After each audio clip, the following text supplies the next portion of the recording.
Gentlemen, we have called you together to inform you that we are going to overthrow the United States government.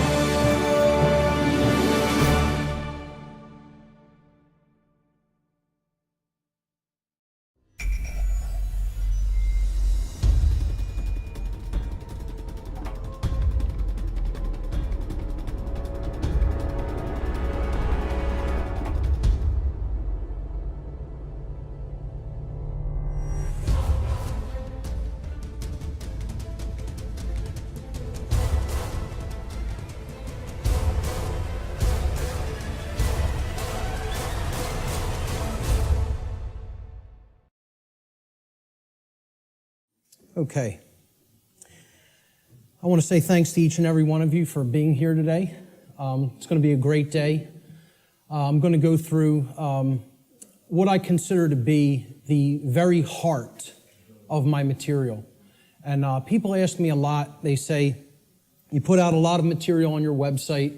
What is the main thing? If you had to tell me the main thing that I should check out if I check out nothing else that's up there, what would it be? And I always tell them the same thing. It's the material on natural law.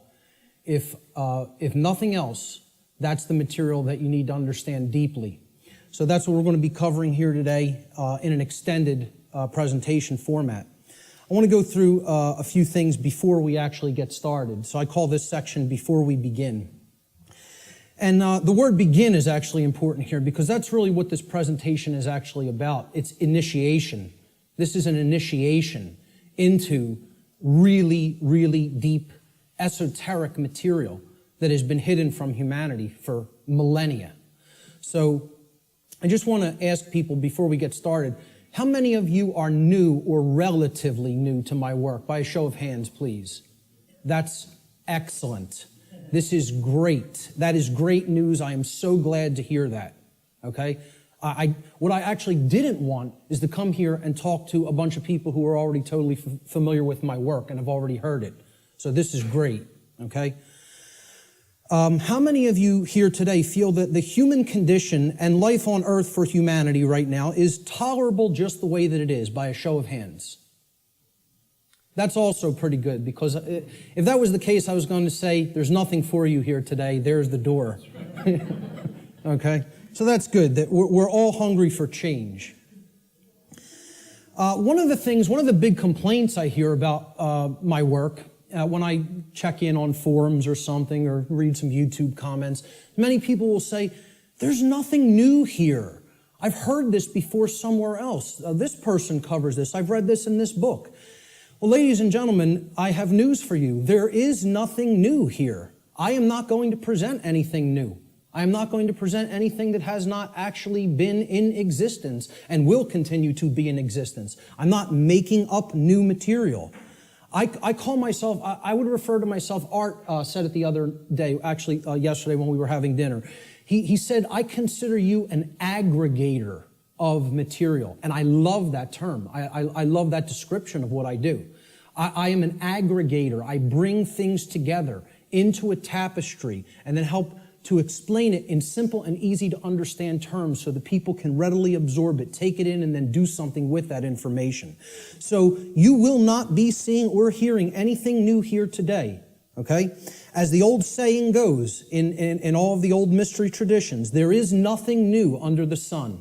And what that phrase actually means, many people don't know what that phrase means. It means that the truth, it is singular and eternal.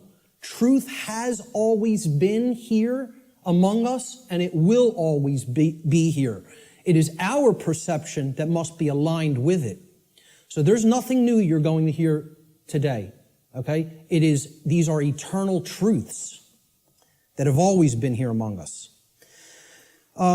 Another aspect I want to cover before we get started is about my presentation style. This is another thing that I get a lot of complaints about, and it's something that I have no intention of changing, okay? My presentation style has been described by some as extremely intense, and at times even combative. This is a word many people will use to describe my presentation style. Some of you here today are very likely to be angered by some of the things you may hear me say during the duration of this seminar. And I say, so be it. That's okay. If you get angry, that's okay. The fact of the matter is that truth itself, by its very nature, is belligerent.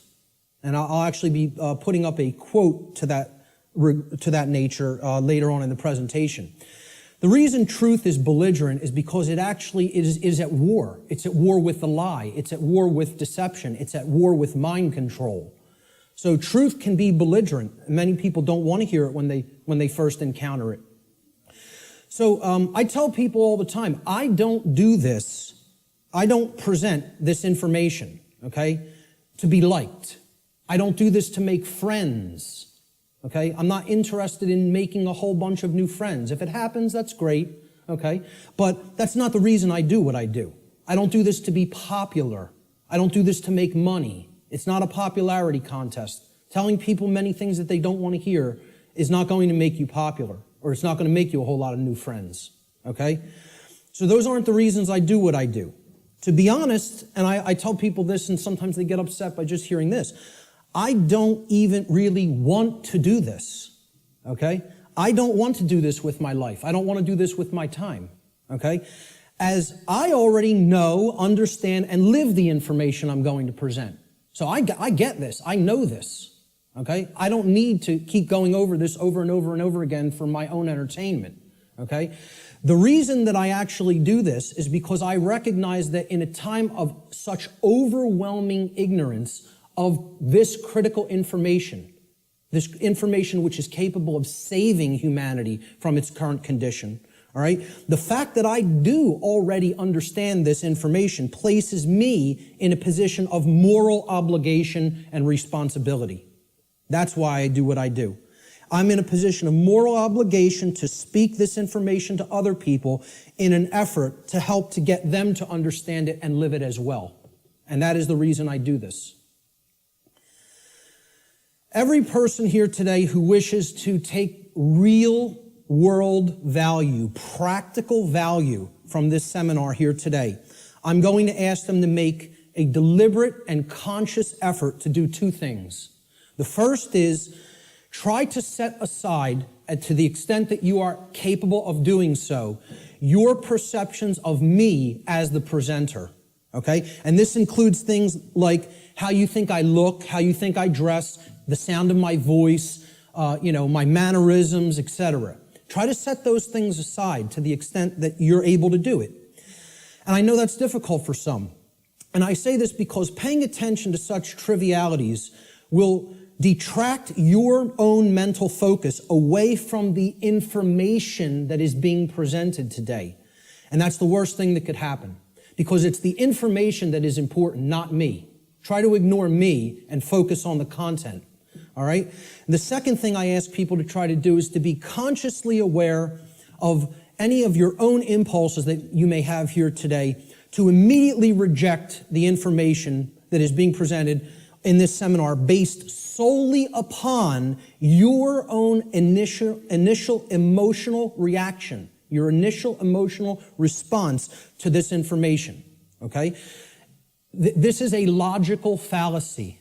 Okay, you cannot think with the emotions. So if you hear something you don't like or that angers you, that's okay. Feel the emotion. But don't just immediately say, that can't be true. And don't believe me either. It's about checking it. It's about a process of truth discovery. It's about doing your own due diligence and actually researching this material. Okay? But if you try to gauge the veracity, meaning the truthfulness of this information, solely based upon how it makes you feel when hearing it, you are committing a logical fallacy. Okay? So I ask people to try as much as possible to suspend immediate reactions of disbelief, okay, and saying, no, I don't want to accept that, no, it can't be true, based on how something may make you feel that you hear today. That's very important to keep in mind. And lastly, this information the entire seminar is a tapestry. Okay, it's like pieces of a huge jigsaw puzzle. All right?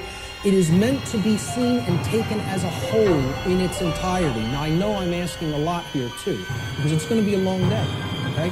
And my goal here, my work here, is to keep your interest and your attention and your focus throughout the entire course of this seminar. And that's a challenging thing to do. But what I'm asking people is, you have to try to see it as a whole, because if you took the time to be here and you gave a monetary donation to be here, I'm highly recommending that you stay for the whole duration of the seminar.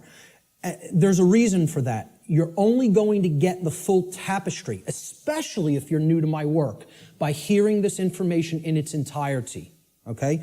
So if you don't do that, you'll probably not recognize the patterns, which is what this is all about. That's what this day is all about, pattern recognition, okay? That are inherent to this tapestry of information. And more likely than not, you'll have wasted the time that you took to be here today and wasted the money that you spent to be here today. So I don't want anybody to waste their time and their money and their attention, and I don't think you do either. So that's why I'm asking people, stay for the whole thing. You'll get the maximum value out of this seminar if you stay for its duration. So with that having been said, let's jump into the material. This presentation is called Natural Law, the Real Law of Attraction, and How to Apply It in Your Life. And I emphasize that term, real law of attraction. Many people will be familiar with the New Age variants of the so-called law or laws of attraction. And this is going to differ quite widely from what people have heard in the New Age community and in the New Age movement regarding what the law or laws of attraction are. These are the real laws of attraction you're going to be hearing today and hopefully understanding today. So let's start in.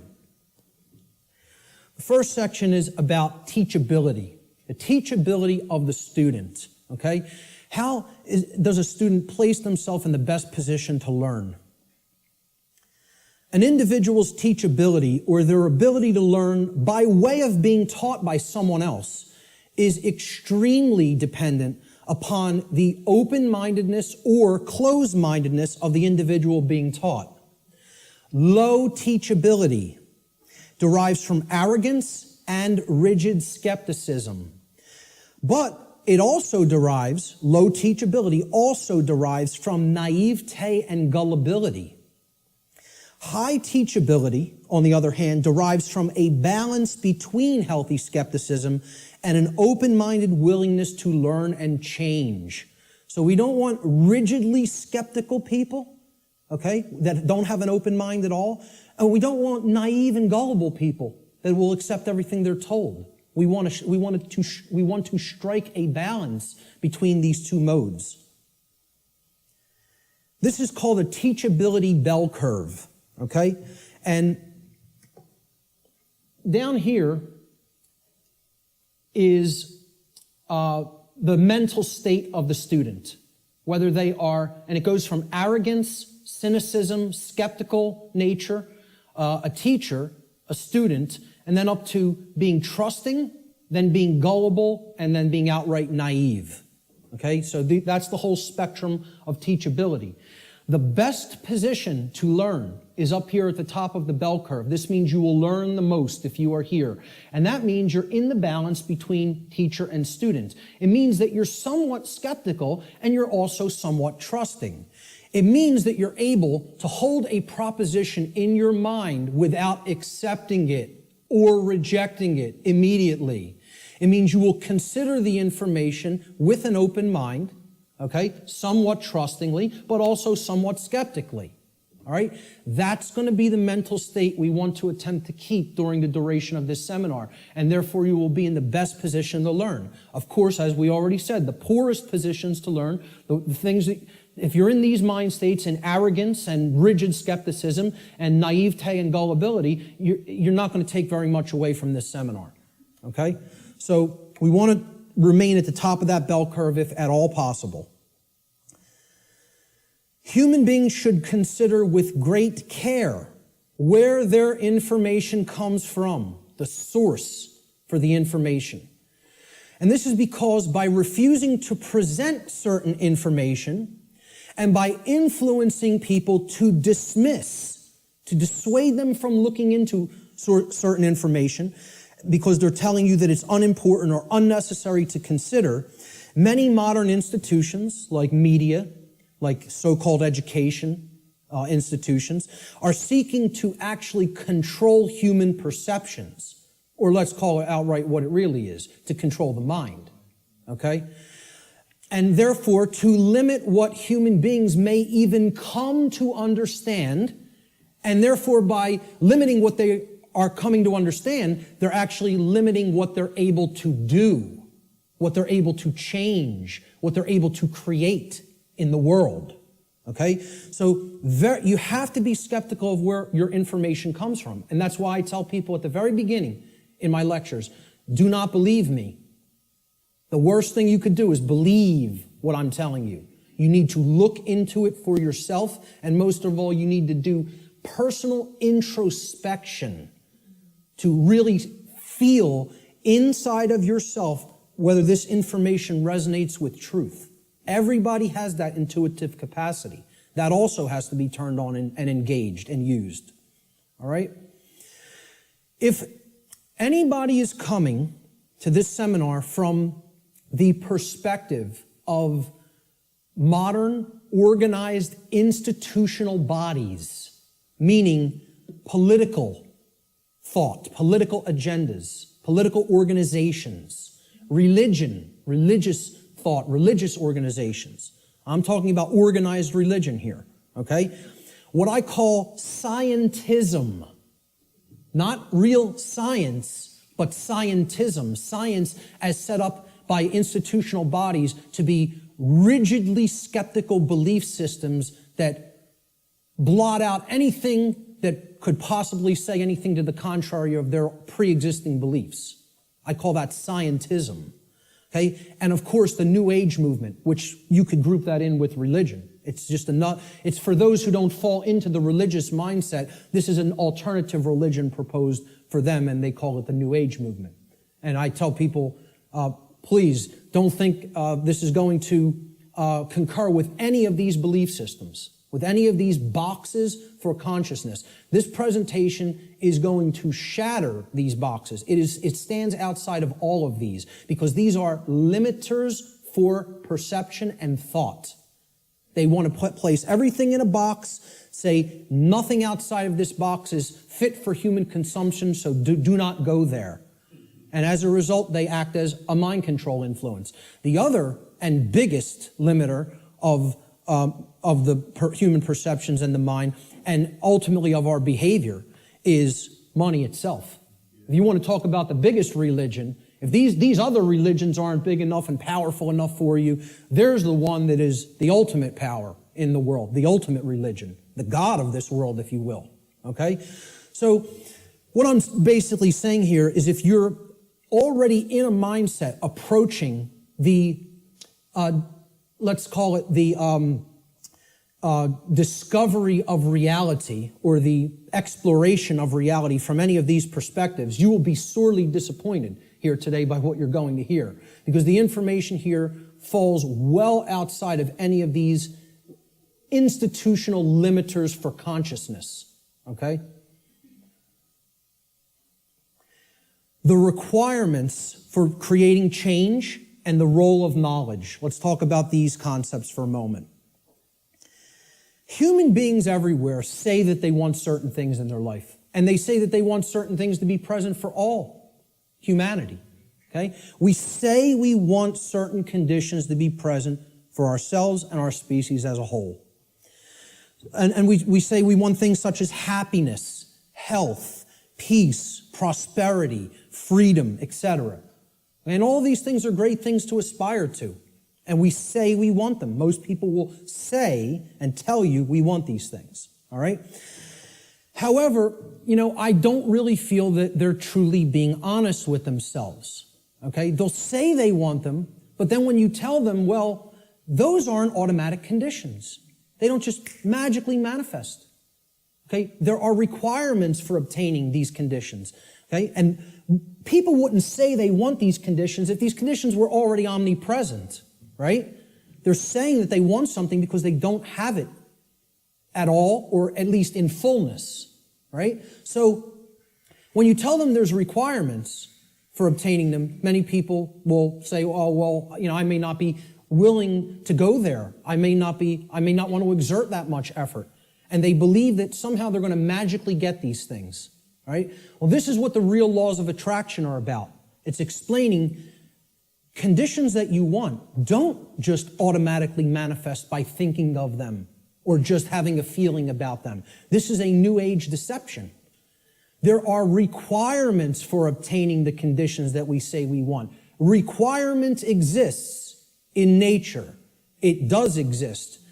If you want something to be different than the way that it already is, than the default conditions, then requirement exists.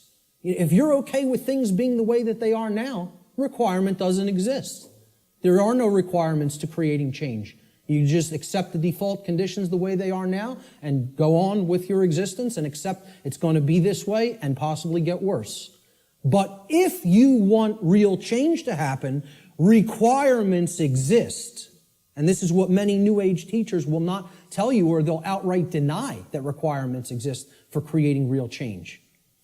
Specific requirements exist in order for human beings to obtain the conditions that they say they want.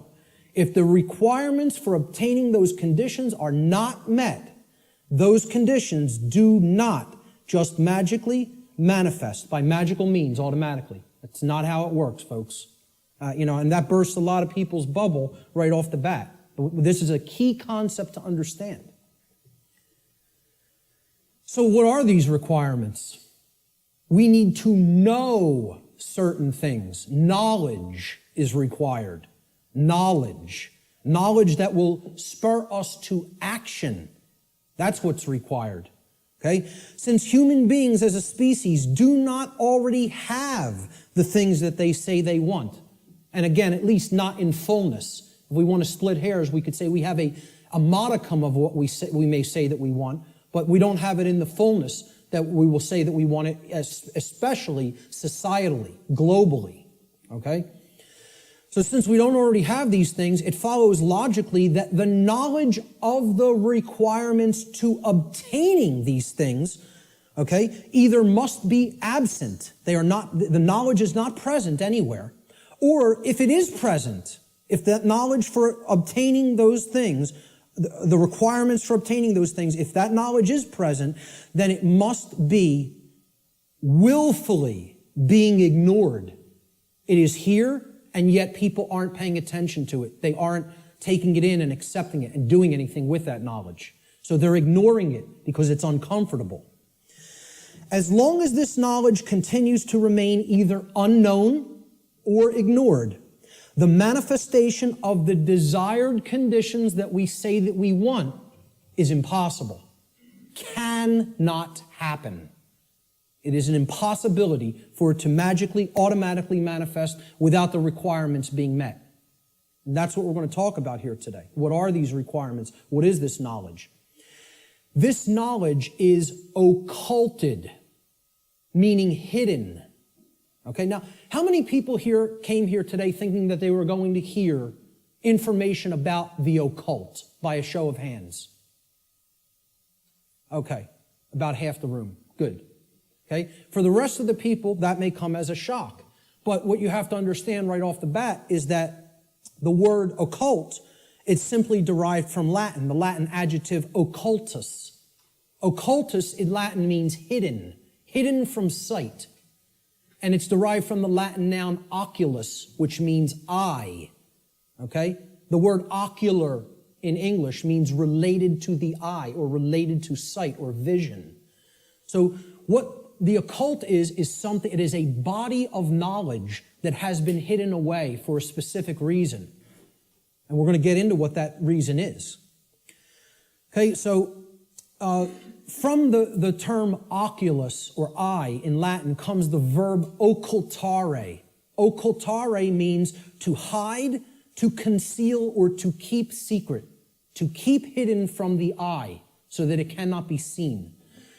The information regarding natural law is occulted knowledge. It is knowledge that has been hidden from humanity. Okay? It's held by the few, which is represented here at the top of this pyramid. You can look at this as a pyramid representing knowledge or ignorance. At the top of the pyramid, you have knowledge. It's the higher you go in the pyramid, the more knowledge.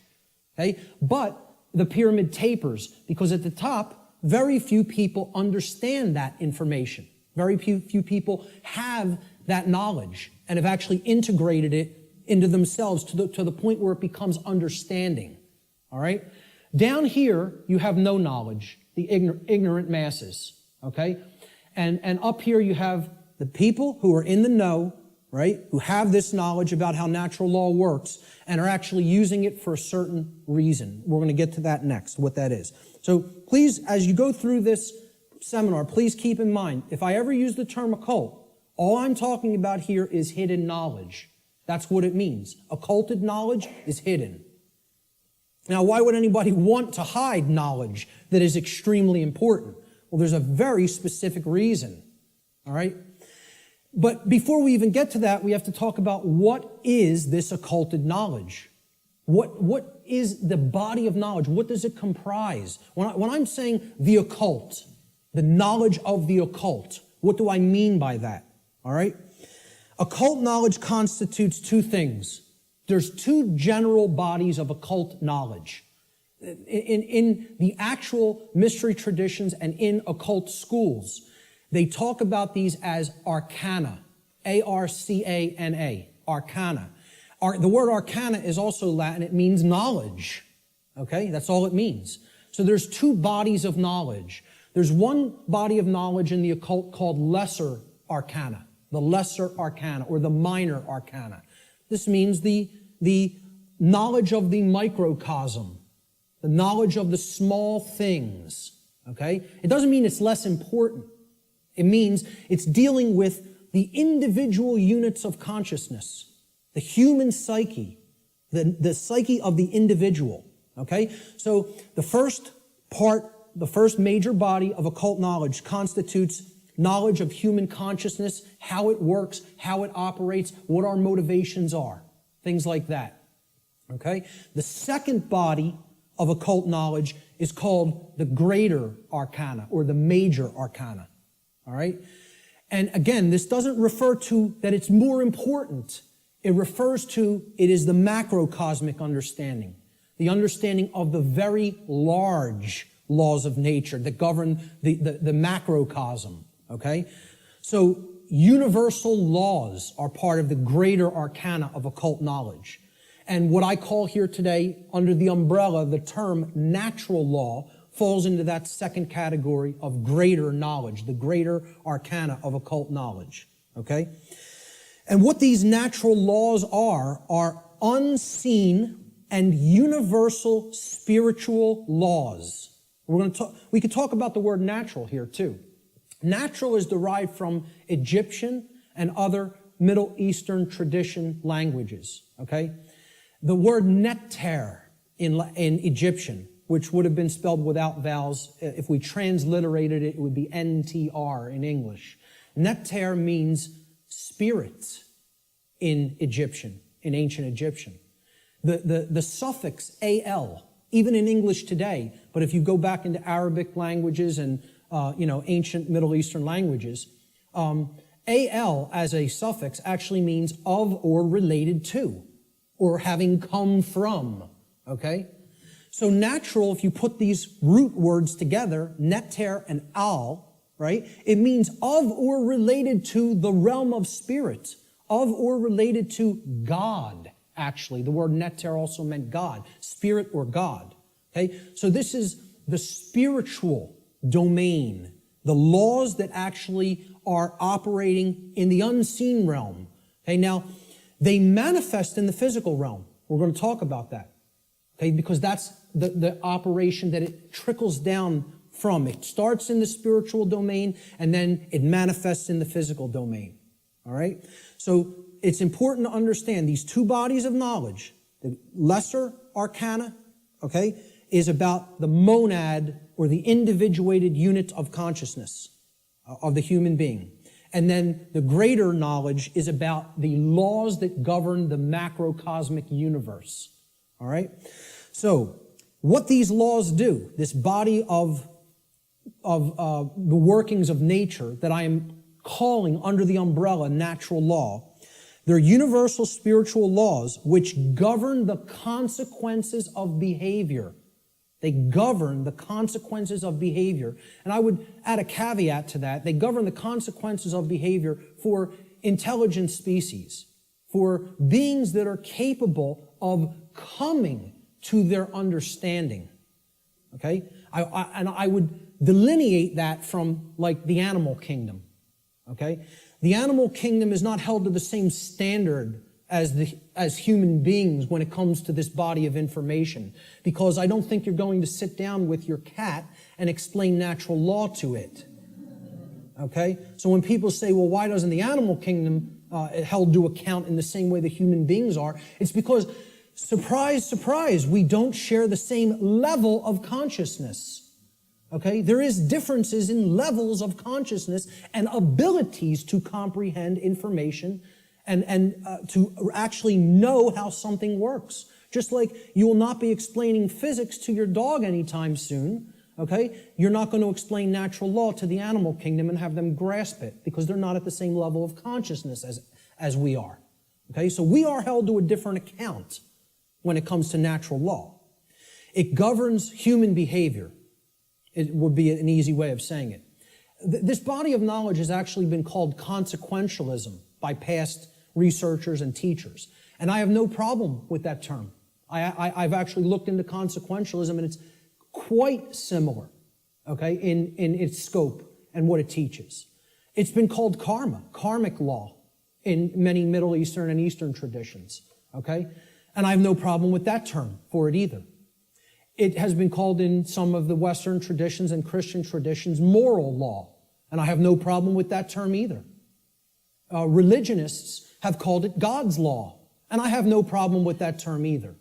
I have no problem with any of these terms being applied to the umbrella of natural law, because that is essentially what it is. But we're going to get deeply into how it works and operates in our lives here today. Why is this knowledge hidden away from people? To what ends?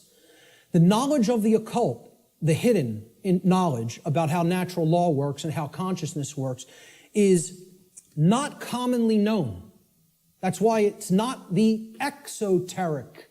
It's not given to the masses. It's the esoteric. It is reserved for the few. And there's a reason for that. It's been deliberately hidden away and kept from the general public in order to create and maintain a power differential.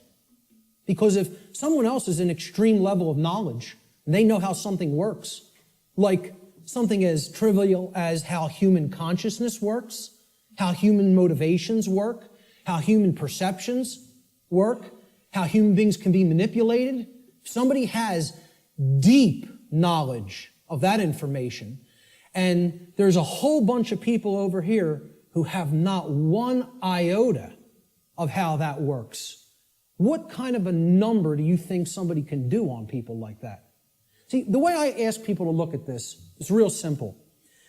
Imagine a very, very, very advanced psychologist at the top of his field, wrote all the textbooks, okay? And he's got a house out in the burbs. He comes into the university. He's got tenure, okay? He's got the trophy wife, the house out in the suburbs, the 3-car garage, driving the Lexus into work at his tenured job. And he finds out that his trophy wife is having an affair because she's bored. She's not satisfied with him at home. And it's maybe the 19-year-old, captain of the local high school football team or something. He's a senior. He's a star football player, right? The jock, yeah. And she has a fling with him. Well, what if he decides, I'm going to become buddy-buddy with my boy here after finding out about his wife's affair? And this kid, this punk, who's cheating on, my wife's cheating on me with, he knows nothing. He doesn't study the mind. He doesn't know anything even about himself. He watches TV 6 hours a day, plays violent video games, is obsessed with football, you know? What kind of a number you think that psychologist can do on that kid? Total number. That's the answer, exactly. That's right. He could do a total number on him. He can gain his confidence, he can get into his head, and I guarantee you give him a little bit of time, he could screw up his life based on what he knows and how he would be able to manipulate based on his hatred of that person. Well, guess what? That's the position humanity's in. We're that punk jock. And I'm not saying we necessarily did something to deserve it, but we're in that same position where the people with this knowledge at the highest levels, they hate us. And they're doing a total number on us because we don't have this knowledge. And until that changes, don't expect the playing field to be leveled. Expect it to get worse. Okay? The knowledge is hidden to create and maintain a power differential between those who hold it and those who are ignorant of it. It's that simple. The knowledge of natural law and its operations constitutes what I call the most deeply occulted or hidden information that exists on this planet. You will not find any more hidden information. This is the thing that all the distractions are there for, to keep you from learning. The endless trivialities, the nonsense you hear on the news, all the video games, all of the nonsense television, the sports, you know, it's all there to keep people from understanding this. And I can't get you to accept that or believe it, and I don't ask you to believe it. I'm telling you that's what they're trying to, from my years of being inside occult traditions that are very, very dark, I'm telling you this is what they don't want you to know from firsthand experience. How many people here today know that I was involved in the dark occult in my past? Good. Great. Okay. The powers that be want to seek to keep this information hidden from the people of the earth at all costs, because understanding this information about natural law will level the playing field and put an end to the currently entrenched systems of control that are operating on the earth. We should very clearly make a distinguishment between nescience and ignorance so that people fully understand the difference between these two concepts. How many people even have heard the term nescience? Very few. This is a word that has practically been sanitized from colloquial English, practically been sanitized from the English language. And there's a reason for that too. There's two contexts to not knowing something. The first context is nescience. Okay? Nescience comes from the Latin. The prefix ne in Latin means not or not present or absent. Okay? And then sciere in Latin means to know. It's where we get the word science from. Okay? So you put them together, and nescience, it actually, those two roots form another word, nesciere. Nesciere in Latin means not to know, to not understand. But there's a connotation to it. It means to not understand because the specific information that you may be having a desire to understand is completely absent. It is not present, and you cannot actually aggregate that information. You can't bring those pieces of grammar together to form the sentence, okay? It's not present, okay? So you don't have it at all. It's unattainable. This should be clearly delineated from ignorance. Now, nescience is not someone's fault. The information just isn't there. Okay, you can't be blamed for nescience. There is no blame in nescience. The person who is nescient is not to be blamed for being nescient. The information simply wasn't present so they could take it in and then come to understand it. Ignorance carries blame. This is another thing. People want to think in the New Age movement there's no such thing as. Nobody's to blame. And that goes to that there's no cause for anything that's happening, as you'll hear a lot in the New Age circles. Okay? I very strongly put down these notions, or attempt to. Okay? There are causes and effects. There are people who are responsible for what is happening. There is blame. Blame exists. Okay? There are people who are culpable. We're going to talk about moral culpability later. So ignorance has blame attached to it and responsibility attached to it. Okay? It comes from the Latin verb ignorare in Latin. And this means not to know, just like nescience means not to know, but in a completely different connotation. The connotation of ignorance means you don't know even though necessary information is present and right there before you, because you have willfully refused or disregarded that information. Whether you've refused it because it made you feel uncomfortable, or whether you disregarded it because you felt that's not important for me to know. I don't need to know that. Or you feel you already understand something that contradicts with what's, the new thing that you're hearing or seeing. Okay? So when you willfully disregard something, okay? If I wanted to willfully disregard the gentleman sitting in the front row, he's present. I could just pretend he's not here and ignore him. That's what ignoring is. This is why I try to say to people, the impact of the word is almost lost to us, of the word ignorance, because of the way it's pronounced. I tell people, start pronouncing it ignorance. Ignorance. Then people will hear the word ignore in it, and the connotation becomes clear. It means you're ignoring it. Ignorance. Okay? That's how I like to say it now. Because the connotation is clear that way.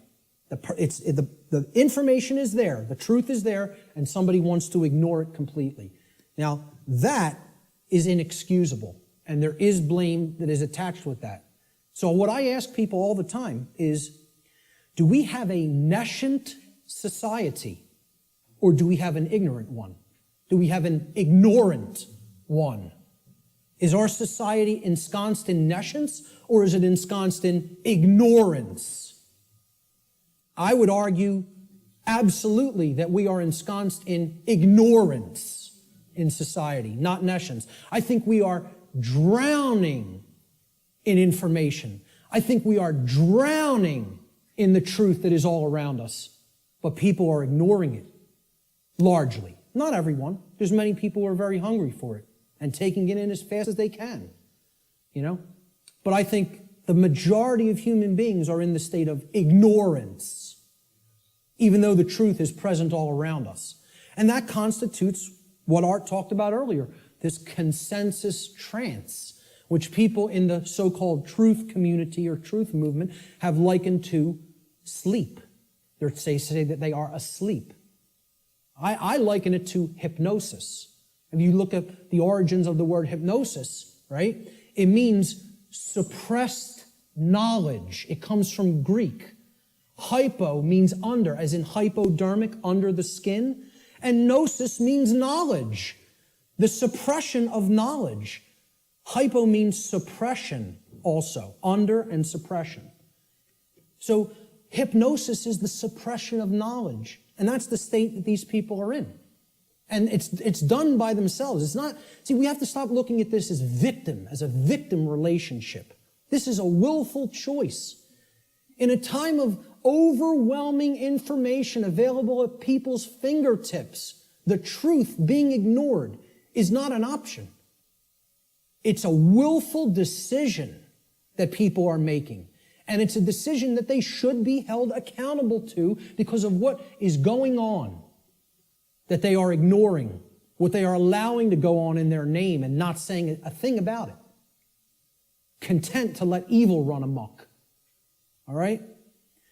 And then people will wonder, why are we losing freedom? Why is freedom on the wane? Why is totalitarianism and tyranny rising up? Why do we see so much control and obsession with control in our society? They'll see that. Many of them will see the rising police state.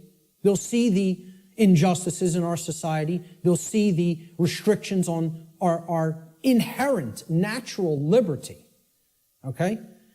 But here's the thing. Many of them will not make the transition to grasping. They'll say, yeah, this is what's happening to the earth. It's being turned into a huge prison everywhere. and at the most rapid pace right here in America. Okay? And they'll see this lock going onto the cage, but the question that they never get to, they don't even get to the question, let alone the answer, is why. They'll talk about the symptoms. They'll describe the prison. They'll describe every corner of the cage accurately in many cases. They could tell you exactly how it's working. They can tell you all the different aspects of the control system, but they can't tell you why it's actually going into place. Why is that happening? Well, that's what this presentation answers. Why are we losing freedom? And it gets to the actual heart of that answer. So what this presentation constitutes is a master key that unlocks all the locks to all the doors on all the cages in the prison, if it is accepted. And once again, I don't tell you that belief is required for that, because truth is always present. It's always here. It's a matter of, will we perceive it as being present, acknowledge it's present by stop ignoring it, okay, and then accept it into ourselves, and then do something with it. Understanding is not the end. Taking in the knowledge and understanding it is the beginning. Action is required. See, knowledge is required, understanding is required, but then action is finally required. Above all, if change is to be created. And that's how the laws of attraction really work. So, will people as a whole, as a society, accept that master key? I can't answer that question. All I could do is try to place it into their hands. After I have taken that key and unlocked my personal prison, my personal cages, and freed my mind, all I can do is try to help people to see, here's how this key works. Here it is. Here's the information that constitutes that key. And here's how you put it to work in your life. That's all I can do. Can't make anybody take it. Let's look at what problem solving entails, because that's really critical to understand if we're going to get past this stage and where we're at in our stifled evolutionary development as a species. There's a few main steps to solving problems, any problem. Doesn't matter what the nature of the problem is. The first is you have to recognize that the problem exists. Recognize that there is a problem to begin with. And I think by asking the question, is everybody content with the way things are? Nobody raised their hand. I think that's great, because it at least acknowledges to me that people here today recognize we have a problem. And that's healthy. That's good. Okay? Many people out there don't believe we have a problem. You know, they like this place. They like the world the way that it is. You know, which is unfathomable to me, because to me it's a living hell. And that's not because of how my own personal life is going. I'm very content with my own personal life. I have no self-inflicted suffering in my personal life. I don't create problems for myself. My life goes on very well according to how I live it without hurting anybody else. The problem is other people. And that's another thing the New Agers won't acknowledge, and they'll flip out if you say that there's a problem with someone else. There are problems with other people, okay? And people will say people in glass houses shouldn't throw stones. My glass house has been taken down long since, long time ago, because I went through all that personal introspective work, and I dug deep into my subconscious and faced those problems and confronted them head on and healed them and came out of the mindset that I was once in, okay? So, you know, people will say, if there's something you don't like, you're seeing in other people, that's something in yourself that you're seeing in them. This is New Age mumbo-jumbo nonsense, okay? If you're not part of the problem, I'm not part of this problem. I can say that honestly. I'm not part of this problem. I can look at every single person, anybody who's watching this, and say, I'm not part of the problem that's happening on the earth. With all honesty and knowing that I am telling the truth with that. Okay? But see, at one point, I was part of the problem. And a big part of the problem. Okay? What I had to do at some point is stop doing this and pointing out and saying the problem lies elsewhere while I was still part of it. And then I had to do this and point squarely at myself and say, what do I need to change here, here, and finally here in the guts, in the courage? You know, people will say, yeah, change happens in the mind, it happens in the heart. But lastly, it happens in the guts. We need to generate what I call the heart, mind, guts. Okay? You got to care enough to know and then put it into action. The heart, mind, guts. Okay? That taking action is the most important step when it comes to creating change. And we're going to get to that in a moment. But the whole point here is I had to look at what I needed to change about myself in my thoughts, my emotions, and my actions, and then change those things in myself. This is what most people want to run away from. They want to say, yeah, I want those things that I say I want to magically to be present in my life, but I don't want to do those things that require self-change in how I think, in how I feel, and in how I act. I want it magically to happen without changing those things in me.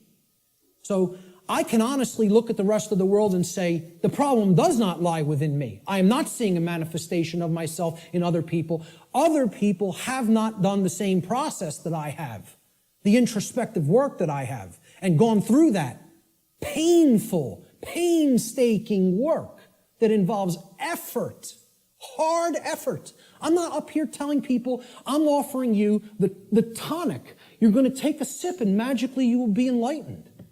Okay? Knowing what's going on in the world is hard work. It involves destruction. It's a destructive process.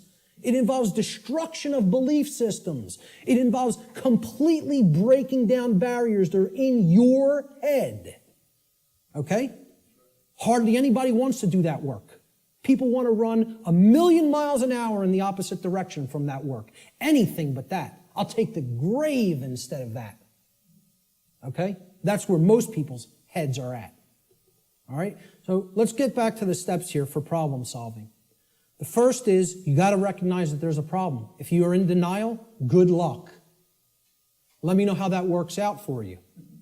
Because you're not solving any problem in a state of denial at all. Fear-based denial of the problem must first be dealt with and conquered and stamped out. And you have to acknowledge how bad it is. You know? People feel symptoms coming on of a disease or something and they want to ignore it because they don't want to believe I'm sick. I don't want to believe I'm sick. I don't want to believe I have a problem. Then you're waiting. You don't get it diagnosed, and then it turns into a much bigger problem, which is where we're at as a society for ignoring this information. This is what denial looks like, symbolically. Okay? A person with their head in the sand like an ostrich. And please take note, ladies and gentlemen, when you're in this position, when you're in the position of denial with your head in the sand, you're on your knees with your ass in the air. Okay? And I almost say it's amazingly synchronistic that the human body was designed like that. That in order to put your head in the sand, symbolically, so to speak, you have to be on your knees. Okay? And that's where most of our society is at. They're on their knees. And in that state of denial. The second step to problem solving is to recognize that the symptoms that are being displayed, the symptoms you are seeing, are merely effects of underlying causal factors. You can't treat symptoms and solve a problem. It's not possible. That's not how problem solving works. You have to get to what caused the problem.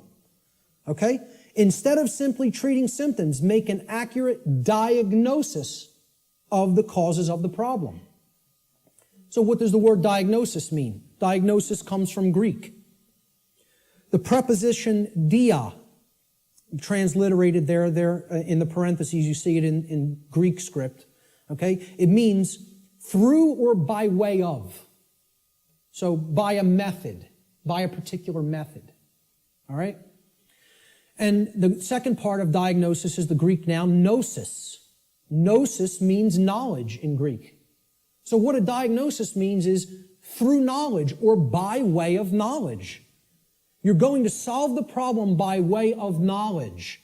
There is knowledge that acts as the requirement to solving the problem and getting what you want. And here's another thing, and I'm going to keep going back to this. It's going to be like an undercurrent in this, because the New Age community, and I'm going to become a more outspoken opponent of New Age ideologies, because they are lying to people, whether it be through direct, willful deception, or whether it be through useful dupes and useful idiots. They are telling people things that are completely inaccurate to how things really work. All right? Because they want to keep people suppressed and non-active. They want people in acceptance mode of everything. Accept, never rebel. Okay? Don't take action. Just observe, just watch. You'll hear all these things in the New Age movement. Okay? The reason I bring it up is because when you even say the word knowledge to some New Agers, they almost take offense. Because what the New Age is becoming is the new modern day variant. It's a new form of what's known as solipsism. We're going to get to what solipsism is in a little while. Okay? But essentially, people don't want to hear that knowledge is what is required. Because the attainment of real knowledge, not pseudo-knowledge, real knowledge, requires work. It requires effort. It requires reading. It requires listening. It requires watching. And you know what most of all it requires that people don't want to give up? Who can tell me? Time. Thank you, sir. It requires time. There's one of the currencies people don't spend on many things that they don't feel they can get immediate gratification from, which is why immediate gratification is so stressed in our society by the control system. That's what keeps people in their ignorance. So a diagnosis means if you're going to get well, you got to have the knowledge of the underlying causal factors that led to the creation of the symptoms. You're not going to treat the symptoms and get well. You got to have the knowledge to get to the causal factors, to find out what cause put this into effect. And we're going to talk a lot about cause and effect. The third step to problem solving is, through the knowledge that you've acquired now, via making an accurate diagnosis of the problem of the causal factors, right? You're going to then put that knowledge into action. Understanding what created the problem is like step 2, right? Stop being in denial, understand what caused the problem, act on the knowledge you now have to solve the problem, to make it right. Okay? So action is required. We make the diagnosis, then we have to take the required action necessary to rectify or to set right, which is what the word rectify means, the causal factors that led to the manifestation of the problem. Let's talk a little bit about the concept of what truth is, how I refer to truth in all of my work. Because people have a real deeply mystified concept of what truth is or what it means. They'll get into all these really deep abstract discussions of the mind of God and, trying to get into quantum theory and everything. This is mystification of the concept of the truth. And we have to demystify it. We have to bring it down to real simple, easy to understand language that anybody can comprehend. And then really completely delineate that from perception of any given thing.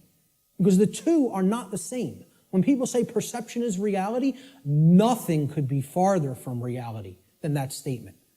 Perception is not reality.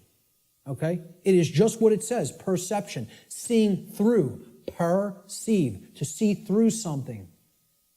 Like a lens or a filter. Okay?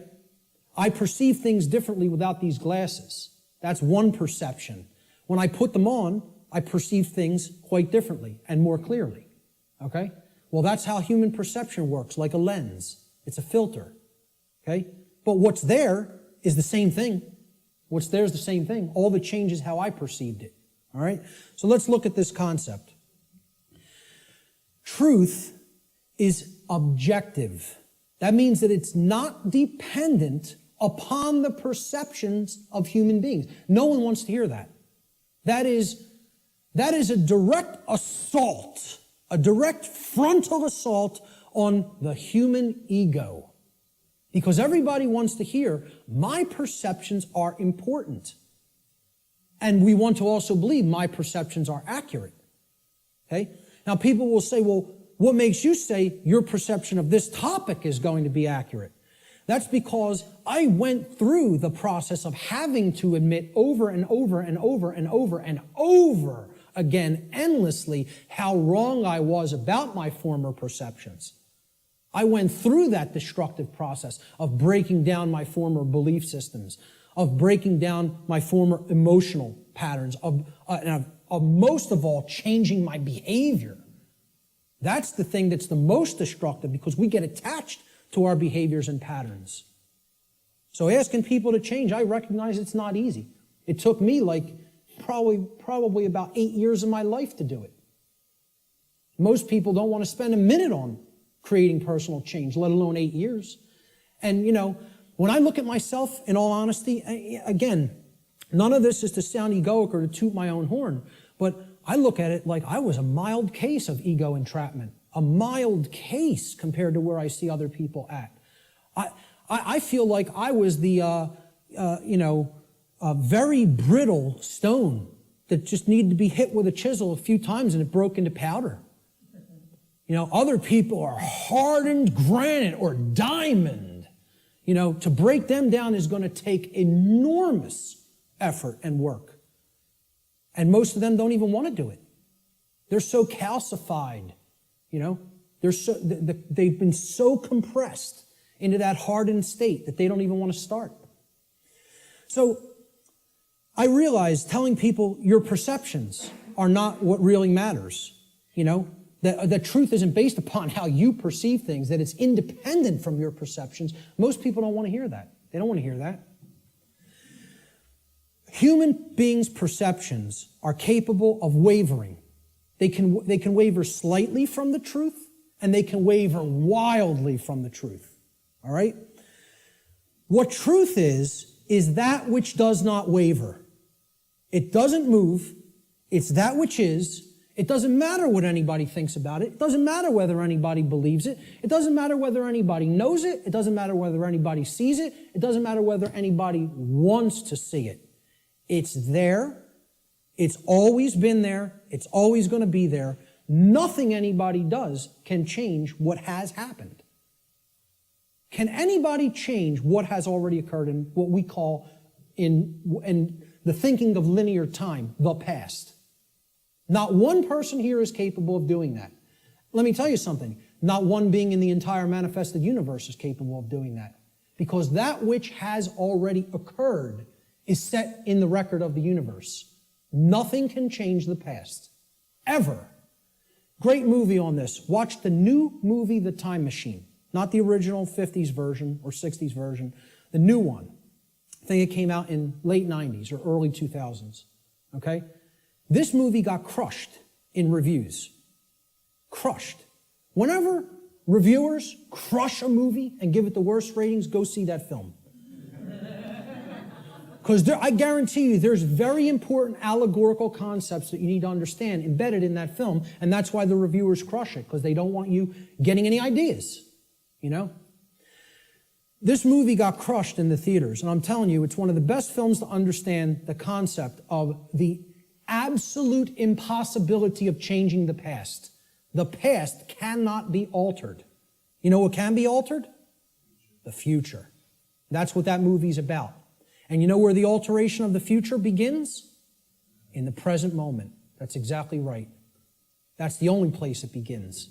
Okay? So what truth is, the demystified concept of truth, is it's simply that which already exists. It's that which has happened in the past and is happening in the present moment. The truth does not exist in the future. When we get to those future moments and it's the present, truth will be existent then, but not until, okay? So there is no such thing as truth in the future. Truth is that which has occurred in the past and that which is occurring in the present. It is simply that which is and that which has been. please recognize when I use the word truth, that is all I'm talking about. I'm not talking about the mind of God. I'm not talking about the entire reason for the existence of the universe. I'm talking about the events that have taken place in the past and are taking place in the present. That's all. And guess what? That's all the truth is. It doesn't need to be any more complicated than that. Okay? You want to make it more complicated than that, call it something other than truth so as not to confuse people to what truth really is. Truth versus human perception. Okay? Now, I want to ask people to imagine, see these white lines? Imagine these white lines that do not waver as truth.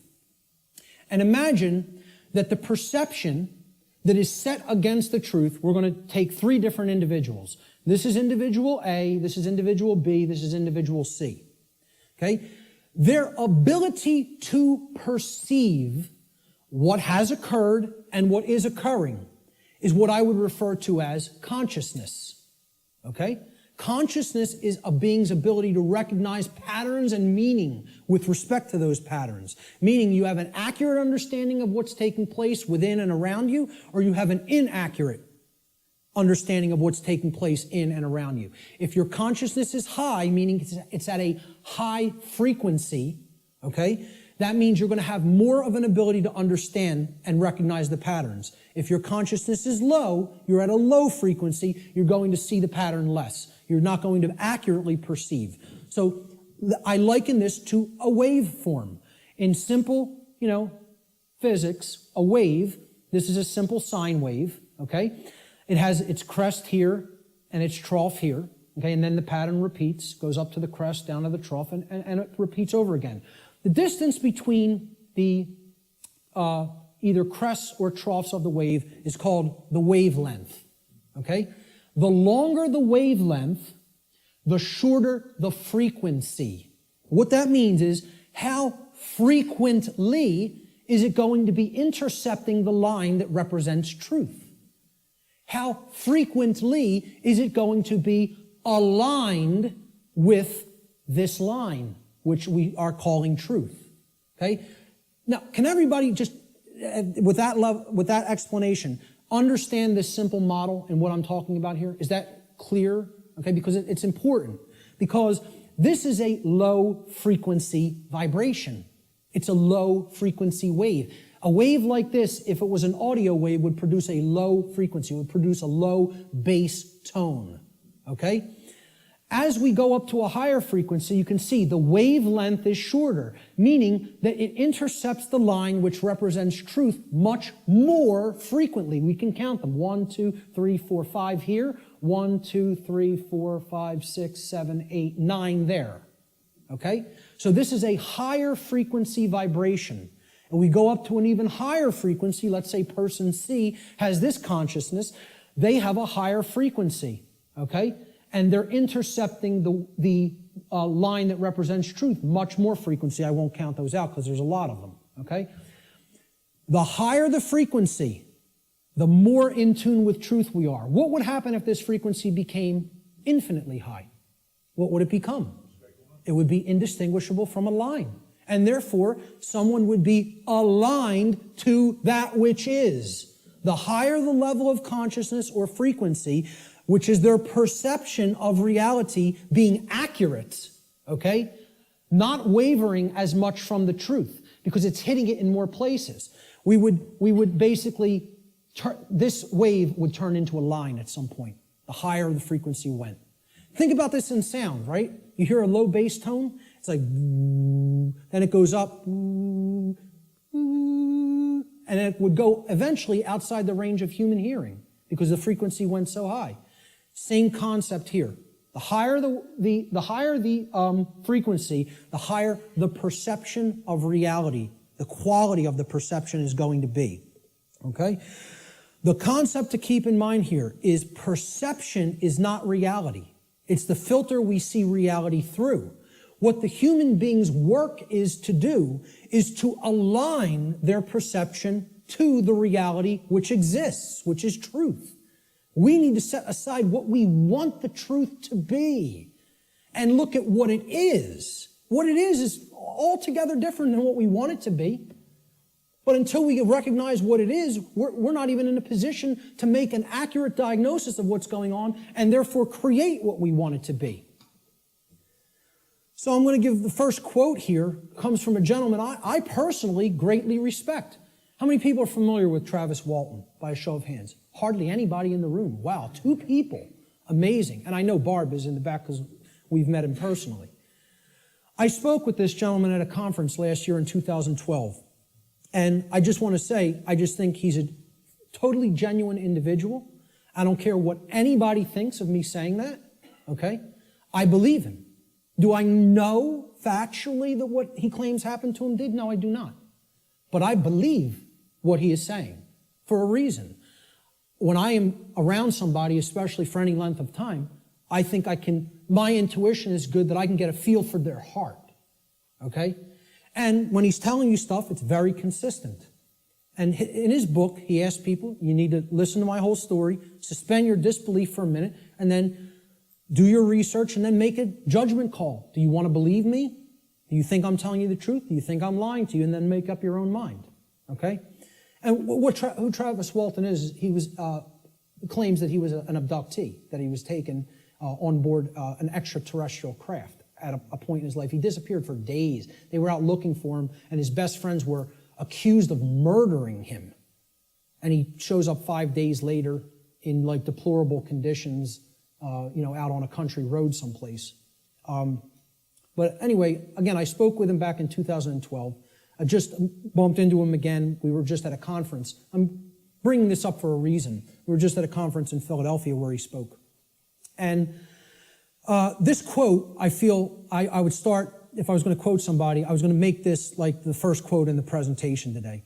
Travis Walton says in his book, which is called Fire in the Sky, he said, I have come to realize that the biggest problem anywhere in the world, the biggest problem anywhere in the world is that people's perceptions of reality are compulsively filtered through the screening mesh of what they want and do not want to be true. Now, when I read that in his book, I got chills up and down my spine. Because I said, this meshes exactly with what I'm talking about in my section, in my presentation called Truth versus Perception. And he's encapsulating it in a sentence perfectly. All right? We want things to be true. That doesn't make it so. That's not what makes truth the way that it is. What makes truth is the way that it is what behaviors were taken and what is the actual effect in the manifested world. That's how things are, okay? It doesn't matter how we want them to be. They may be a completely different way right now than we want them to be, and I would say for the people in this room, they are a completely different way than we want them to be.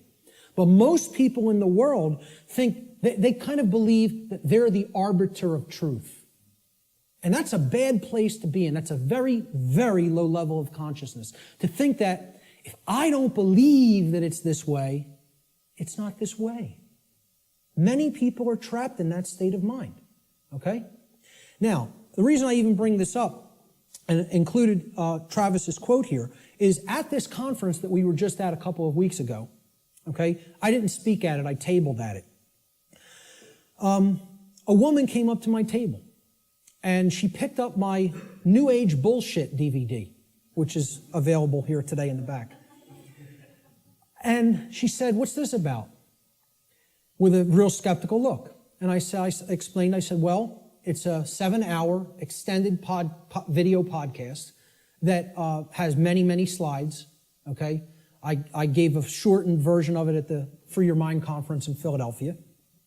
And this is the extended version that goes deeply into the deception of the New Age movement and how it is a religion that is designed to suppress the masculine side of the personality, which is the side that actually takes action and creates change, okay? And that's, of course, pushed by the sacred feminine, which is care and creativity, and compassion, right? Both need to be present. We're going to talk about that here today. But I said this is about the suppression of that masculine energy. And that's what the New Age movement is about, the suppression of the masculine, right? So I said, what the New Age religion wants to teach people is just accept everything the way it is, no matter how unjust it is, no matter how deplorable the conditions are, no matter how much evil is taking place in our midst, accept it. That's the New Age religion. And here's what she said. That's exactly how I am. I just accept everything. I don't make any judgments on anything that occurs, no matter what it is, no matter how it's perceived. You want to perceive it as evil? That's your judgment. I said, yes, it is my judgment. You know why? Because it's evil. It really is. There is such a thing. I said, and you're content to let evil run amok and take this whole world because you don't want to act. Because what's really there is cowardice. That's what it really is. Okay? She didn't want to hear that. She said, I prefer not to see it that way. Now, align this with the quote. I prefer not to see it that way. Okay? And I hope by some miracle she happens to see this presentation at some point. Okay? And, you know, in hindsight, I didn't say this to her on the spot, but I thought about it for a little bit the next day. And what I should have really said is, no, you prefer not to see, period. That's the truth. Okay? So I prefer not to see it that way means, no, I want to ignore reality. I want to believe what I want to be true is the way that it already is. And this is what the New Age hoax is peddling to people. Okay? So, great quote that I thought accurately sums it all up. See, this woman also told me that she is a follower, quote unquote, of the New Age ideology that is referred to as the Course in Miracles. How many people have even heard of this? A lot of people. Okay? You know what that is? It's called solipsism, wrapped in a nice, neat new package. Solipsism. How many people are familiar with the ideology called solipsism? Good. More than I would have thought. Most people have never heard of this. Okay? Solipsism is a completely egoic and destructive ideology that has absolutely no bearing or resemblance to truth in any way. And the people who are solipsists are mentally ill. I'm not even going to provide any evidence of that. I'm telling you, you need to research this religion and sickness for yourself. It's a mental illness.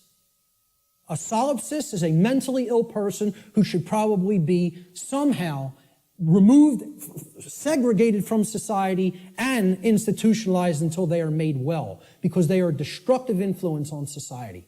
This is what I focused on podcast number 1 of my podcast series and radio shows. I went into the ideology of what solipsism is and how destructive it is and how it's a religion. Okay?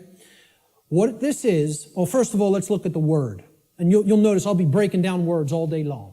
Because if you don't understand where words came from, you don't really understand what they really were intended to mean. Regardless of whatever connotation they may have taken on in the modern world, the intended meaning of the word, the original meaning, is derived from its etymological derivation. You need to go into the ancient languages, Latin and Greek roots and other languages, Germanic, Arabic, etc., and you need to break down the words from their etymological origins. Then you will understand their real meaning. And I'm telling you, you do this, and the top of your head will blow off by what you will find, by what words we speak on a daily basis actually mean, and we have no idea what they mean.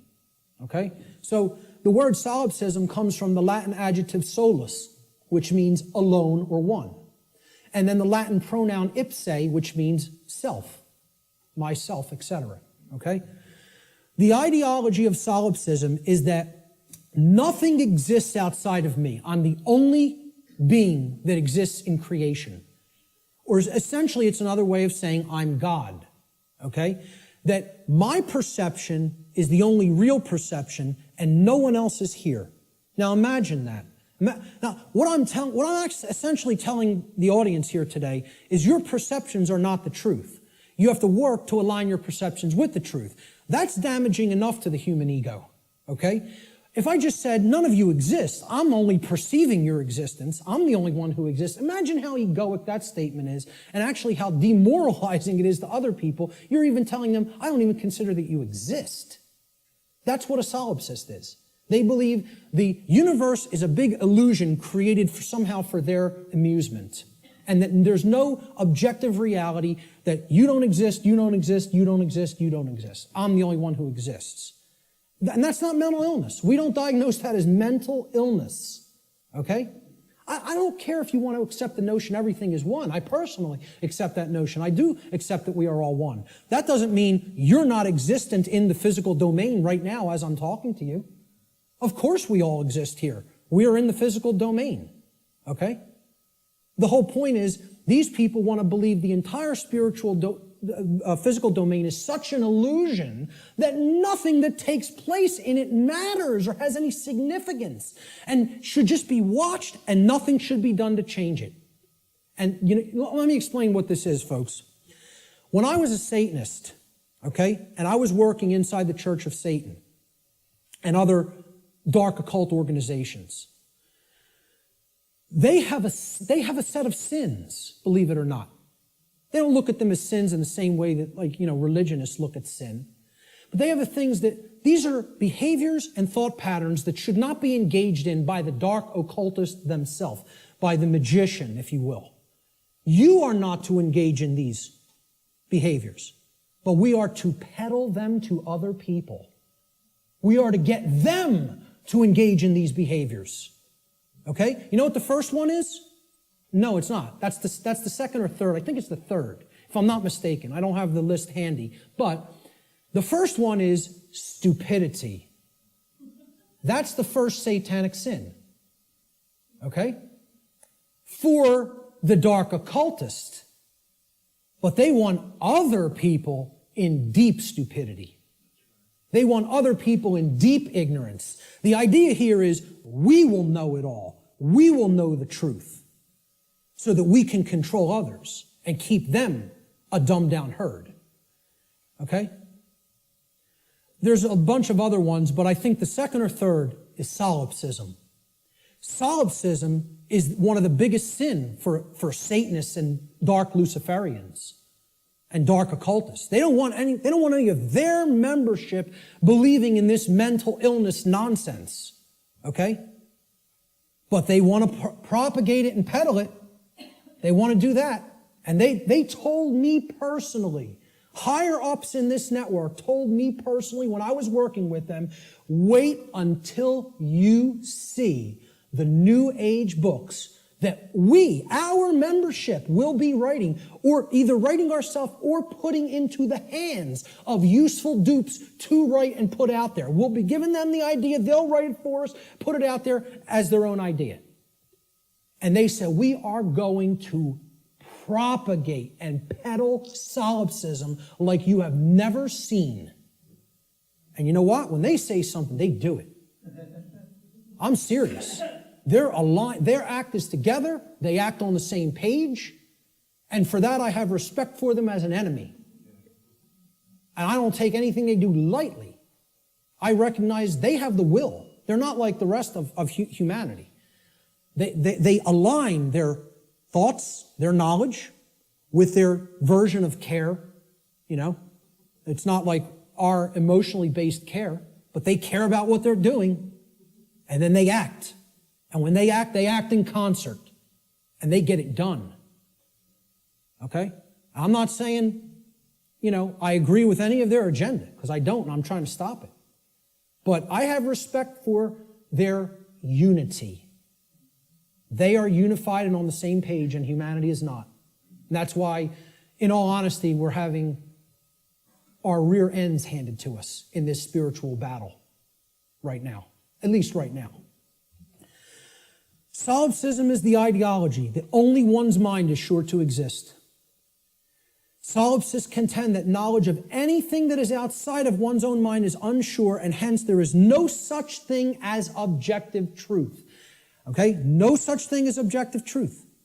And therefore, nothing about the external world and its workings can actually ever be known. Just think about that statement. It's saying no one can ever know anything. You cannot come to know anything at all. There is no such thing as knowledge. So what I would say to somebody who's following the quote-unquote Course in Miracles, or a course in solipsism, or a course in acceptance of all forms of evil in this world, is you can't know anything by reading the Course in Miracles, because nothing can be known. You know? Why would a solipsist ever pick up a book? Why would a solipsist ever watch anything, any video? Why would a solipsist ever engage in a conversation with another human being? You know? Tell a solipsist you can't know that you're going to fall off that cliff, so why don't you go try to walk over it and see what happens? Because you can't be sure of anything. They won't do that, though. You know? The whole point here is this is a religion. This is a New Age religion. And I'm telling you who it's peddled by. It's peddled by the occultists who have the knowledge of how natural law works and are trying to put out whatever ideologies they can, destructive ideologies they can, to get people not to understand it. Or to even go so far as to believe that nothing can be understood. Why would you bother to look into natural law? Nothing can be known. It's unbelievable that anybody would be so gullible and naive to fall into this mindset. Let me just tell you what it really is. It's a person who has given up on life. They feel that it's so difficult to know anything and they don't want to do the work to come to that level of knowledge that they've just said, I don't believe it can be known. That makes me feel more comfortable in my ignorance and laziness. That's the truth about what solipsism is. Okay? And that's the truth about my friend I bumped into at the MUFON conference. And I'd say that to her face. Okay? So, we have to realize we're battling this force. This religion is on the rise. Solipsism is on the rise. More people are becoming solipsists or solipsistic in their beliefs, in their thought processes. Let's look at some basic definitions and working definitions. Now, first thing we're going to define is definition. Let's define what a definition is, okay? A definition is an exact statement, a statement of the exact meaning of a word, all right? We're looking for an exact meaning, not a connotation, not a maybe or a like or a somewhat. We're looking to narrow the focus. That's why it definites it. It makes it finite. We're taking it not infinite, we're finiting it. We're making it finite. Okay? We're actually limiting through words what something means so we can be clearer about what we're saying. Okay? It's an exact statement or description of the nature, scope, or meaning of something. Another way we could look at a definition when we're talking about visual or audio definition is it's the degree of distinctness or clarity of an object, image, or sound. Okay? So why do people buy HD TV sets? They want higher definition. They want a higher clarity of the picture. Okay? If you have high definition audio, for audiophiles, they won't accept anything but high definition audio, because in comparison to low def audio, the clarity of the sound is very good. It's much better. Okay? So that's what definition is. It is all related to clarity. When we use it in conjunction with words, it means the clarity of the meaning is amplified. Okay? And when it's with a picture, the clarity of our vision, of ability to see what the picture is, the information in the picture is amplified. And same thing with sound. The more accurate the definitions that we have for words or concepts, the better our clarity of meaning and therefore our understanding of those concepts, words or concepts will be. So definition simply means clarity of meaning when we're applying it to words and concepts. So therefore, let's define natural law. So this is what we're going to be talking about for the rest of the day. We have to define it. The simple definition of natural is inherent, having a basis in nature, reality, and truth, not made or caused by humankind. So if it's natural, wasn't made by man. Mankind didn't make it. Okay? And again, the origin of the word, neter in Egyptian, means spirit, and all means of or related to. So of or related to spirit. It is all of nature, the spiritual domain. See, this is the other part. People believe that the spiritual domain is separate from the physical domain. This is a huge thread and a huge central focus in all of my work. If you think the spiritual domain is not where you are at now because you're in the physical domain, you're mistaken. If you think that the spiritual domain is someplace other than the physical domain, you're also mistaken. If you place emphasis on one above the other and say, well, this one takes precedence and this one's not important, either way you do it, whether you say the spiritual is more important and the world of matter should not be given any significance, it's imbalance. And it's not true. Okay? Or if you say, hey, like scientism does in many, left brain scientism, the material world is all that there is. This is just a dead mechanized clockwork called the universe, and it happened by accident for no reason. And there's no such thing as the spiritual domain. Both of these worldviews, and we're going to get to a breakdown of these worldviews, they're completely inaccurate, they're not based in truth, and most of all, they're based on brain imbalance. And we're going to see how one of these worldviews or another develops when either the left brain hemisphere or the right brain hemisphere has taken precedence and dominance within the individual consciousness. So, natural means spiritual. These words could be used interchangeably. So when I'm talking about natural law, I mean spiritual law. Unseen spiritual laws. But overall, the dictionary definition of natural is it's inherent to nature and it's not made by man. The word law the definition is an existing condition which is both binding and immutable. So let's look at each one of these words. Existing. It means that it is present. It is present. Okay? It cannot be just ignored and expected that, well, that doesn't make it true and it's not going to have an effect. It's there. It's present. That's why it's a law that it's in operation, that is in operation. It is binding. Binding means it has an effect. It means it doesn't matter whether you believe that it has an effect. It doesn't matter whether you understand that it has an effect. It doesn't care. And this is another big hammer to the ego. The human ego wants to hear what it wants to hear. One of the things it wants to hear is the universe cares about you personally. It cares about John. It cares about Bob. It cares about Mary. It cares about Elizabeth, whatever. Okay? It cares about you individually as a being. Now, you could go so far as to say you believe that the creator of the universe cares about you. I'm not denying anybody or saying don't think that. What I'm saying is that the laws of the universe don't care about you. Laws have been created in this realm that work flawlessly, 100% of the time, flawlessly. Let me ask people to envision this scenario to try to clarify this.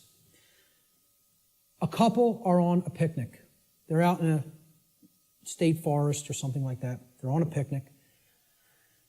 About 50 yards away from where they're at, okay, there's a pretty tall cliff, maybe about 200 feet, okay, and it ends in some jagged rocks.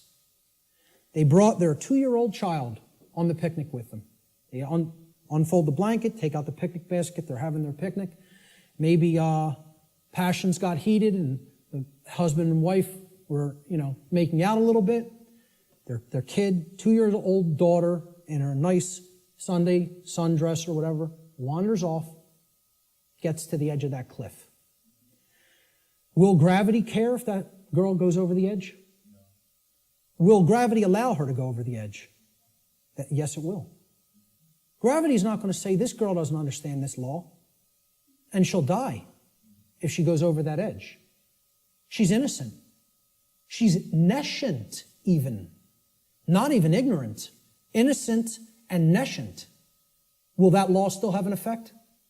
You damn better well believe it will. And so does natural law in the same way. It doesn't care whether you don't know Doesn't care whether you're nescient or ignorant. It's in effect, it's binding, and it is immutable. Immutable means that nothing you can ever do can ever change it. It is in effect eternally. Because man didn't put it into effect. You know who put it into effect? The creator of the universe put it into effect. And I don't really care what you think of that force as. You could think of it as an impersonal force. You could think of it as the man with the beard. You could think of it as this remote control. I don't really care what you think of it as. Personally, that's none of my business. But you know what? If you think of it that it's man that makes the laws, then I have a problem. Because man doesn't make these laws I'm talking about. The creator of the universe set these laws into motion, put them into effect, and they bind you. You and I are bound by these laws, whether we like it or not, whether we accept it or not, whether we understand it or not. They're in effect, and you are already creating the reality that we are experiencing based upon interaction with these unseen laws. Already. You're already doing it. You can never not be doing it. That's an impossibility. Okay? You're always creating, co-creating in harmony, in cooperation, I should say. Whether it's in harmony or opposition is a different story. In cooperation with these spiritual laws that I'm going to talk about, you are already creating in cooperation with them and can never not do so as long as you exist in the physical domain. Okay? So that's what the simple definitions that we're working forward with. Natural law doesn't mean anything other than this. That's it. It means, so let's put them together. Inherent, existing conditions. Conditions that exist in nature, which are both binding and immutable. They have an effect whether they're understood or not, and they cannot be changed. So what would be our requirement of knowledge here? What do you think should be done?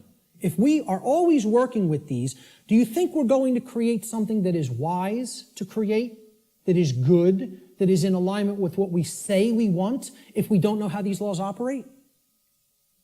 You know what's going to be created? A mess. Total chaos. Something you don't want. Something that leads to enormous suffering, which is where we're at. If, on the other hand, you have that knowledge of how these things work, then you align your behavior to them, you're going to create a whole new different ballgame. And then you're going to not have self-inflicted suffering. Okay? That's what this is all about. So let's give a working definition. This is what I call the soundbite, right? People say, well, tell me what natural law is, Mark. You have a few days? Maybe a large portion of the day like we're going to cover today. Maybe. Some people will get it. Okay? But really, you need to devote a large amount of time to studying this, understanding it, reading about it, and even experimenting with it. This is not an untestable hypothesis. Okay? And it's not a hypothesis. It's actually a law. But it's not untestable. You can test it. You can apply all the scientific methodologies to natural law. Same thing. Gather your information, observe, hypothesize, observe, test the results, publish the results. That's scientific methodology. The scientific methodology will be borne out for everything I'm talking about in this presentation if it is applied. Because this is not a religion. This is not some new age mumbo jumbo. This is a science. It is a science that constitutes knowledge of how laws that are existent, in operation, and immutable in this universe work, and how we are creating what we experience in conjunction with these operating laws. And man didn't put them into effect. Whatever created this universe put them into effect. I'm not here today to tell you what that is. Your job in your own personal experience is to get in touch with what you feel that is. I'm not here to tell you what that is. Now, I'm not here to tell anybody what that is. But my whole point is, it created these laws, and they're in effect. And if you want to stop suffering, and if you want the human condition to change, you have to understand how these laws work. There is no way around that. Knowledge of these laws is required. And this is what people in the so-called New Age movement and in religious communities and in other communities don't want to acknowledge. They don't want to acknowledge that work is required. So let's give a working definition for natural law, my soundbite variant, okay? I tell people who want the 6 o'clock news edition of what natural law is, okay? Natural law is universal, non-man-made, binding, and immutable conditions that govern the consequences of behavior, and specifically, at least on this planet, human behavior. I would say in the universe, it governs the behavior of all intelligent beings. Intelligent beings, okay? Natural law is a body of universal spiritual laws which act as the governing dynamics of consciousness. The governing dynamics of consciousness. That's the working definition.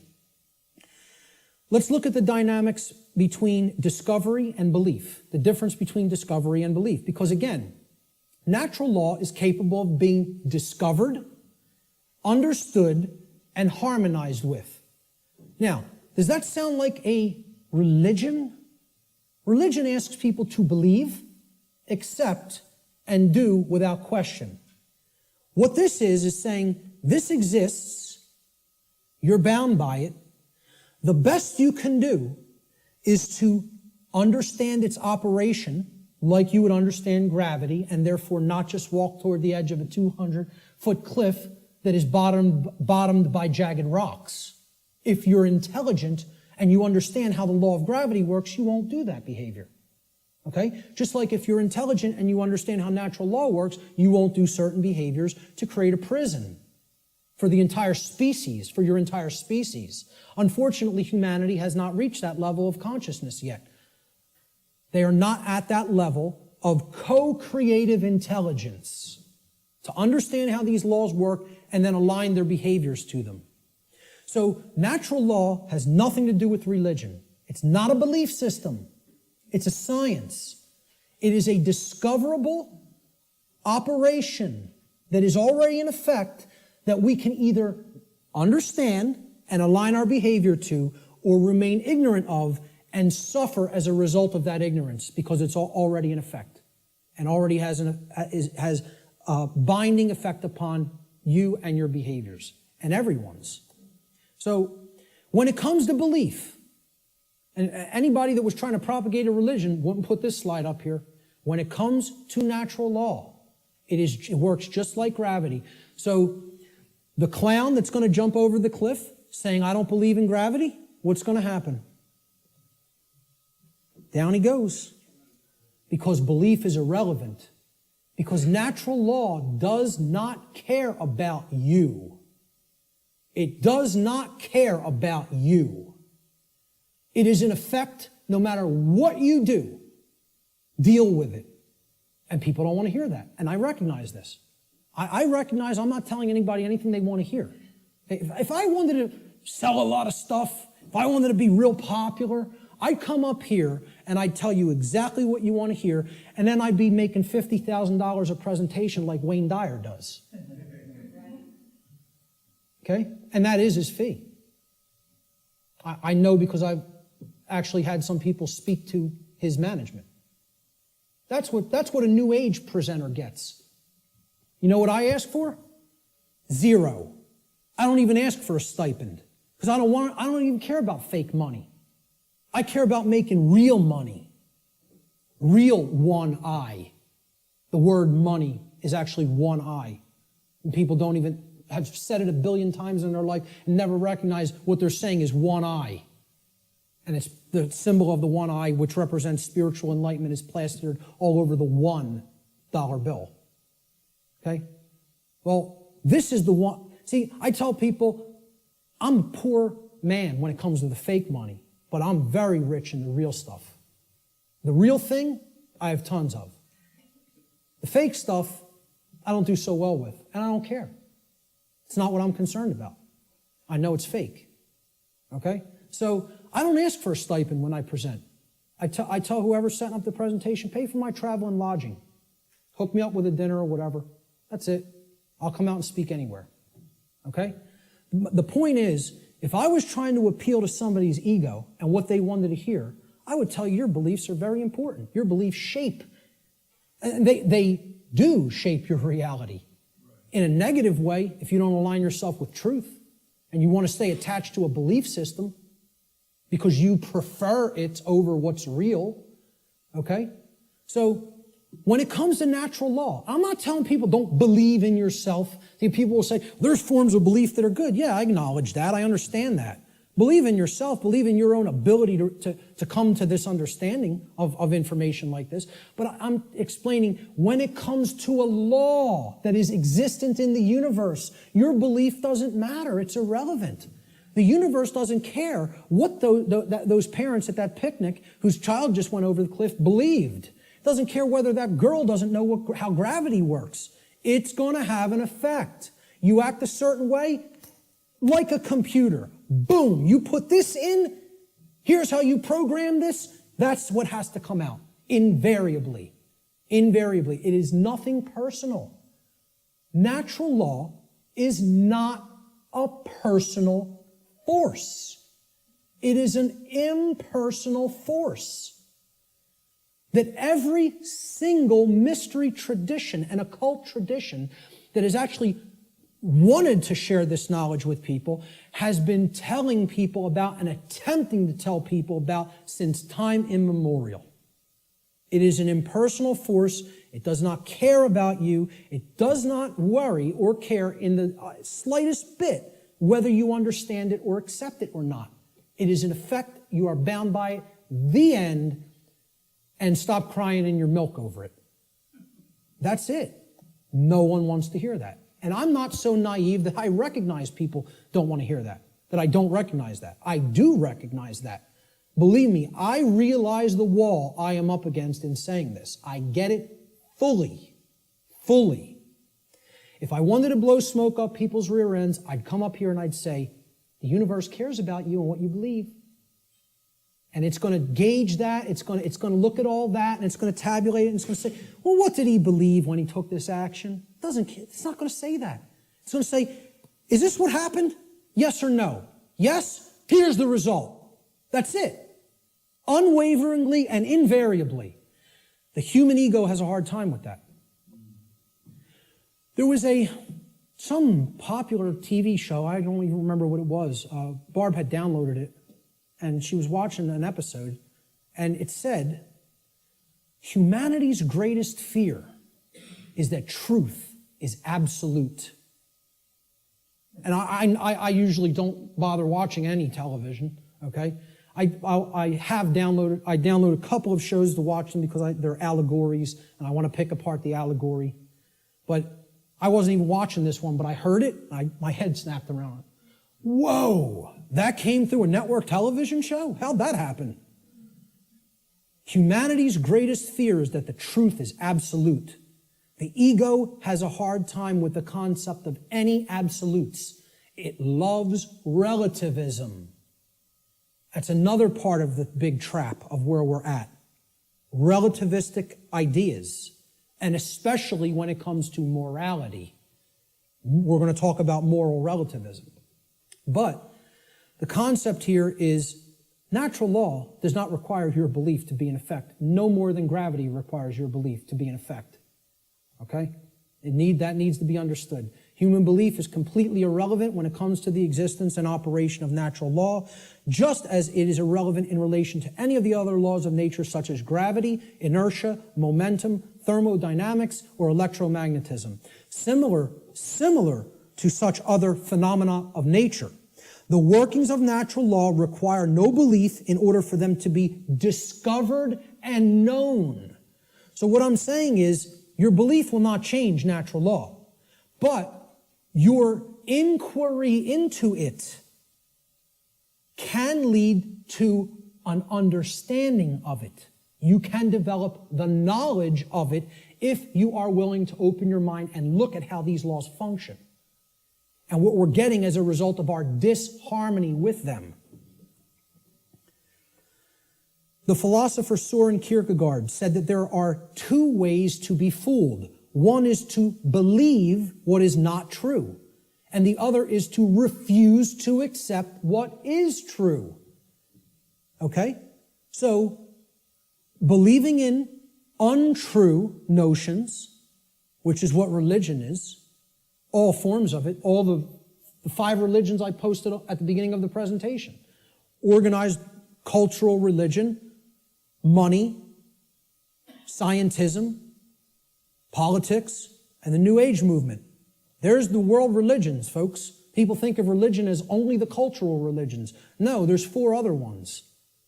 One's called government and authority, okay? Or politics, however you want to name it. The other one is money, finance. There's another religion. One of them is the New Age movement, and one of them is scientism, which I'm not going to refer to as real science because it is not. It is a belief system and a religion. So what Kierkegaard is saying here is you can believe things that aren't true, and that will hold you back. And you can refuse to accept what is true, and that will also hold you back. I say these are the only 2 ways that humanity ever creates self-inflicted suffering for itself. You want to know how suffering is created for the human species? That it doesn't need to experience? We believe what's not true. We refuse to accept what is true. That's why self-inflicted suffering exists in our species. And if we are to become wise, we need to stop doing both of those things, and then we'll stop creating suffering for ourselves. So let's look at consciousness and the human brain. Okay? Because consciousness is an intangible force. Okay? It's something that exists, but you can't really see it. Many people even have a hard time explaining what it is. But there is physiological expressions for consciousness in the physical domain, and the brain is one of them. And of course, people will say, well, don't leave out the heart. Of course, the heart is also very important. Heart has an even bigger electromagnetic field than the brain and is tied into the physiology in an even more complex way than the brain is.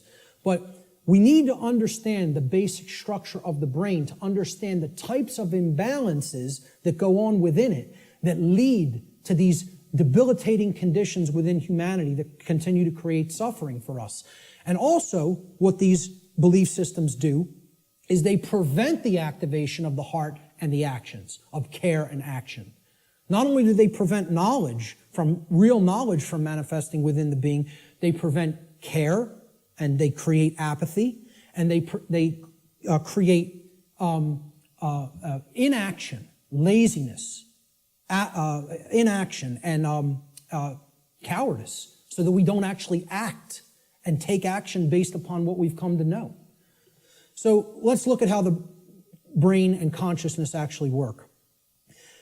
People will also try to give ridiculously overcomplicated and mystified definitions of what consciousness means.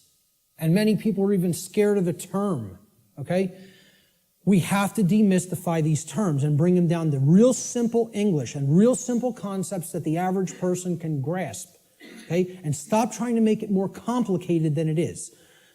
Being conscious of something, meaning having consciousness of it, is an ability of the being to recognize patterns. Remember, this is all about pattern recognition. To recognize patterns and meaning with respect to events that are taking place or have taken place, okay, both within oneself, okay, in the inner realm, in the lesser realm, the realm of the individuated consciousness, and in the realm in which the self exists and operates, the macrocosm. So let's break it down, right? Ability of a being to recognize patterns and meaning with respect to events taking place within oneself, the microcosm, and in the macrocosmic world, the world at large. And the events taking place is the truth. So it's our ability to accurately perceive truth of what has happened and what is happening. That's consciousness. That's consciousness. And it's made way overly complicated by people.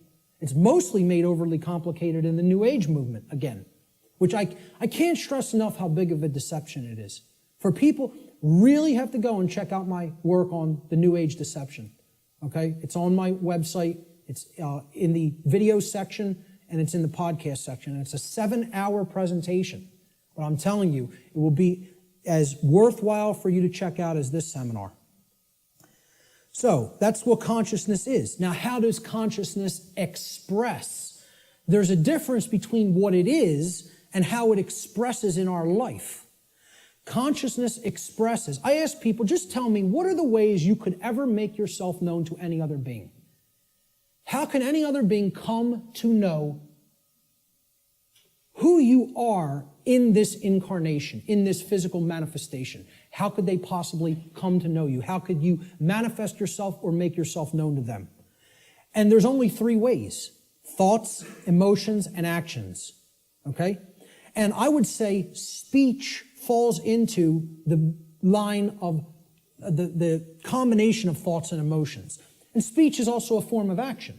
I'm using force to, make the air flow over my vocal cords to make sounds come out so that you can hear what the concepts I'm trying to express. So it is a form of action. And it derives from what we have thought up to this point and the emotions that we have, and we could express it through speech. So thought, emotion, and action. Thought you have to look at as the creative force that is the expression for consciousness within the individual. Okay? So it's a neutral force. You don't look at your thoughts as masculine or feminine, do you? But you do look at them as creative forces. In order for anything to manifest in the physical domain, it had to first exist as a thought. This computer, somebody had to envision all the parts, how it works, how it's put together. Okay? This camera equipment, the clothes you're wearing, the seats, everything that exists had to first exist in the realm of thought. Had to. By law. Then it comes into physical manifestation through action. Your emotions are a polarized component, you could look at it as. It is a feminine aspect of consciousness. Because other people don't feel your emotions. They could perceive or sense them. You're the one who's feeling the emotions in your physiology. It's an internal expression.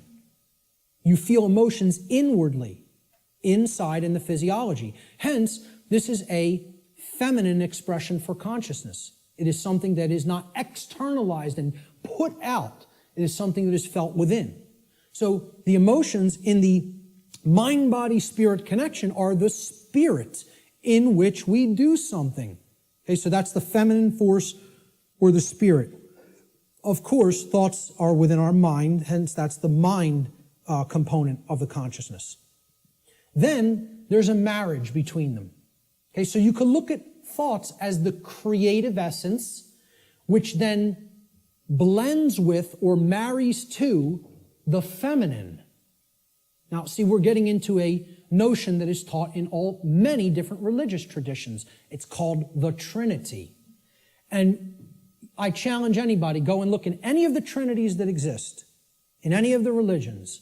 You can go back to Babylon. You can go to the Indus Valley traditions. You can go to the Egyptian and Cometian traditions, the Christian traditions.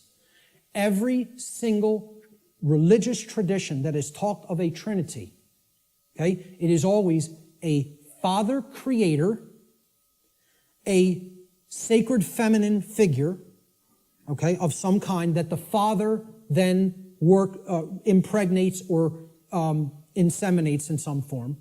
And then from that offspring is born a male child. Always. Okay? What we're talking about here is the Father being the mind, the creative essence. Then the spirit or the emotions being the sacred feminine essence. Okay? Or the Holy Spirit, the emotions. And then the child, the male child, is behavior. It is the active or masculine principle that actually interacts with the physical world to change it. And hence, that is the only way to actually save ourselves. And again, people in religious thinking will immediately attack this and say, you're saying that saving ourselves will not come through faith. Yes, I am. Saving ourselves will only come through action. Action will save humanity. Faith will not do it. So sorry to again, smash another egoic attachment that people have to religious notions. But these religions are created by the control system. Okay? People don't understand that exoteric Christianity is created by the dark occult, of the ancient dark occult mystery schools. They don't understand where this religion came from because they haven't studied astrotheology. And I'm not telling you there's no good concepts in any religion. I say take all the good concepts and leave the nonsense. Because one of the nonsense is that you need to believe in something to be saved from the current human condition. You don't need to believe in a thing. You need to know the truth. And right in their own religion, there it is. Let me just stay on this for a moment, because in their own scripture, the exoteric Christian scriptures, what is the one prescription that the Christ figure gives to the people when he is asked about freedom? He's only asked about freedom like once in the Gospels, okay? In the words attributed to his teachings. And they want to know what will save us, what will make us free, and what is his prescription? Truth shall make you free. No, that is not. There's something missing there. You're close. What is the actual saying? Know the truth. Knowing the truth will make you free. That's the prescription, even in exoteric Christianity.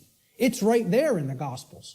But Christians don't want to hear that because the controllers in the church who came from the dark priest class gave them this nonsense that all you have to do is believe and everything will magically change. Well, good luck with that. When people's behaviors have no alignment with morality, you think your belief's going to change something? Again, let me know how that works out for you. And again, I'm not mincing words up here. You know, I'm telling it like it really is. I don't care who it offends. So, the expressions for consciousness are thoughts, emotions, and actions which are likened to, in the consciousness community, of mind, spirit, and body. And it's a trinity. A father creator, which is the thoughts, the mind, the feminine essence, which is the mother of the trinity, the emotions, the inward aspects, the spirit. And then they give birth. When the thoughts and the emotions come together, they give birth to action in the world, which is the male child. This is very important to understand. I hope everybody is clear. This is our internal trinity, which constitutes the expressions for consciousness. Okay?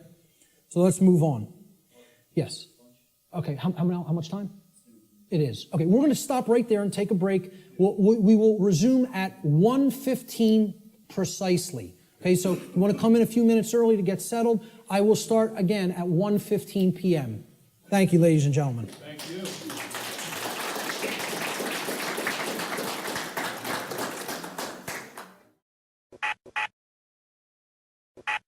Okay, welcome back, everyone. I hope everybody had a really good lunch and is energized for the afternoon session. We're going to have, I'm going to go until about 3:20 p.m. In the first part of this, and we'll take a 10-minute break there, and then we'll start in again about 3:30, and we'll go until 5, and then we'll come to our dinner break. So let's pick up where we left off. I was talking about brain structure and human behavior and how these two things are completely interrelated. Brain health plays a critical role in human behavior, so it is extremely important for human beings to become familiar with the brain's basic structure and function. Now, I'm not telling you that this is the totality of neuroscience, what I'm going to show you here today. I'm saying that this is the basics. It's the essence of how the brain structure works. So this is part of understanding the physiological aspects of how consciousness works, all right?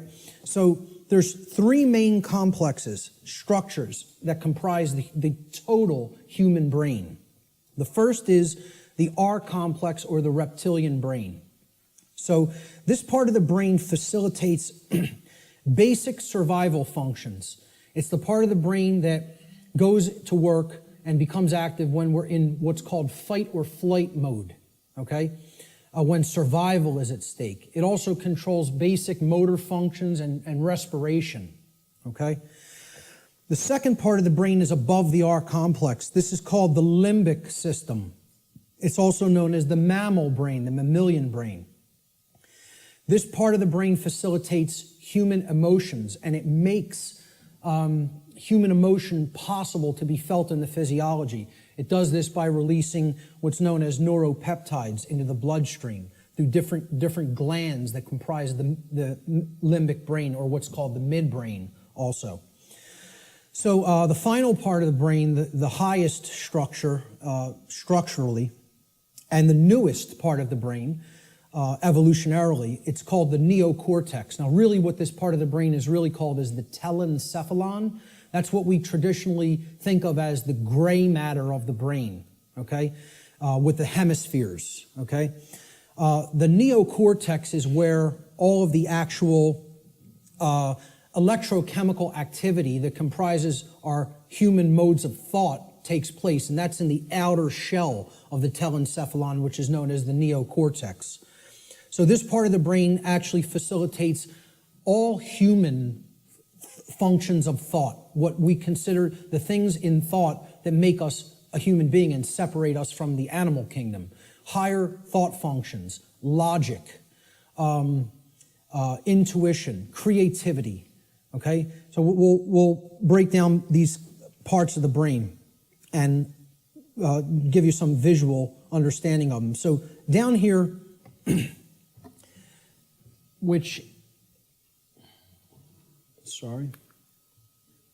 down here is the reptilian brain. It's comprised of the brain stem right here, and this part of the brain is called the cerebellum, okay? These two components together essentially comprise the R complex. So again, the R complex is the lowest consciousness part of the brain. We don't do any thinking with this part of the brain. It's the reactive part of the brain. It reacts to stimulus. It's the stimulus response mechanism. Now, up here in this middle part of the brain, these are all the different glands like the hypothalamus, the thalamus, the pituitary and pineal glands, etc., that comprise the midbrain or the limbic system. All human emotions are facilitated, are made possible by this part of the brain, okay? So this part of the brain, if it wasn't working properly, you would not be able to experience a normal range of human emotions. This is part of what psychopathy is. Psychopaths, this part of the brain is not functioning properly, whether it be from a birth disorder or whether it be from conditions over one's life that if someone has stayed in chronically has numbed out this part of the brain and it is not functioning properly anymore, so the person's not actually experiencing a normal range of emotions. This part of the brain, which again is the telencephalon, this gray matter part with all of the grooves, etc., that's the neocortex. The neocortex is the outer casing, basically, of the telencephalon, the higher brain. It's the human brain, okay? Neo means new, so it's the newest part of the brain structure as far as evolutionary development of the human being goes. So this part of the brain facilitates all higher order thinking.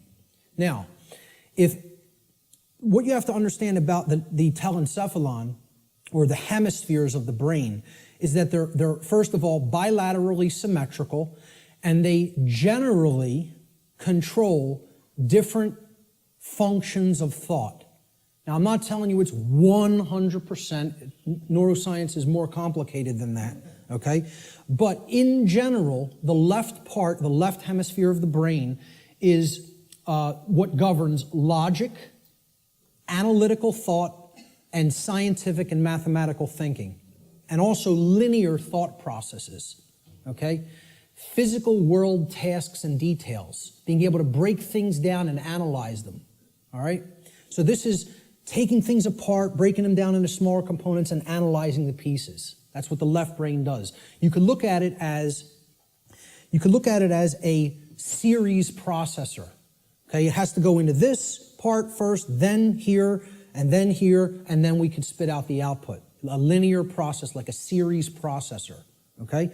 The right side of the brain, the right hemisphere, governs or generally facilitates and makes possible human creativity, our emotional makeup, okay, all the emotional dynamics of the human being, holistic thought, being able to see the big picture thinking, pattern recognition, and then things like compassion, nurturing, care, okay, ethics to a large extent. And I would say ethical thinking comes from a balance between the two, as we're going to get into. Now, if this left part of the brain here becomes chronically dominant, the masculine part of the brain, and again, I'm putting these symbols here.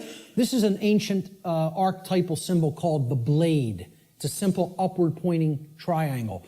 And this downward pointing triangle is another ancient archetypal symbol that was referred to in the ancient world as the chalice, the cup, etc. Okay? And this was a rudimentary phallic symbol, and this was a rudimentary womb symbol, representing the male and the female, or the masculine and feminine, more accurately, components of the consciousness. The idea is to keep a balance between these two. When we have a balance between the two, that's when we're operating on all cylinders, so to speak. That's when real consciousness and pattern recognition is developed. And that's when real morality and ethical considerations are also created within the personality, within the being. If this part of the brain is chronically dominant, the left part of the brain, okay, what happens is the right side of the brain is imbalanced. It's not really functioning at a higher level, okay? And the limbic brain will actually suffer that effect, okay? It will also start to shut down. So you will have a lot of left brain patterns going on and a lot of left brain processing going on. But if that's all that's happening and we're not using this part of the brain equally, the R complex of the brain is what essential executive functions are going to be routed to. We're going to be living from the R complex in a kind of stimulus response only mode instead of living from a holistic brain balanced mode, which is when we're in that balanced state, the neocortex, which governs higher order thinking and makes higher order thinking and ethical thinking possible, is what rules the personality. Okay? Now, conversely, if the right side of the brain is chronically dominant, so let's put it this way. The left side of the brain being chronically dominant, you have the controller. That's the master mentality. The right side of the brain being chronically dominant, that's the slave mentality. That's the I won't stand up for myself and I'll just accept everything. The total new ager, in other words, okay? So this part of the brain, if it's chronically dominant, the opposite happens with the structures of the brain. The R complex will shut down. It will suffer, okay? It will not work properly, which the R complex is necessary. It makes you stand up for yourself when you're under attack. Again, it's the fight-flight response. In a dangerous situation, you've got to know whether you're going to fight whatever's attacking you or whether you're going to get out of dodge and run away. Okay? That's a survival mechanism that's necessary when there's danger. So when this part of the brain is chronically imbalanced, the R complex gets shut down, people freeze essentially, and they don't stand up for themselves and take action. What's happening is they're being ruled by their emotions. And again, the limbic brain governs all emotions, positive and negative. So that's compassion and that's fear. It's any possible human emotion. The midbrain is what's ultimately facilitating that emotion in the physiology. All right? So if this part of the brain is chronically dominant, the opposite happens. You go into slave think, you shut down, you freeze, you're ruled by the emotions, and you don't stand up for yourself. So, the neocortex of the brain has two hemispheres. The left brain largely facilitates logic and scientific thought, while the right brain hemisphere largely facilitates creativity and compassion. When both hemispheres are in balance, the neocortex acts in its proper role as the executive command center of the whole human brain. And that's when true intelligence is born. Now, true intelligence is a concept that I think more people really have to understand. People have equated intelligence with intellect, especially in the Western society. All right? Intellect is not intelligence. Let me say that again. Intellect is not intelligence. Intelligence comprises more than intellect. Intellect is left brain understanding. True intelligence is holistic understanding, with the right brain included in the process, the nurturing, compassionate, creative, and intuitive sides of the consciousness together with the intellectual aspect of the consciousness. And you can see this in the word. Intelligence, right? Intella is where intellect comes from, okay? And gens, G-E-N-C-E, comes from the Latin verb generare. Generare means to generate or to create. So it's the creative aspect of the personality, or the right brain. So intellect plus creativity, logical thinking plus nurturing and compassion. That's real intelligence, holistic intelligence. And most people in our society are not in holistic intelligence. They're in one form of brain imbalance or the other. So let's look at how this manifests. If a human being's left brain hemisphere becomes chronically dominant, the R complex will take over executive function of the brain, and the person will become ruled by selfishness and base desires. And they will develop a personality that is based in domination and control. Conversely, if a human being's right brain hemisphere becomes chronically dominant, the limbic system will take over executive function of the whole brain, and the person will become ruled by their own emotions and develop a personality that is based in submissiveness and naivete. Okay? The slave think mentality. The schism of the individual. Okay? And this is critical, because this is not only a schism within the individual consciousness, it's a schism of worldview, of the way we view ourselves in the world and the way we view our relationship to others in the world. So I call this the mental schism. And it highlights basically what will happen, what kinds of thinking will manifest when certain types of brain imbalance are present. So when we're in this schism, and again, most of humanity is, if we're overly intellectualizing everything and we're too much in the masculine hemisphere of the brain, okay, we're not using the right or intuitive capacities of the brain, the right brain hemisphere. What this can lead to in the world is, again, rigid skepticism. Now, what did we say about that? It's not conducive to learning. People aren't really going to learn when they're rigidly skeptical. This is a hallmark of scientism. Scientismists, I don't know what other thing to call it, worshipers of the altar of scientism, okay? They have this rigid skepticism because they're purely intellectual. They're not really intelligent. The creative aspect is missing from their personality makeup, okay? Atheism is a hallmark of overly dominant left brain thinking, because that, shuns all aspects of spiritual reality. There is no spirit. The universe is a grand cosmic accident. From there you get things like solipsism. People will say, well, isn't solipsism purely left brain? No. It is right brain. I'm sorry. Is it purely right brain? And I say no, it is left brain imbalance as well. Solipsism can be generated from both forms of imbalance, of believing nothing can actually be known. There is no truth. Truth is a dirty word to many left-brain individuals. You'll note. So solipsism plays into left-brain imbalance as well. All of these states here inevitably lead to these things down here. Moral relativism comes next. The idea that there's no such thing as the difference between right and wrong, that we just get to make those things up. They don't exist inherently in nature, We just can decide on what's right and what's wrong for ourselves and make it up, randomly.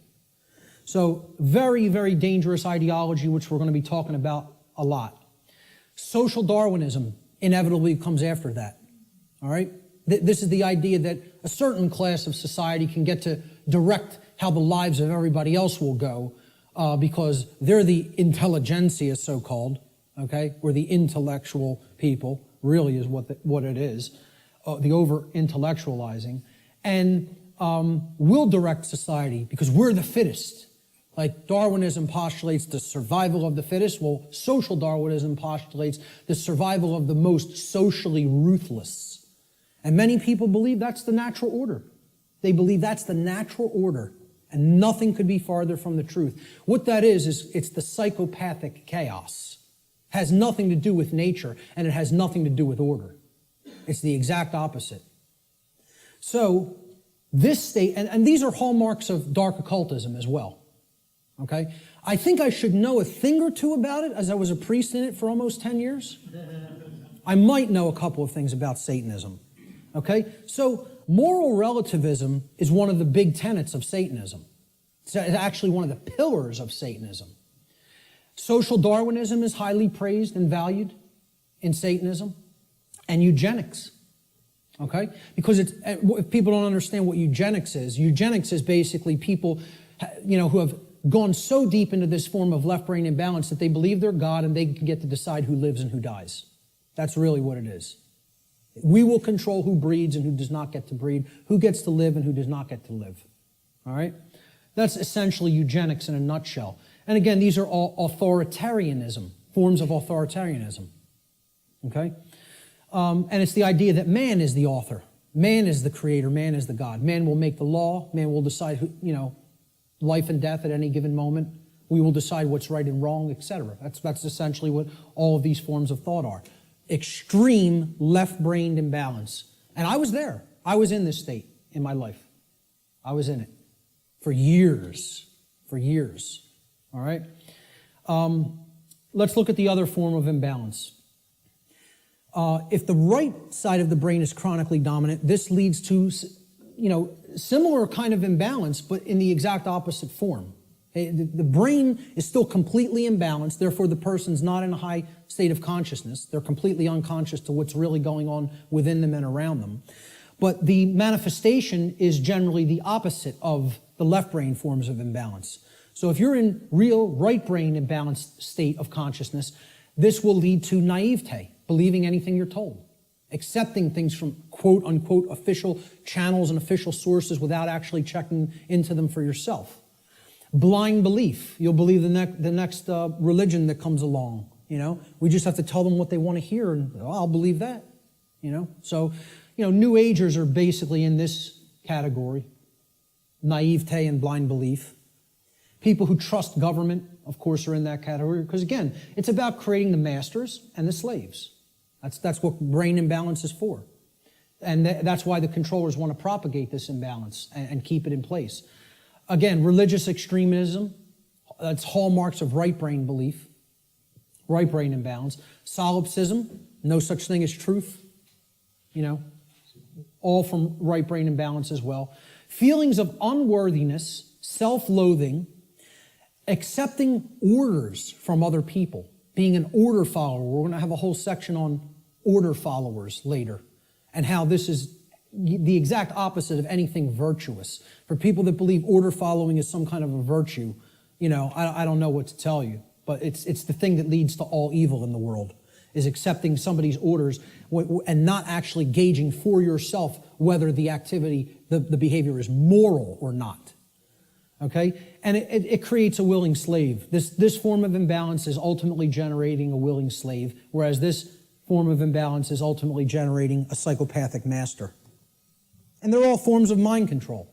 It's just another aspect of how mind control works. The propagators of mind control are just doing this to keep that imbalance present in one form or another. They don't even care which it is.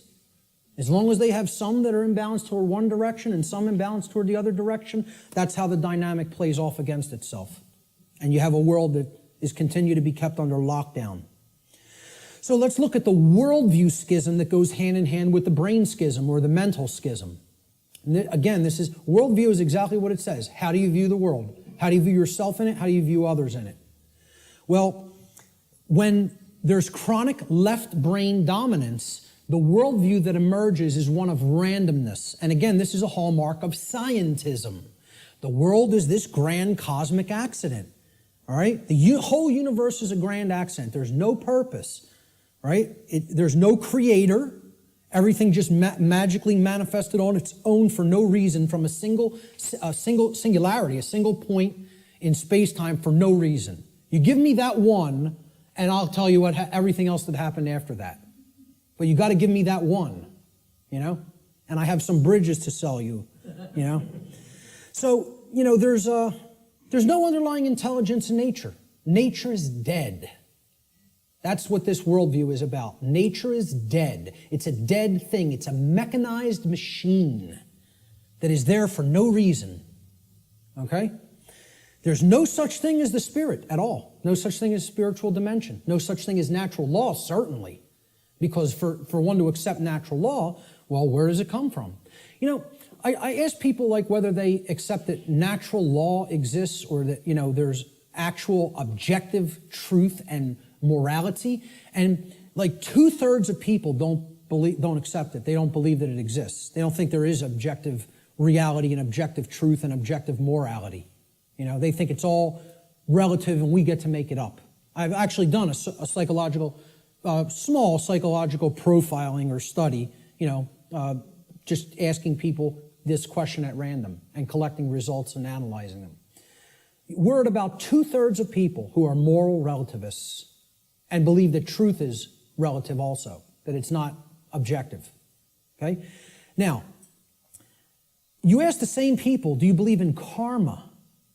88, almost 90% of people believe karma is real and it exists. So I'm like, I can't believe this. You're going to tell me that there's no such thing as a real difference between right and wrong. They're constructs in the human mind is what they think, right? And simultaneously holding in their mind the idea that karma exists. Well, I asked them the question, what put karma in place then? You believe it exists. What force created it? What made it? What put it in place? And they have no answer for that. You know, they intuitively believe karma exists, but can't answer where did it come from, because that would involve a creator. And somebody in left brain imbalance can't acknowledge that, you know? So to a left brain imbalanced person, there's no such thing as spiritual or natural law. It doesn't exist. As a matter of fact, all of existence has no purpose other than to continue its existence. See, survival is the highest aspiration to a left brain imbalanced individual. Right and wrong have no bearing. There's no point in even discussing it, okay?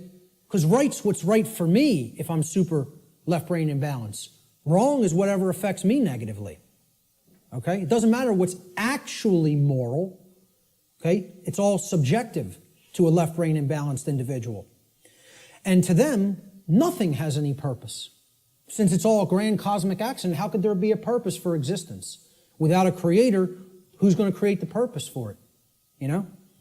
So it has no purpose other than to continue surviving. And again, that's right there is proof they're in the R complex, they're in the base brain. Survival is the highest goal. Survival is the only aspiration. Now, in Satanism, it's about as left brain imbalanced as it gets, folks. You know what their number one law is? Survival.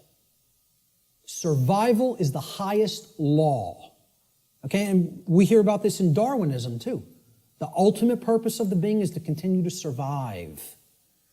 And I would highly debate that. I would highly disagree with that. There are laws higher than survival. Okay? But in Satanism, they simply refer to it as self-preservation. And that means preservation of systems of belief as well. Systems that are serving the self, the egoic self. They must continue to survive. Self-preservation as the highest law. That's the number one tenet of Satanism. And it doesn't matter who you need to step on to do it. Who you need to step on to get one up on somebody else. This is extreme left brain imbalance worldview.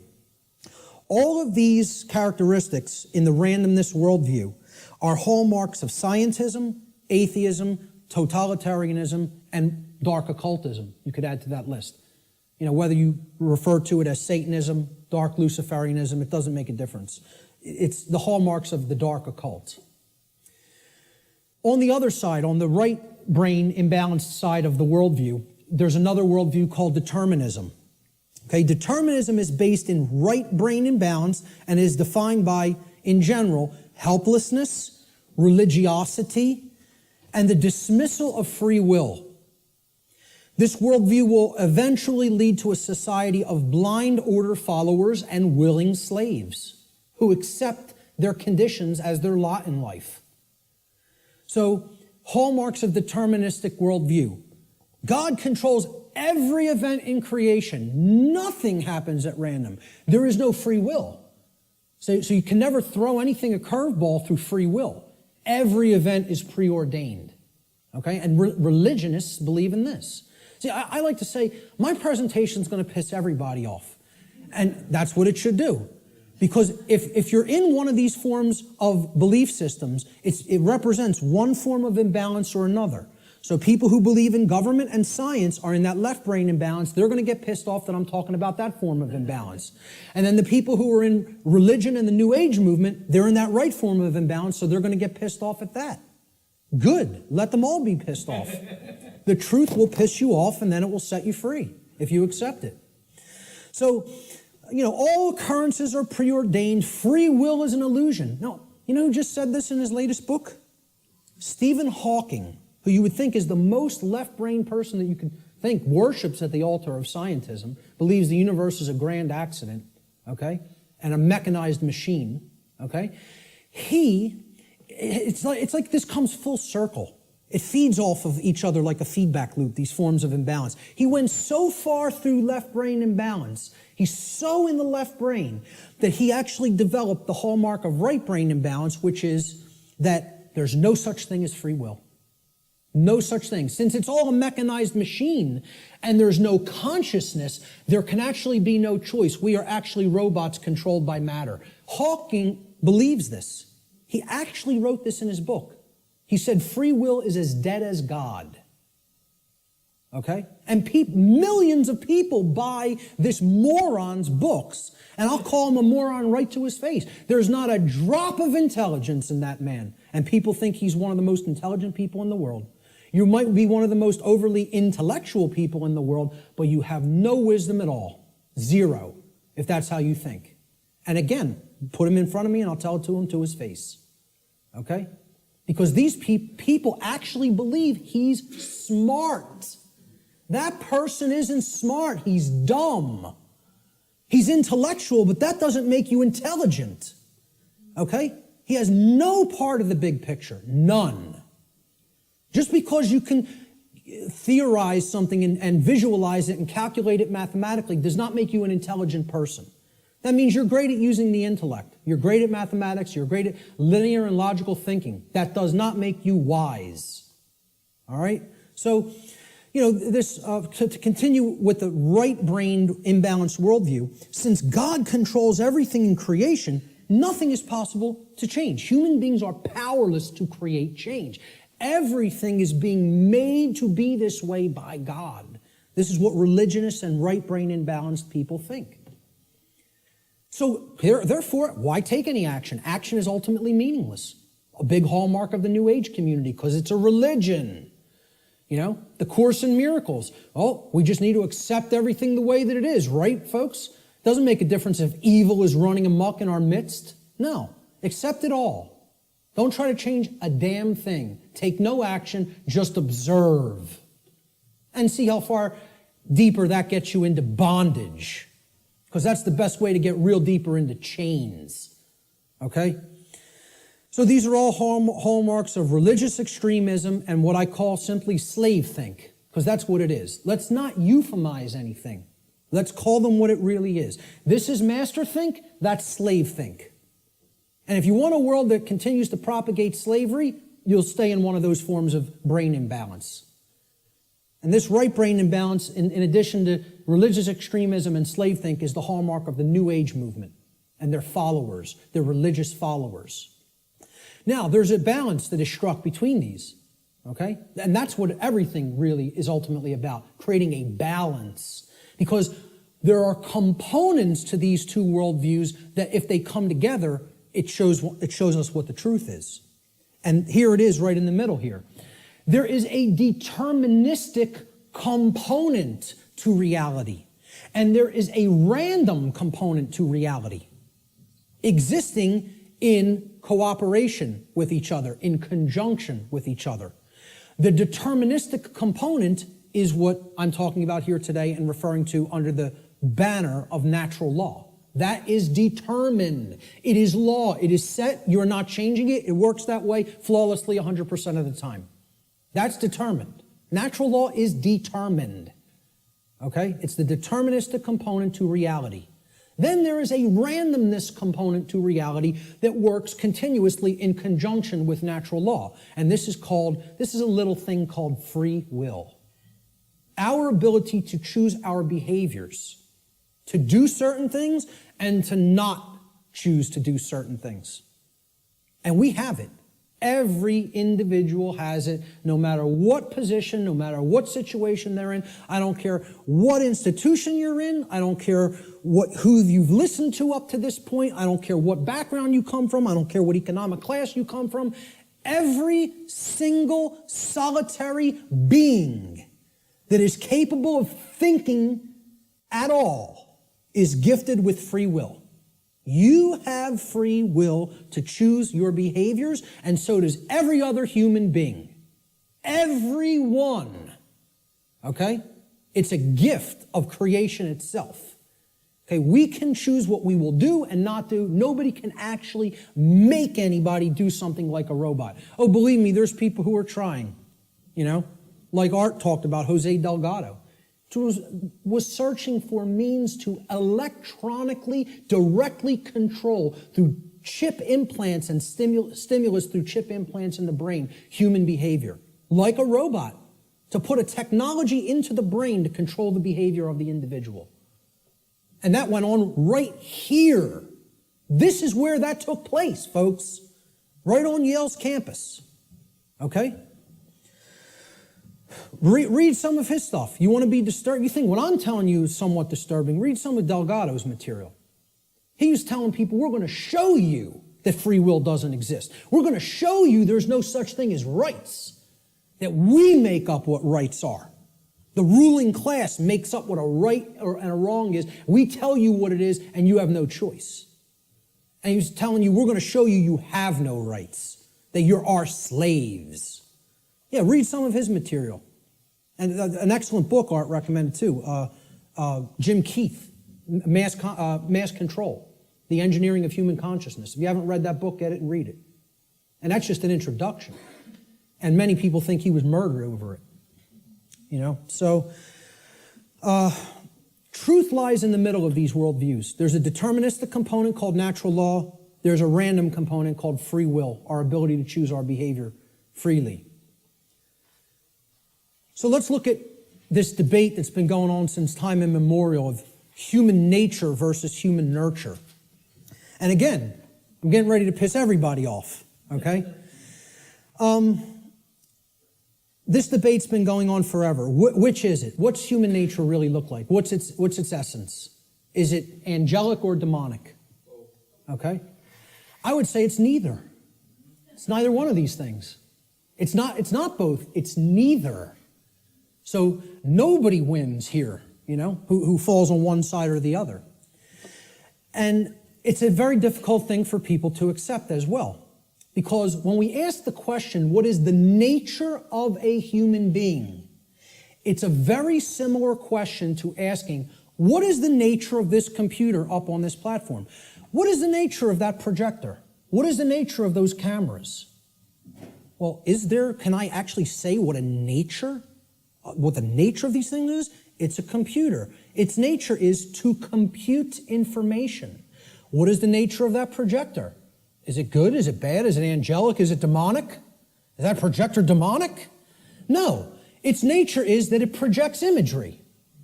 What is the nature of these cameras? They capture imagery. That's all. So what's the nature of a human being?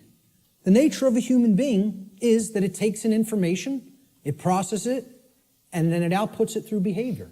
And as we're going to see, that's very much like a computer. I'm not saying that it is a computer. I'm saying it's like one.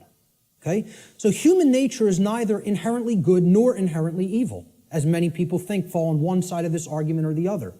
Instead, we should consider the operating conditions or the environment in which human beings exist, which influences behavior to a great extent, thus creating the current human condition. That's why it's called the human condition. It's not called, the situation we're in is called the human condition. It's not called the human nature.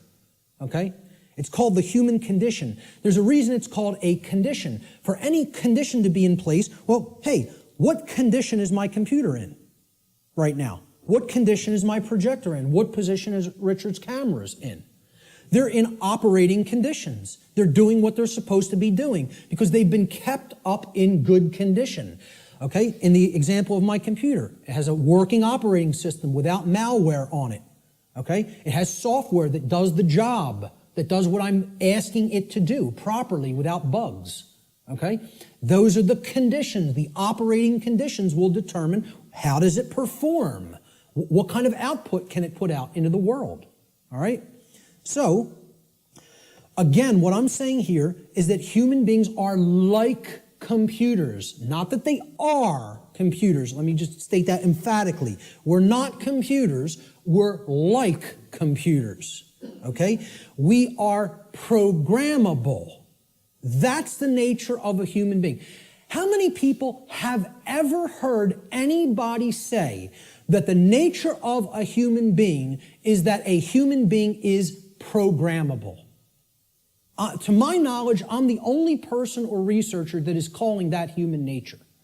Our nature is that we can be programmed. And there's another thing, that's another thing people don't want to hear. They don't want to hear this because they liken it to a mechanized machine. And I'm not saying, again, to emphasize, I'm not saying we are computers. I'm saying we're like them in the ways that we can be programmed. So what gets put into a person through the environment, which is called the culture, all right, and becomes their programming, determines what they will output onto the screen, which is called human life. And that will create the human condition in the aggregate as more and more people operate that way. All right, so let's look at how this works. Human beings are programmable much like computers. Like a computer, if a human being has a bad file system format, that's the first thing you do when you're going to get ready to use a computer. You have to format the drive. How many people here are somewhat techie? Not many. Okay, about a quarter to a third. All right. So some people will know what I'm talking about here. For the others, excuse the jargon for a moment. All right, I'll explain what it is. A file system format is you got to format the hard drive so you can prepare it for a specific operating system, which is basically the task controllers. It's going to control what happens on the computer, how programs get launched, how memory is used, etc. in a nutshell. All right, I do this for a living, so I know all the technical stuff. So I'll try to keep it simple. So if the human being has a bad file system format, right, this is akin to the operating conditions during a child's formative years, the first 6 years of their life, essentially. Now, think about it. We call this their formative years. Their formative years, like a format on a hard drive, because this is what puts the file system into the human being, that prepares it for its operating system. Okay? So, largely, what programs the child at this stage is the parents and what they will see in their immediate environment and home and during their very early years in, quote, schooling. All right? Now, if, like a computer, if a human being also has a bad operating system, now this is like Mac OS, Windows, Linux, etc., Android, iOS, these are operating systems. Again, they are basically providing a platform that other programs will run in, and they're providing a graphical user interface. This is your culture. The operating system is the culture in which the programs run, okay? So let's say if you have a bad operating system, meaning you're already surrounded in a bad environment, in a bad culture, right? That's also going to negatively impact the output. And then they have bad software programs. Now, these are the programs that you run. Now, if I didn't have a good presentation piece of software, my presentation might come out sloppy. It might crash in the middle of it. It might not display the graphics or the text properly, okay? So you got to make sure you're working with good, reliable software as well. Now, what the software is the belief systems, what the person has taken into the mind and is processed and made part of himself. And now, if all of those things are bad, we have three bad components. The format is bad, the file system format, which is the formative years of the child, okay? The culture is bad, meaning they're already growing up in a bad culture or in a culture that condones moral relativism, etc., and doesn't understand natural law. And the software programs that have been input into the child are bad, meaning their belief systems, okay? What do you think the output of that, quote, computer is going to be like? Is it going to be good? Is it going to be chaotic? If I screw up my system's hard drive format, if I put an operating system that is like at alpha state and it's not ready for prime time because the development's not finished, it's half-baked, okay? And then I load crappy software that's full of bugs and the developers didn't really care about programming them correctly. Do you think that computer is going to operate properly and give me the output on the screen I'm looking for, or output on the printout I'm looking for, or output on the internet that I'm looking for? Good luck. If you know a little bit about computers, you're laughing now because it would be ridiculous to assume that it could do that. Well, why do we think that we're going to have that in our environment when all of these things are badly programmed? See, the output onto the screen is also going to be horrible if all those three things, that determine how the system works are also bad. So it will contribute to deteriorating conditions on a mass scale. Like a computer, the behavior of a human being largely depends upon its programming. And its programming is the quality of the information that is being input into it. The quality of the information it's taking in. The quality of the information it's taking in is going to determine the quality of the information it's outputting, like any other computer. So if garbage goes in, surprise, garbage is going to come out. If good information goes in, quality will come out. And the output will be as one wants it to be. It will be able to process and create efficiently, effectively, not chaotically. Here's a very simple diagram. Again, if people understand it, they really get how natural law functions. And again, it's very unpopular. People don't want to look at what the bottom base foundation or platform of this structure is. Because once again, this idea that knowledge is what's required makes many people upset because they want to believe they're going to achieve these things they say they want without doing the work to acquire that knowledge and therefore understand the requirements for obtaining those conditions. So we start with available information. And when people look at what I'm going to describe here, they will recognize it as something. And I'll hold what that is for a moment. Available information is what you're starting with. This constitutes potential knowledge. And it can become knowledge if it's taken in, if it's amassed, if it's aggregated. Okay? It can be gathered, it can be processed, it can be understood, and then it can be acted upon. You could call this the grammar stage of this three-part process I'm going to explain. Okay? You could also refer to this as the input stage. If we're looking at it in a computer model, this is the stage of inputting information or programming something. Okay? Now, the next step that's built upon this is once you've taken information in, necessary information, you then come to a position of understanding it. You know what it means. You recognize the patterns. All right? So this is the second step in this process. Now, your understanding or lack of understanding, okay? Now, in the first stage, your knowledge or lack of knowledge is going to lead to understanding or lack of understanding. If you have understanding present, your decision-making processes are going to be in harmony with what you say you want, okay? You're going to understand, here's what I want, this is what's necessary to get that, to make that happen, to manifest it. That's understanding. It's a decision-making process that happens within the mind.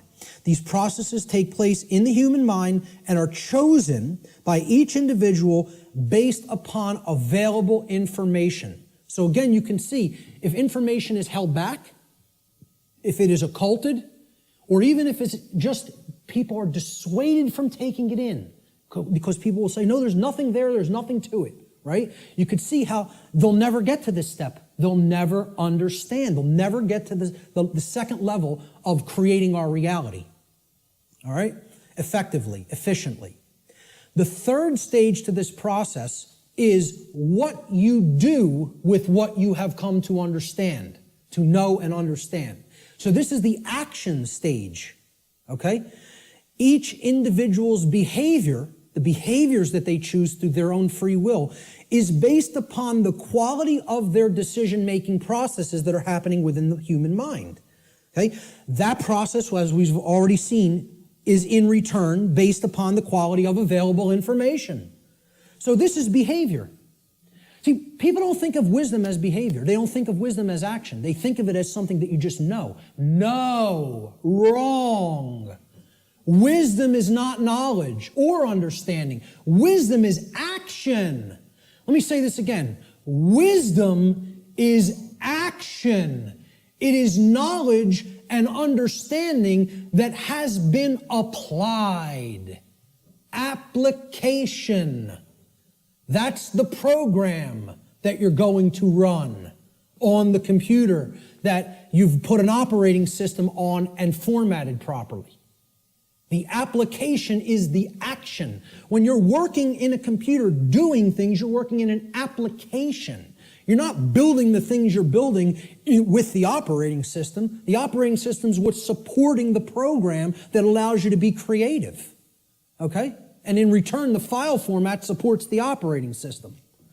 So, we start with available knowledge. That can be converted in available information, which can be converted into knowledge, which can then, through decision-making processes and filtering of that information to eliminate inconsistencies, can lead to an understanding. In continuation, the understanding can then lead through our free will decision-making processes to be converted into behavior, into action in the world. That, when it's done properly, it's wisdom.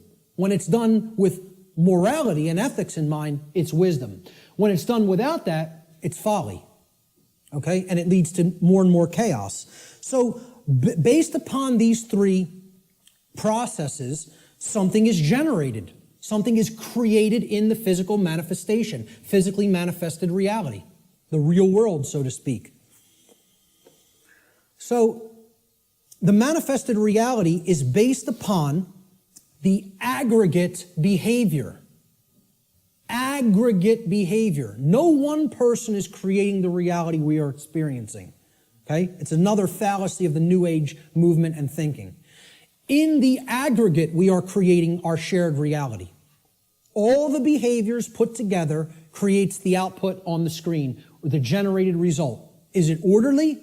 Is it chaotic? Well, that's going to be based upon whether someone took in the information, processed it efficiently to come to an understanding, and then acted upon it. The manifested reality is the quality of the condition which manifests in any given society based upon the aggregate quality of human behavior within that society. This is how our reality is actually created. The conditions that we experience as the daily events of our life. It's a simple three-stage process that leads to a result. And for many people here, you will recognize, if you've looked into this discovery process and this creative process, is known as the trivium. This is what the trivium is. Okay? In the ancient traditions, this is what the trivium was labeled. It was labeled knowledge, understanding, and wisdom. In the later aspects, when they passed out of mystery school tradition hands and went into some other think tank and society hands, the knowledge of the trivium was termed grammar, logic, and rhetoric.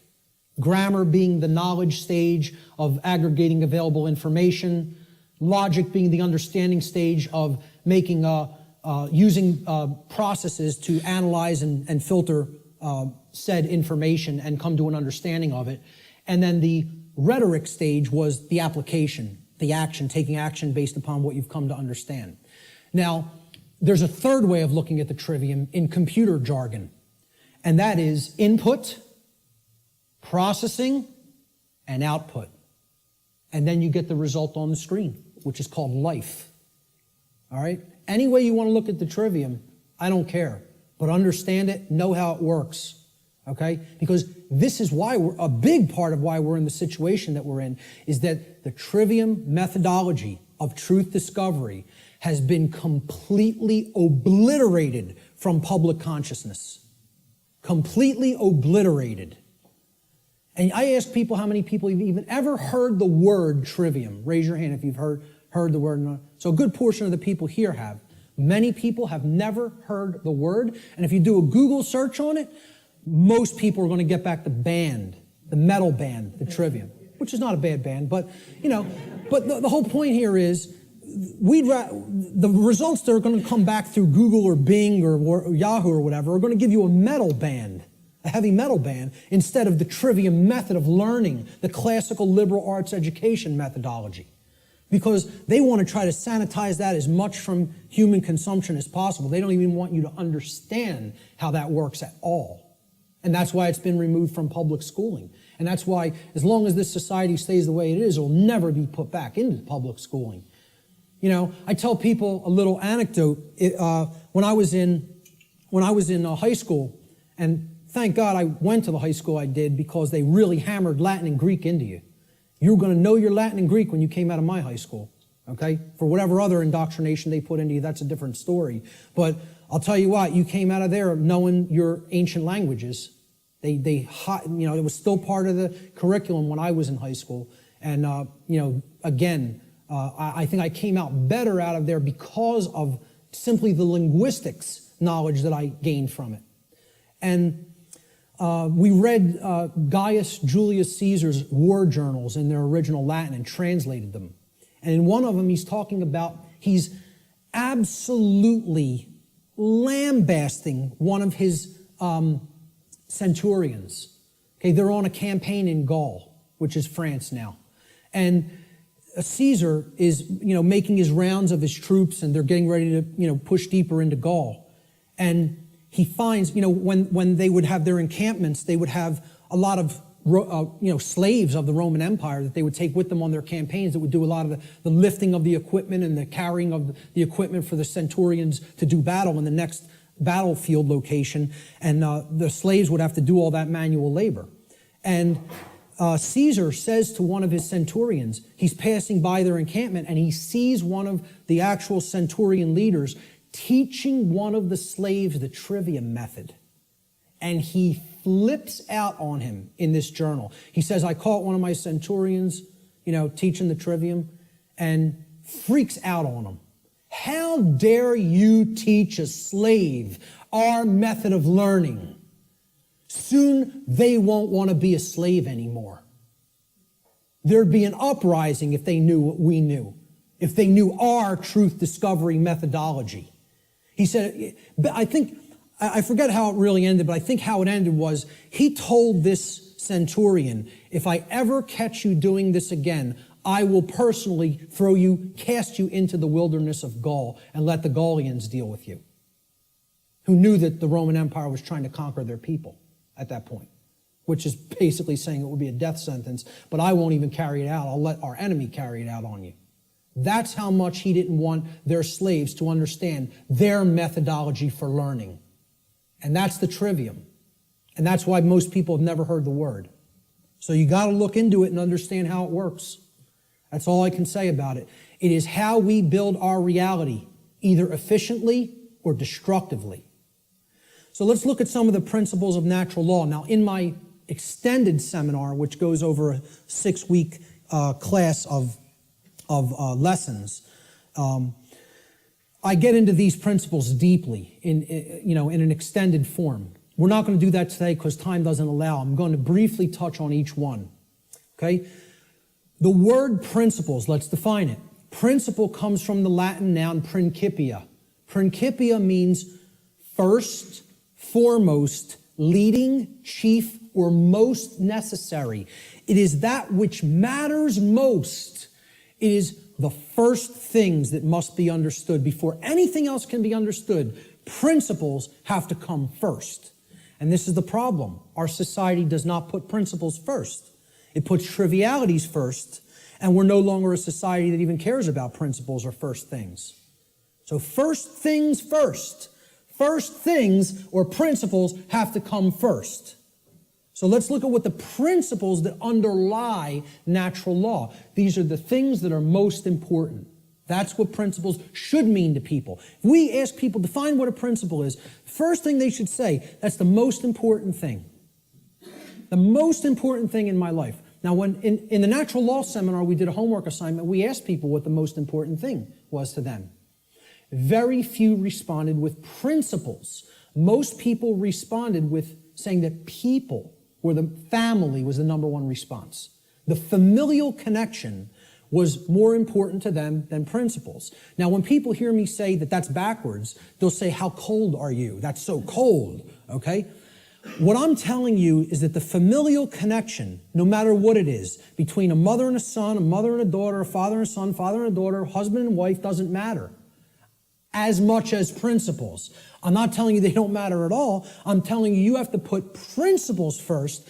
Otherwise, those relationships are just meaningless. They don't really have any real value unless they're based upon principles first, which is why so many relationships are dysfunctional. Principles have to come first before you can even build a solid relationship with another human being. So, let's look at what some of the principles of how natural laws work first before we can actually find out what the expressions of these laws are in our lives, which will be the next section. These are what I call the general principles of natural law. Natural law is expressed through 7 basic underlying principles, plus what I have referred to as an 8th or hidden principle, which you hear very few other researchers, even people who are studying this from the occult perspective, who are studying this from the consequentialism perspective, you very hear them incorporate the 8th and all-encompassing principle, which I'll get to last here. This 8th principle, which I call the lost principle, binds all the other 7 principles together. All right?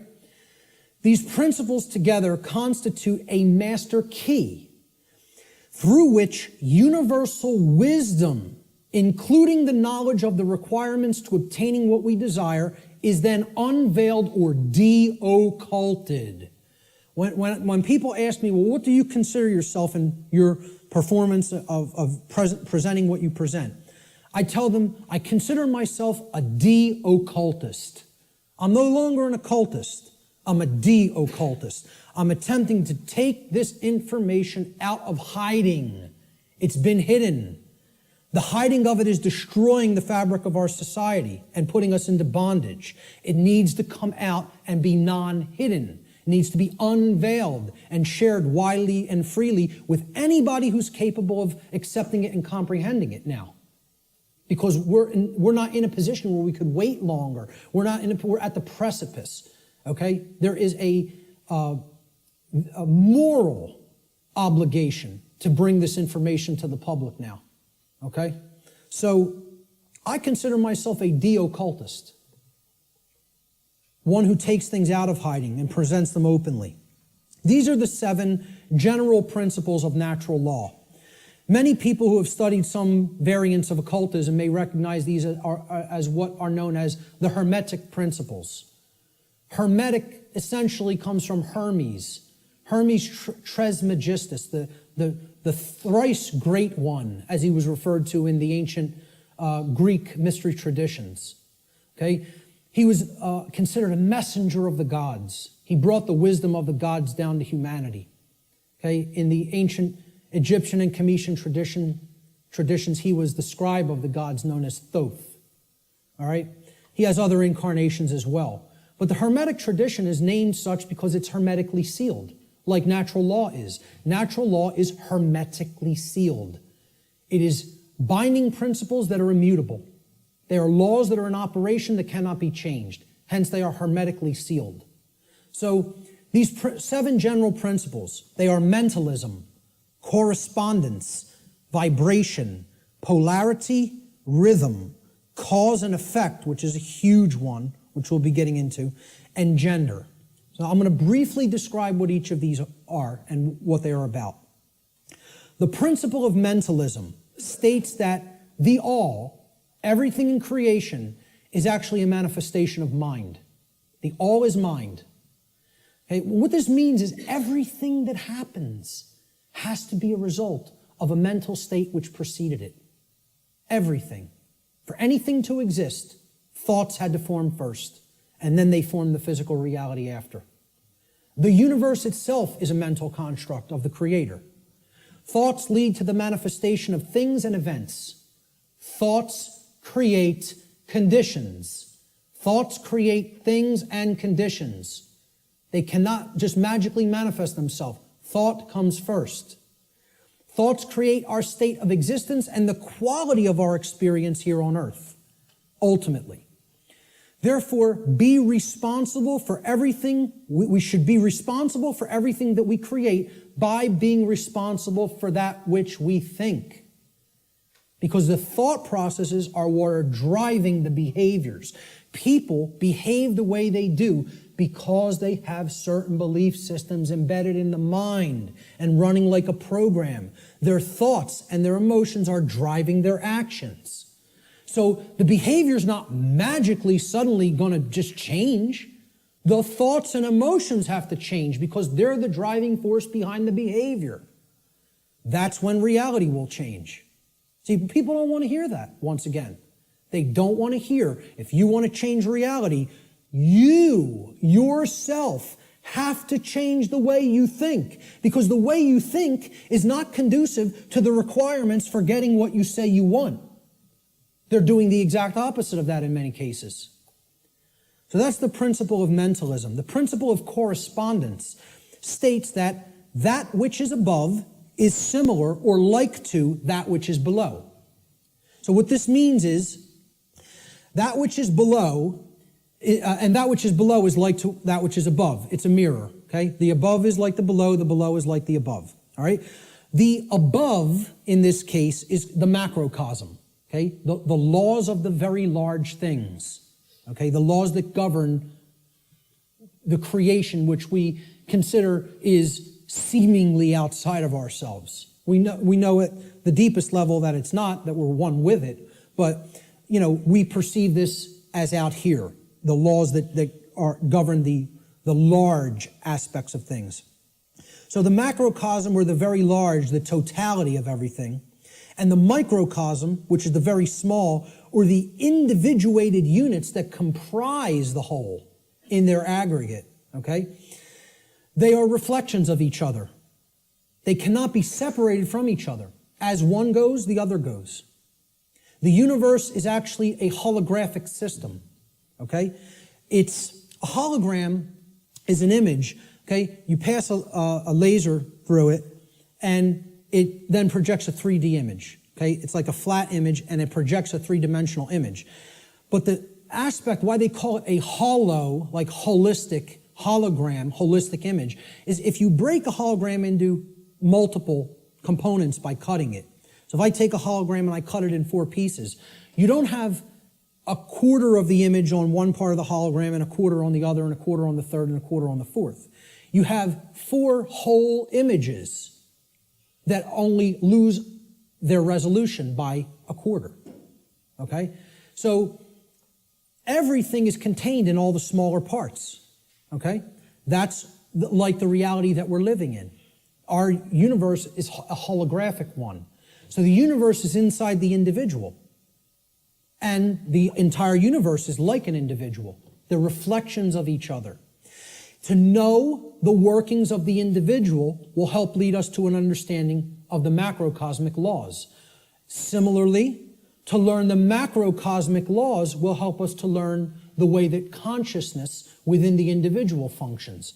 These two things cannot be separated from each other. And once again, as I said near the beginning, that's what occulted knowledge is. The knowledge of the occult is how the microcosmic world works, which is the individuated consciousness, and how the macrocosmic world works, which is natural law.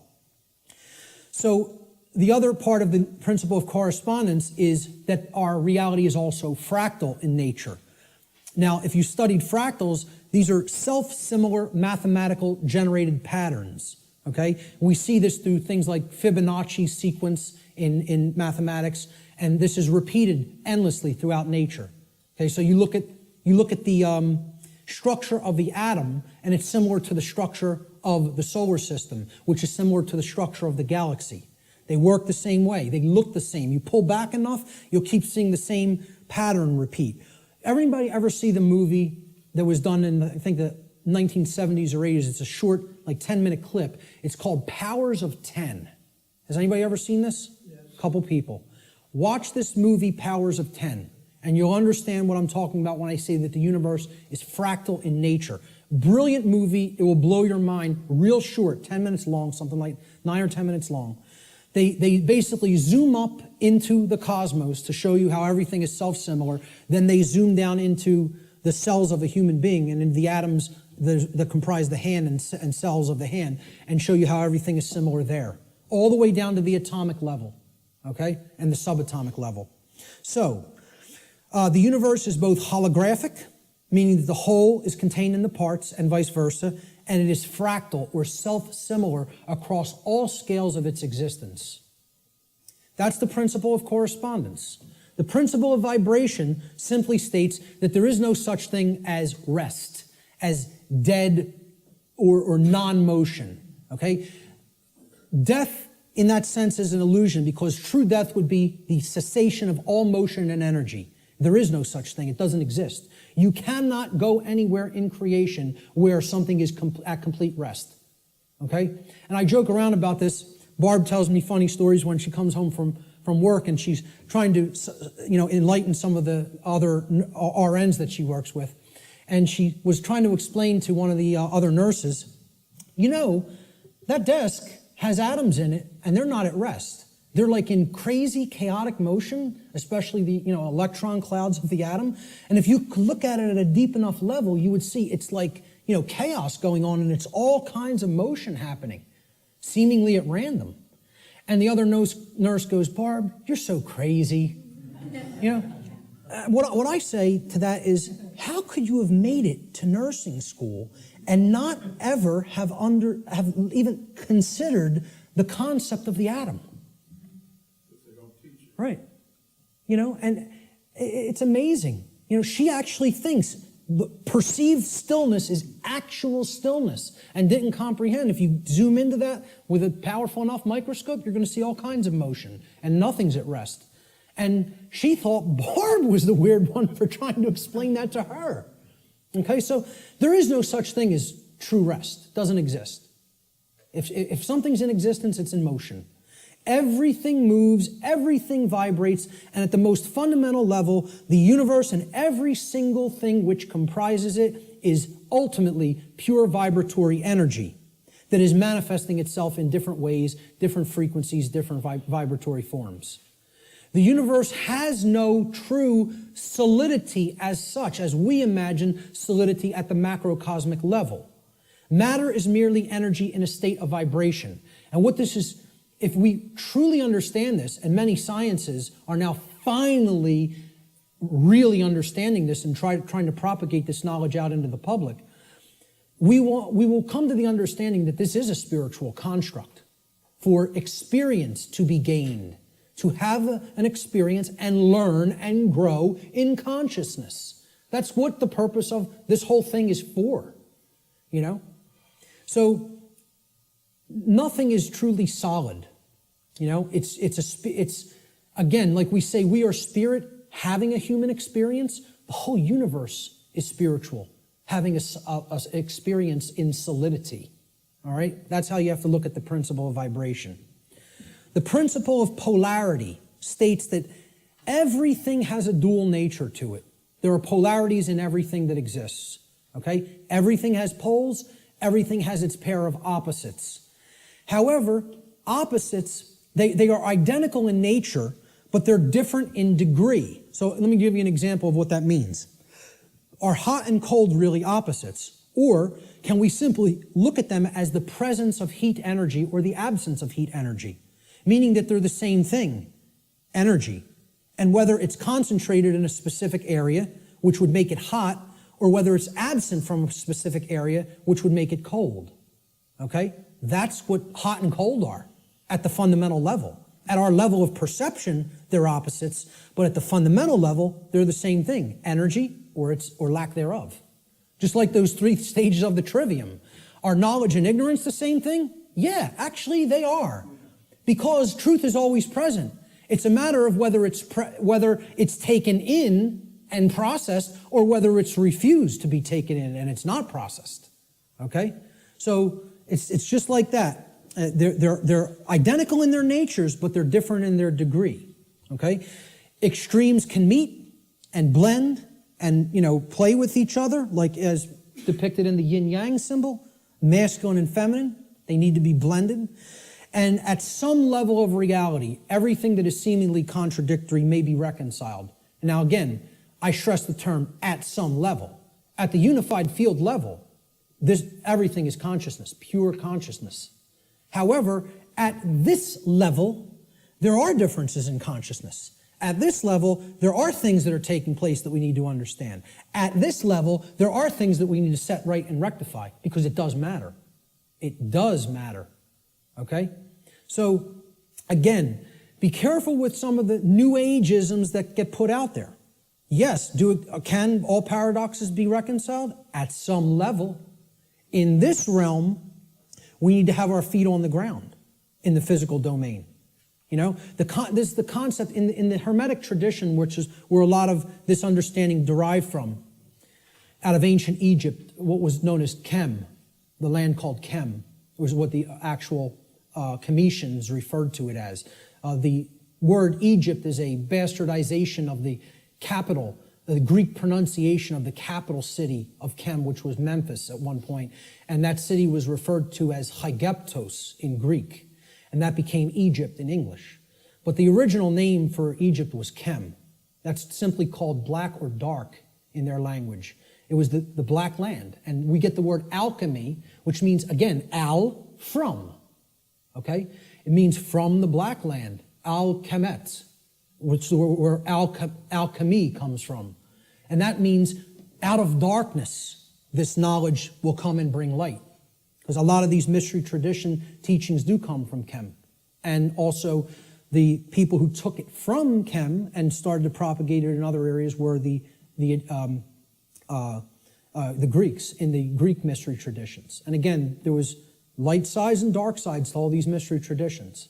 Okay? There were some who used the knowledge wisely and tried to propagate it and tried to elevate human consciousness, and there were those who wanted to use it selfishly for their own benefit and to control others.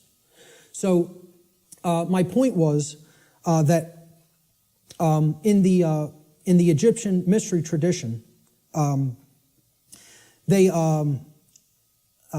lost my train of thought there, I'm sorry. I was talking about all paradoxes may be reconciled at some level. And I brought up the mystery traditions. I can't remember why I went into that, so I'll just keep going. Let's look at the principle of rhythm. Everything flows out and in. Everything has its tides. All things rise and fall. Okay, so everything has a rhythm to it or a swing to it. There's tendencies that exist in energy. The pendulum swing manifests in everything that we undergo, everything that we perceive. The measure of the swing to the right is the measure of the swing to the left. It's just an opposite. It's perceived as an opposite. Rhythm will compensate. Now, how this should be understood when we are talking about natural law is many people will say, well, that's just the way the tendency is moving us. It's just the way the tide is taking us, right? But that's not really accurate. Okay? We can't look at these things as that the rhythms are set in stone and it has to be this way now, right? One of the things that a lot of the Hermetic tradition taught regarding these laws, these principles, were they can be overcome by higher levels of consciousness. Okay? This one was one of them. Rhythm is a principle that is a tendency for something to swing a certain way. Let's liken it to genetics. If you look at some newer biology, a lot of modern biologists are suggesting consciousness plays into whether a gene activates or not and expresses a certain condition. Well, this is the same way. There's something that can be done about the swing or the tide, okay? Let's look at it as you have a boat. You want to row the boat out to sea, right? You have to get past the tide. You have to get past the breakers and the waves. And if that tide's really strong at high tide, it's going to be very much more difficult. You're going to have to expend more energy to get it out to sea.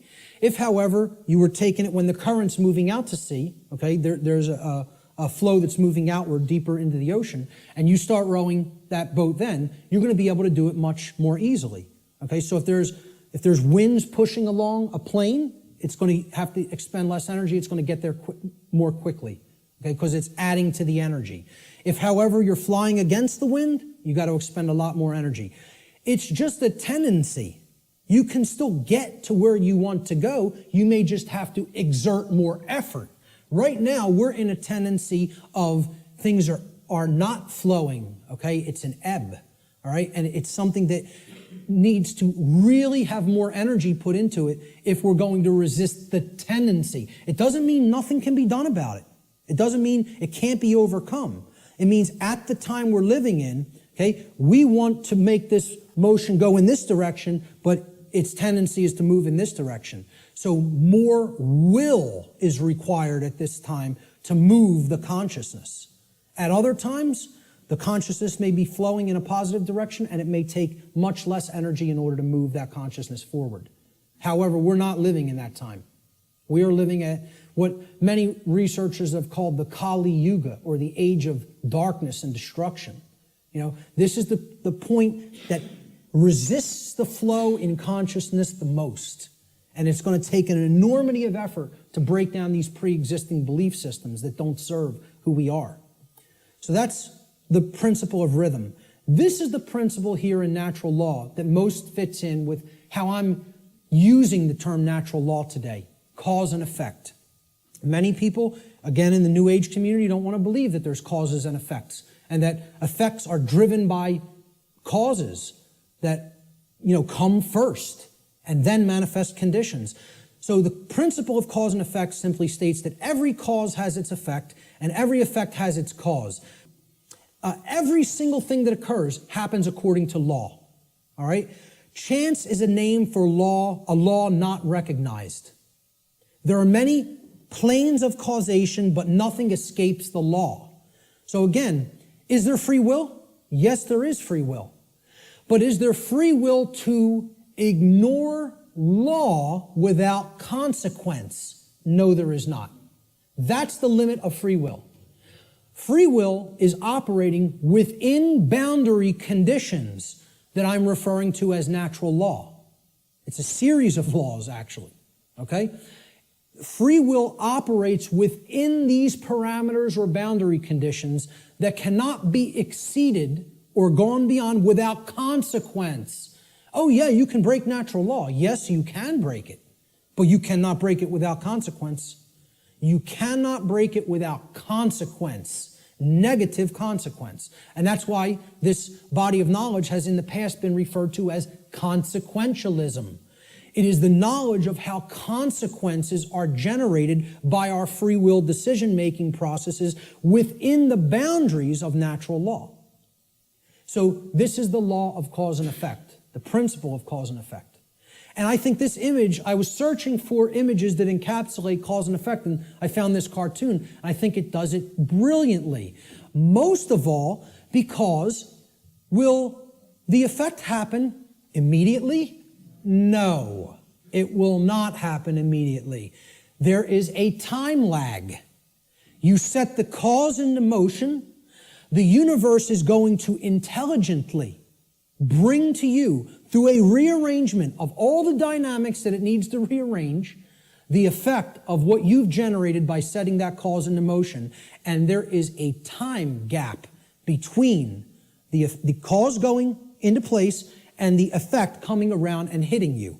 This is why the pattern recognition of cause and effect is more difficult, because it is separated by a time lag, by what we perceive as linear time. Now, if you did a wrong to somebody and immediately you were stung by a wasp, every single time you did a wrong to somebody, It showed up and bit you immediately within 2 seconds of you hurting somebody, stealing from somebody, lying to somebody, etc. Would you start to connect the stinging to the wrong that you did? I think most people would see the pattern. They would recognize the pattern. But since that doesn't happen, and there's a time lag to experiencing something harmful to ourselves once we do something harmful to other people, it's very difficult for people to see the connection through the time lag. And moreover, it doesn't exactly happen in a 1-to-1 ratio like this, okay? Karmic consequence is more complicated than all of that, all right? What's happening is that all of us are experiencing in the aggregate the wrongs that the human species is conducting on a daily basis, which we do not attempt to rectify and stop through our inaction. Karma is being accrued. People think that karma can only be accrued from action. No, it cannot. It can be accrued from inaction as well. And that's where many people in our society is. They're not taking any action, and they're willing to let evil run unchecked. So this is ultimately going to come back and bite us, and what we set into motion is going to actually topple over onto us if we don't change our thoughts, emotions, and behaviors. Nothing escapes law. We are bound by it eternally. Let me just go back. I'll leave it on this slide for a moment. For some people familiar with my work, you've seen me break down the Matrix trilogy. And the law of cause and effect is brought forward extensively in the second Matrix movie, The Matrix Reloaded. And the scene that encapsulates this the most is the character of the Merovingian, who tells to the heroes who want to be free from the Matrix and its control, okay? You are coming to me without an understanding of why you are in this position. You don't understand the causal factors that have led to the current conditions that are in place. Therefore, you are coming to me with no power to effect change. You are powerless. So why should I help you? You're powerless because you lack knowledge and understanding of what set these events into motion. Why? The question why, he says, why is the only source of real power. Without why, you are powerless. He's talking about cause and effect, and he says it specifically. Causality, he calls the only real truth. And this is the villain. The words of truth come through it's a big technique in Hollywood too. The words of truth are spoken by the villain in the movie or in the series. Okay? But if you listen, and there is a twist, a dark twist to what he says. He says free will is like an illusion. No, it is not. That's where the dark occultist is trying to trip up the heroes. There are both free will and natural law. He tries to say free will. The Morpheus character says to him, everything starts with choice. And Morpheus is correct. Our choices set that causality into motion before it becomes an effect. And the Merovingian tries to tell him, no, there is no free will. That's where the dark occultist will give you the bulk of truth and then poison it with that one thing he wants to get you to accept. Okay? So the next thing that needs to be understood is the two planes. All right? There's the plane of effects and then there's the plane of causes. No power to affect any change lies on the plane of effects, which is the physical manifested reality. Again, what already is, nothing can be done about. What already is, you cannot change. You cannot change the past. You can change what it is starting now and make sure that it gets changed in the future. But right now, what is the truth, and all you can do is accept that or reject it. You can't change the past. So the physical world that is manifested up to this point happened because of things that occurred in the past. The causes happened in the past. Nothing you can do about that right now. Okay? The plane of effects or the physical world is where manifested realities have already occurred, have already taken shape, have already formed due to their underlying causal factors. The plane of effects constitutes that which has already occurred. As such, no power to effect change lies here, because that which has already occurred cannot unoccur. That which has occurred can't undo itself. It happened. It's already done. It has become that which is, or truth. Human consciousness seems to be trapped upon the plane of effects, meaning that humanity as a whole remains ignorant of the underlying causes which they themselves have set into motion and which lead to self-inflicted suffering in their lives. So if you're trapped at this level, what you're doing is you're looking at the symptoms, and you're stuck looking at the symptoms. Okay? This is everybody. Oh, there's a political solution to this. We need to vote in the right people. Oh, there's a financial solution to this. We just need to set the right monetary policy. No, there's a scientific solution to this. And technological advancements are going to be made that suddenly save ourselves and make the world any different. And they think all of this is going to be done while slavery is still in place. Well, again, good luck with that. And let me know how it works out. Okay? I speak at free energy related events. I work with the Tesla Science Foundation. I speak at MUFON-related events that talk about disclosure of extraterrestrial presence, okay? Both of these communities don't understand. The things that they say they want are impossible. And I'm going to start talking about them in this way more openly, because I've kind of like given them some soft teachings, and I think they need to hear it a little bit more harshly, because both of these communities are not talking about morality to the extent that they need to. They think we're going to have free energy, but nothing's going to change as far as the social structure of the world goes. We'll just develop free energy and that'll magically save us. We'll still have slavery, but free energy will be here and the world will be a magically better place. The UFO community, they often think, oh, we're going to get disclosure. They're going to come out and tell us everything they know about other intelligences that are out there in the galaxy and in the universe with us, okay? And they think they're going to get that in a climate of slavery. Well, good luck with all those things. You got to take down the existing structure first, okay? People think, oh, we got to build the new world while the old one decays. You have to destroy the existing power structure with the power of truth before anything new is going to grow here. Because this place is a garden full of weeds, of poisoned ideologies and completely erroneous belief systems that have no bearing on truth whatsoever and cannot get us what we say we want. Until those thoughts are changed, don't expect the results you want. So to the free energy movement, I say you're never going to get free energy in a climate of slavery. To the UFO community, I say you will never get disclosure in a climate of slavery. Slavery has to end first. Then you could get what you say you want. So, again, no power to effect any change lies in the world of effects. Cannot be done. You are rearranging the deck chairs on the Titanic while it sinks. You're not creating any change doing those things because the underlying causes aren't changing. And the underlying causes are how we think, how we feel, and how we behave. And no one wants to look at that. They want to think all those things can stay in place and I can magically get what I want. I want to keep my hand over the fire, but I don't want it to burn and blister. Well, enjoy. See, find out what you get when you do that, because that's what we're doing when it comes to natural law.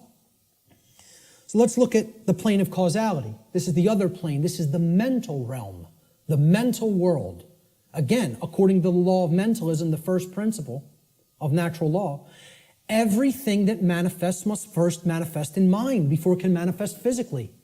So again, if the plane of causality is the mental world that's generating the causes in mind, okay, everything is happening there first, and then it is trickling down to the physical domain.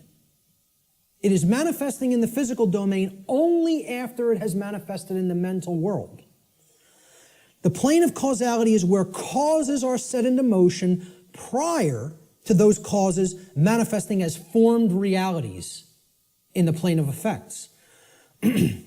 This plane of causality constitutes the causal factors, the why, which underlies and precedes all manifested things and events. All power to effect change lies on this plane of reality. Human consciousness must move away from the plane of effects and to the plane of causality in order for human beings to understand the causal factors of the conditions which they are collectively manifesting in their lives. Only then will humanity be able to co-create their shared reality on a conscious level, meaning with an understanding of how natural law operates, rather than on an unconscious level, meaning that we don't understand how natural law operates. And I just look at it in a simple graphic, in a simple, chart or graph. This is the higher realm. This is the world of causality, the mental world, the why, the underlying causal factors, okay, that precede conditions which are manifested. This is where our consciousness has to go, because this is where all power to effect change is at, in the understanding of why that manifested to begin with. So these are the symptoms. This line could be looked at as the diagnosis. You have to make that diagnosis and get to the underlying causal factors that lead to the symptoms. Okay? The plane of effects, on the other hand, meaning the physical world, is the manifested realm. That which has already occurred, that cannot be undone.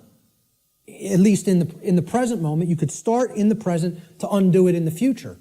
But as far as the present moment and all moments in the past go, you're not changing that. That's truth. That's what is. Okay? That's already manifested. You can't change it. No power to affect change lies in continuously analyzing the symptoms.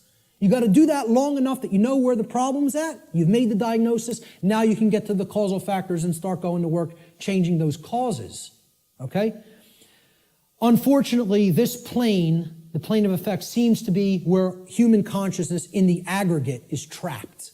It can't seem to get past there. Even if it recognizes the problem, it wants to keep describing the problem. It wants to keep describing the prison. It doesn't want to look at the causal factors because it's afraid of what the causal factors are. It doesn't want to acknowledge the causal factors lie in how we think, feel, and act, and until those things are changed, the external manifestation cannot change. That takes responsibility. The final principle of the 7 principles of natural law, at least the formalized ones, are gender. Again, I'm going to talk about an 8th lost one. Gender exists in everything. Everything has its masculine and its feminine components or principles. We've already seen that when it comes to the human brain, consciousness, worldview, etc. Gender manifests on all planes of existence. Spiritual, mental, physical, everything. Okay? Very simple concept. What I want to briefly talk about is mental gender. Mental gender is the state of coexistence between the masculine and feminine aspects of the mind. Again, we've already looked at this. We looked at the breakdown of the physiology of the brain, at least of the higher order part of the brain, the neocortex. Our left brain hemisphere largely facilitates the masculine aspects of the mind, or the intellect, logic, analytical thought, linear thought processes, while the right brain hemisphere largely facilitates the feminine aspect, or intuition, meaning creativity, compassion, and holistic thought processes. This next section is what I call the lost principle. This is the 8th principle of natural law, which binds all of the other principles together. Okay? It is what I would call the encapsulating principle. Okay? It's the container inside which all the other principles fit very nicely and neatly. However, it's lost because we're not exercising it. See, we already looked at 1, 2, 3, 4, 5, 6, 7 principles of natural law. And there they are represented by these circles overlapping each other. Okay?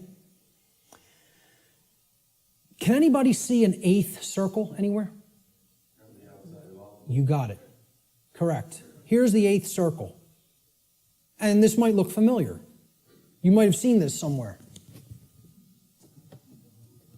Okay? This pattern is called something. Does anybody know what this pattern is called? What is it? Not the flower of life. The seed of life. The seed of life. Okay? Now, what happens from a seed? It grows. It generates something. It creates something. A seed has an outer casing, an outer shell, okay? That if you're going to get to the inner core of it that contains all of the creative, generative material, okay, that shell has to be there and intact. You break the shell of the seed, the creative essence of the seed is going to be gone, okay? Now, what is that principle? Here's what that principle is. It's the eighth, or what I call the lost principle.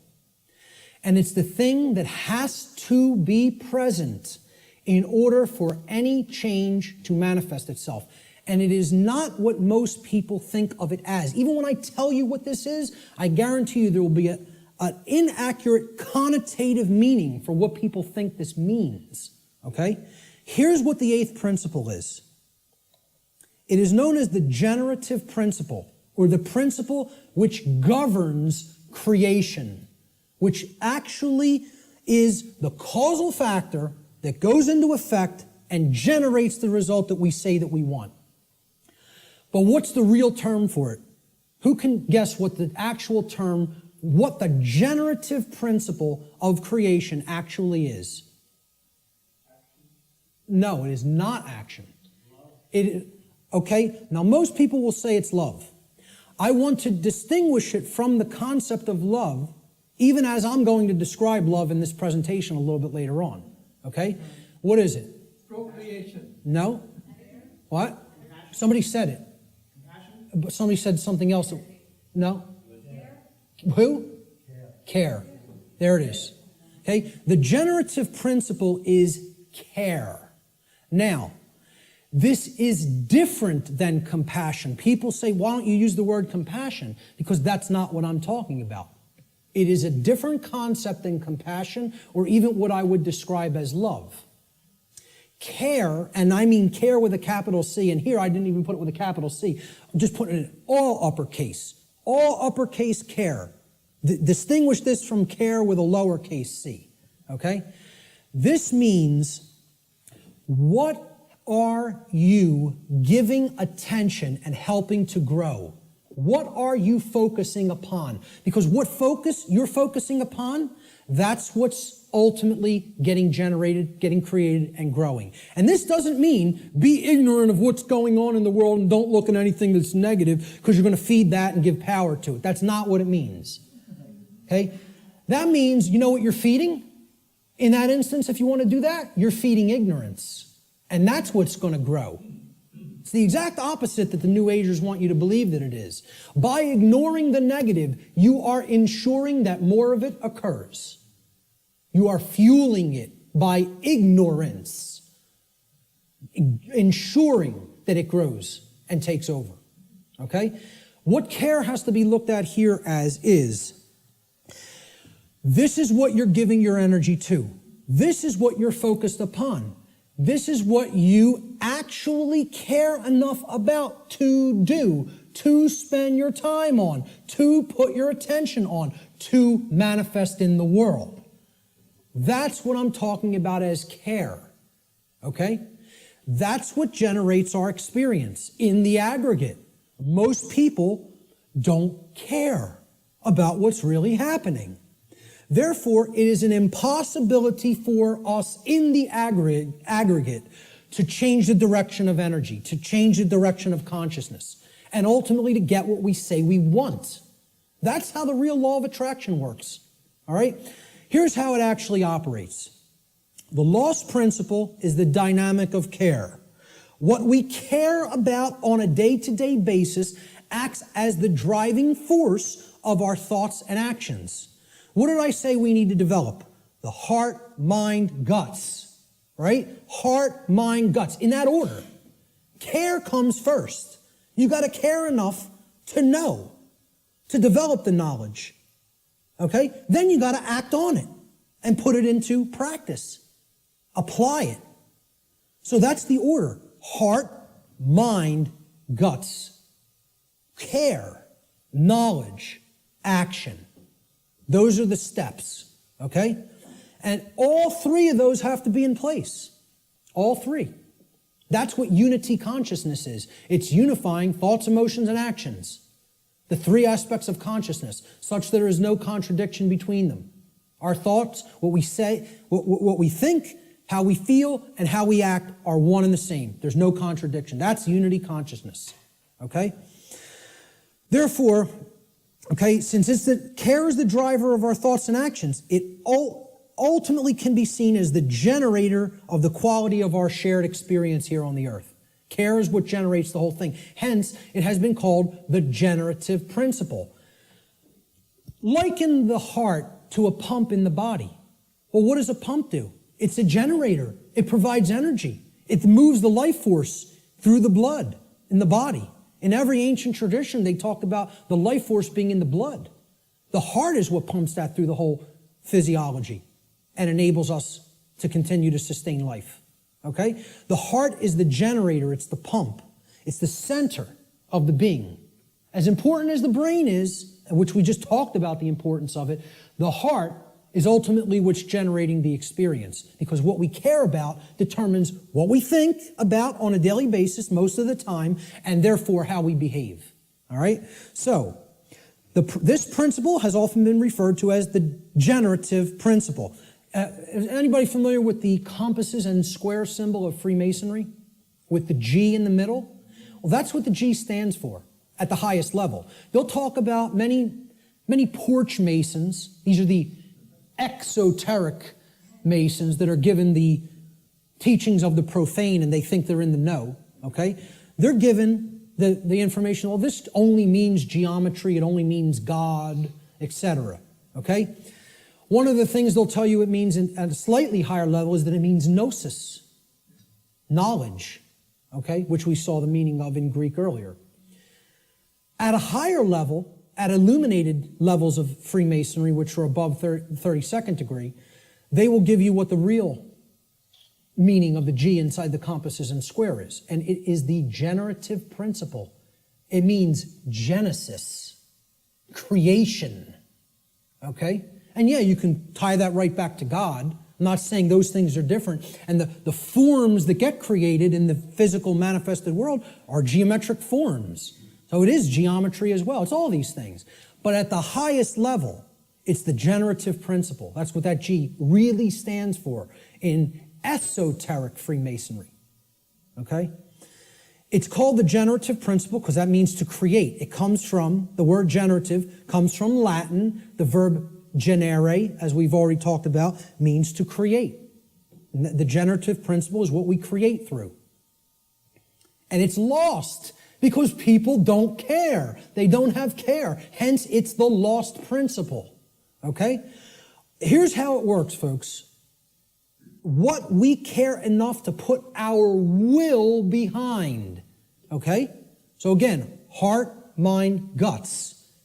Guts is the will, the action, the masculine principle. That's what gets things done ultimately in the physical domain. What we care enough to put our will behind.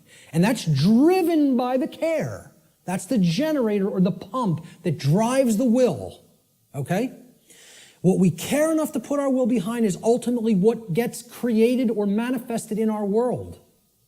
The world is the way that it is because most people do not care enough, even if they say, they pay lip service, okay, and say that they want things to be different. They don't care enough to actually change it through their actions. Because when it comes all down to it, and I said this in my New Age, BS seminar or lecture, okay? What it comes down to is preventing action. Preventing action. That's what the New Age community is designed to do. They want people inactive because the dark occultists know that the thing that is ultimately generating our reality is behavior, as you saw in that simple four-part chart, that little building block chart that I put up there. Action is what's generating the reality. That gets generated through what we care about because our cares and our desires drive our actions. Okay? So most people will say they want things to change, but then when you say, what are you doing to make that change happen? Not a word. Silence comes back on the other end. Okay? So, they don't care enough to change it through their actions. That's what the generative or lost principle is about. And until that principle is regained and people get out of their laziness and most of all get out of their cowardice. Again, in that New Age lecture, I'm talking about what it ultimately comes down to in the New Age movement. And I'll look at any New Ager in the eyes. They're cowards. Cowards. Ultimately, they know the evil that we're up against, and they intend to do not a damn thing about it. That's what it really comes down to. And anybody telling you it's different than that is lying to you. Okay? They're cowards. Period. And I'll say it right to any of their faces. Anything I say up here, anybody that believes in that nonsense, come and bring them to me. I'll tell them right to their face. Straight and open, just like I said it here. Because I don't care. I don't care about their nonsense. I care about what's real. Okay? So, I'm telling you, this religion has to go. It's got to go. If people are going to make real change happen, the idea that it can't be done, that it can be done without taking actual real-world action has to be purged from human consciousness. Reality does not work like that. Period. The end. And I can't make you accept that. I recognize I can't make anybody in this room accept that. All I can do is put it out there for your consideration, and if you have some common sense and really, really think about it, you'll understand what I'm saying here is absolutely the way it is. Okay? Many people want to deceive you through these religious notions, okay, which is all about getting people to stand down and accept their chains. That's what that religion's in place for. All right? This next section I call spiritual currency or spiritual currencies. All right? There's two spiritual currencies, time and attention.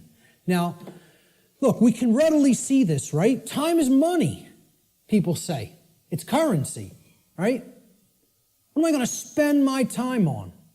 What am I going to pay attention to? Pay attention. You pay for something, you get something in return when you pay for something, right? That's what attention will get you here. It will get you something in return. You pay attention, you're going to come out of here with a lot of understanding. There's two spiritual currencies, time and attention. This analogy can be seen very readily in the saying, spending time and paying attention. Whatever information or endeavors we put our time and attention toward, we end up getting something in return for that investment of these currencies. This is what real money is, folks. Real money. This will get you real money. One I, mon I. Okay? If you want real money instead of the fake Federal Reserve nonsense, fiat paper currency money that isn't worth the paper it's printed upon, then keep thinking that that has value. Okay? And people who say gold is value, gold is real money. Yeah, well, I ask people, what intrinsic value does gold have? And they say, well, it's been traded with throughout time immemorial. People have valued it all the time. Does that make it intrinsic? You answered my question. It's like saying, why does that projector have intrinsic value? And you say, because I find it valuable. No, that projector has intrinsic value because it's capable of projecting an image. And if I want that task done, that's what I use a projector for. Okay? Well, what's gold used for? Can you build clothing out of it? Can you build a house out of it? Is it malleable enough to be molded into a weapon of some sort? You're going to take shelter under it? Well, maybe if you have enough of it. But, you know, the whole point is there is no intrinsic value to this. It's something that's, the idea of it having, of any precious metal having intrinsic value, other than, you know, okay, in a technological society it's used for computers. This is true, okay? But I'm talking about in nature. You know, where would this idea of intrinsic value of gold come from in the ancient past? People say, it's used as a medium of exchange, okay? Money is not a medium of exchange. People think of it as a medium of exchange, and it's not. It's incorrect, okay? Money is the limiter of energy in the system. See, people think of money as currency. Even the name is a mind control technique because it's supposed to be about, it's the current in the energy system. This is the current. It's the amperage, right? No, it's not. It's not the capacitance either. It's not a store. That's another thing people will tell you money is, what they say is real money. Okay? It's all fake. It's all fake. It's not a store either. Do you know what it is? It's the resistance in the system.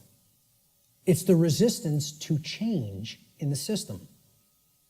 it acts as the resistor. Because as long as that modality of slavery called money continues to exist, it will always be extraordinarily difficult to create real lasting change. So again, I piss off everybody. Religion's got to go, scientism's got to go, New Age thought's got to go, money's got to go. All of it's got to go. You know why? It's all religion. It's all religion, and the word religion means to hold one back, to tie one up and keep them where they're at, as we're going to get to in a few moments. Okay? So let's get back to spiritual currencies. We end up getting something in return on what we put our investment of spiritual currencies toward. And you know what if it's put toward the right goals, the end result is true money, one eye. Okay? True spiritual vision. The ability to see, to unoccult something and see it for what it really is. That's what comes from truly putting time and attention onto the right things. This return could come in the form of knowledge. It could come in the form of understanding. It could come in the form of skills, expertise, and empowerment. But only if we invest these two spiritual currencies wisely. And let me tell you something, folks. That's why most people don't have any money. They got nothing to pay for it with. See, you pay attention and you get money. You spend time and you get money. I'm talking about the real thing. Cool.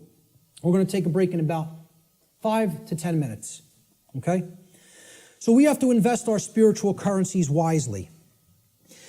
We should seek to improve our quality of attention by placing it upon information that is capable of improving both ourselves and the human condition as a whole.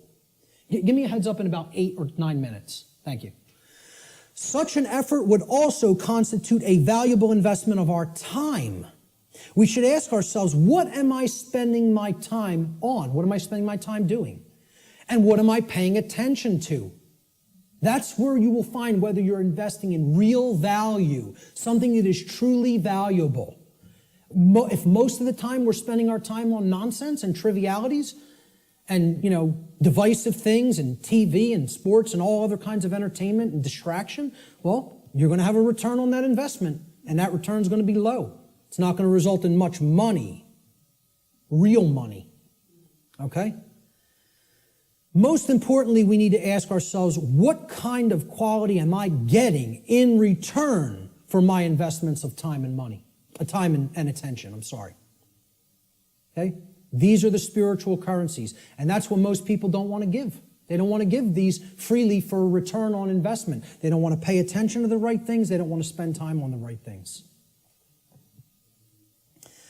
This is a simple chart of how our quality of our attention, okay, and again, this is in the aggregate, but it's created by all the individuals, how the quality of our overall attention as a species will affect our world in accordance with the principle of correspondence, which states, as goes the microcosm or the microcosmic units, so will become the macrocosm. Okay? So over here, we have a pure information stream. This is good information. This is information that is capable, that resonates with truth, and is capable of helping to develop wisdom or right action within the being.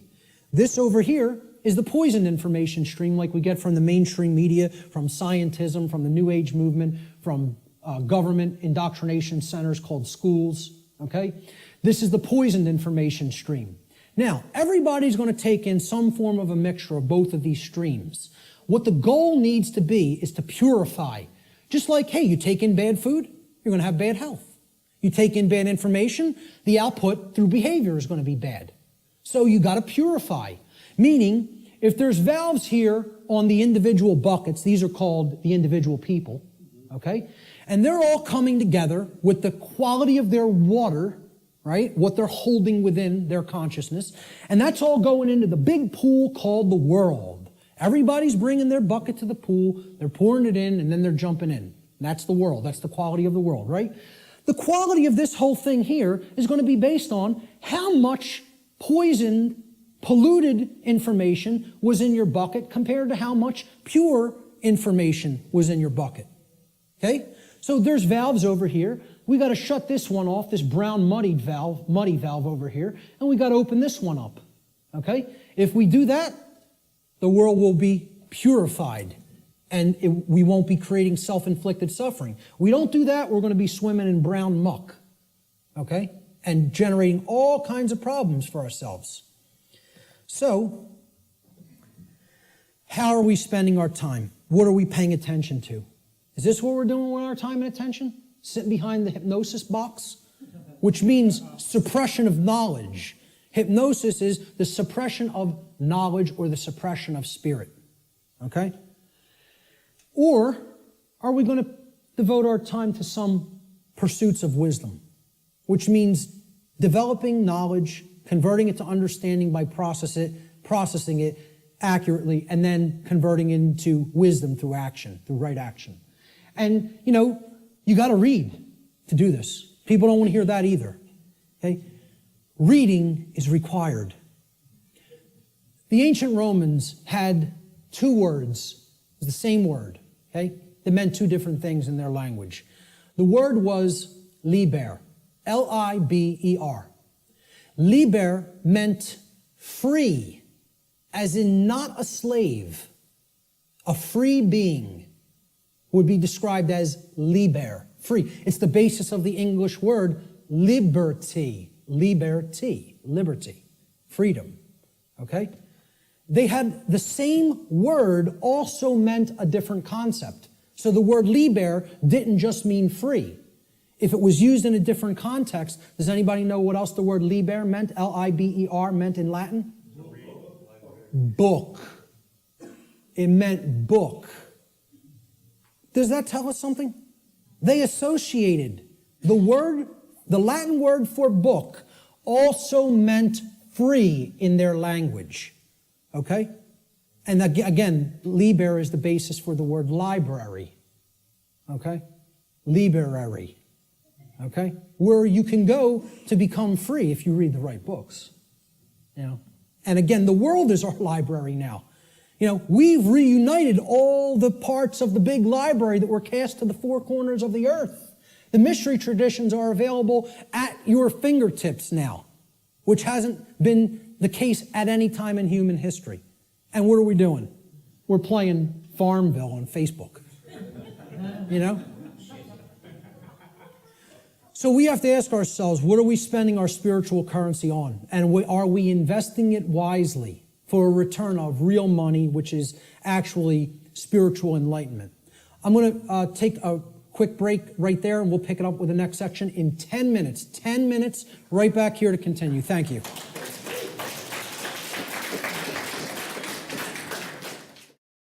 So natural law has been called many different things in different traditions throughout the world at different times in history. Let's look at what some people have called it. It's been called the law of cause and effect, or the laws of cause and effect. And there's a scientific connotation to this concept of cause and effect too. Even scientists will say an effect invariably follows a cause. And they'll also say things like, for every action, there exists an equal and opposing reaction. So there's a consequence when an action is taken. In the more New Age circles, you've heard it referred to as the law or laws of attraction. Okay? I call this presentation the real law of attraction.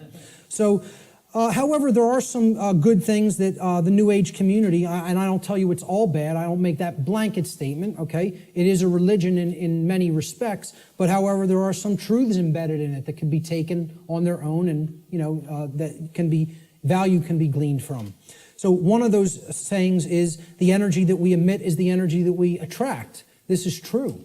What we're putting out into the universe is what we're getting in return from the universe and what we're creating in our reality. Energy flows where attention goes. I just talked about this in the last section. What we put our attention on is what ultimately gets manifested in the world.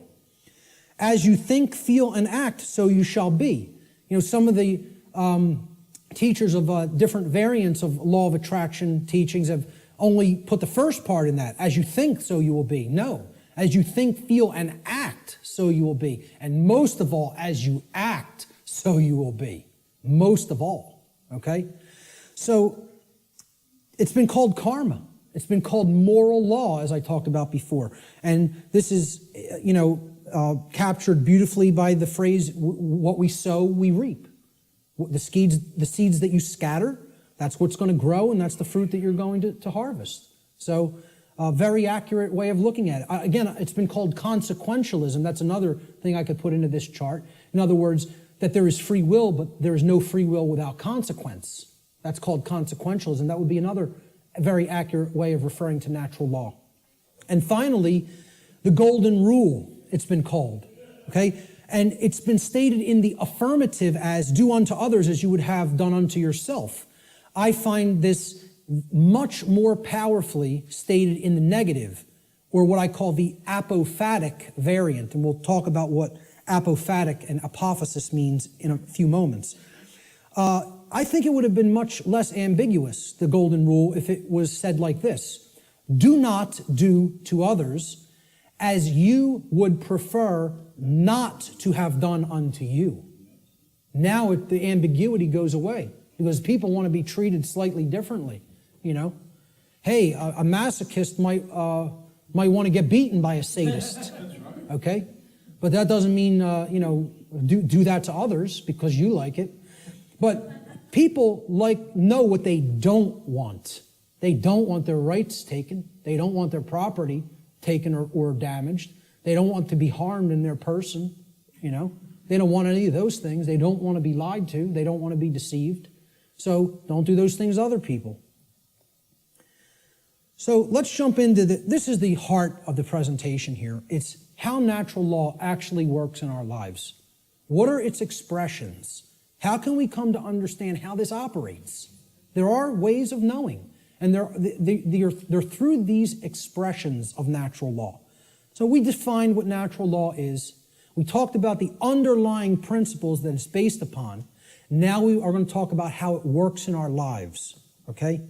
So we're going to build a chart of the natural law expressions in a moment.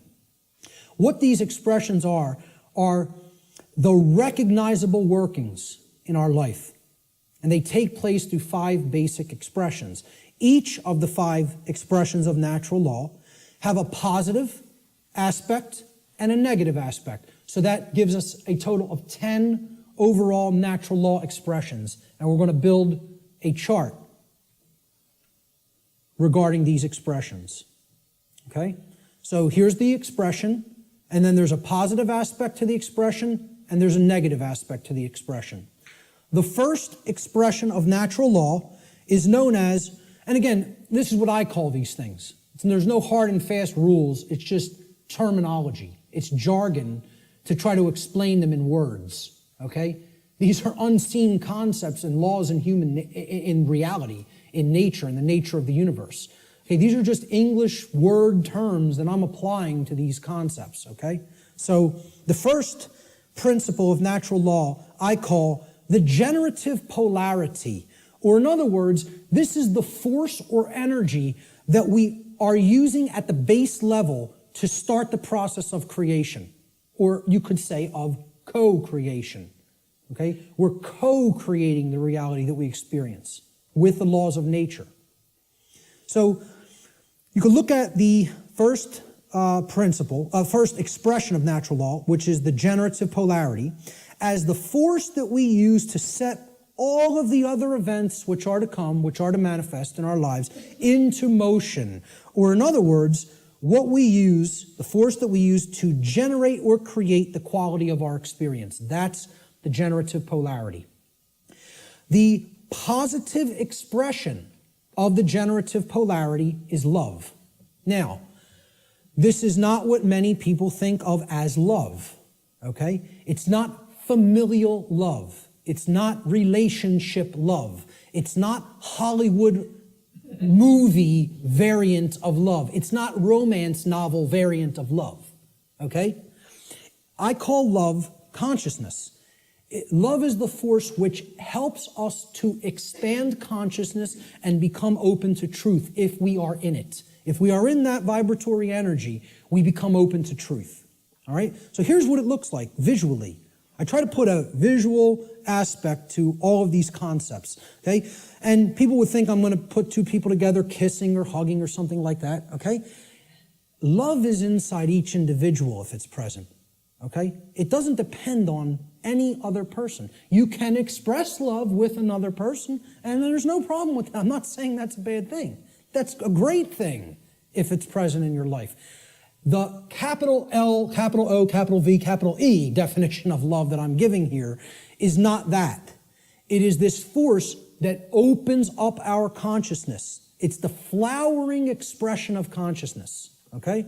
So how I word this is the positive aspect of the generative polarity, the first expression of natural law, is love. In regard to natural law, love should be seen as the expansive force for consciousness. It is the force which helps us to become open to truth and expand our awareness. That's the connotation that I'm giving for the concept called love here. Okay, that's the positive expression of the creative polarity. Now, the negative expression of the creative polarity is the exact opposite of love. So people will automatically think, well, that's hate. And it is not. Because the thing that puts consciousness in a box and prevents it from growing and keeps it where it's at is what? Fear. There it is. Fear. Fear is the basis for unconsciousness. You cannot be unconscious of anything in particular unless you fear it. Okay, that's what shuts consciousness down. And here's my visual for it. Fear. I don't want to look at that. That's too horrible for me to contemplate. That can't be true. I don't want that to be true. That's all fear. Okay? The negative aspect of the generative polarity is fear. Fear is the contractive force for consciousness.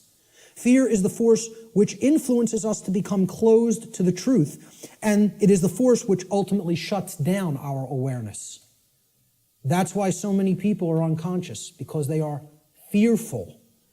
They are fearful of the responsibility that comes with knowledge, and most of all, they are fearful of having to act based upon knowledge, because that requires courage. The second natural law expression is the initiating expression, what I call the initiating expression, just my term for it. Okay? The initiating expression is the first stage of tangible and recognizable results which we produce in our lives after we have, quote unquote, set the ball rolling, okay? Set the dynamic in motion by choosing between the generative polarities of either love or fear, all right? So, we choose love and something starts to happen. We become open to truth, right? Well, love is the expansive force for consciousness that opens our minds to the truth and awareness. So what do we gain as a result of accepting or existing in the vibratory energy called love? We gain knowledge, which is the acceptance of truth. Since love opens us up to truth, knowledge is its reception. It is the receiving of truth. We come to know, okay? So that's how it starts. I call this the initiating expression. Now, of course, there's a negative initiating expression if we are existing in the vibratory dynamic of fear. That would be the opposite of knowledge. What is it? Ignorance, right. Okay, now, this is what I put forward as knowledge. This is my imagery for knowledge. Okay? That's a being who knows themselves. You know, and as the mystery traditions of Greece put forward at the Delphic oracle, know the self and you will know the universe. In other words, know the microcosm and you will know the macrocosm. Know thyself. The positive aspect of this initiating expression is knowledge or the acceptance of truth.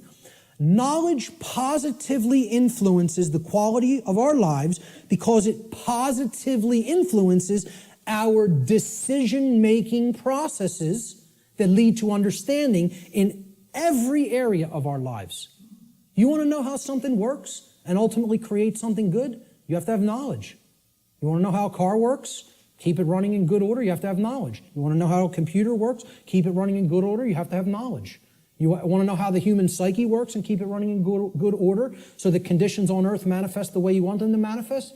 You got to have knowledge. Not getting out of this condition without learning. Learning is the key, it's the answer. Knowledge is the answer. And people don't want to hear that. They don't want to hear it. They want to think we're magically going to manifest the desired conditions that we say we want without learning a thing. It doesn't work that way. So again, the negative initiating expression is ignorance. Ignorance is the refusal of truth. It is the refusal to gain knowledge. Okay? Because we are in fear. So here's what I put as the image for ignorance. You know, the population that is hypnotized, that wants to keep paying attention to nonsense and trivialities, feed themselves tons of GMO food that is crap for the physiology, you know. Pay attention to distraction, entertainment, mainstream news and media, you know. It's all there to just shut the consciousness down and keep people in a depressed psychological state and keep them in a state of psychological infancy.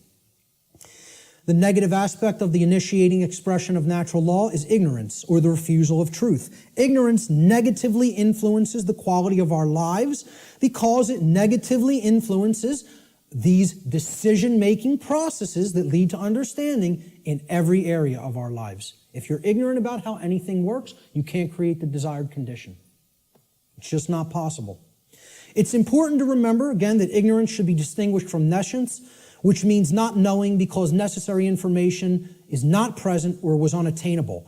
Ignorance, on the other hand, means not knowing even though necessary information is present because that information has been willfully refused or disregarded. And again, to keep us in ignorance, they don't need to hide the information anymore because it's not hidden anymore. It's out. And once again, it's available at your fingertips for free if you have the desire to take it in.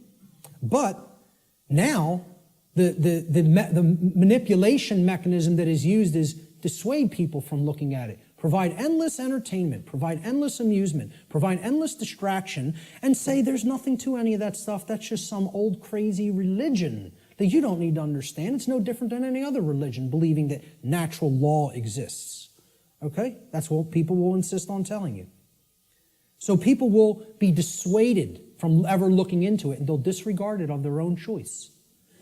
Thomas Jefferson said that if a nation expects to be ignorant and free in a state of civilization, it expects what never was and never will be. Freedom and ignorance are antitheses of each other that can never coexist simultaneously. That is an impossibility in natural law. I'm going to put up a couple other quotes on ignorance. Samuel Adams said, "No people will tamely surrender their liberties, nor can any be easily subdued. When knowledge is diffused," that means it's everywhere present, "and virtue is preserved," meaning morality. On the contrary, when people are universally ignorant and debauched in their manners, meaning purely selfish and only worried about themselves, they will sink under their own weight without the aid of foreign invaders, meaning the society will turn inward on itself and collapse and destroy itself just based on the fact alone that the population is ignorant and they are ensconced in moral relativism and other forms of debauchery and just self-pleasure as their highest virtue, their highest desire. Socrates said that the only good is knowledge and the only evil is ignorance. And this is a quote I'd like to be remembered for. "Willful ignorance in the presence of knowledge is the measure of a bad person." And people will say that's extremely harsh. That's true. That doesn't make the statement untrue. The statement is true as well. It is a harsh statement. See, people in my family will ask me, why don't you have anything to do with me anymore? I've deliberately cut off many members of my own family. Okay? Because many members of my own family say, I know what's going on and I don't care. I don't intend to do a damn thing about it. I'm worried about me, myself, and mine, and I don't care what's happening in the world. Well, you know what that's called, folks? That's called a bad person. Let's not mince words. Let's not euphemize. Let's call it what it is. That's called a bad person. And I don't want anything to do with bad people in my personal life. I don't hang out with bad people. I try to surround myself with good people who care. Because they're co-creating wisely. Okay? I tell family members who I've cut off association with, because you do not care is what makes you a bad person. I don't want anything to do with you until you start caring about what's going on in the world. Then we could talk again. And I'll welcome you back with open arms and forgive you. But not until. You want to stay in that level of consciousness? I want nothing to do with you. I don't want to be around people like that. They're bad influences, and they do bring other people down. So I'll still put out the information. It's there any time for free that they want to go and engage it. And I tell them all, anytime you want to ask me and come over and engage directly with me, I'll make the time for you. But until you want to do that, until you develop that desire, I don't want to be in your presence. Okay? So maybe, I don't know if that's going to be effective. I don't know. And guess what? I don't care whether it's going to be effective, because I'm not going to surround myself with bad people until they decide I want to make myself a better person. Then I'll engage them and speak the truth to them. But until then, I'll put this out there for free, and they can engage it any time they want. But in my personal life, I can't make time for that. I don't have energy for that. I barely have energy for this. An anonymous quote, I believe this was from some internet forum. I don't know what the gentleman's name was, but it was a great quote. Ignorance is the root cause of all evil. And since only knowledge eradicates ignorance, it is our duty and moral obligation, there's that term, to educate ourselves as well as the masses around us. That's a moral obligation if you're in a position of knowledge. And once again, that's why I do what I do. I don't do it because I like people. Believe me, Barb will tell you how much I like people. I don't do it to make friends. I don't do it to make money. I do it because it's a moral obligation and for no other reason. I don't serve people. I serve truth. Truth is the force which I serve. And I bend the knee to no other. That's it. That's it. So great quote on ignorance there. Great few quotes on ignorance. Let's look at the next expression. The internal expression is what happens inside of us, very simply. So now, we've started creating with a polarity. Something has happened in the world, either acceptance of truth or refusal of truth. Now something's going to take place inside of us, right? So look, this level is that knowledge level, right? This is the base consciousness level. You could look at, that's the foundation. Remember that 4-block diagram, right? You could look at this, here's the foundation. This is the foundation that lies underneath the trivium, right? Okay? That's as deep as it gets. Consciousness or unconsciousness, love or fear. That's what everything is a choice about, between, right? Now here's that first block. Knowledge or lack thereof. Knowledge or ignorance, right? And you can see these polarities are like that concept of, the polarity aspect of the natural law principles, okay? There's one thing that's real, and then this is the illusion, okay? These are two aspects of the same thing. This is consciousness, and this is its lack. This is acceptance of truth, and this is the lack of that, okay? So it's the same thing, but opposite in degree, which is why they're the same expression. Now, what happened after knowledge or lack thereof? We went up to understanding, right? So that's what this level is.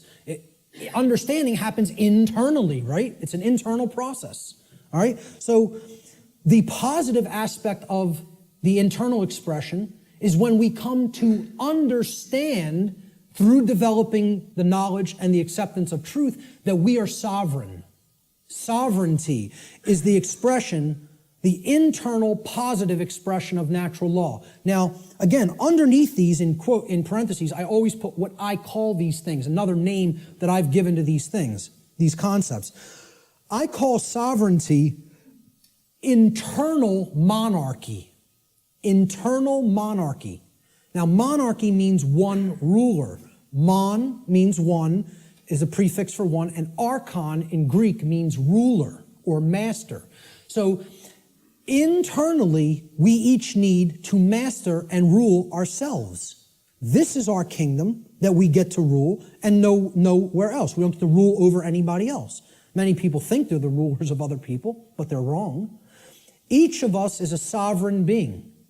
Sovereignty, as we're going to see, means that you're not owned by anyone else. No one else owns you if you're sovereign. Okay? So here's my expression, my visualization for sovereignty. Okay? Somebody who truly has the light. They have the light at their disposal. They're bathed in it. It's flowing within them. Okay? And light has always been associated in different mystery traditions as knowledge. It's been a symbol that has represented knowledge. This is the person who has the knowledge and has gone through the decision making and filtering processes with that knowledge to come to an internal understanding that they are a sovereign being. And I have news for everybody, whether you know it or not, whether you are familiar with the term or not, every person here is a sovereign, and you can never not be. It is an impossibility for you ever to be non-sovereign. It cannot be done. Cannot be done in nature. Okay?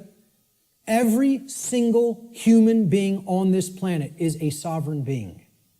And we're going to look at what a sovereignty actually means. The positive aspect of the internal expression is sovereignty, or what I call internal monarchy, meaning one ruler within. Internal monarchy, one ruler within. As a state of consciousness, sovereignty means that one has unified the three aspects of their consciousness, such that there is no internal contradiction between one's thoughts, emotions, and actions. We become a being that as we think, so we feel, so we speak and act. And there's no contradiction between those. We're not torn apart from within in this state of internal opposition amongst our own consciousness. Okay? Moreover, let's break the word sovereign down. That's where we're going to come to the real meaning of the term. Sovereign is derived from the Latin adverb super. Super means above. See, in classical Latin, there's no V in classical Latin, right? There was no V character. Actually, if you wrote a V like that, it was a U, okay? And why a double U looks the way that it is. It's two V's, actually. But that sound was U in Latin, if you see a V. There's no V sound in classical Latin. It doesn't exist phonetically, all right? So this phonetic variation that we express as V or V in English, in Latin was P or B. It was represented by a P or a B. So what we're really seeing here is suver, okay? But it was pronounced in Latin super, like super. Well, what does super mean? Super, you're beyond, you're above and beyond. Okay? It means above or beyond. That's what it means. A superman is one who's beyond an ordinary man, right? The Latin noun regnum comprises the second part of the etymological root of this word. Regnum, it comes from rex, regis in Latin, or regis. It means king. So regnum was the king's rulership. Regnum means his reign. It's where the word reign comes from in English, regnum, in Latin. It means rulership or externally imposed control. Okay? Not control in the context, I'm going to control my emotions, I'm going to control my behavior. No. It means I'm going to control you externally by imposing my will over your will through coercion. That's the context of rulership or control that I'm talking about here. So put them together. Super regnum, sovereign, means above or beyond externally imposed rulership or control by another. That's what it means. Sovereign means not a subject to another being, like a king, like one who considers himself a king. And it means not a slave to someone who considers themselves your master. That's all sovereign means, folks. Not a slave. And why I say every single person here is a sovereign is because there is no such thing, never has been any such thing, and never will be any such thing as legitimacy to slavery. That has never existed, does not exist now, and never will exist. Slavery is an illegitimate concept. None of us are slaves. The condition of slavery has been imposed upon people, but it has never in history been legitimate, and it never will in history be legitimate. So there is no legitimacy to the concept of slavery, of the rightful rulership of another being through directly imposing your control through coercion. Doesn't exist. That's a big part of what natural law is about. We have to understand when we're saying this word, this is what is meant by sovereign, not a slave. Okay, we did a study where we asked people, are you a sovereign? Like 11% said yes. Maybe, I think it was 10 or 11%. Which I thought was almost encouraging, that 1 in 10 people knew that they were sovereign beings. It was amazing. But 90% of the human population doesn't feel that they're sovereign, doesn't know that they're sovereign. I'm telling you, it doesn't matter an iota whether you believe you are or not. I'm telling you it's an eternal truth that you are a sovereign and can never be non-sovereign. There is no such thing as someone else's legitimate rulership or ownership of you. Because there's no such thing to the legitimacy of slavery, and there never has been, and there never will be. So everyone is a sovereign. A sovereign is a monarch. Again, mon means one, and archon means ruler. So when people ask me, what kind of government do you want? I tell them I want anarchy, and I want monarchy. And they're like, how could you have those things simultaneously? Because if you have internal monarchy, you can have external anarchy. See, we need to have the rulership within, and we need to get rid of the rulership without. This is the kingdom we need to master, and we need to set aside the concept of mastery and slavery in the external domain, in the physical world. Sovereignty, a sovereign is a monarch, which means a single ruler who rules only the kingdom of self. Sovereignty is a state in which one controls one's own thoughts, emotions, and actions, and by bringing them into unity or non-contradiction or non-duality, attains mastery over one's own consciousness. Sovereignty could be considered the equivalent of true self-control, true self-mastery, true self-love, or true self-ownership. It's all of these things.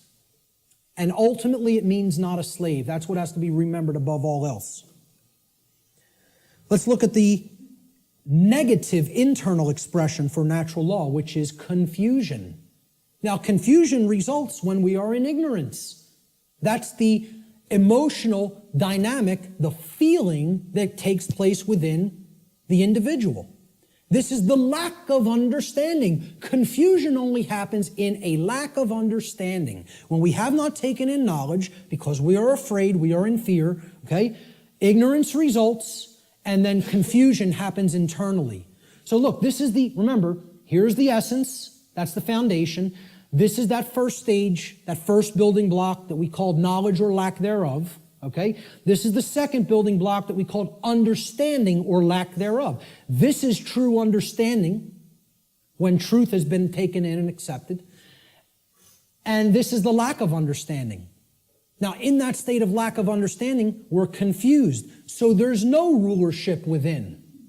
Inside of us, there's anarchy, which means the absence of a ruler, not the absence of rules, which I'm going to get into later. Anarchy means there's no ruler, no master. So if there's no master inwardly, we have a big problem, because that means there's no self-mastery, there's no self-control, there's no self-discipline, and ultimately, there's no self-love. And that results in an understanding that we don't truly own ourselves. It would result in the absence of self-ownership, which is what we're experiencing as a species. That other people believe they own other people. This is what I found as a picture representing confusion. Someone who doesn't know themselves. Doesn't know themselves, completely attached to a ego identity. Their whole mind is all wrapped up. I believe I'm this businessman. I believe I'm this banker. I believe I'm this lawyer. I believe I'm this doctor. And that's my identity, and if something goes wrong with that, there goes my identity. There's who I am down the drain, you know? So this negative aspect of the internal expression of natural law is confusion, or what I call internal anarchy, meaning no ruler within. Confusion is the state of mind in which the being is ruled by fear and ignorance. Confusion could be seen as internal opposition within one's own consciousness. In other words, being torn apart from within in such a way that one's own thoughts, emotions, and actions are in perpetual contradiction with each other. A thought, emotion, and action are not in alignment. As we think is not how we truly feel and is not how we act. There's total contradiction and separation. No unity amongst those three aspects of consciousness. That's confusion. The fourth expression of natural law is what happens externally in the macrocosm in society. When you have a bunch of people who are in either this dynamic within their own consciousness, or a bunch of people who are in this dynamic in their own consciousness, a state results in the society at large, because the society at large is comprised of the aggregate quality of the individuals that comprise that society. All right? So if there's love present and knowledge has been taken in and it's been understood, and we understand that we're sovereign and we're expressing self-ownership and self-mastery, what state manifests in society? Freedom. There it is.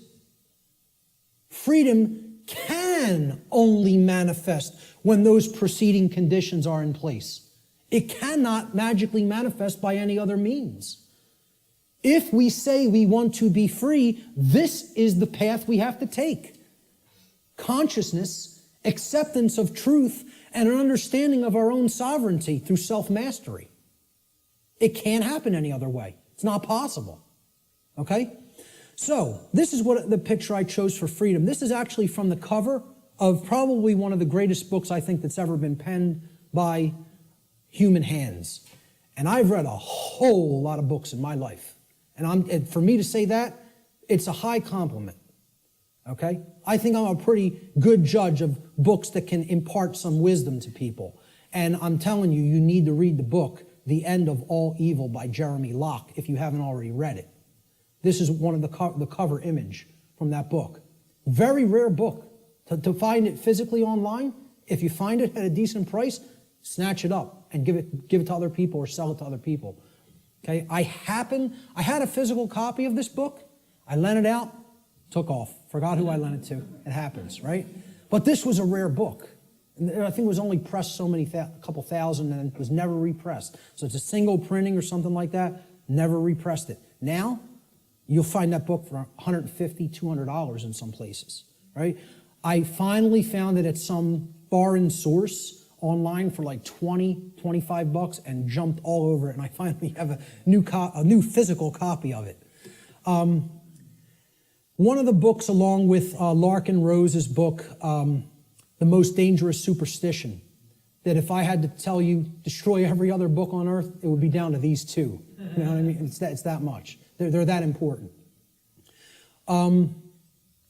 This is the cover image from that book, with chains being broken that were formerly holding the earth in captivity.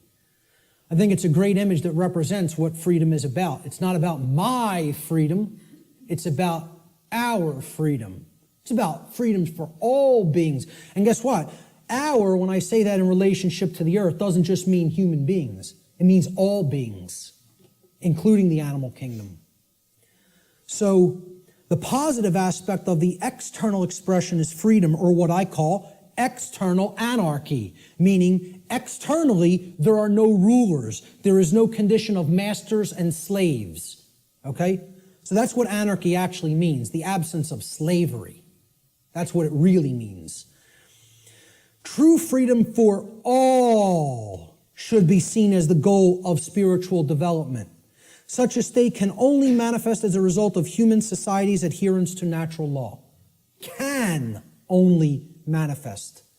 Not just will manifest. The only way it is possible for it to manifest is if we understand and adhere to natural law.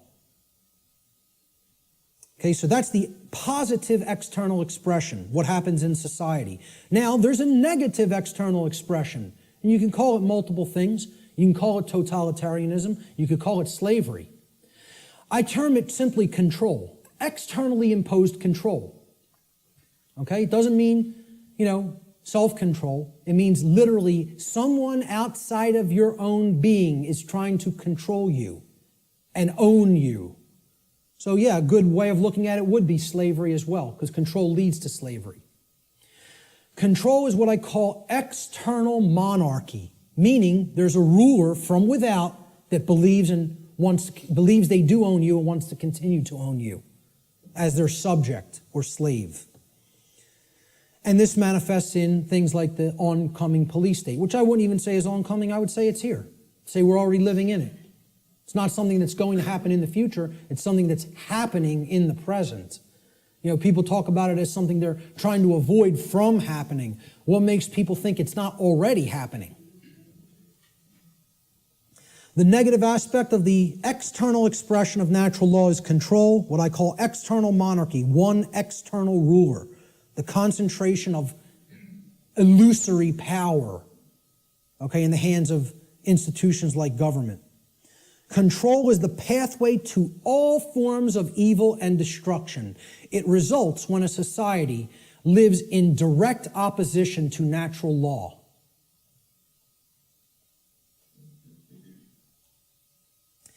The fifth and final expression for natural law, how it operates in our lives, is what I call the manifestation, or the result that we create.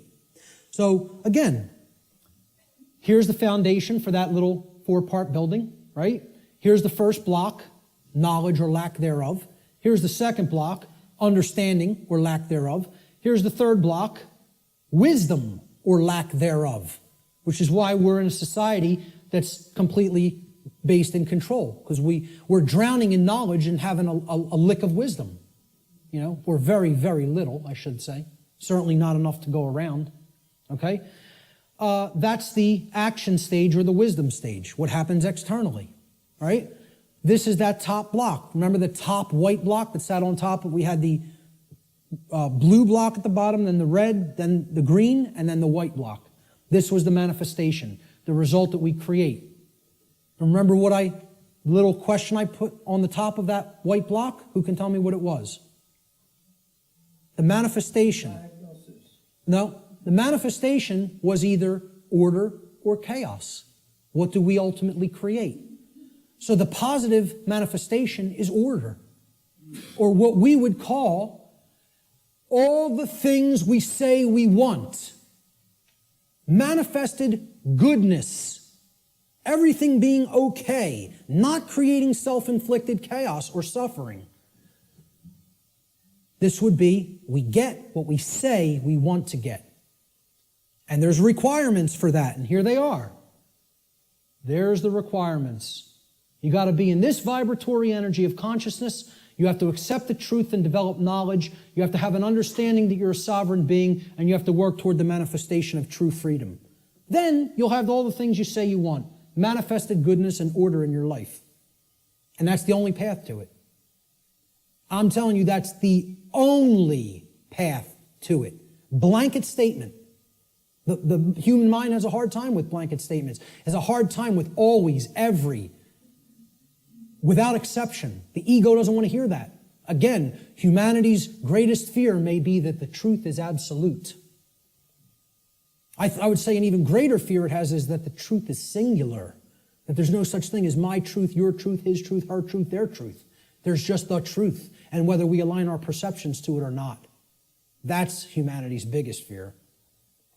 So this is what I viewed order as being like, okay? We have beings that are actually full of the light, and they're working toward a world that is based in freedom, cooperation, knowledge, sovereignty, no control, okay?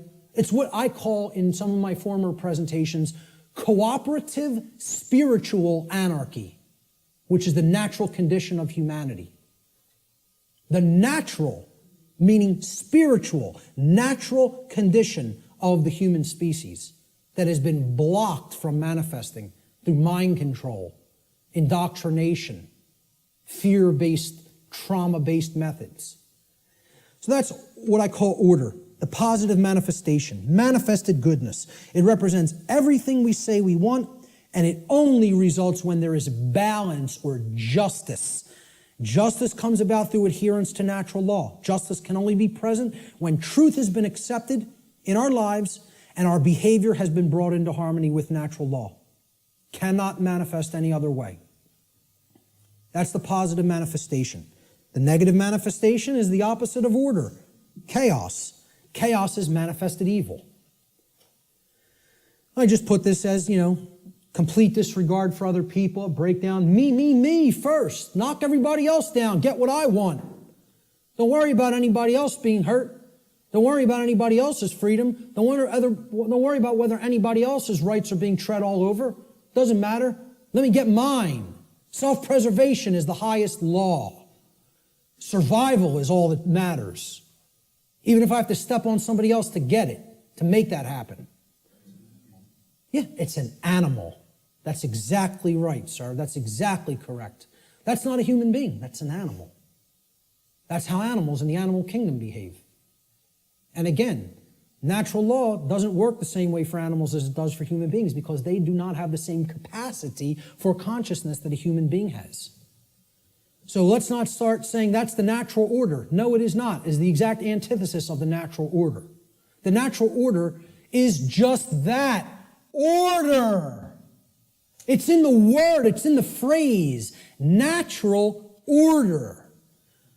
What people are describing as the natural order through this utter nonsense concept called social Darwinism is, as I've called it before, psychopathic chaos. And break down that word. Psychopathology means an illness of the mind. Psychopathy is mental illness. Psyche in Greek means the mind. Okay? And pathology is an illness, sickness. Psychopaths are mentally ill. And they don't create anything resembling order. All they can create is chaos, which is why they want us to mimic their mindset, because they're just bent on hell and destruction to manifest, and they have to have our complicity and cooperation to make that dynamic happen. Our energy has to be given over to them by our mindset being made like theirs. Otherwise, their worldview can't come into manifestation, which is one of chaos and disorder. The negative manifestation, chaos, or manifested evil, is the exact opposite of what we say we want. Chaos results when there is imbalance and injustice, which results whenever there is ignorance of truth and behavior which is in direct opposition to natural law. So that's our chart, and one last thing I want to say about it is that the manifestations or the expressions of natural law are what I would call, they're unilateral. They don't cross into each other, okay? There's no such thing as, well, I've accepted the truth and I've developed knowledge, so now I'm in a state of confusion. It doesn't work like that. Okay? You can't go from ignorance to sovereignty, to the understanding that you're sovereign. You cannot cross the area of these charts. Once you're here, you can only go here. In order to get here, you got to come from here. In order to get here, you got to come from here, here, here, and here. You don't get there from any of these. You don't get here from anything in this column. You don't get here from anything in this column. Okay? Please keep this in mind. These expressions are unilateral. Okay? You can't skip. No, they cannot be skipped either. Good question. They must proceed in order and in the same column of expression. So you can only get to order through freedom, which comes about through the understanding that we are sovereign, which comes about through taking in knowledge of truth, and which comes about through staying in a vibratory energy of love or higher consciousness. The openness to truth. That's it. Same thing here. We can only create chaos when our society is bent on control, okay? Because we are confused beings that don't understand our sovereignty and think other people can legitimately own us or rule us. And that comes from a place of ignorance or refusal of the truth, which is based in fear. Can only manifest that way. Blanket statement, too. And I will not retract on that blanket statement because this has nothing to do with what I think or feel or my beliefs. This is how laws operate in creation. Not a belief system, not a religion, has absolutely nothing to do. I did not develop this. I came to an understanding of it by seeking truth. I'm telling you, this is not my information, never has been my information, never will be my information. There's no copyright on it. I don't claim it. It's eternal truths that have existed forever and will exist forever, whether human beings are here or not. Take it and share it freely and widely to anybody that's capable of comprehending it, because it's the only way we're going to get out of this mess. Okay? Those are the expressions of natural law. Now, when I say living in harmony with natural law or living in opposition to natural law, what do I really mean? Well, what this has to do with is knowledge. And we're going to keep going back to this trend. This thread is not going away. Okay? And guess what? Every time I teach any of this stuff, whenever there's the new age community around or present, okay, and you'll encounter them from time to time, they'll insist, they'll even see it's like you can tell knowledge is becoming a bad word to these people. No. When you say K-N-O-W, no, it's almost like they immediately have an avulsion, extreme negative reaction, and it is fear. But it's mind control, moreover, because they are being fed this poisonous untruth that there's not really any such thing as knowledge and that knowledge is not the way out of this prison. And I'm telling you, it goes hand in hand with religious traditions because they want you to externalize your power, externalize everything. And I'm not telling you, I'm not saying don't have a model for behavior. And okay, this person, Buddha patterned it. You want to pattern your behavior on the Buddha's life? Great. Live the great life. You want to pattern your behavior on the life of Christ? Whatever. And again, I'm not getting into this discussion here today about the actual historicity of the man Jesus, regardless of what you believe regarding that. I understand I could write books on astrotheology. Okay? I understand that being may never have existed in the way a lot of people believe he did. So what? Whether Siddhartha Gautama existed in the form of a man or not, or whether that's an allegory, who cares? Understand the spiritual teachings they were trying to convey to humanity and then apply them in your life. Live by that ethic, that code, and great. Okay? And have whatever religious notion you want.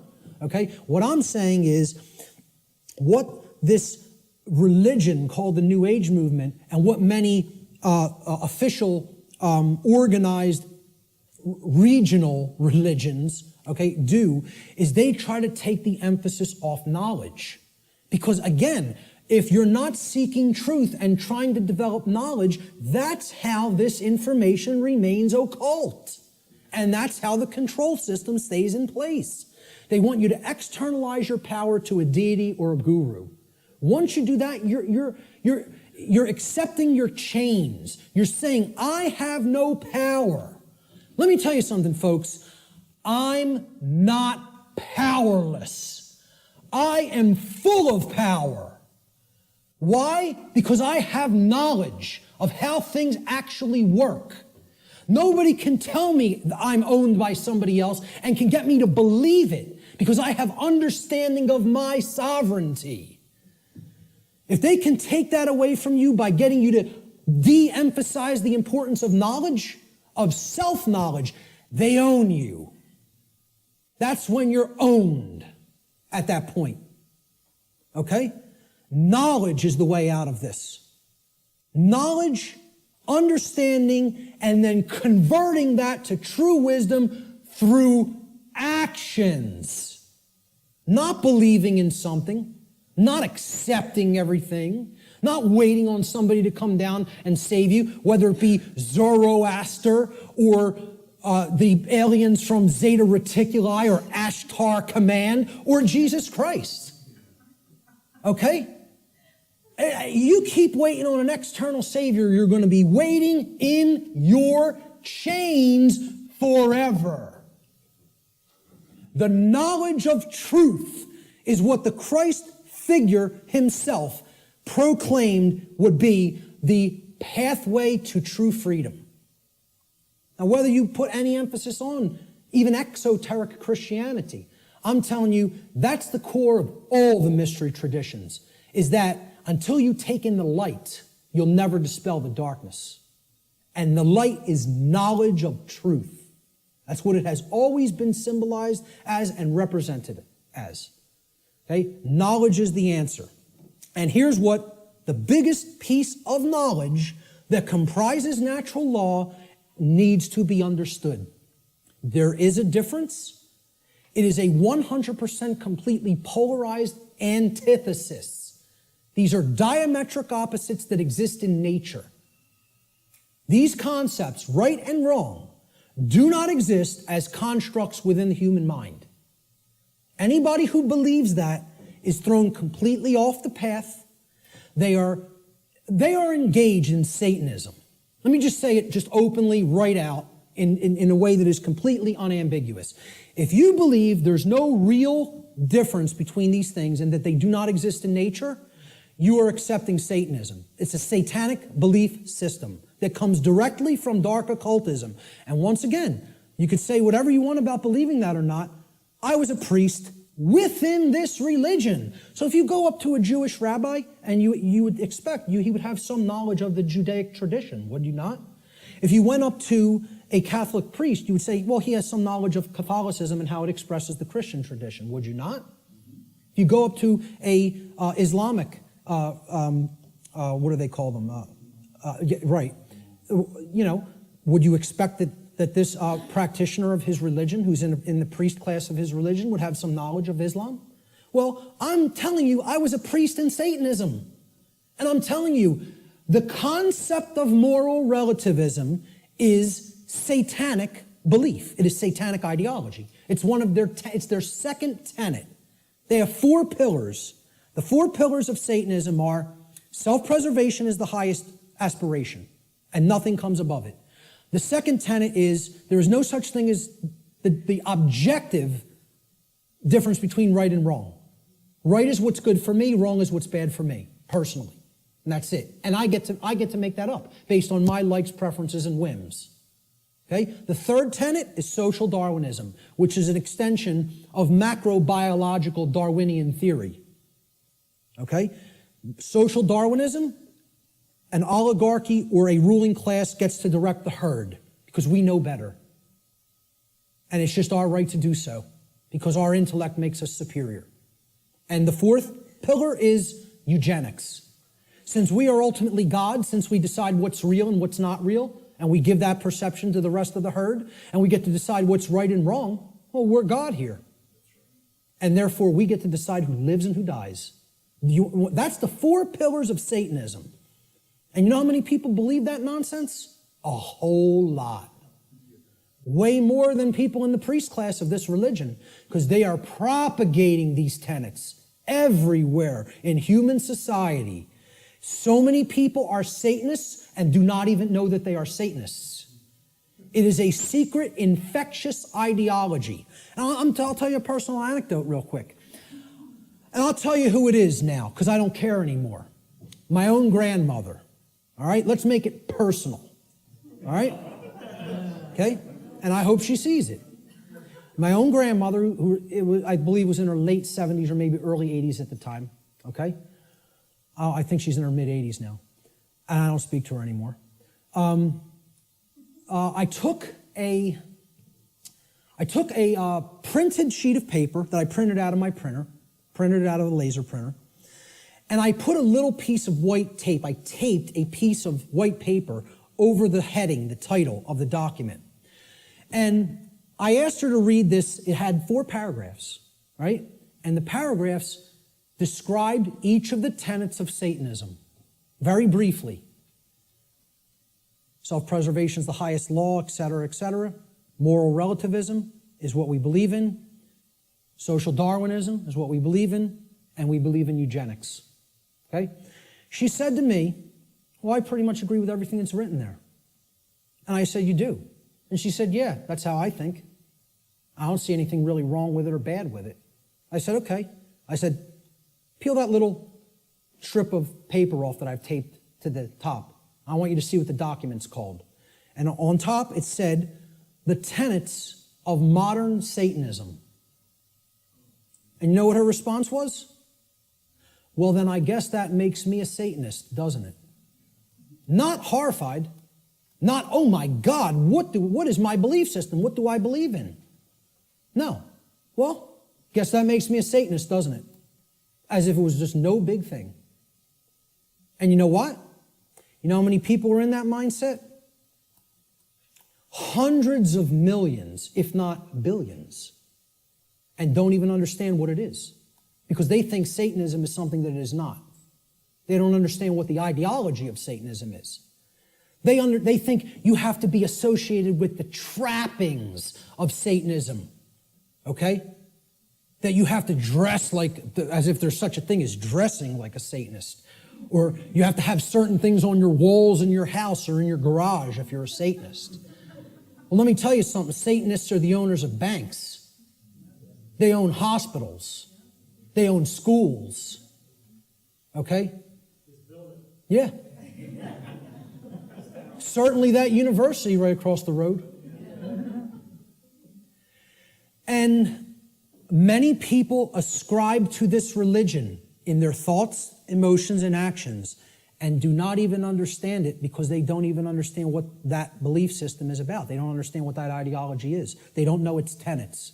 So, again, going back to this, if you don't know that there is an objective, meaning in nature difference, okay, between right and wrong, that is a satanic belief system.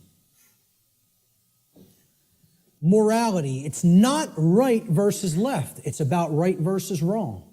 This whole left-right paradigm that people are, you fall in with the left, with the Democrats, or the right, the Republicans, has nothing to do with any of that. It's a false paradigm. The thing that all of that's a distraction for not getting you to pay attention to and understand is the difference, the real, true, and objective difference between right and wrong. And we're going to explore what that is, because it can be known. It can be known, and most people will be shocked and horrified to understand the real differences between right and wrong, because they'll have to look into themselves and recognize in many ways that they are cooperating with wrong, and that they don't really truly know the difference between right and wrong. When you tell people this, I'm telling you, I told this to somebody in a bar once, which was a big mistake of even trying to bring up this discussion in that environment.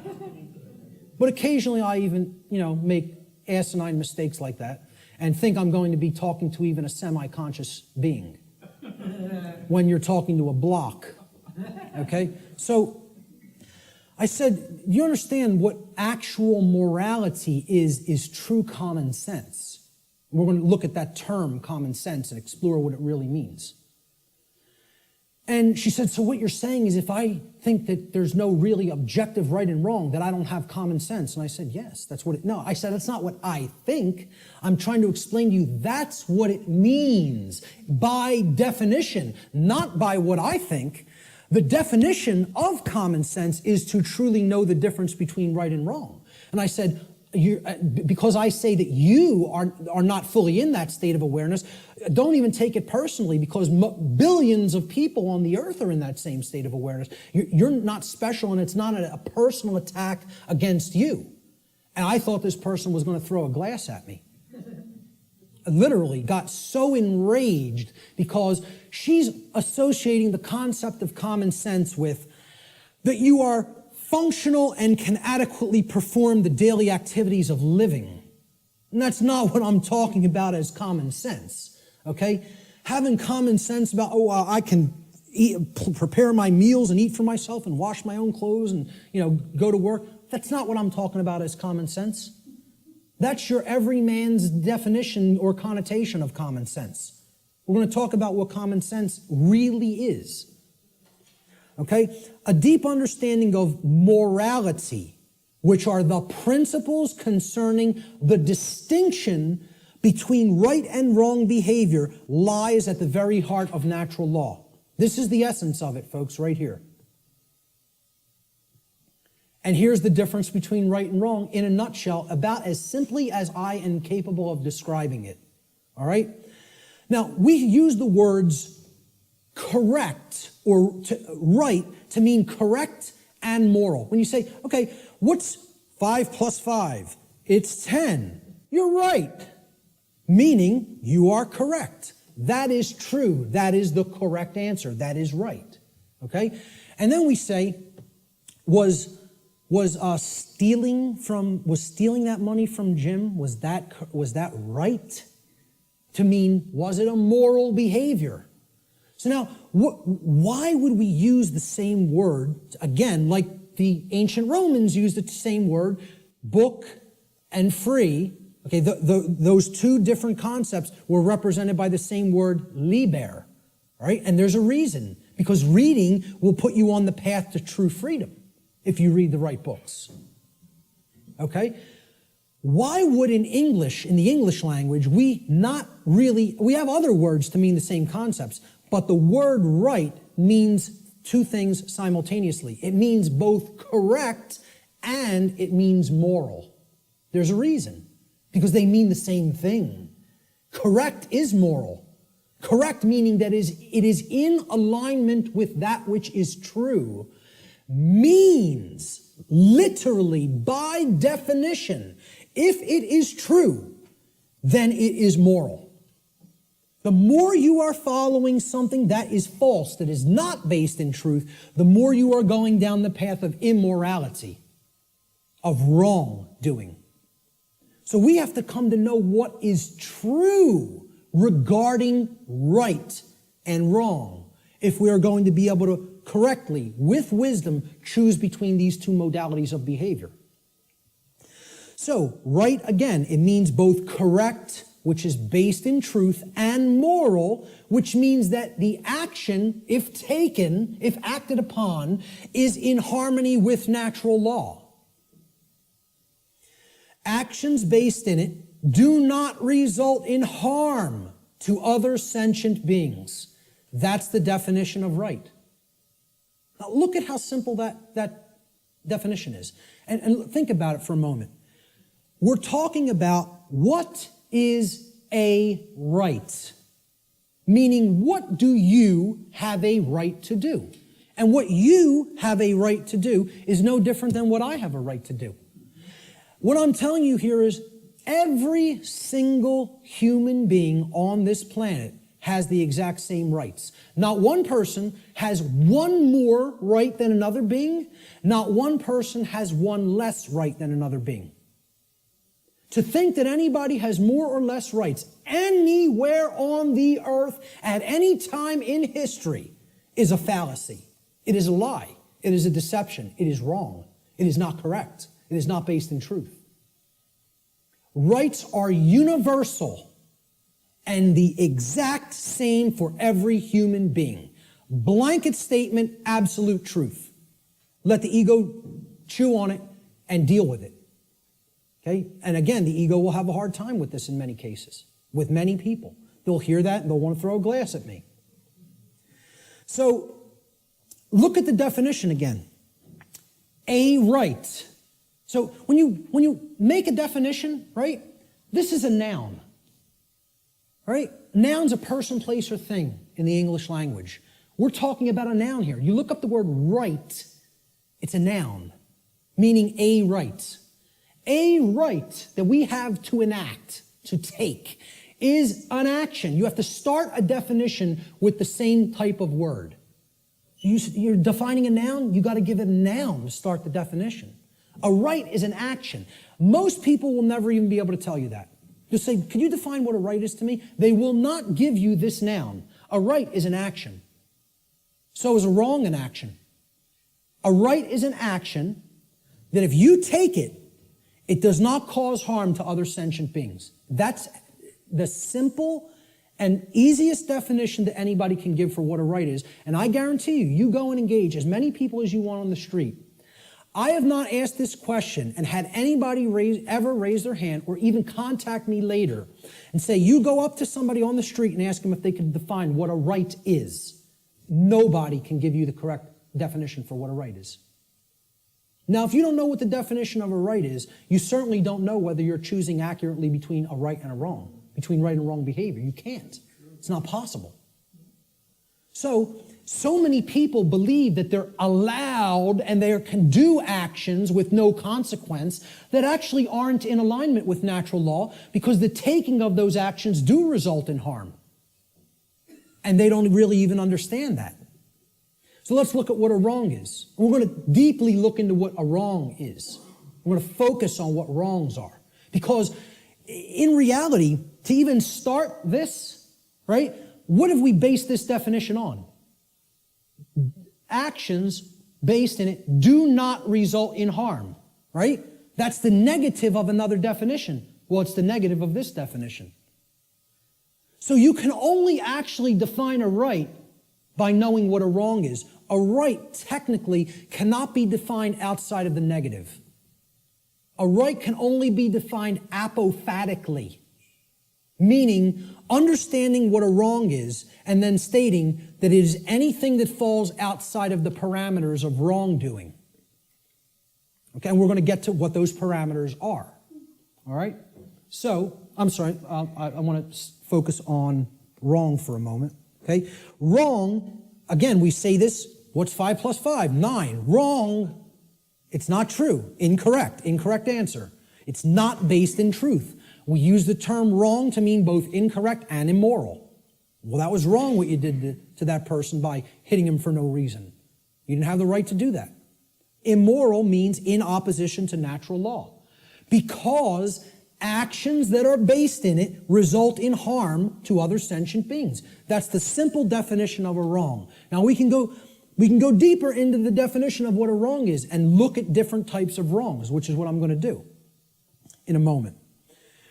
So this is the concept that is referred to as apophatic inquiry. Very, very critical to understand concept. And you have to apply this concept. What this essentially is it's a filtration process.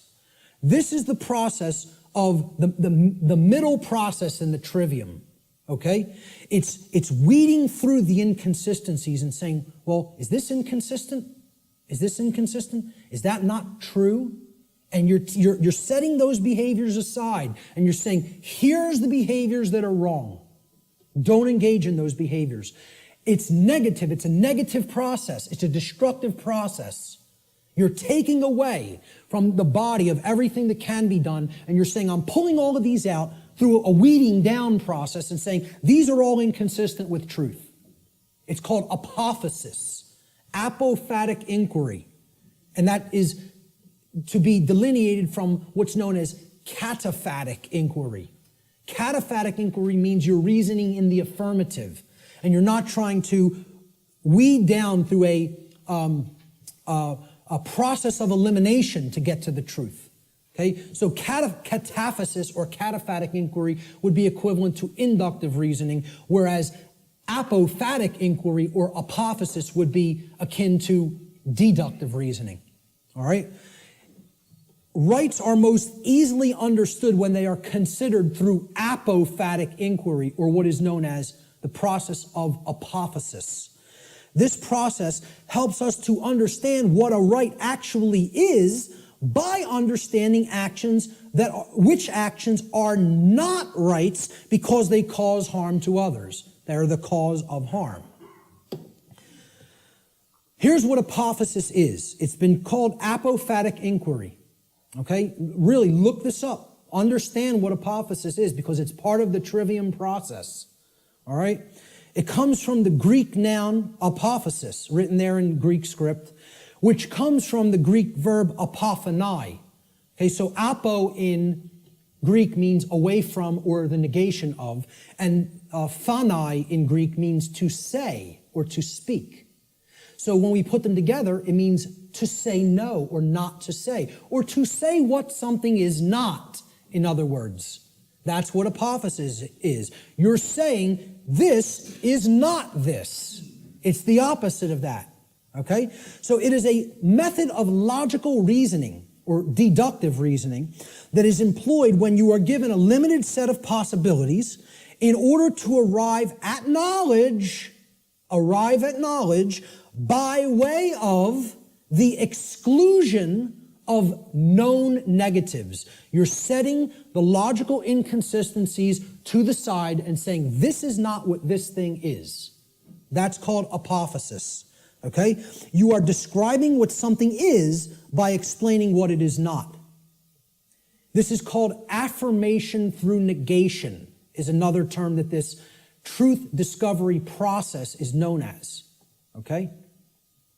So, what we're going to do is apophasis. We're going to do apophatic inquiry regarding right and wrong. So, what is not a right? What are ways that people can cause harm to other people or animals? Ways that we can cause harm to other sentient beings. One of the first thing, so what we're doing here is we're going to list the boundary conditions for natural law here, for breaking natural law. If we take these actions, we are breaking natural law because the action is a cause which results in the effect of harm to another being. All right? So these are what are simply, I call them the natural law transgressions, which means sins or wrongdoings. They're simply harmful actions that a person is capable of taking to another being, against another being. That's all. So of course, many people will get the first one. What's one of the main horrible wrong things that somebody can do to another person? Kill them, murder them, take their life. Okay? Murder. And I would distinguish murder from killing as well, because occasionally, to defend oneself, killing may be necessary. But murder is always immoral and wrong. Okay? See, the fifth commandment in Hebrew, do you know what it says in Hebrew? It does not say thou shalt not kill. The term for murder in Hebrew is tirzach. The fifth commandment in Hebrew is lo tirzach, which means do not murder. Murder as a verb in Hebrew is a completely different word and a totally different connotation than the verb to kill. Because what they're saying is don't take life without any right to take it, meaning that you initiated the violence, and that's what murder is. It's the initiation of the taking of somebody else's life when you had absolutely no right to take that life.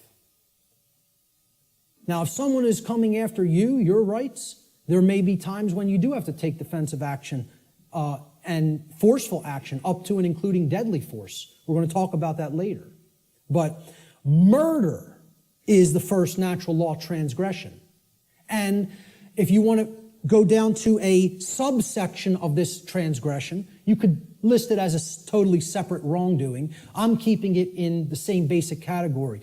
Assault, meaning you're directly physically accosting without right the well-being, the bodily well-being of another being, is also, it's like, it would be, you could consider it attempted murder. Because assault is something that you do without right. If someone assaults somebody, they have no right to commit assault. Never exists. The right to commit assault does not exist. The right to commit murder does not exist in any circumstance, ever. Blanket statement. The right to defend oneself through physical force exists.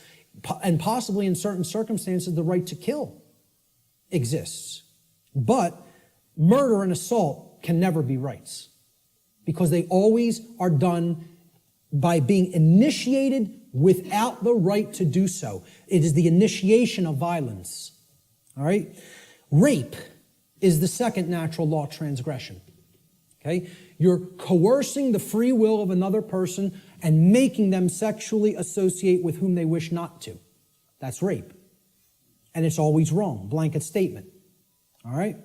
The third natural law transgression is theft. It is the taking of property that does not belong to you. Someone else, got that property through lawful means without hurting somebody else. That's their property for as long as they are using it and being responsible for it. And you don't have a right to just take what doesn't belong to you. Nobody has a right to take my projector or my remote control or my computer any more than I would have the right to take Richard's cameras. Okay? It would be theft of somebody else's property. It's not mine. And this is the problem. We don't understand property. As we're going to get to, all rights are property rights. We'll get to that in a moment. That's the third natural law transgression. The fourth is trespass.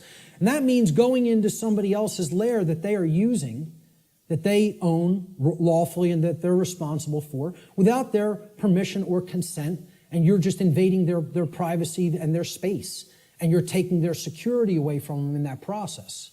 Okay? We do have a right to set aside a place for ourselves for our own lair. Okay? And to violate that is to trespass against somebody else in their own property. The fifth and last natural law transgression is coercion. This is forcing somebody through the threat of violence to have their will comply with your will, whether they don't wish that to be the case or not.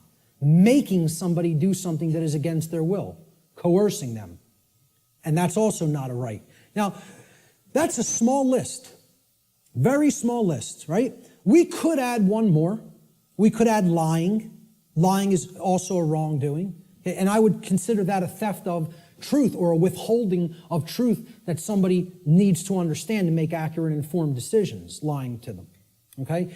But essentially, these five are the overarching natural law transgressions. I challenge anybody to come up with a wrongdoing that doesn't fit into one of these categories. So far, I've never had one person able to do it. Any wrongdoing, any action that you could think of that doesn't fall into one of these wrongdoings. Yep. I would probably categorize it as pure ignorance, but, I would say, hey, maybe you could look at it like that because that's propagating the slavery system indirectly. So, you're actually, you're not doing anything to help anybody else's freedom, certainly.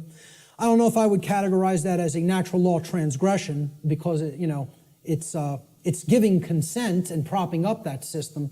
It's not technically what I would call an action, but it's more of like giving consent. Hey, you could say that is a wrongdoing, I guess, because giving your consent is tacitly saying yes to control, and that's ultimately affecting everybody else's freedom negatively. So, possibly. But in general, what I would say is if you could think of an actual physical action that doesn't fall into one of those categories, let me know. Because that's a pretty comprehensive list, and it's only like, 6 words. So, now, what if I told you I could narrow it down? What if I told you I can get rid of 5 of those words and take it down to 1? Okay? These are the wrongdoings. Let's try to narrow it down, right? Okay? Every harmful action that a human being is capable of taking is a form of theft. Now, many people will hear that for the first time. I've never heard that said. There is no action that you can take that causes harm to another person that is not a form of theft in some form or fashion. I challenge anybody to come up with an action that isn't a form of theft, that is an action that is a wrongdoing that isn't a form of theft. You won't be able to do it.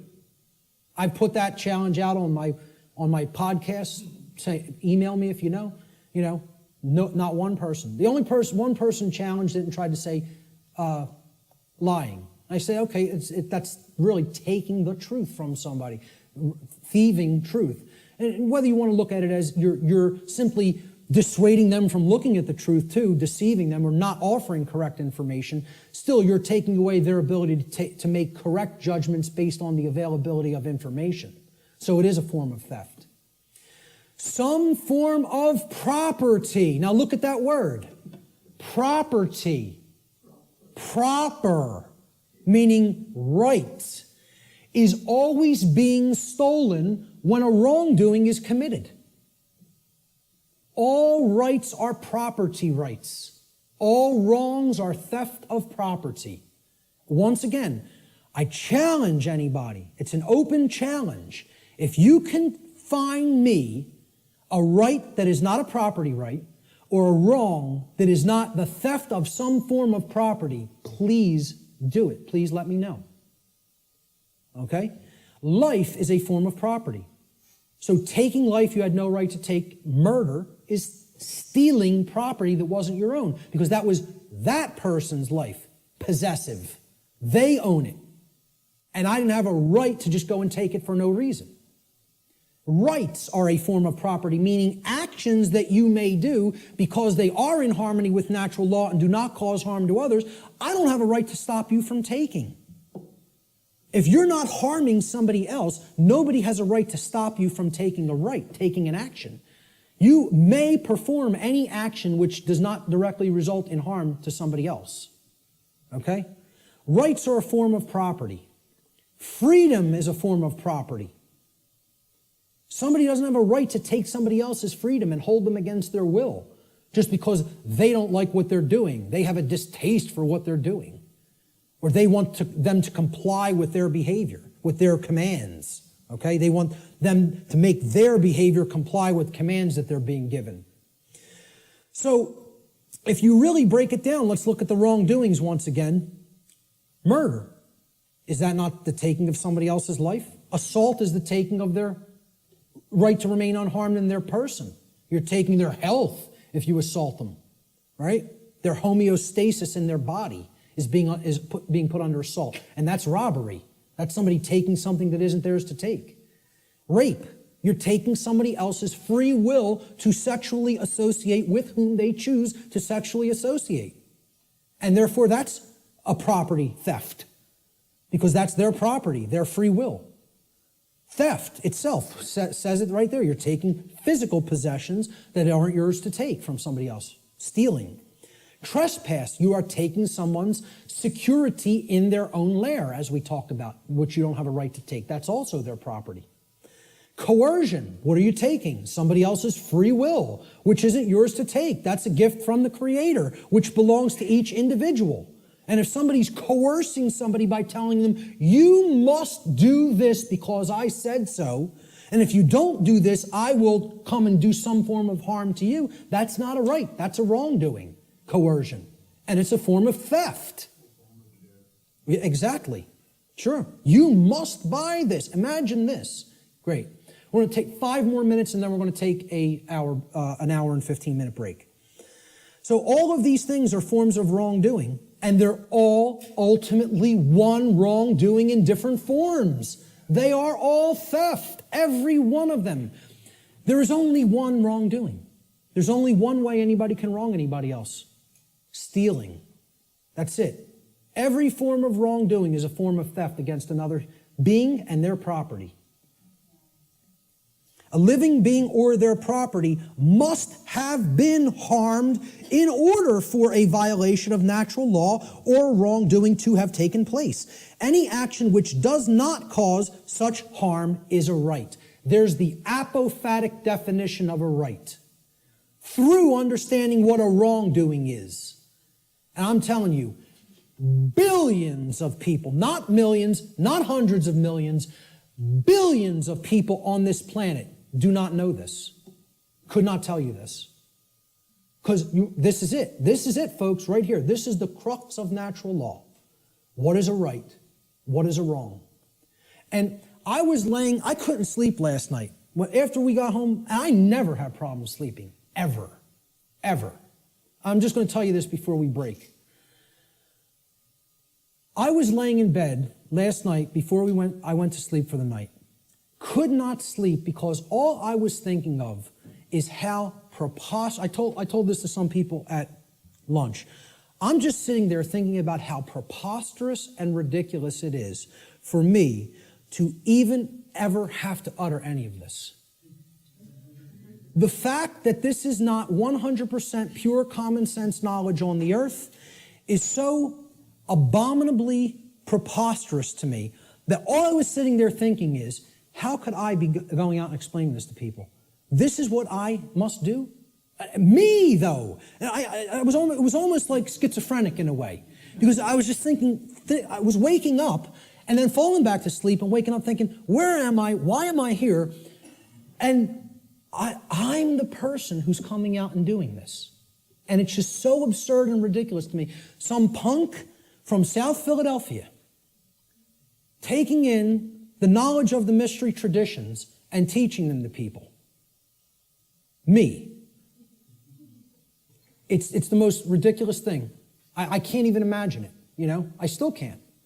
I can't imagine that it's necessary, you know? That's the position that our society is in. It's so profoundly sad that I can't believe it. And unless we deeply start to understand this and propagate this knowledge to other people, things are going to get worse and worse and worse and worse. And there's no reason for it. There's no reason to go down that path. We want to choose the way of maximum pain because we don't want to give up thoughts that we're addicted to just because the pattern has been there for as long as we can remember. We would rather go down the path to the grave and the abyss rather than admit we were wrong and just say, I need to give up this negative way of thinking. You know? I'm going to leave it right there and just say the bottom line to what this section comes down to is if someone hasn't been harmed, no wrongdoing has been committed. No victim, no crime, in other words. Many people insist, there doesn't have to be a victim for there to be a crime committed. You know how many people are rotting away in a jail cell right now as we speak who have never harmed another living being? You know how many people? Tens of thousands. Okay? And no one has any right to hold them. Unless you've harmed somebody else, nobody has a right to stop you from continuing to take the action that you are taking. Okay? We're going to talk about some of those things in the last section. So let's take an hour and 15-minute break, and we'll be back here at about 5:20.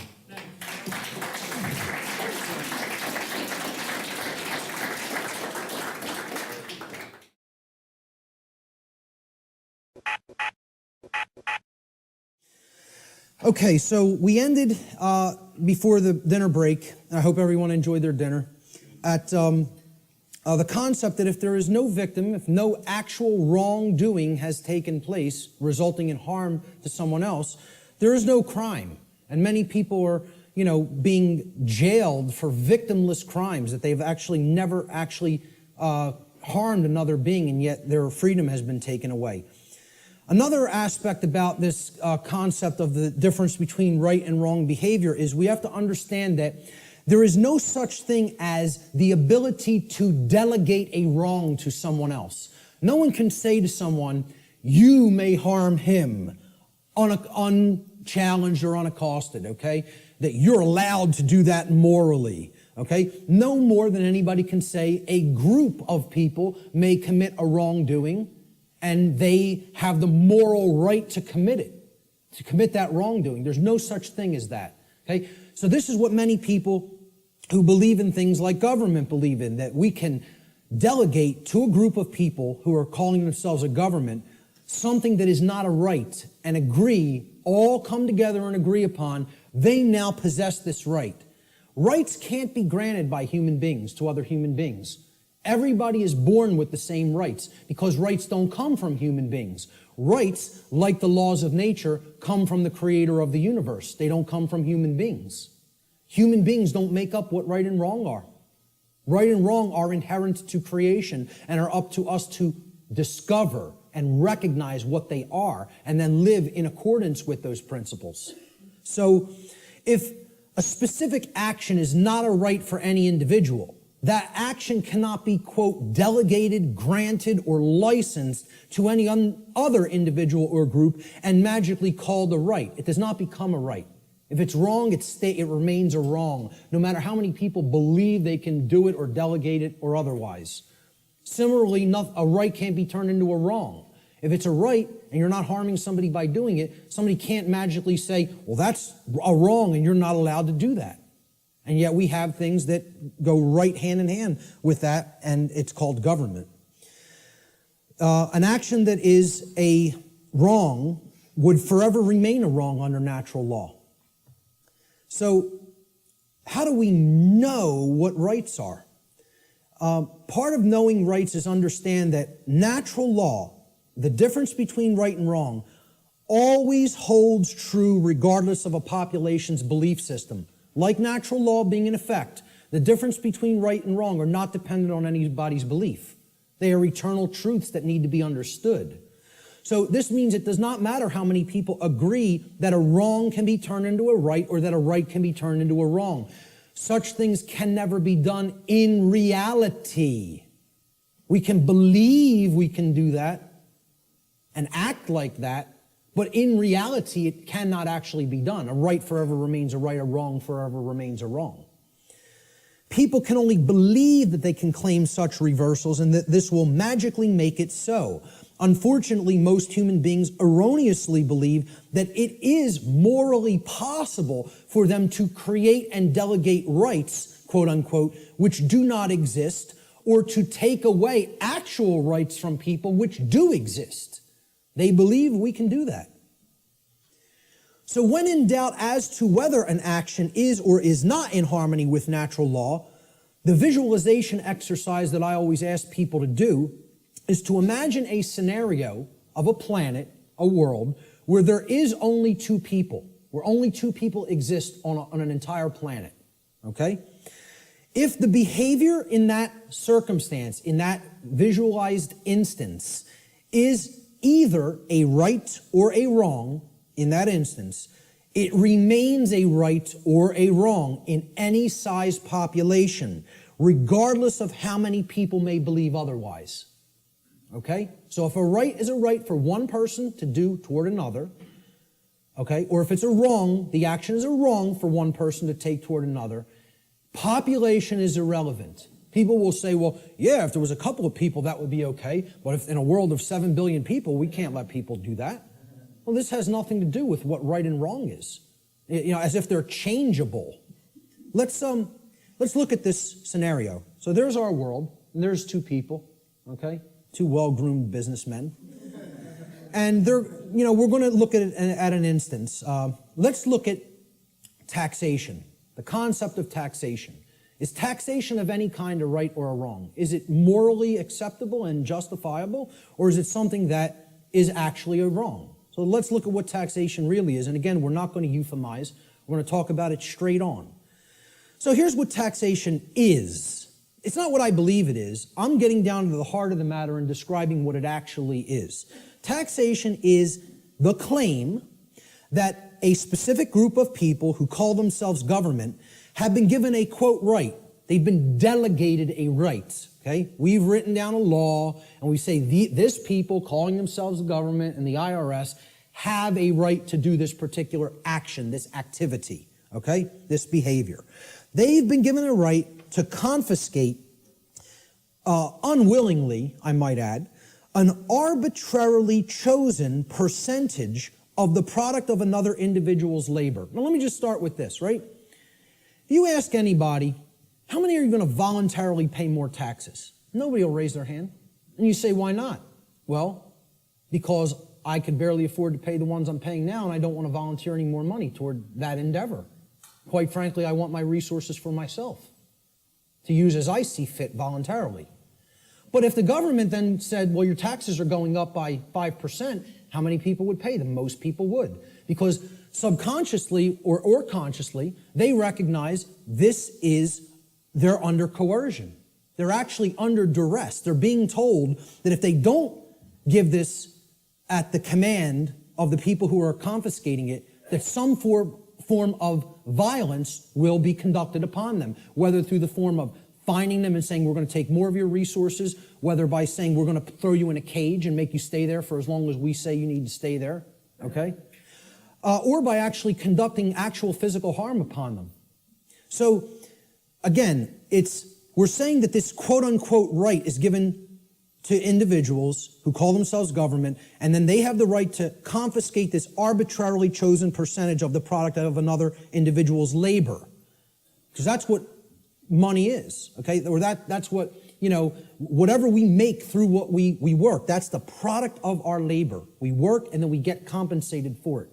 So that's in exchange for labor that we have done. That's our property, because we gave labor in return for that. So this is done whether or not the other agrees to share that product voluntarily. It's not a voluntary process. Coercion is involved. Taxation is enforced by the threat of violence, which is behavior that will result in bodily harm, or imprisonment, which is the taking away of physical freedom of movement, if those from whom the product is being seized attempt to resist this confiscation. This practice is always, quote, justified, and the word justify actually breaks down etymologically. It means, the word justify means to create a right. That's what justify actually means. Jus in Latin means right or law, and then facere means to create or to make. So to justify means to create right, to make a right up and conjure it into existence. So it's always justified or made into a right, quote unquote, by those who claim that such a practice is necessary and required to, quote unquote, uphold the common good. This is the justification offered for the seizure of the product of people's labor involuntarily. Now, if we are honest with ourselves, if we define the concept of slavery, and I think this is a good definition for slavery, would it be fair to say slavery is the involuntary confiscation of 100% of the product of the labor of another human being? That be a fair definition? You're saying you're working, I'm going to take whatever you generate as a result of that work that you're doing. It doesn't belong to you. The product of your labor doesn't belong to you. All of it belongs to me. So you work for me. I take everything that you have been able to amass or create through the labor that you have done. I think everybody here would agree that's slavery. That's as good as a definition of slavery as you're probably going to get. I mean, we can come up with some other definitions that involve coercion and physically shackling and keeping people. But if we really are honest with ourselves, what is the purpose of slavery to begin with is to make others work for free and then take all of the product of the labor. That's what slavery was conducted for. Okay? So, if we're defining slavery as the involuntary confiscation of 100% of the product of the labor of another human being, we should be able to clearly see that there is no magical percentage to which we could lower this number that would no longer make it slavery. So I ask people, if the person who's saying I'm going to confiscate 100% of your labor and keep it for myself would say, well, I'm going to take 75%. I'll take 3/4. You can keep 1/4 of what you've created. Would that no longer constitute slavery? And I don't care what you say I'm going to use the 75% for, okay? If you're telling somebody you have no choice, 75% of your labor belongs to me, would that no longer be slavery just because they allow them to keep 25? Okay, let's lower it to 50. Is it still slavery? Okay, well, what percentage could it possibly be lowered to for it not to be slavery anymore? Only 0. There is no percentage that it could be lowered to for it not to constitute slavery. And again, if we're being honest with ourselves, many people want to justify this in many ways by saying, oh, it's used for services which someone doesn't have a right to refuse. You know, I tell people, hey, if I said to you, I'm a computer technician. You own a computer? Okay, I'm now your computer technician. You're not allowed to refuse my services. Just think about that for a moment.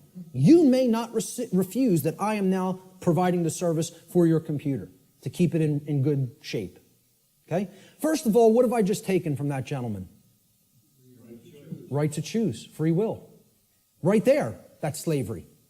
I don't even have to keep going and say, hey, if you refuse, or if you, whether you want or don't want my computer services, I'm now your technician, and I need $200 every year. I'll come over a couple of times. I don't care whether you're happy with my service or not, okay? And if you don't pay me, I'm coming and taking the computer. Now, is that really your property if you're living under that kind of duress? Or am I just a violent criminal who's saying I'm going to steal your stuff if you don't give me what I say? I'm holding you under extortion. That's duress. That's called duress. It means I am threatening violence unto the person unless they conform to my will. And that's what we're all held under. We're held under duress. All forms of taxation are duress. It is a master class telling people you have no right to refuse the arbitrarily set confiscation of your labor that I deem is going to be necessary for what I say it's necessary for. So how could you possibly claim that your home belongs to you if you're paying something called a property tax? That somebody is saying, for the services we provide in this community, you must pay us this percentage, and if you don't pay it, your house is going to be turned over to the government. And it's, you know what that's called? There's a term for that, okay? When a society doesn't actually have true private property ownership rights and a higher class of masters actually owns the land and owns the property and only allows the peasant class to live upon the property for as long as they pay tribute to the master class, who can tell me what system of government that is? That's called feudalism. And that's the United States government and just about every government on the earth. You live in feudalism. There's no such thing as democracy. There's certainly not a constitutional republic, that's for sure, okay? The de facto state of government, which means indeed, in action, is feudalism. And feudalism is just another euphemism. It's a euphemism for slavery. Okay? Because slaves aren't allowed to own property. Slaves aren't allowed to keep the product of their labor. You know? That's all it really is. If we're being honest with ourselves, once again, there's my catchphrase for this section. Okay? We want to euphemize it, justify it, call it something else, right? I said this to that New Age woman at the UFO conference. And she said, again, I prefer not to see it that way. Well, you're not being honest with yourself. You're lying. It's called lying to yourself. That's what cognitive dissonance is. It's called lying to yourself. Okay? So,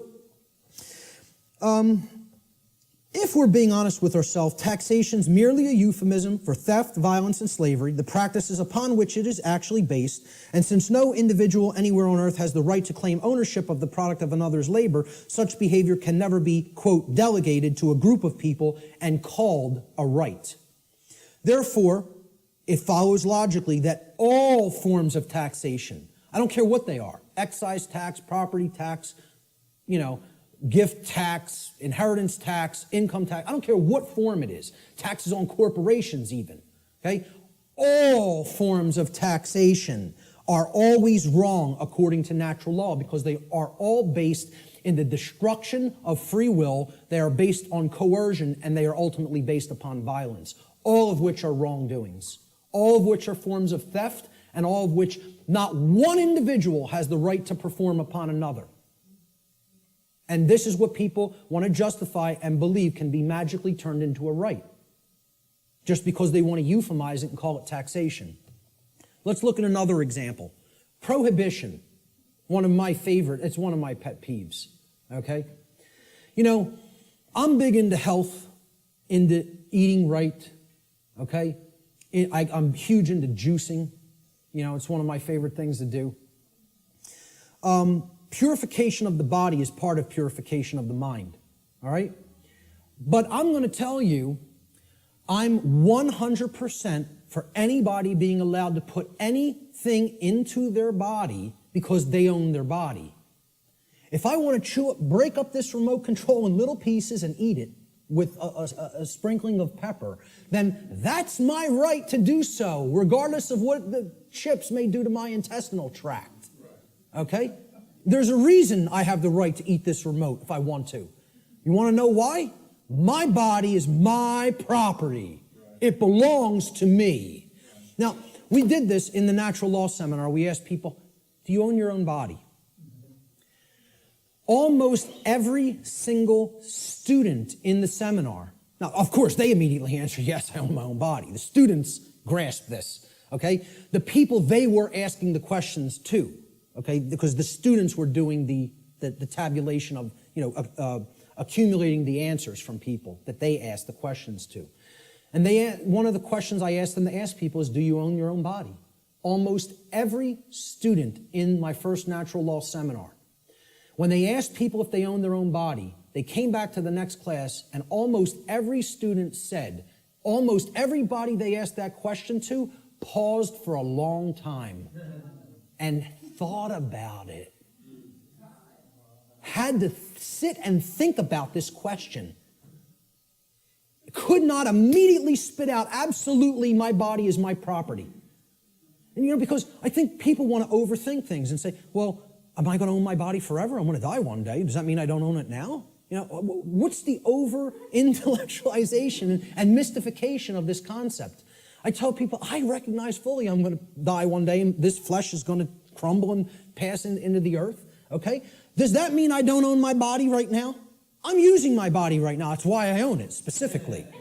Specifically because my consciousness inhabits this body and I'm using it as the vehicle for the expression of my consciousness is the very reason I own my body, okay? And people can't spit that out. It's like unfathomable to me. The ridiculousness of some of this, that the human mind could be worked into the situation that it has been, is almost incomprehensible. So let's go forward with prohibition, okay? It's the claim that a group of people who call themselves government have been given the right to prevent others from putting any given substance into their own bodies, and if others refuse to comply with those terms, that they will be fined or imprisoned. And it should be self-evident that if an individual's body is actually their own property, and it is, then that individual always maintains the natural right to decide what will or will not be put into their property, which is their body. Why can you put what you want into your car or your home? Because you own it. It's your property, okay? Technically, it should be. I mean, technically it isn't really, but my whole point is nobody else can tell, no other individual can tell you what you can and can't put into your home, okay? Could I tell you, hey, I don't want you putting that jacket in your car. You're not allowed to put it in there. Well, who am I to tell you you're not allowed to put that in there? It's your property, okay? So why would we accept that? Not accept that, but we would accept I can't put something in my own body that I deem that I want in it, okay? Because people can't separate the act of imbibing the substance or putting the substance into the body, okay, from the action that people may subsequently take. And they're two different things. So somebody might go out and want to get smashed tonight and do a bunch of drinking, but if you then go out on the street and start clubbing somebody with the nearest available blunt object, you don't have a right to do that. You had a right to go drinking, okay, any more than you would have a right to go snort some cocaine or bang some heroin into your arm, okay? I don't think those two things are particularly good ideas, but I support your right to do it. But hey, if after you do those things you go and hurt somebody else, you got to be held accountable for the actions you just took. That's what personal responsibility is all about. And these two things need to be delineated from each other. We have to clearly be able to separate the act of the right to put something into my body and me still being personally responsible for what I do with my body. Okay? So, understanding that this is a claim made to tell people that I'm going to make the decision about what you put into your body, we can easily see this claim of this right to command what will or will not be put into the body of another person. What it actually amounts to is a claim of ownership upon the body of another person. If I'm telling you you can't drink orange juice, I'm making a claim, your body belongs to me because I'm going to decide what goes into it or what does not go into it. Okay? So if I say carrots are off limits for your consumption, sir, and they may not be ingested, I've just made a claim that I own your body. Well, what's the claim on the ownership of another person's body called? Slavery. If we're not euphemizing it, and if we're being honest with ourselves, okay? Prohibition is merely the claim of ownership upon another person's body is called slavery. Therefore, prohibition is merely a euphemism for slavery that is backed by violence, regardless of the justifications made by those who claim such practices are, quote, necessary for the common good. That's always the justification. Since no individual anywhere on earth has the right to claim the ownership of another person's body, such behavior can never be delegated to a group and magically termed a right. Therefore, all forms of prohibition are always wrong according to natural law. Doesn't matter what the substance is. Doesn't matter what it is. How destructive it may be to the body or brain. Look, if I want to go under my sink, take some cleaning supplies and make a nice cocktail with some lye and some roach poison and some rat poison, stir it up in a water solution and go glug, glug, glug, glug, glug. That's my right. Want to know why? Because I own my body. I own my consciousness and my body, period, the end. So if I want to do that, that's my right to do so. Okay? Nobody has a right to tell me what I can and cannot put into my body. Yet we accept this because of these justifications that, oh, it's for the common good. Forget what rights are. You know, it's for the common good. We need to accept slavery for the common good. Yeah, it works out like that.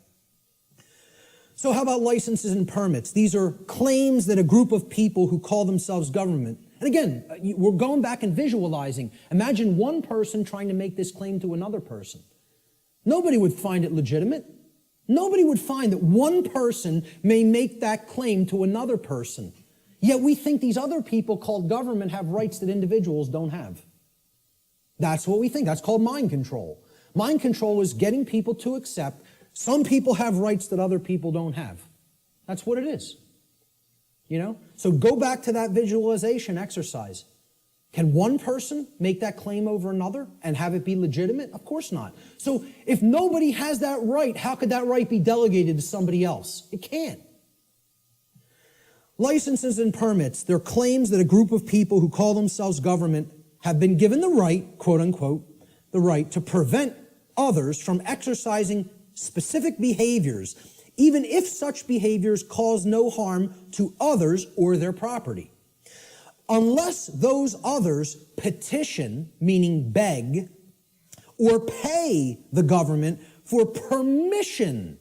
That's what a permit is. It means permission to be allowed to exercise those behaviors. This amounts to the claim that rights are actually merely privileges that may be granted or revoked by government at any time. Okay? Based upon the people in government's preference, their discretion. All right? Remembering that the definition of a right is any action which does not cause harm to another living being or their property, there is no such thing as the right, quote unquote, to stop another person from exercising a right.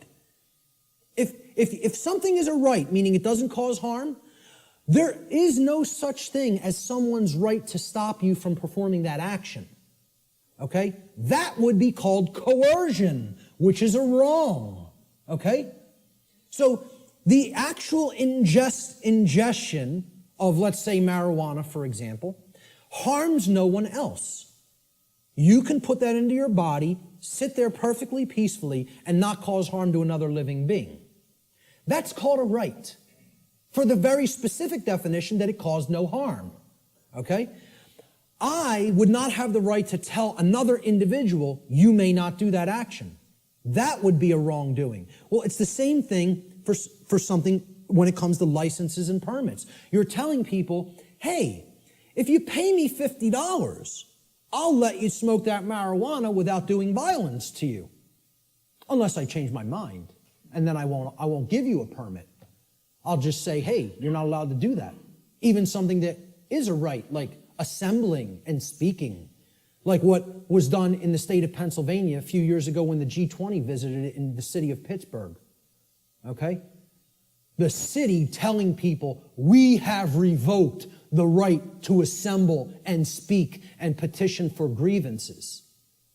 You don't have the right to come and speak. No protests will be tolerated or we'll hit you with sound and water cannons. You know? And people just laid down and accepted it. The whole city of Pittsburgh. You know? Because, we're going to go and ask them for a permit. And they just said no. No. You don't have that right anymore. We find you on the street, you're getting blasted with a sound cannon and deafened. Some people went permanently deaf. Permanently deaf. Lost their hearing from what happened in Pittsburgh, Pennsylvania. You see the stuff that was happening in, it wasn't Egypt, where they were hitting people with water cannons recently and killing some of them. It was in the Middle East somewhere. Turkey, correct. You know? Hitting people, some people died getting hit in the eye with such pressure it hits the brain. People were dead from water cannons. They call these non-lethal weapons. Because they're telling you, you may not speak. You may not assemble. We're going to revoke that right, really. See, there is no right to stop someone from exercising a pre-existing right. That's you making the claim, I own your rights. That's what that's really doing. That's saying, I'm God, I get to grant what a right is or revoke what a right is at any given time. It's basically what it is. It amounts to someone claiming to be God. The claim over the rights of another person is called slavery. Even more so, it is the claim to be God, the claim that the rights of another flow from you. Therefore, licensing and permits are merely other euphemisms for slavery, regardless of the justifications made by those who claim such practices are, quote, necessary for the common good. Since no individual anywhere on earth, no single individual, has the right to claim the ownership of another person's rights, such behavior can never be delegated to a group and magically called a right. Therefore, all forms of licensing and permits, according to natural law, are always wrongdoings because they are always based in coercion and the theft of someone else's rights. So again, that's the visualization exercise. There's 3 quick examples. You have to envision there's only 2 people. Would one person have a right to conduct that action against another? If the answer is no, the right cannot be, there's no such thing as calling it a right and delegating it to other people and telling them now you're allowed to perform that behavior. It's always a wrongdoing. But people, because of this idea, this mind control called government, want to believe that that right exists, that we can delegate something that is a wrongdoing. Force versus violence. We need to understand that these concepts are complete opposites of each other. They are not the same. The terms should never be used interchangeably with each other because not only are they not even remotely similar, they're direct, diametrically opposed opposites. Let's look at the difference. They're often spoken about as if they're the same and they're used interchangeably when in fact they are actually diametrically opposed to each other. Force, the definition of force, is the capacity to do work or cause physical change in the physical world. Okay? For any change to be created in the physical world in any capacity, force must be used and applied. There's nothing you can do that doesn't require force if you're going to make a change happen in the physical. Okay? So to set up this equipment, force was required. We had to lift it, we had to set it up, we had to plug in the cables. Force is required to do all those things. It's the capacity to perform physical activity, physical work. Okay? Action, force is actually action which is in harmony with morality and natural law because the taking of it, the usage of it, doesn't violate rights of other people. So as soon as you're stepping over the line into coercive usage of force, that becomes violence. The initiation of force for coercive reasons, for coercive applications, becomes violence. That's what makes it violence. Force itself is not violence. As such, force is action which one always possesses the natural right to take, and this includes the defense, the physical defense of someone's person, their body, against the act of violence. Force may be applied in that situation. When you are accosted with violence, you do reserve the right to use physical force defensively against such an assault. Violence, on the other hand, and this is the key to keep in mind with violence, it is the immoral initiation of physical power to coerce, compel, or restrain unrightfully. No one has the right to ever enact violence because violence is always starting it. Initiation, that's the key word there. It's the immoral, the unrightful initiation. So, teachers in schools will, if there's a skirmish that happens between a couple of male students one day, they'll say, it doesn't matter who started it. All that matters is who started it. All that matters is who started it. All that matters. Because the person who actually conducted violence is the person who struck first. They initiated the immoral use of physical behavior, of physical force, physical power to coerce, compel, or restrain. Therefore, when the person beats back that physical assault with force, they have not committed an additional wrongdoing. Okay? It's difficult for many people to understand who are in right brain imbalance. They don't want to acknowledge that you maintain the natural right to use force when you are accosted with violent behavior. If someone just came up to me on the street and started swinging, okay, because they want something I have, or just because they don't like the look of me for whatever reason, they don't have the right to do that. If I replied by beating back their attack with sufficient force to put that action down, how many wrongdoings would have been committed? One. Correct. One. Not two. One. Because I maintain the right to defend myself with physical power, with physical force when necessary, when violence, meaning someone else started the immoral behavior. That's what matters, the initiation. Who started it is all that matters. All that matters. And again, it's a very difficult thing for the ego to comprehend. The ego doesn't want to hear that. It's been conditioned so long that responding with force is also violence. We are verbally and mentally equating these two things, and when in fact, they are actual complete opposites. Okay, if a kid got hit by somebody else in a school, and then that other kid maybe even said once, stop what you're doing, and then when the other kid wouldn't stop, he punched him and knocked him out. Okay, I would ask other people, who struck first? And if the kid lying on the floor struck first, I'd say you got what you deserved. That's it. Because that person had a right to defend themselves. You had no right to strike him. You initiated the violence. He responded with defensive force. Many people don't want to hear that because they're very conditioned. And I'm not saying you have to do that. You also reserve the right not to do that. But the right does exist. Both rights exist. You would have the right to not respond with physical force, but you would have the right to respond with physical force. See, that's a free will decision that the person has the right to choose between those actions. I don't even look at either one of them as the high road. Personally, I think if somebody keeps beating somebody and keeps conducting violence to them, and the other person keeps accepting it and never rebels against it and never uses any force to put it down, I almost look at that as the low road. I'm not a pacifist. Not a pacifist. Okay? I am 100% about nonviolence, meaning don't initiate harm to other people. Don't start it. Don't start none, won't be none. In street lingo. That's how it really is. Okay? But if somebody else starts it, they're asking to be put down with the amount of physical force that is required to put down the act of aggression. Violence is coercive action. See, that's the key. It's always coercion. Saying, you're going to do what I want you to do, or then I'm going to strike. Then I'm going to commit the act of violence. It's coercive. It's action which is always in opposition to morality and natural law for the very reason that it involves the violation of others' rights. That's why it's called violence. It's a violation.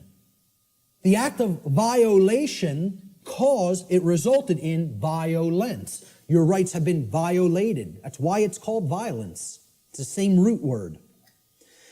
Violence is action which one never possesses the right to take, ever.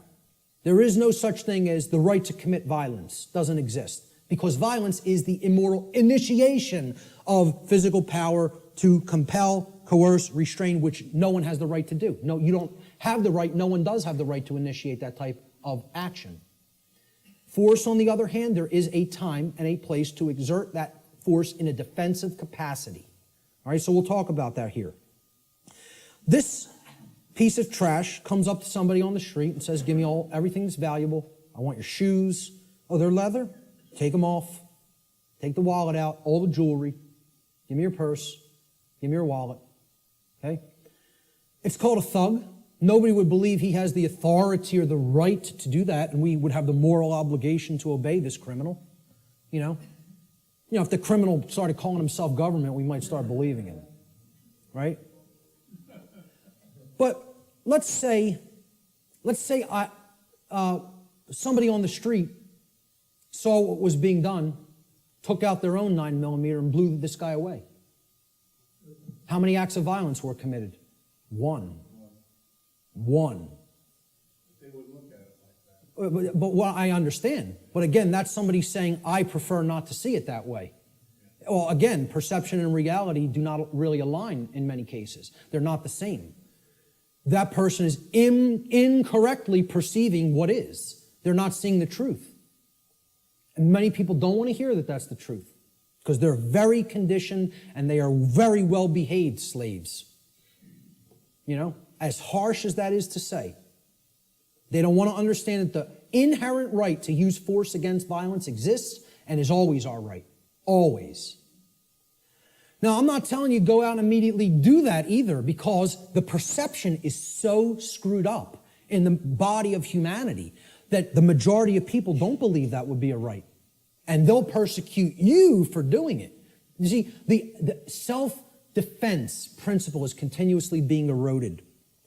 Human beings possess the natural right to defend themselves from violence with defensive physical force. A person who is accosted by violence possesses the right to stop the person who is conducting the violence from continuing to do harm to them with any amount of force that is necessary to stop the attack or the assault, okay, up to and including deadly force. I would say, if you want to be nice about it, give the person one verbal warning to stop. Say no once. After that, it's on. That's it. And that's really my policy. Okay? That would be my policy on the street with an individual. The problem is here, the so-called authorities of the government, like you say, don't want to see it that way, and they're constantly trying to take this right away from somebody. They're constantly trying to say, no, we own the monopoly on the usage of force, and all you may do is wait and be accosted and assaulted until one of us shows up. Well, you know what that's called? It's called a big crock of bullshit, is what that's called. And it shouldn't be accepted by anyone who has any common sense. Shouldn't be accepted by anyone. Unfortunately, again, like I said, people are very, very well conditioned. And they think that this is an example of two wrongs don't make a right. There's no two wrongs committed there. There's one wrong committed, and then there's a right that is being exercised. Big difference between exercising a right that involves the defensive use of force and committing a wrongdoing which involves the initiation of violence. And people got to get clear on this. They have to get clear on it. So the question becomes, does violence magically become a right when it's conducted by government? When they shut down people's free speech rights and assembly rights? Or when they conduct direct theft from people through what's this euphemized form of slavery called taxation? And like I said, I'm not asking you to accept or believe taxation is slavery. I'm telling you, if you don't understand that, you're wrong. I don't care what you think. I'm telling you it is that way in truth and in reality. Taxation, slavery. Shutting down of people's rights is slavery. Telling people what they may or may not put in their body is slavery. It's not my perception. That's what is. Okay? And that's what we're accepting as a people. We're accepting that. These people have no more right to do it than any other individual would. And this concept brings us to the way I try to define and explain to people what real spiritual enlightenment is. Because what the New Age community is telling you that an enlightened being looks like is equally as a big crock of bull of what people who don't understand self-defense, the self-defense principle, believe. Okay? Enlightenment is not what this New Age nonsense community is trying to tell people that it is. All right? It's not about not taking action and sitting under a tree and meditating until you're magically enlightened. Okay? Enlightenment means knowing what's going on around you. Enlightenment means knowing what's going on within you. Enlightenment means truly knowing the true objective difference between right and wrong and living that in your life on a daily basis. Enlightenment means not aggressing upon your fellow human beings, but not agreeing voluntarily to be aggressed upon by them either. Okay? There's two pillars, two dynamics that go hand in hand with real enlightenment. I call this the two pillars of enlightenment. Okay? So here they are. The first pillar is the sacred feminine principle. This has been called the non-aggression principle. All right? It is the simple law of don't engage in violence. Or, quite simply put, don't steal. Don't steal. We talked about that. That's what all spiritual law can be boiled down to. Don't steal from other people. Don't take what isn't yours. Don't take life that isn't yours. Don't take property that isn't yours. Don't take rights that aren't yours. They're the property of others. Respect their ownership. Okay? Most people can grasp this pretty readily. Okay? And even in the New Age movement, they grasp this. In other words, don't immorally initiate non-rightful use of physical power to coerce, constrain, or compel the rightful physical behavior or free will choice of another sentient being. Respect other people's free will, their rights, their property, their life, period. Real simple. It's the golden rule. Don't do things to other people that you don't want done to you. I always state it in the apophatic, in the negative. It's much more powerful that way. But there is a second principle, a second pillar or tenet of enlightenment, if you will. This is the sacred masculine principle. This is what religions of the world, whether they be government, organized religion of different regions of the world and cultures, the New Age movement, all right, this is what they are seeking to suppress, because religions are right brain modalities. They're right brain methods of mind control. Just like government, who thinks it's a monopoly on the physical use of force, that's a left brain imbalanced mindset. All right? The second pillar of enlightenment is the sacred masculine principle, which is also known as the self-defense principle. Your body's your property. You have a right to defend it when it comes under attack by violence. This principle states sentient beings have the inherent right to use force to defend themselves from violence conducted upon them by another. This is the part many people don't get.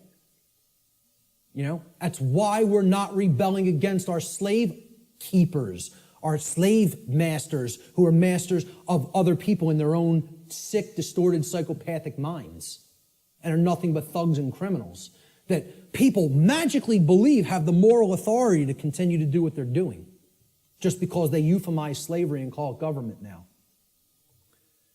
That's the sacred masculine principle. There is no such thing as an enlightened being that doesn't fully grasp both of these principles anywhere. Never has been. There's no such thing as half measures. You got to get them fully, both, or you're not there. And that's the problem. We're not all the way there. If people were already there, they wouldn't be tolerating what we're putting up with. More aggression against people's rights is being conducted in this country than when the founders of this nation actually separated from England.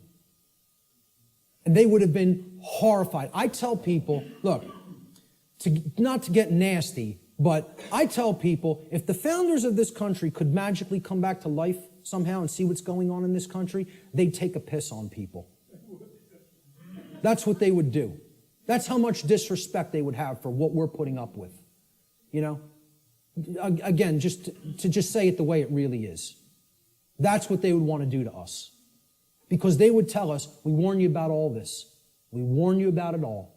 And you know what you did? You ignored it. Ignored it. So what did all those people who died in that revolution die for?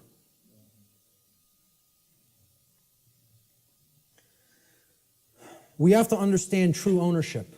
Real, deeply. Not peripherally, super deeply. We got to know what we own and what we don't own. We have to understand, why is this our current condition? That's the question we asked at the beginning. And here's the reason. The reason our species continues to experience a systematic and growing loss of freedom is because we collectively do not deeply understand ownership, and we continue to commit and condone theft. This is a prison for thieves. That's what Earth is. It's a prison for people that don't want to respect ownership. They want to take things that aren't theirs. And that's what we're here to learn. We're here to learn that there's only one natural law. Stop stealing from other people. Stop taking things that you don't own. Stop condoning theft of things that other people don't own. Don't condone that activity, that behavior either. So what is ownership? What's the definition? What does it entail? To own a thing means that regarding that thing, an individual maintains three basic things regarding it. The first is rightful possession. It means you acquired it without doing harm to somebody else. So you rightfully own it, lawfully own it. Okay? You're in possession of it. You have it in your possession. It is yours. The second thing is you control its usage. Okay? So your house, you control its usage. Your car, you control its usage. Your clothes, you control their usage. My computer is mine. I control its usage. I'm using it. Okay? Control of the usage of something means that you own it. And most of all, maintaining personal responsibility for that possession is the third aspect of ownership. So to own something means I'm in lawful, rightful possession of it. I control the usage of that thing, and I maintain personal responsibility for it. All right? And this is what we have to understand. Natural law can be essentially reduced to one single spiritual law. I gave you the working definition, the soundbite definition before. Here's the super simplified two-word concrescence of all of this information. Natural law gets boiled down to two words. Don't steal. That's it. You want the key out of the prison? You got to understand property. You got to understand all rights are property rights. Stop taking the property of other beings. Stop condoning the taking of the property of other beings. The end. You know, I should just get up here and say, don't steal, the end, everybody go home.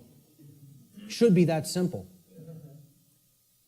That's the key, folks. That's the key to the prison door. And what we're really talking about here is common sense. That's what conscience is. People don't think of conscience as common sense. You know, they don't think of conscience as knowledge. Conscience is knowledge. It's not action, it's not behavior. It's knowledge. Again, knowledge is the way out of this. Okay? And this is the knowledge that has to be developed. Conscience comes from the Latin prefix con, meaning together, and the Latin verb sciere, meaning to know or to understand. You put them together, to know together, to understand together. Conscience is common sense. Common sense knowing. Common sense knowledge. Literally. From the etymological breakdown of the word. Con, together, science, to know. That's why the problem is people don't have common sense. That's why I'm sitting there almost laughing hysterically that I need to try to teach common sense to people. The ridiculousness of it. What we all need to be doing is doing that work, you know? I know you guys get a lot of this. We need to start reaching out to other people. I'm going to talk about that in a moment. Conscience, the definition of it, is the definitive knowledge of the objective difference between right and wrong according to natural law. Objective. Definitive. Okay, it's not up for debate. It exists inherently and objectively. It can be understood, known, discovered.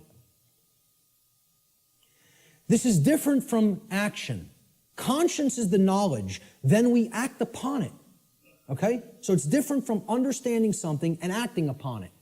Right? To have conscience is to have common sense. It's to know the difference between right and wrong and understand that difference deeply. Then we're going to convert that into action. We exercise conscience. The exercise of conscience is actually action. The exercise of conscience is the free will choice of right action over wrong action, once the definitive knowledge of the objective difference between right and wrong according to natural law has been acquired and integrated into the being. We acquire that knowledge first, understand it, then we act in either accordance with it or disharmony with it. If we act in accordance with it, it's called the exercise of conscience. That's action. The law of freedom. This is one of the basic laws within the body of natural law. It's real simple. The law of freedom states that freedom and morality are directly proportional. It's a mathematical equation that works 100% of the time flawlessly. As morality increases, freedom increases. As morality declines, freedom declines. This means the more moral a population is, the freer it becomes. The more immoral a population is, the deeper into bondage and slavery it goes. Another way of saying this is to say that the presence of truth and morality in the lives of the people of any given society is always inversely proportional to the presence of tyranny and slavery in that society. The more truth and morality there is, the less tyranny and slavery there is. The less truth and morality there is, the more tyranny and slavery there is. That's the law of freedom. And many people don't want to understand that. That these two things are inextricably interwoven and connected and can never be separated from each other. The presence of truth and morality in a society and the presence of freedom or its lack in a society. True freedom can never exist in a society that embraces moral relativism, which is the idea that there is no inherent and objective difference between right and wrong. So that humanity may just arbitrarily create or decide right and wrong for themselves. That's the ideology called moral relativism. As I've said before, it is the second tenet of the satanic religion. And it is deeply entrenched in this country and in the world. In our polls that we conducted, the psychological little tabulations that we did asking several people questions, 2/3 of people were moral relativists. 66%. Think about that. 2 out of 3 people believe there's no such thing as an objective difference between right and wrong and feel these are just constructs that exist by human beings and we get to make up what's right and what's wrong. 2/3 of people. That's where we're at. That's where we're really at. Natural law versus man's law or government. Here's the differences. Natural law is based upon the principles. It's based upon principles and truth, meaning things that are inherent to creation and are not made by humankind. Natural law can only either be harmonized with due to knowledge and understanding or rejected due to ignorance. So it's not something that is based on compliance because of we fear the punishment that would result of not understanding it. Okay, if you don't understand it and live according to it, the result is inescapable. Because men and women are not actually creating the result. Okay? The universe is bringing that result to us intelligently and dynamically. All right? In other words, once again, this is about consequences. You behave a certain way, there's certain consequences. You change the behavior, you'll change the consequential results. Natural law is universal, which means that it exists and applies anywhere in the universe regardless of physical location. There is no place you can go in the physical universe to escape natural law. Let me know if you find a way out of this universe and into another where natural law no longer applies, and we'll take a look at it together. But until you figure out the way out of this universe and into a place that's not governed by law, you're bound by natural law. Okay? Natural law is eternal. It will exist for as long as the universe exists, and it is immutable. Exists and applies for as long as the universe exists and cannot be changed by anything humanity is capable of doing or any other species in the universe is capable of doing for that matter. Man's law, on the other hand, let's look at how this contrasts with natural law. It's not based on principles and truth. It's based on dogmatic beliefs that are programs that are running in the human mind. These are constructs of the mind that operate like programs. Man's law is complied with due to the fear of the punishment that will be conducted upon people who attempt to not comply with it. It's most of the only reason people ever comply with the law of man. And that's a very low state of consciousness, fear. That really is only going to get you all the negative things that we say we don't want if we're in that vibration. Man's law differs with location based upon the whim of legislators, like prohibition. Well, I'm allowed to smoke marijuana in one state, and then I could be jailed for it in another. My freedom can be taken if I cross this imaginary line. Hey, I'm a gun owner, okay? If I take certain weapons that I own across an imaginary line, I can be jailed for years. But over this side of the imaginary line, it's okay. And you're just exercising a right.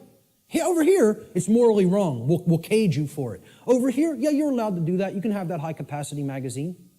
But over here, you're going into a cage for it, just by crossing an imaginary barrier called a state border. And people think that makes sense.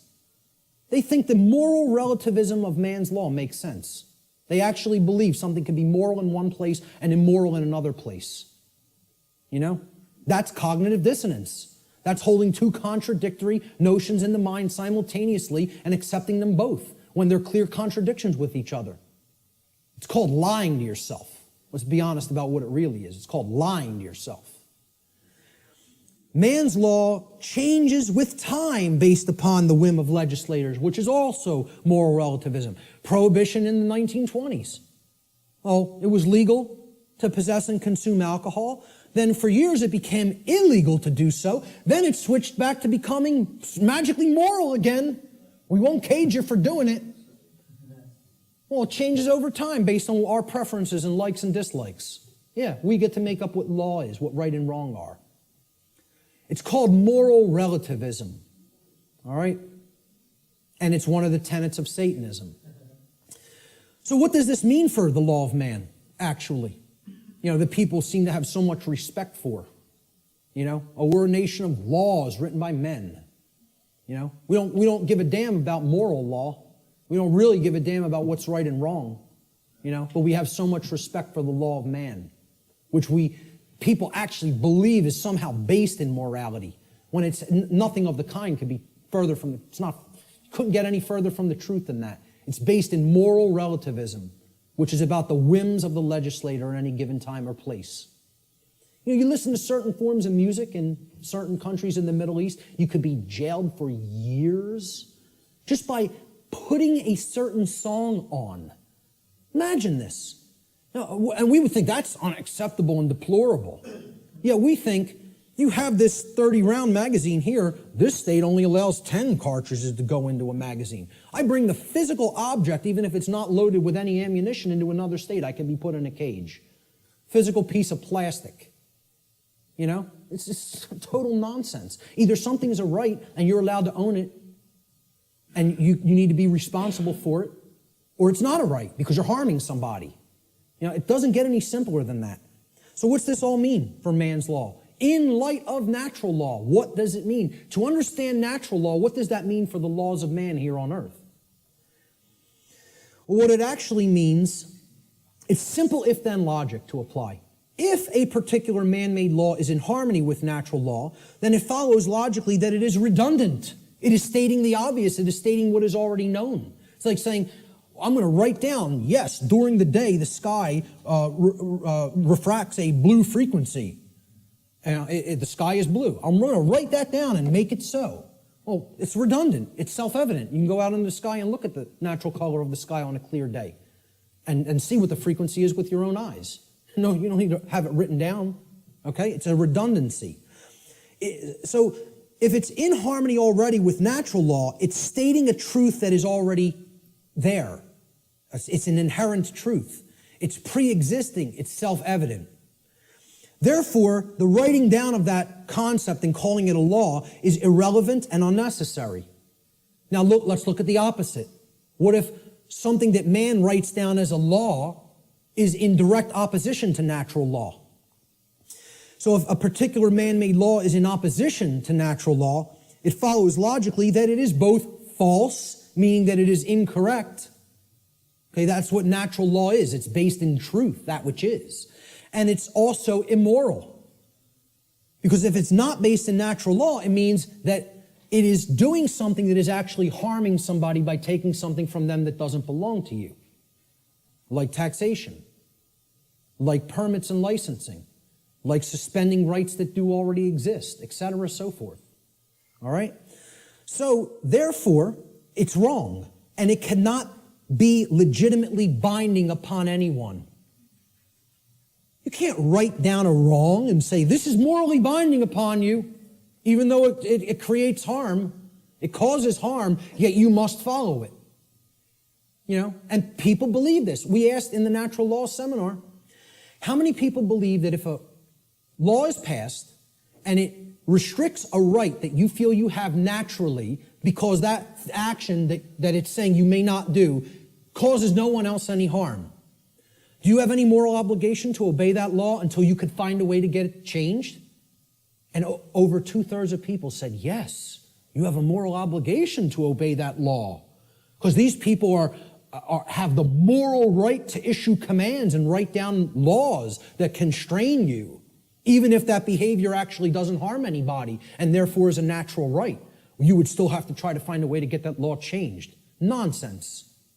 Nonsense. No one can be legitimately bound to a dictate of man that prevents somebody from exercising a natural right. It's called mind control, is what it's called. So in light of the differences between man's law and natural law, in light of natural law, man's law is both irrelevant and unnecessary, as it is either redundant because it is in harmony with natural law, or it is completely immoral because it is in direct opposition to natural law. This is a system of slavery that is not needed. There is equality under natural law, perfect equality. Everyone has the exact same rights. No one has any more or less rights than anyone else. Also, since rights are not created by humanity, and since they are the birthright of humanity, gifted to us by the creator of the universe, no human being or group of human beings is actually capable, in reality, of granting rights to anyone else, nor is any human being capable of revoking rights from anyone else. Everybody has the same rights. No one can make up a new right. No one can grant a right to somebody that is actually a wrong. Does not exist, never has existed, never will exist. This is an illusory belief system. All right? I'm not telling you people don't believe that can be done. I'm telling you in reality, in truth, it can never be done. Chris Leispooner phrased it pretty well. He said, government is nothing but men acting in concert. The morality and value of government, like any other association of men, will be no greater and no less than the morality and value of the men comprising it. Since government is nothing but men, its inherent, quote, authority to act is in no way greater or different than the, quote, authority to act of any individuals in isolation, like that example of two people on the planet. Government has no magic powers or, quote, authority that is not possessed by private individuals. Let he who asserts that government may do that which the individual may not do assume the onus of proof. That means the burden of proof, and demonstrate his contention. And you know what? There's nobody on this planet that can do that. Because when it comes down to it, if you're telling somebody else they may either commit a wrong against somebody else or prevent someone else from exercising a right, that's a lie. And that does not exist. Not in reality. It exists in a diseased mind is where it exists. Only in a sick mind is where that belief exists. You have to be imbalanced in the mind, in the psyche, to believe that that's true. It's a mental illness. I mean, that's what it really is. The word government, you break it down. People say this word every day almost, and yet they've never looked at the etymological roots of the word. It comes from the Latin verb gubernare. Once again, no V in classical Latin. No V, okay? So So again, V's were rendered as either B's or P's in classical Latin language. So you could write this in what would be more modern Latin as gubernare with a V. But in classical Latin or ancient Latin, there is no V, so it would have been rendered with a B, gubernare. Now, what's the election of a governor called? It's called a gubernatorial election. Gubernatorial. Gubernare is in there. Okay? Gubernare means to control. The verb gubernare in Latin means to control. The Latin noun mens, which is where the second part of the word ment is derived from, means mind. Okay? So you put these together, and the word government actually literally, from its etymological roots, means to control the mind, or in other words, mind control. Now, I'm going to put something else up here for a moment. The etymological origin of the English suffix ment, M-E-N-T, is often debated in this etymological breakdown. All right? And I've gotten stuff about this constantly, and I've told people I'm not interested in hearing about it anymore. I know where this comes from. I know why the creators of the English language made it so, made it like this, okay? It is overwhelmingly clear by people who have studied linguistics and the origins of words, okay, in English from ancient languages, that the creators of the English language deliberately chose the Latin noun mens, meaning mind, to represent or mean in English the state of or the condition of. And this was done in direct keeping with the first principle of natural law, as we've already discussed, the principle of mentalism, which demonstrates that in order for any particular thing, event, or circumstance, any state or condition to exist in manifested reality, as it currently does, which is known as the plane of effects, it must have first existed in the plane of causality or the mental realm, the mind. Okay? We've already looked at that principle of natural law.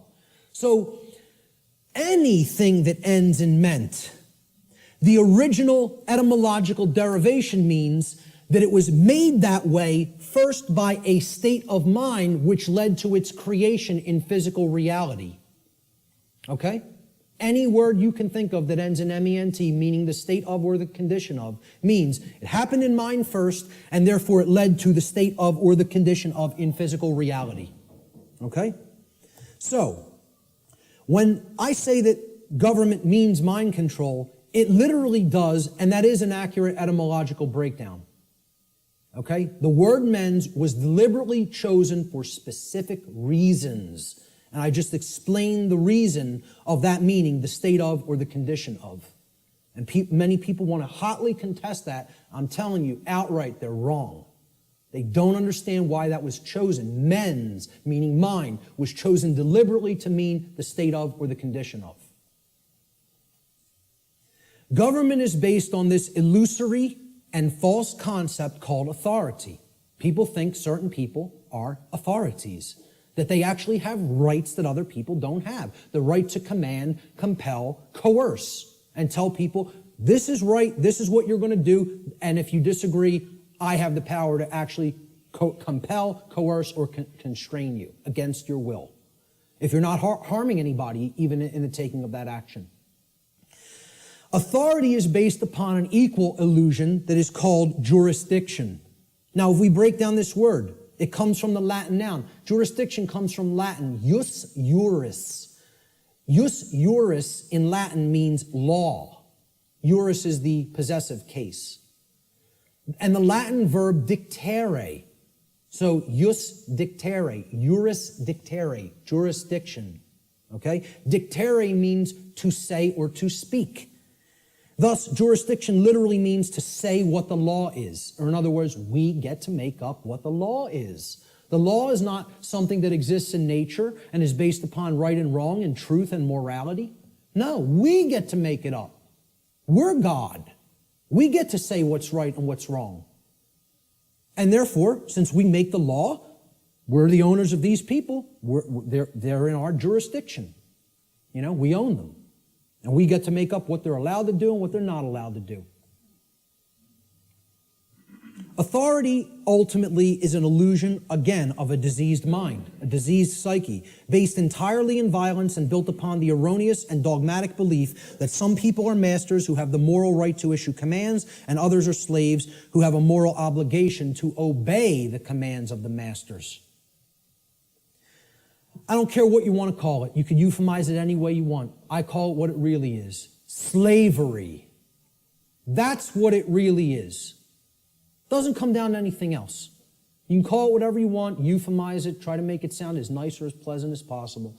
It's all one thing. It's called slavery. It's always immoral, and it needs to be ended. That's it. And we have to develop the knowledge and the courage to end it. The knowledge, the care, and the courage to end it. The belief in the legitimacy of, quote, authority, this illusory nonsense notion, is the belief in the legitimacy of slavery. Anybody who believes in that authority is legitimate and government is legitimate, whether they want to admit it or not, or know it or not, or understand it or not, I don't care what they believe. They are advocating the legitimacy of slavery. That's not my belief. I don't care who calls that my belief. I'm just looking right into the camera and saying this, because I know the people in this room know that that's not my belief. I'm telling anybody who's listening to this, that's not my belief. That's eternal truth. Eternal truth. Okay? You believe in these concepts, you are a supporter of slavery. The end. That's how it really is. Not because I said so, because that's how it really is. Okay? And that's called mind control. For somebody to believe that slavery is legitimate, you gotta be under deep mind control. You gotta be either that or a sick, psychopathic, absolute piece of garbage. Okay? One of those things or another is true if you believe in those concepts. And again, I'm not afraid to tell it to somebody right to their face like that. I don't care. I'm not here to serve truth, make friends, or be liked. I'm here to tell people what the truth. I'm not here to serve human beings, make friends, or be liked. I am here to serve the truth. Whether it will be accepted is not up to me. I'm doing what I'm charged to do by creation. Okay? Whether it's accepted is somebody else's karma, not mine. Ultimately, authority is the idea that man can become God and through, quote, jurisdiction, dictate the law. What the dark occultists of this world, who are behind ostensible governments in the world, you know, they set up all of these institutions as temples, right? What this sick psychopathic priest class ultimately believes is they're going to become God. We're going to turn natural law on top of its head, and we're going to rule in hell. That's it. We're going to rule in hell. It's a religion. This is a religion. Okay, government's a religion. The concept of authority is a religion. Most people don't see it that way. And I mean religion in the term of false religion. Okay? It comes from the Latin relegare. I laugh when I hear people say it comes from relegare or relegare, R-E-L-E-G-A-R-E, or relegare, okay? Which means to read over again, to go back over something that you've already read and read it again. It's the most ridiculous, nonsensical derivation I've ever heard for the word religion, to reread. I mean, please, let's put this to bed, folks. Religion does not mean to reread. It doesn't come from relegare or relegare. I can't remember which infinitive is used for that verb offhand, but it comes from religare, hence religion, R-E-L-I-G-A-R-E. All right? Relegare means to tie back, to hold back, or to thwart from forward progress by tying or binding. Tying up so that you can't move forward. That's what relegare is, and that is the etymological root of religion. Because a false religion is a system of control that is based in unchallenged dogmatic belief, which keeps the mind in a prison in order to hold back the progress of consciousness. And that's where the bulk of humanity is at, in a brain cage. They're in the mind cage, okay? There is a positive connotation of religion. It also means to reunite with. And what we need to reunite ourselves with is the truth and common sense and natural law and a knowledge that there's no such thing as legitimacy to slavery. That's what we need to reunite with, you know? And then we'd be living with true religion. We'd be practicing true religion instead of fake religion.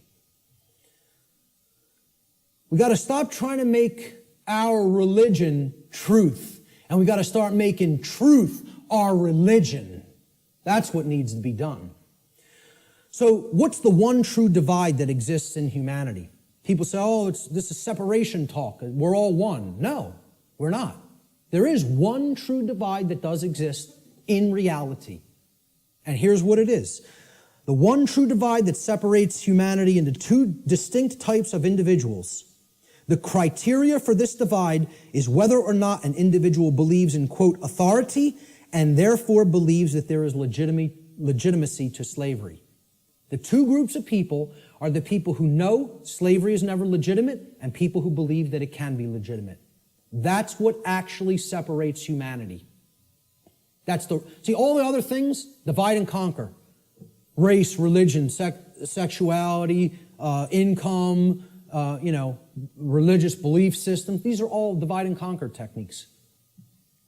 There's one real difference, whether somebody believes in slavery or not.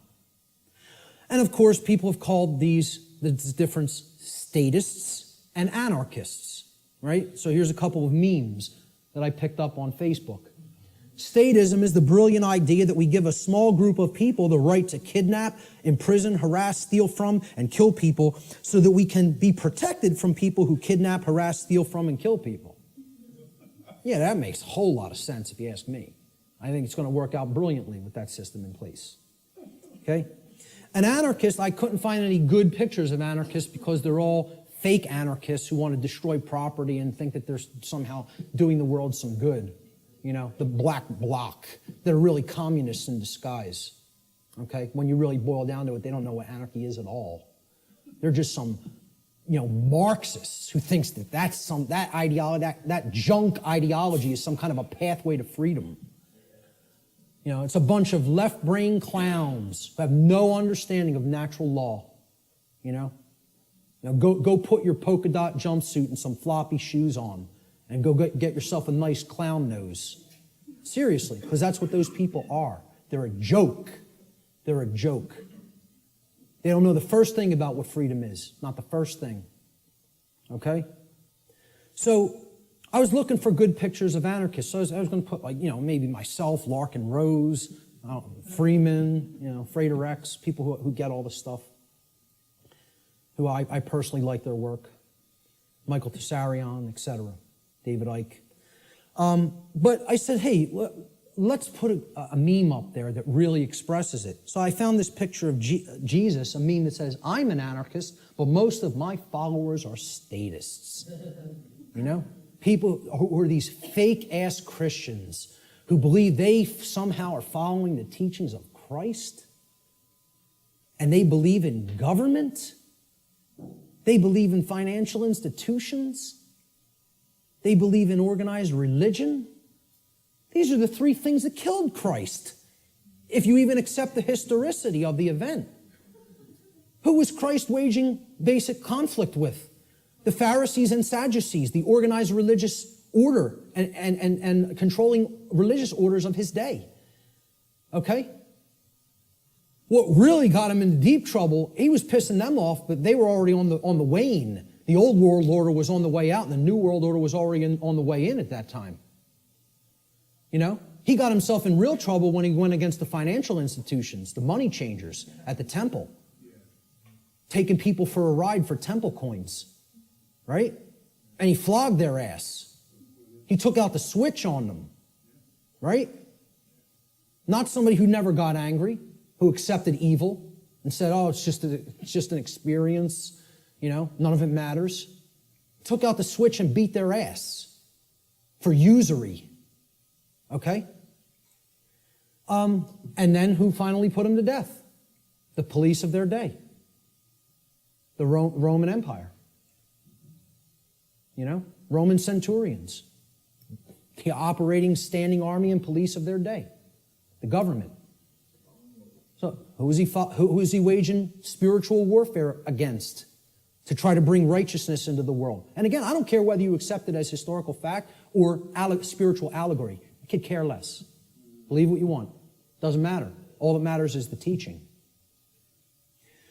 He was waging spiritual war against the three entrenched, mind control, religious establishments of his day.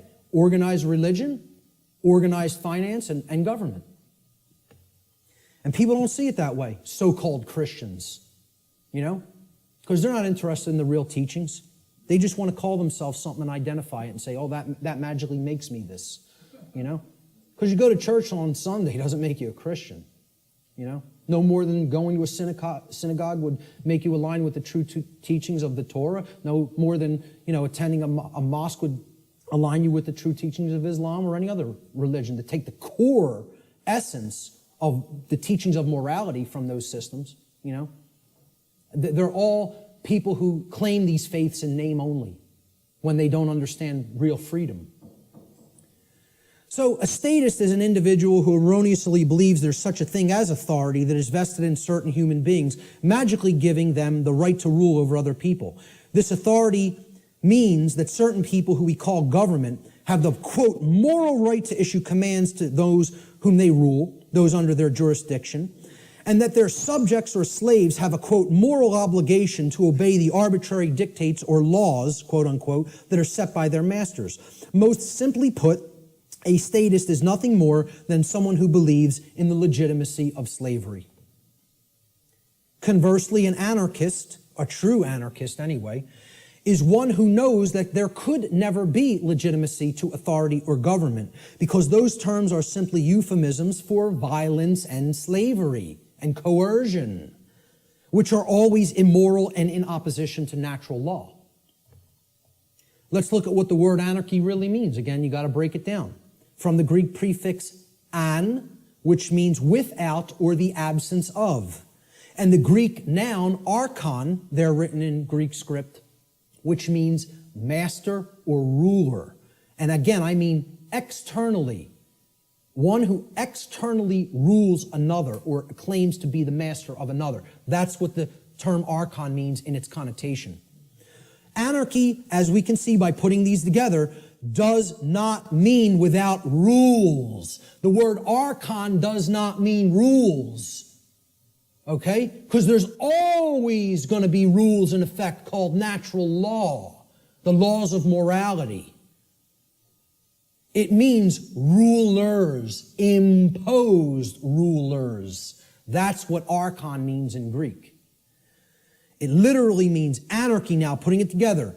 An, absence of, archon, master or ruler. The absence of masters or rulers. Externally imposed masters or rulers. Meaning, when we put it together, okay, it means without rulers, without masters. Now, if you give people that term, no masters, no rulers, no masters, no slaves, what word are they going to associate those phrases with? Freedom. But if you tell people, what does anarchy mean to you? What do you associate it with? What are they going to tell you? Chaos, which is the exact opposite. That's in that other column. Okay? They have deliberately obfuscated the meaning of the word through a mind control technique called endless repetition. If I could keep telling you a word doesn't mean what it means, that's not a projector, that's a hammer. Hey, could you check out my hammer over there and make sure it's projecting the image on the board correctly? The bulb burned out in my hammer. I might need to go buy a new hammer. If I kept doing that endlessly for years and years and years, people would start calling that device a hammer. If I got enough people to keep calling it that. So they've gotten enough people to call freedom chaos. Think about that. They've gotten enough people to believe that the absence of the state of slavery means chaos instead of freedom. It's almost unfathomable. It's almost incomprehensible. The mind job that's been done on this species. It's almost incomprehensible.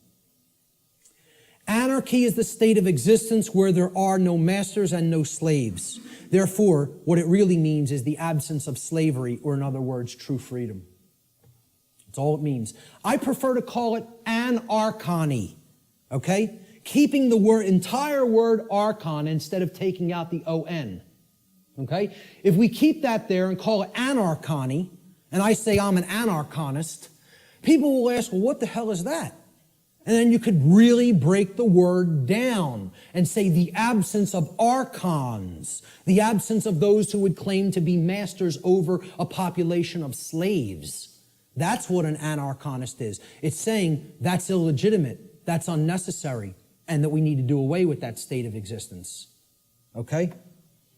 So we look at these two, this true divide again, the statist and the anarchist. I call the statist the archonist. This is somebody who believes in the legitimacy of the archons, the rulers.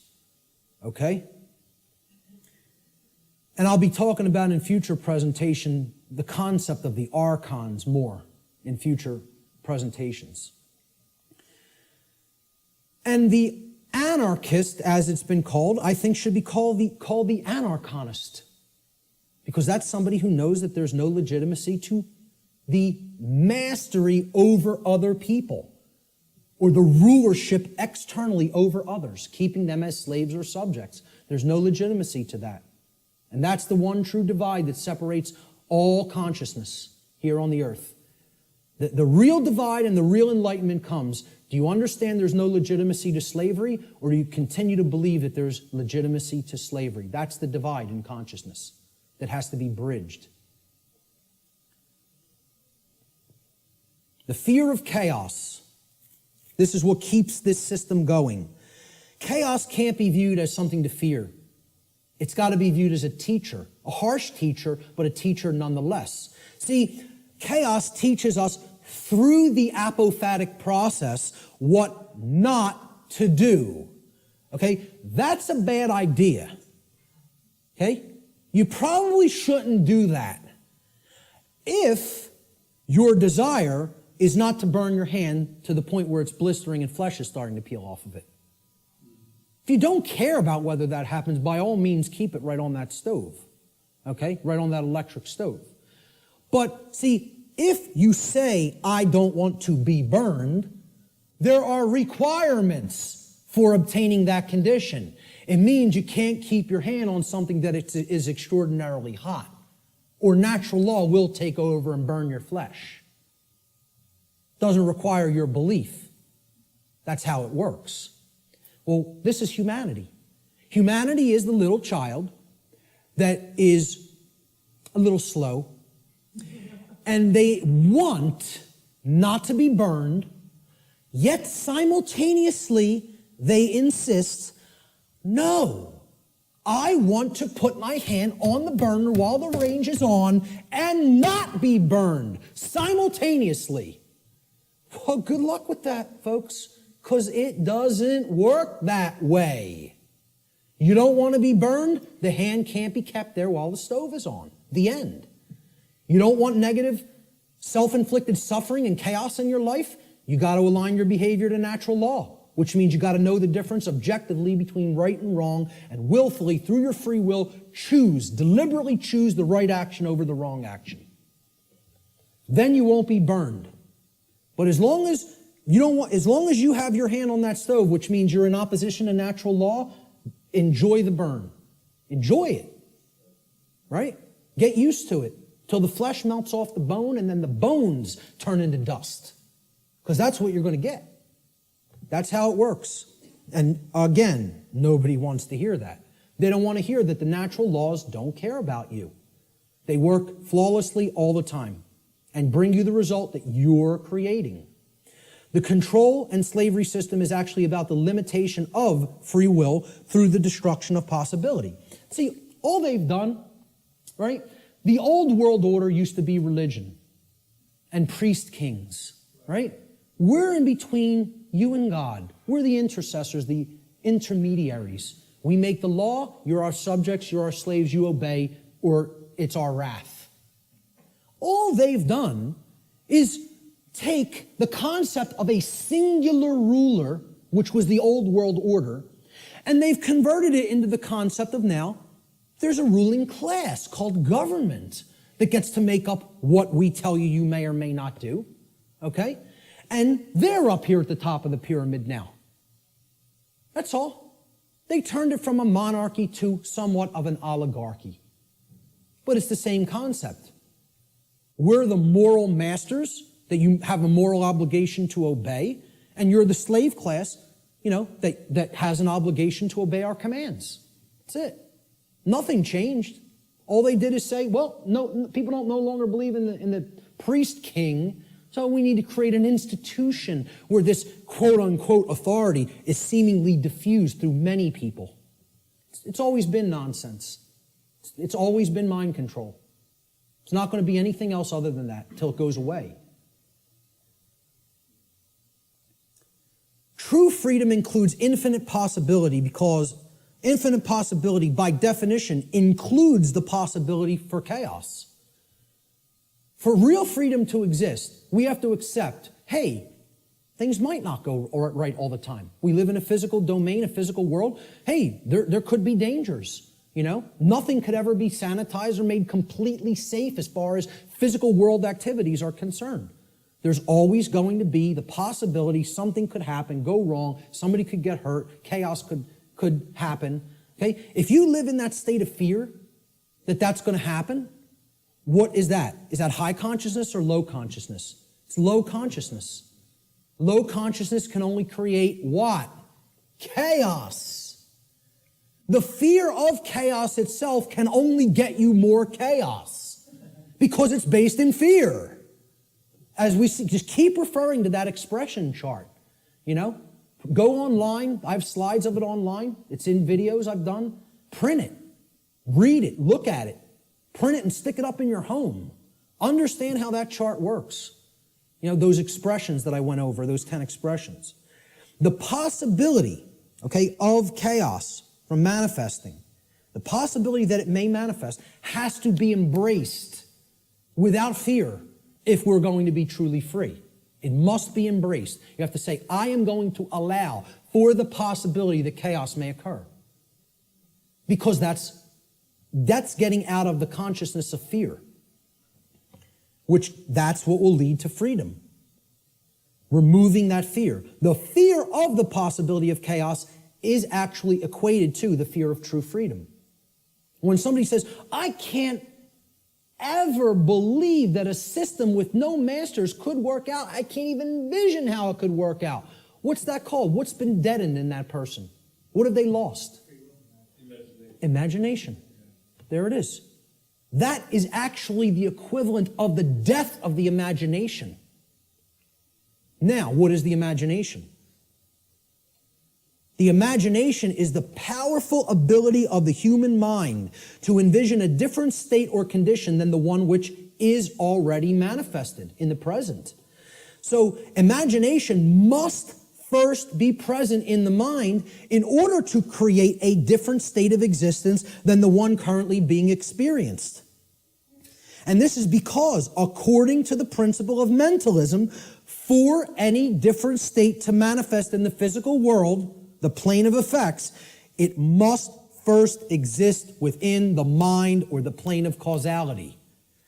If the imagination is stifled or destroyed, and the destruction of the imagination is what I refer to as total mind control. You can't go into any more total mind controlled state as the imagination being dead. All right? If that happens, any positive change to our state of existence becomes completely impossible. And this is where many people are already at. The fear of the possibility of chaos is more than even the fear of true freedom. It is the death of the imagination. It is putting the mind permanently in the cage. Okay? So you can't let that force within us called the imagination die. because that's the only way to envision a way out of the prison. You have to envision it first, then you have to put those thoughts and emotions that you used for that envisioning process into actual action so that it becomes manifested in the physical world.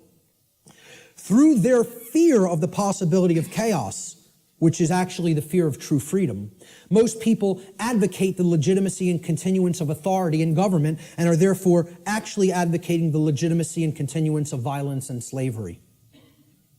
Those who believe that authority is necessary and that it must continue because of this fear of chaos have actually been duped into believing that human slavery is necessary. And get this, folks, human slavery must therefore continue in order to prevent chaos. Now imagine that. Imagine that. That's what statism is, though. That's what the religion called the belief in government or statism is. It is the belief that human slavery is necessary and must continue indefinitely in order to prevent chaos from manifesting. Now, tell me how that could possibly work. Can violence and slavery, which is actually what government is a euphemism for, statism and government are just euphemisms for violence and slavery. Okay? Can violence and slavery ever possibly prevent chaos? Why? What? Why can't it? Because they are chaos. Violence and slavery are chaos. We are already in the state of chaos. Being held under the threat of violence and duress, which is slavery, is the state of chaos. So forget about fearing chaos coming on. You're in it now. Surprise, surprise. Hate to break the news to you all. Okay? We're already in the state of chaos. We need to create real order by getting rid of violence and slavery. Order followers. These are the people who keep this system of slavery in place. Okay? They're the people who keep this system of slavery in place. Let me just say this again. Order followers are the people who keep the existence of slavery in place. Not the ruling class, not the masters, not the so-called elite, which aren't the elite of anything but the bottom of a trash can. Okay? The people who keep slavery in place are the people who willfully follow their orders. Nobody wants to hear that. And people will hate you for saying it. Following orders means, by definition, doing what you are told to do without judging for yourself whether or not that action that you are being ordered to carry out is actually right or wrong. That's the definition of following orders. I mean, can anybody refute that? Is that not the actual definition of following someone else's order? By definition, you're not, if you're following the order, you're given the order and then you just act. You just do it because you're following the order. You don't sit there and go, is what that person told me to do right? Do I have a right to do that? Is that moral? Should I do that because, it's okay and it doesn't hurt somebody else? Or should I not do that because it actually does cause harm? It's not what an order follower does in their mind. An order follower says, yes, sir, and follows the order. That's why it's called an order follower. That's why it's called following an order. So that's the definition of what an order follower is. It's not my perception of what an order follower is. It's the actual definition of order following. Okay?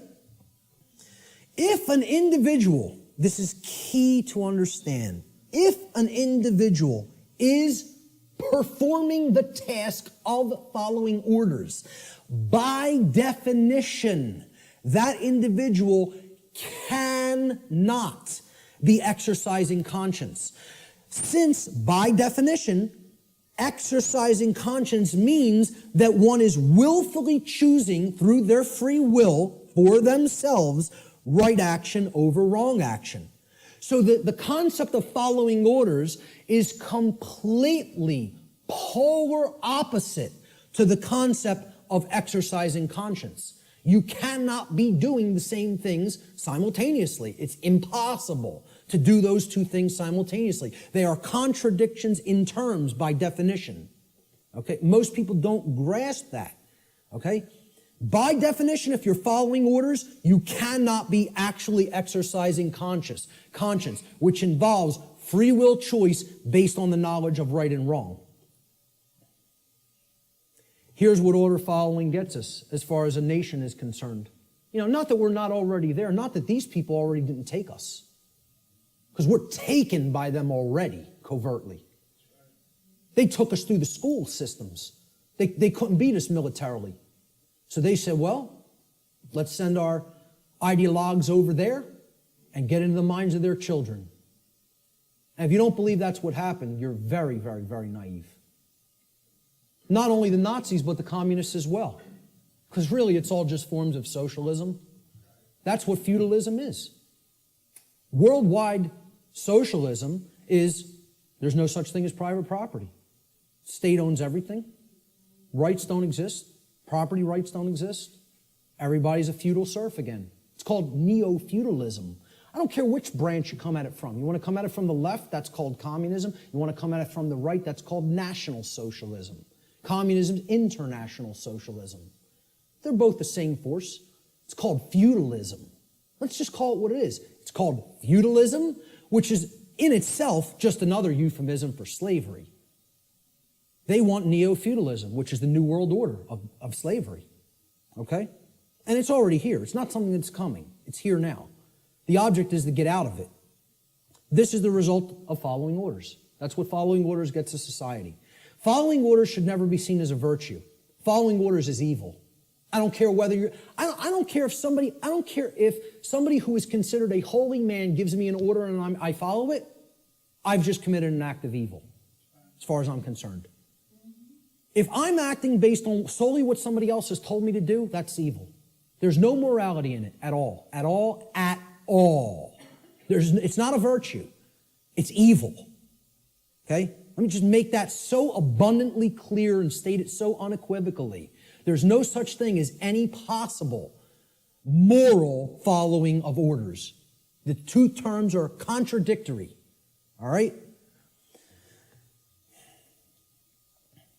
I was just following orders is never a valid excuse or justification for immoral criminal behavior, and this lame attempt to abdicate personal responsibility should never be accepted as a valid excuse for such behavior. And why it's done is through justification. And again, that means to create a right, from jus, meaning right or law, and the Latin verb facere, which means to make or to create. And this is what they say. I was just following orders. I was just doing my job. I was shutting down your protest. You don't have a right to speak. The politicians commanded me so. So I just came out and I was just doing my job, hitting you with a sound cannon. Just doing my job, just following my orders. It's a justification. You're a criminal. There's nothing moral in that. There's nothing virtuous in that. It's called criminal behavior, criminal activity. And what they do is try to create it into a right, make it into a right by a justification. And nobody should ever accept their justifications. Because you know what their justifications is? You know what they are? It's called a 100% crock of bull that is a complete lie. It's a lie. They're just straight up looking you in the face and saying, I'm not responsible for that. I just did it, but I'm not the one who's responsible for it because I was acting on orders. Well, see, this defense didn't work as the Nuremberg defense, and nobody in America should be accepting it. Nobody in America should be accepting it because they believe in the legitimacy of authority and government through mind control. That's what they believe it. They believe there's legitimacy to it. Most people actually believe that there's legitimacy to this criminal behavior because a class of people calling themselves government have magically been imbued and gifted with such rights, quote unquote. They believe they have rights other people don't. They themselves believe it, but worse is that the people who are actually affected by that criminal behavior, they believe they have the authority to do it. Gandhi said, you assist an evil system most effectively by obeying its orders and decrees. An evil system never deserves such allegiance. Allegiance to it means partaking of the evil. A good person will resist an evil system with his or her whole soul, which means saying no. Moral culpability. What does this mean? The determination of who is ultimately at fault or deserving of blame. Again, this is a legitimate and real concept. There is fault. There is blame. We got to get over this new age nonsense that nobody's at fault, nobody's to blame. You should never say, hey, you shouldn't have done that. That caused a lot of chaos and trauma for other people. You're not to blame. It just happened. No, wrong. The people who did the behavior are to blame. Who carried out the Holocaust in Germany? The people who followed their orders to do it. That's who carried it out. Order followers is the answer. Who carried out the purge of political dissonance in Soviet Russia? Order followers. And they're always in the form of police. Why do you think they call a totalitarian system a police state? Why don't they call it a banker state? How come they don't call it a politician state? What about a lawyer state? How about a judge state? Why not call it any of those things? You want to know why? Because none of those people are ultimately responsible for bringing that condition into manifestation through their behavior. They're the order givers. The order followers carry out their commands and through their behavior make that condition a reality. That's why it's called a police state. Because every police state that has ever existed has always been created by police who follow their orders because they don't want to take responsibility and think for themselves and know the difference between right and wrong for themselves like an adult. Instead, I want to be a child who obeys daddy because I have daddy issues. All right? And that's what it's really about, folks. We're going to get to that. There is such a thing as blame for the commission of actions which have resulted in harm or loss to others. This is what culpable means. It comes from the Latin culpa, meaning fault or blame. It means at fault or deserving of blame. Now, who's more morally culpable? The order giver or the order follower? And please recognize I've underlined and capitalized the term more. I'm not telling you the order givers are not morally culpable. They are. That's not the question. Are any of these people morally culpable is not my question. My question is, look at the full question. Who is more morally culpable? The order giver or the order follower? Always. Always. At all times and places. At all times and places. I put this meme up on Facebook, and I got some hate back for it. Okay? People don't want to hear this. Like I said, I'm not here to be popular, to make friends. I'm here to tell people what the truth actually is, and they have to accept it or reject it on their own. I made this meme and put it up on Facebook, and it had politicians on the left that said, my actions, underlined and capitalized, didn't cause that. And then there was some soldiers or Marines, whatever they are, order followers on the right side, and they're also saying the same statement. My actions didn't cause that. And then at the bottom, I just put this question.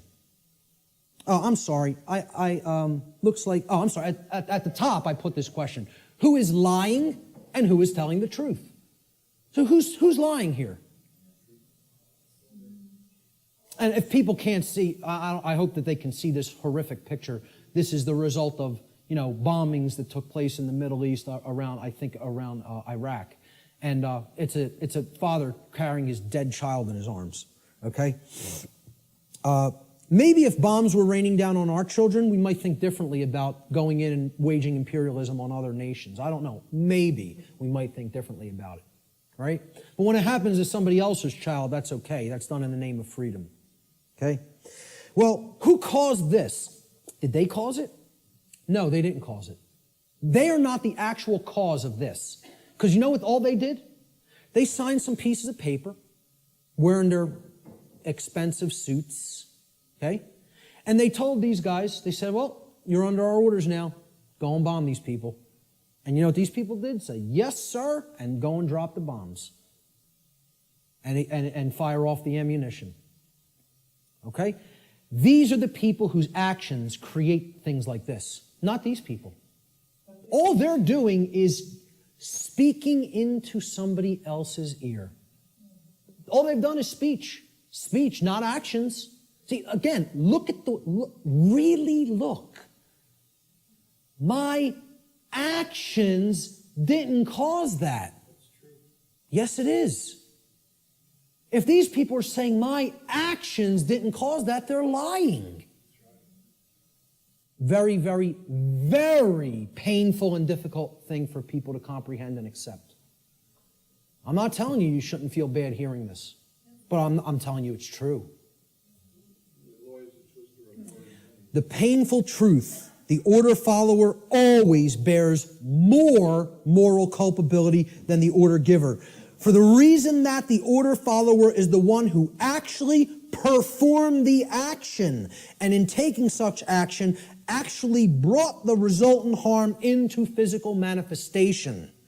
Order following is the pathway to every form of evil and chaos in our world. It should never be seen as a virtue by anyone who considers themselves a moral human being.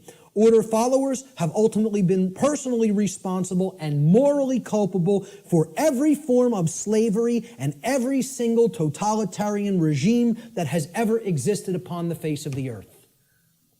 That's the painful truth that people don't want to accept because they want to believe the absolute nonsense that order following is a virtue of any kind. And it needs to be obliterated from the face of the earth, because it's not the way to any kind of virtues or order. It's the pathway to evil and annihilation. That's what it is.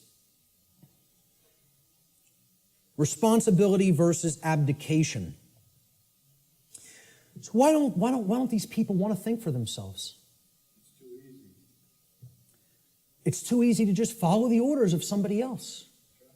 They believe somehow magically this absolves them of personal responsibility to choose right from wrong. An individual's personal responsibility to choose right action over wrong action for themselves always belongs to that individual. And that responsibility can never be given to another person or passed along. One can only claim and imagine that they can abdicate their personal responsibility for such choice to someone else. It can never actually be done in reality. You're only making a claim. I'm not responsible for that behavior because this person told me to do it. That's just a claim. And moreover, what it really is it's just a damn lie. Okay? More simply put, an individual is always personally responsible for their own actions, period, and the end. If you did it, you're responsible for it. There are no cop-outs. Stop trying to make excuses or justifications for criminal behavior. Own up to personal responsibility. If you did wrong action, you did it. You caused it. I like how David Icke words this. He says, accept responsibility for yourself and your actions, thoughts, and words. You alone make these choices, so you alone are answerable to the consequences of your behavior. The feeble excuse that your boss required it, that the establishment expected it, holds no truth or justification. What is the point of having principles if you allow others to dictate your behavior? Really, those who allow others to dictate their behavior don't have principles. And there's a reason they don't have principles, because they hate themselves. They're in psychological self-loathing, and there's a reason they're in that state, which my future work is going to cover in depth, in extensive depth and detail. At the end of the day, you will judge your performance and the contribution you've made to creation. It will not be based on what another expected of you or what you did because you felt trapped. Like, oh, there's no other way. I can't envision my way out of this. I can't envision doing something else. I might have to get another job. I might have to read and learn. I can't envision becoming a different person than the identity I've already forged for myself. How could I possibly imagine that? I have all my eggs in this basket. My whole ego identity is all wrapped up in my job and what I do. That defines who I am. I can't go against that. It's all nonsense. It's all what people are doing just because they feel trapped and they can't imagine that there's another way. Most people erroneously believe this is the second part of the abdication of responsibility on the part of the people. Most people erroneously believe that they can hand over their natural law right to defend themselves to another individual, group, or entity. In making such a false claim that somebody else is my protector, somebody else, it's their responsibility to protect me, and defend me, they have attempted to abdicate a personal responsibility which actually always belongs to them and can never be given away. That's the self-defense principle. You own it. It's yours. You can't give it away to somebody else. Shock and amazement. Okay? That is your responsibility already. And guess what? You know what? They're all too happy. These controllers are now even all too happy to say, it's not our responsibility to protect you. Because what their actual goal is they're just revenue men for the new king. That's all they are. And to slap people back into line if they try to exercise rights that the new king called government has decreed that they may not exercise. That's what their real role is. They don't serve and protect the people. They serve and protect the ruling class. And they don't want to admit that to themselves. You know why? Because they're liars, most of all to themselves. It's a bunch of childish liars. Franklin said those who would give up essential liberty to purchase a little temporary safety deserve neither and will lose both. And this addresses the fear of chaos and the desire to abdicate your personal responsibility to defend yourself to other people just because you're afraid and you don't want to take the responsibility of doing it yourself. You want to stay in that mindset? I'll give up my freedom to be safe? Well, enjoy your safe slavery. I, for one, will take my dangerous and chaotic freedom. Okay? I'll take the absolute cannibal lurking around every corner, and I'll take my chances. Thank you very much. Give me my freedom and my assault rifle, and I'll take my chances. Thank you. Okay? So, the idea that you just want to be kept safe and you'll give up your freedom to do so, it's just a child. That's how a child thinks. And that's what this is really about, not wanting to grow up and become adults. And again, there's a reason for this. This is the underlying psychological reason, but there's an even deeper one. But I'm going to touch on this one first. Self-respect versus self-loathing. People who don't want to take personal responsibility and become an adult are in this psychological condition. It's called self-loathing. What it means is you hate yourself.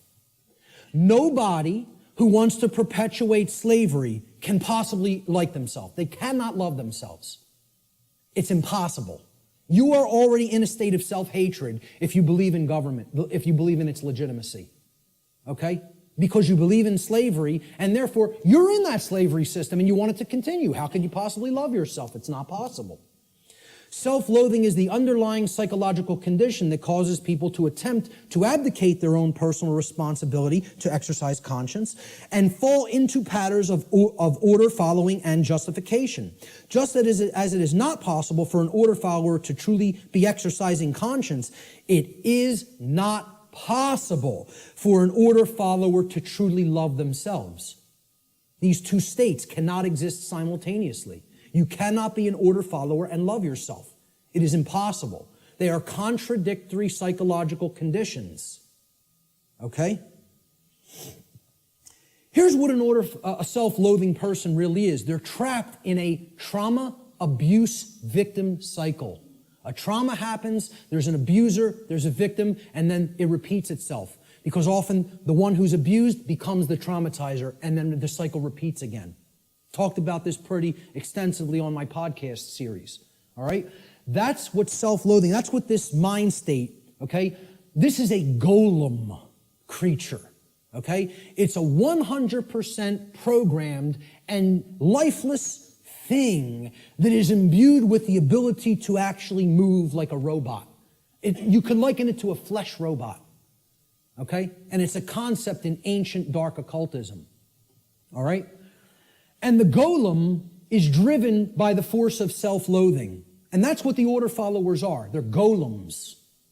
Okay? I'm not saying this to insult people.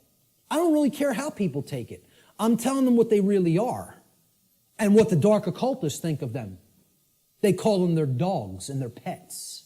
That's their name for the police and the military. I did a whole series on that. Okay? And I'm not telling you that from book knowledge. I'm telling you that from their lips to my ears. That's what they call them. The golem is in this mindset. Since I have suffered, I will cause suffering to others. Since I can't deal with my nested psychological traumas and childhood issues and inadequacy issues, okay, I'm going to take out all of that nested, subconscious, psychological frustration on other people that I have no right to take it out upon. That's the golem mindset. Self-loathing is created when an earlier trauma has been suppressed and buried deeply into the subconscious. That's the role of the subconscious, to protect the conscious mind from traumatic experiences so that the conscious mind doesn't keep reliving it and therefore re-experiencing it in the physiology. However, if we never bring up that shadow material to the conscious level, it builds and builds and builds until it ultimately destroys us, psychically and spiritually. All right? Instead of confronting, dealing with, and healing that trauma, people don't want to do that work. It's too hard to dredge up that shadow material. It's hard work. Believe me, to come out of the mind state I was in, I had to do that shadow work for years of more suffering and pain, saying, what do I have to look in the mirror and confront about myself? And then work to change and admit thousands and thousands and thousands and thousands of times, I was wrong, I was wrong, I was wrong. I don't know how many thousands of times I had to look in a mirror and say that to myself. Sometimes to a point where I was so depressed I couldn't get out of bed for days. I would just lay in bed and play doom metal all day. Literally, endlessly, repetitively. And just sitting there in that condition of total self-loathing and total depression because of what I know I took part in. And that I know was still my mental makeup, was still my psychological makeup that was going to take years to get out of. And I'm trying to explain this to prevent people from having to go through all that suffering. This knowledge can be gleaned without having to go down that path. It can be done. I'm not telling you that's easy work, but it is possible. Such trauma could take the form of feelings of inadequacy, whether they are real or imagined. And you know what that mind state ultimately is? It's a self-prison. That's somebody putting themselves in a cage. These people who want to take out their psychological frustrations on other people, they're prisoners. They are in the cage and they love being in the cage. They don't have any desire for freedom. The only kind of person that would have no desire for real freedom is a person who's in the psychological state of self-loathing and hates themselves and does not love themselves. Now, what heals self-loathing? Self-respect. And we have to know what the word respect means. And this is about looking at yourself. Introspection. Respect comes from the Latin re, meaning again, and the Latin verb spectare, which means to look at. You put them together, to look at again, to take another look at. Well, what are you taking another look at? You're taking another look at yourself. That's what respect starts as. You can't give something to somebody that you don't have. If I don't have $10 in my pocket, I can't give it to you. If I don't have a coin in my pocket, I can't give it to somebody else. You got to have it first to give it. So nobody can give respect to anybody else unless they first developed it inwardly. Self-respect has to come first. And that's why these people don't respect anybody, order followers, most of all themselves. Until they do that work of self-introspection, they're not going to develop that self-respect. And I'm not telling you that's easy work. It's hard work that can take a lot of time. And it's dredging up shadow material that most people want to run away from. They don't want to confront that about themselves. Only self-respect can heal self-loathing and therefore help to put an order follower on the path to conscience. We need to take another look at ourselves. The lost word All right, this is the end of the natural law segment, and I'm just going to talk about solutions toward the end a little bit. All right? The lost word, it's a concept in esoteric Freemasonry, which represents a state of consciousness that has been largely, quote-unquote, lost to the majority of human beings. In order to speak the quote-unquote lost word, a human being must work upon themselves in order to achieve a state of equilibrium or balance between the left and right hemispheres of the brain. In such a state of balanced consciousness, the being has come to know oneself, as well as the working operations of the macrocosm, meaning natural law.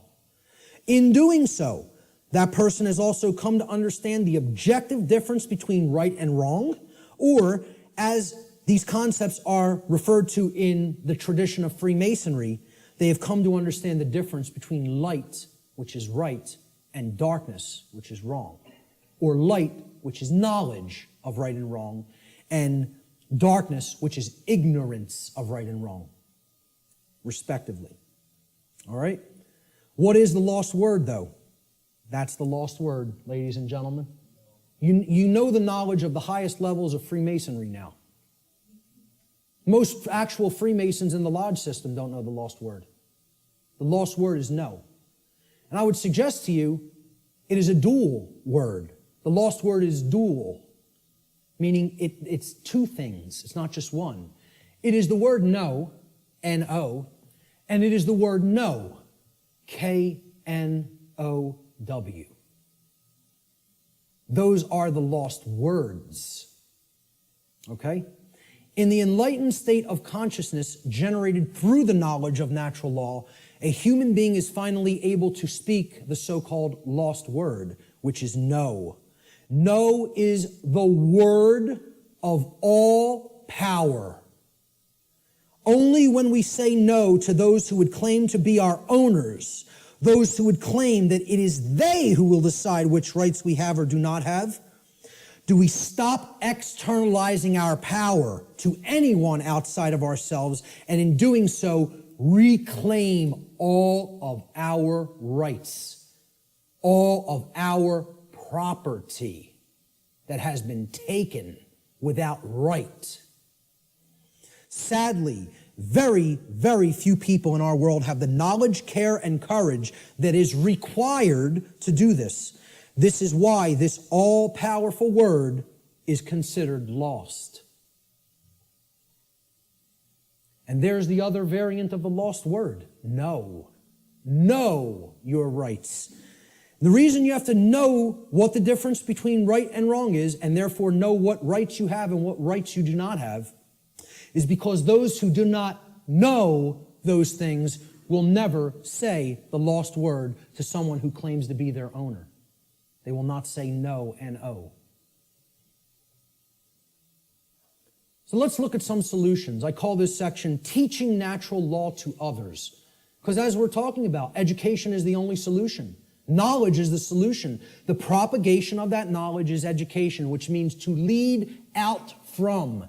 Educare in Latin means to lead one out from something. And what is education? It means to lead one out of darkness, out of ignorance. That's what a real teacher does. You know, doesn't push somebody out. It says, I'm going to go first and show you the way. And you could follow, you know, if you feel that this is the accurate path. Okay? But you could do the same discovery process. It's a repeatable process. That's what a science is, which I've said this is not a belief system or a religion. It is a science.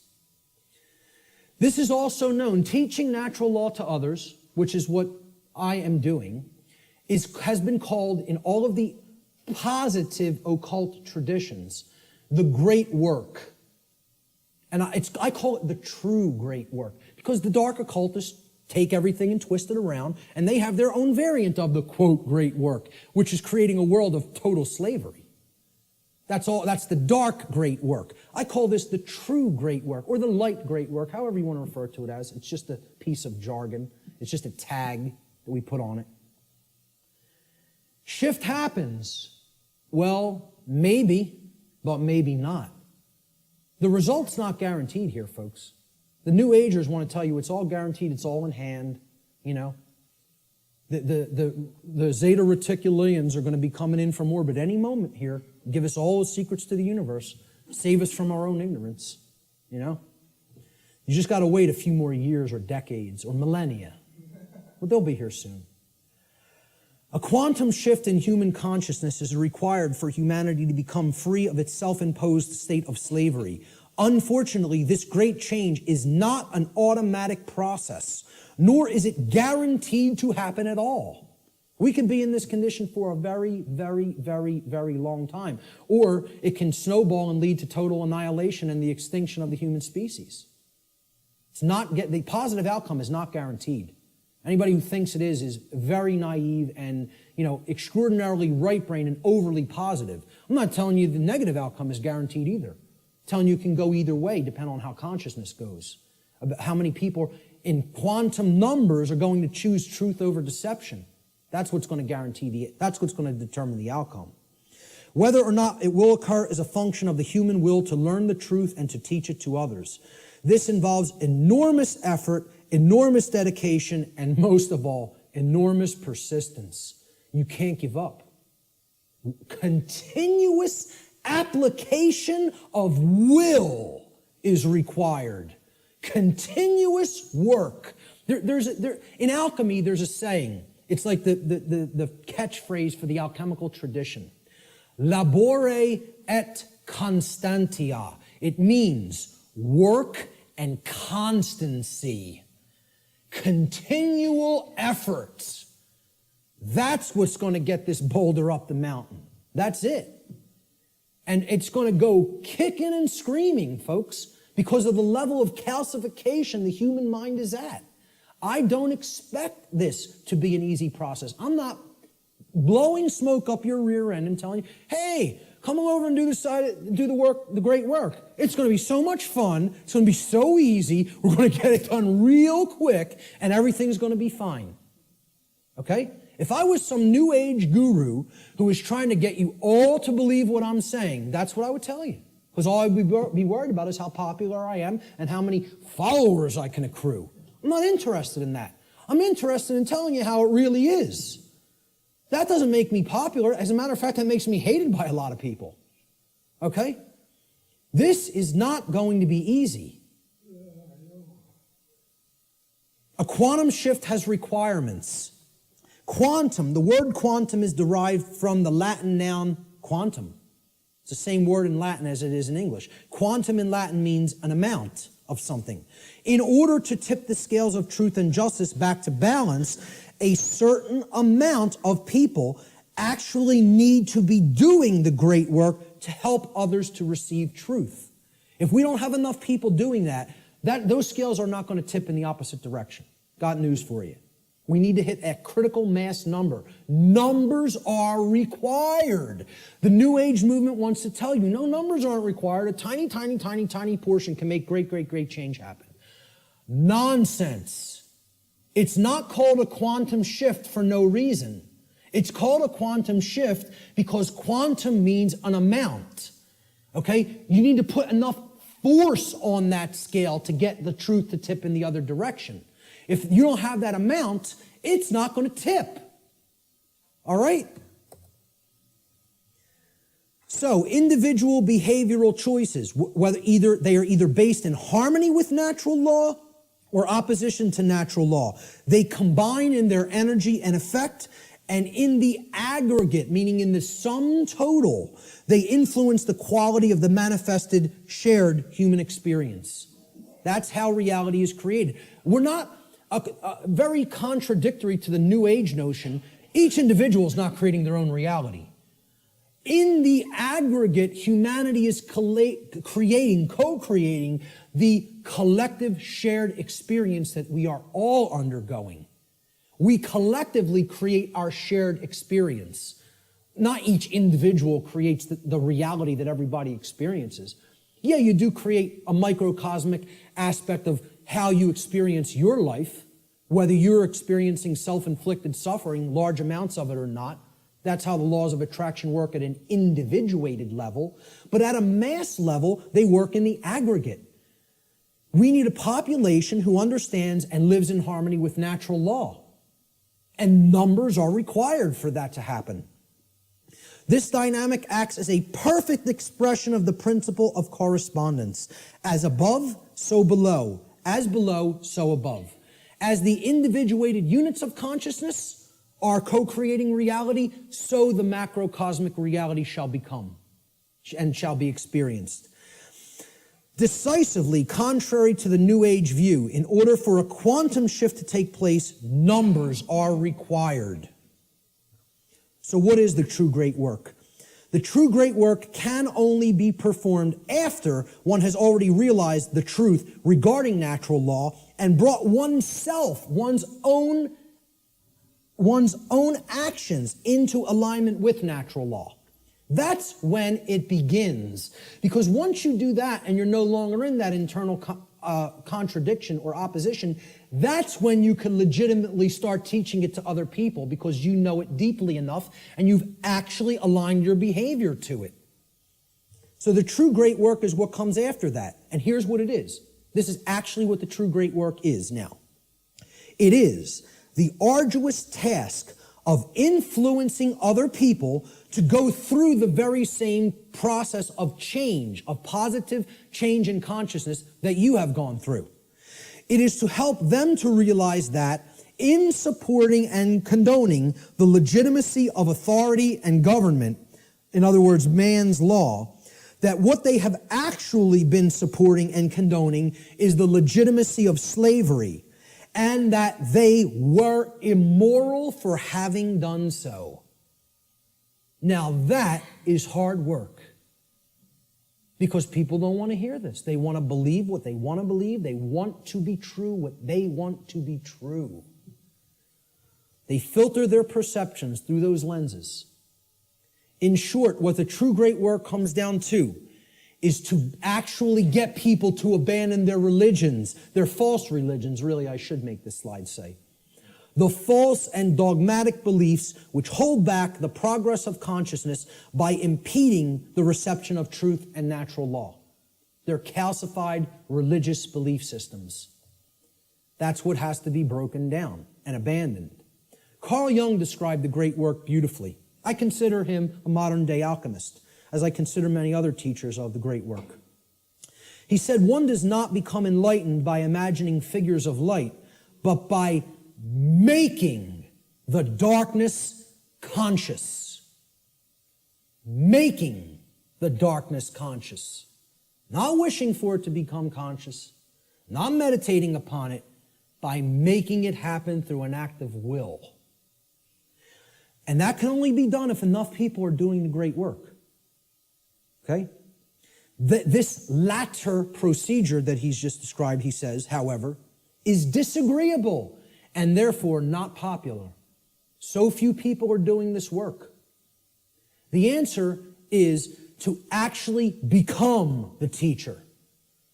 I don't do this because I want a lot of people to be students and follow what I'm saying. I could care less whether you follow me. Believe me, I'm telling you, the wrong thing to do would be to follow me. That's a bad example.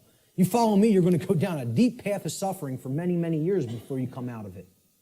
It would be a bad choice. I'm telling you to follow truth, to know truth. Has nothing to do with me. All right? When people hear that's what the great work is, to help change other people's minds, once you change your own, it's like this. Let me run away from that as fast as possible. Are you crazy? You want me to do what? That's the hardest thing there is to do. Exactly.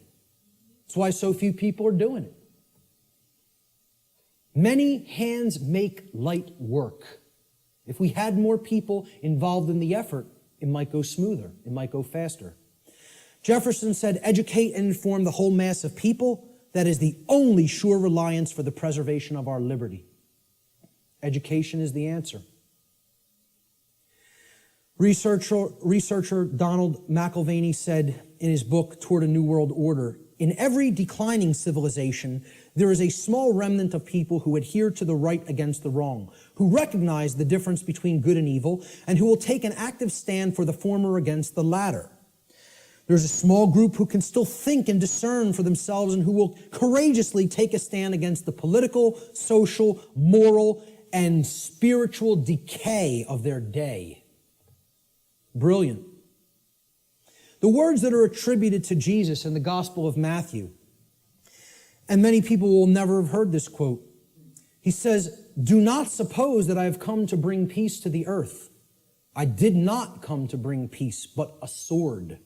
For I have come to turn a man against his father, a daughter against her mother, a daughter-in-law against her mother-in-law.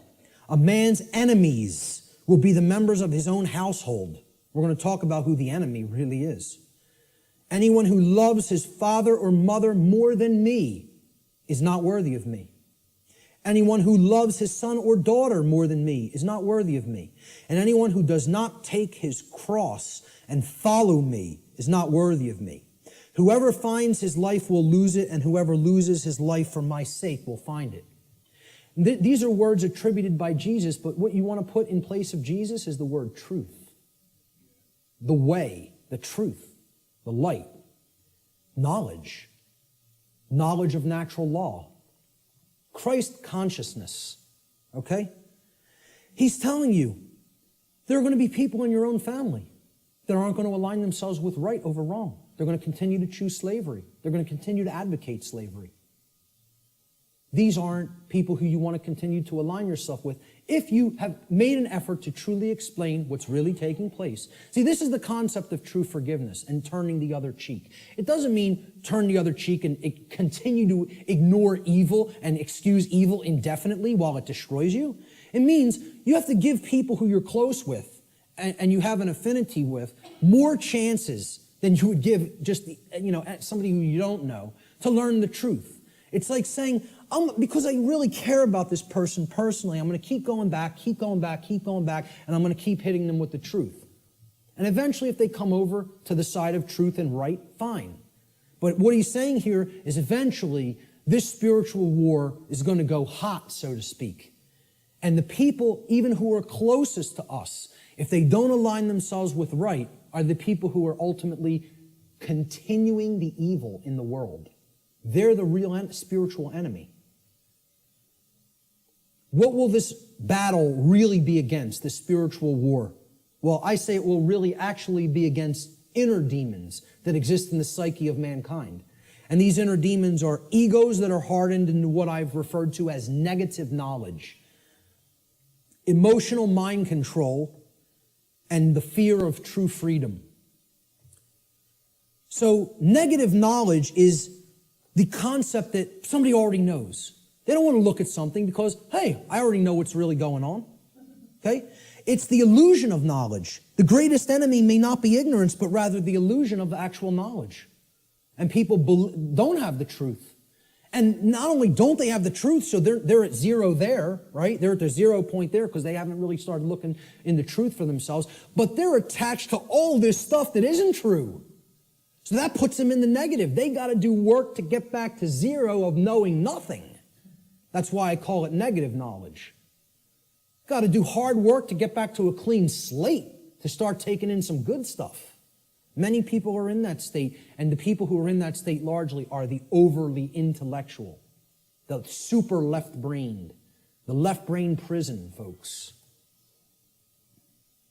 Emotional mind control is the second inner demon. I encounter this all the time through people with my work. Because many people don't have the thick skin to listen to somebody like me. And that's okay. That's all right. Again, what Art talked about is that in the ancient traditions, they talked about reserve the meat for the strong men and furnish the milk for the babies. All right? I'm not here to convert the babies. I don't have the patience for that. I don't have the energy for that. What I'm trying to do is get the other teachers ready who might have the energy and patience for that. Because that's not me. And I'm being 100% perfectly honest with you that that's not me. I'm not here to do that. Okay? I'm hoping to bring some other people that are most of the way there, all the way there, so they can start doing that on a wider scale. You know, they're going to be the people who are going to work with people like that, not me. I'm just being honest with you about it. Emotional mind control comes in a couple of forms. Well, if this is unpleasant, the New Age variant is this right here. If it's unpleasant, I don't want to hear it, I don't want to see it, and I certainly won't want to tell others about it. See no evil, hear no evil, speak no evil. I'll just ignore it and it'll go away on its own. Well, what happens when you do that with any kind of a sickness or a problem? Does it get better? It gets worse. The second form of emotional mind control is people have a problem hearing truth because they don't like or prefer the way it's delivered. I'm not going to stop delivering truth the way I deliver it. This is my style. I like my style, personally. I don't think I have a problem at all in the way I present. I listen back to my presentations, and I don't, totally pat myself on the back, but I say, I did a damn good job there. I'm proud of how I did, personally, okay? I'm making an honest assessment about how I present. And again, I realize my presentation style is mostly for the thick skin. It's not for the people with super delicate sensibilities.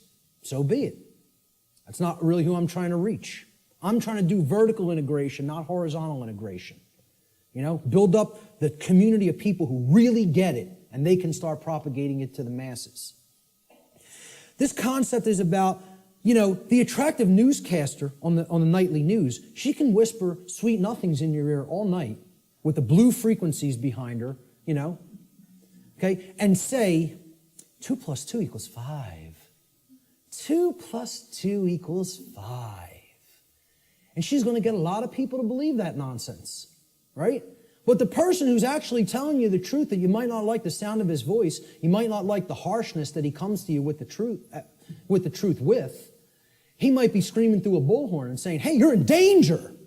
You are actively in danger. There is an imperative here, okay? There is a time consideration here. You don't have all the time in the world to correct this, all right? People say, well, I don't like the way he said that. That comes off as negative to me. I think he's fear-mongering or making a bigger deal out of this than it is. They're not interested in the content, the actual information. They're saying, the way that was said offended me. I don't prefer the sound of his voice or the tone he just took. Well, does that have any damn thing to do with whether the information was true or not? The people who are in this mind state are under emotional mind control. They believe you can determine the veracity of informational content based upon how it makes you feel. And this is a logical fallacy. That cannot be done. You cannot think with the emotions, and I'm not telling you to disregard the emotions. They're unbelievably important. They are our compass for morality in our lives. They're the compass through which we should set the direction of our behavior. But you can't come to determine and analyze and break down what's true or not and make a filtering system based on just how the information made you feel when you heard it. Okay? You have to actually think with the mind, with both hemispheres of the brain, with true intelligence to come to filter and determine what's true. Okay? No matter how much anybody wants to, give you that soft, sweet, pleasant, emotional voice, okay? That person's still lying to you.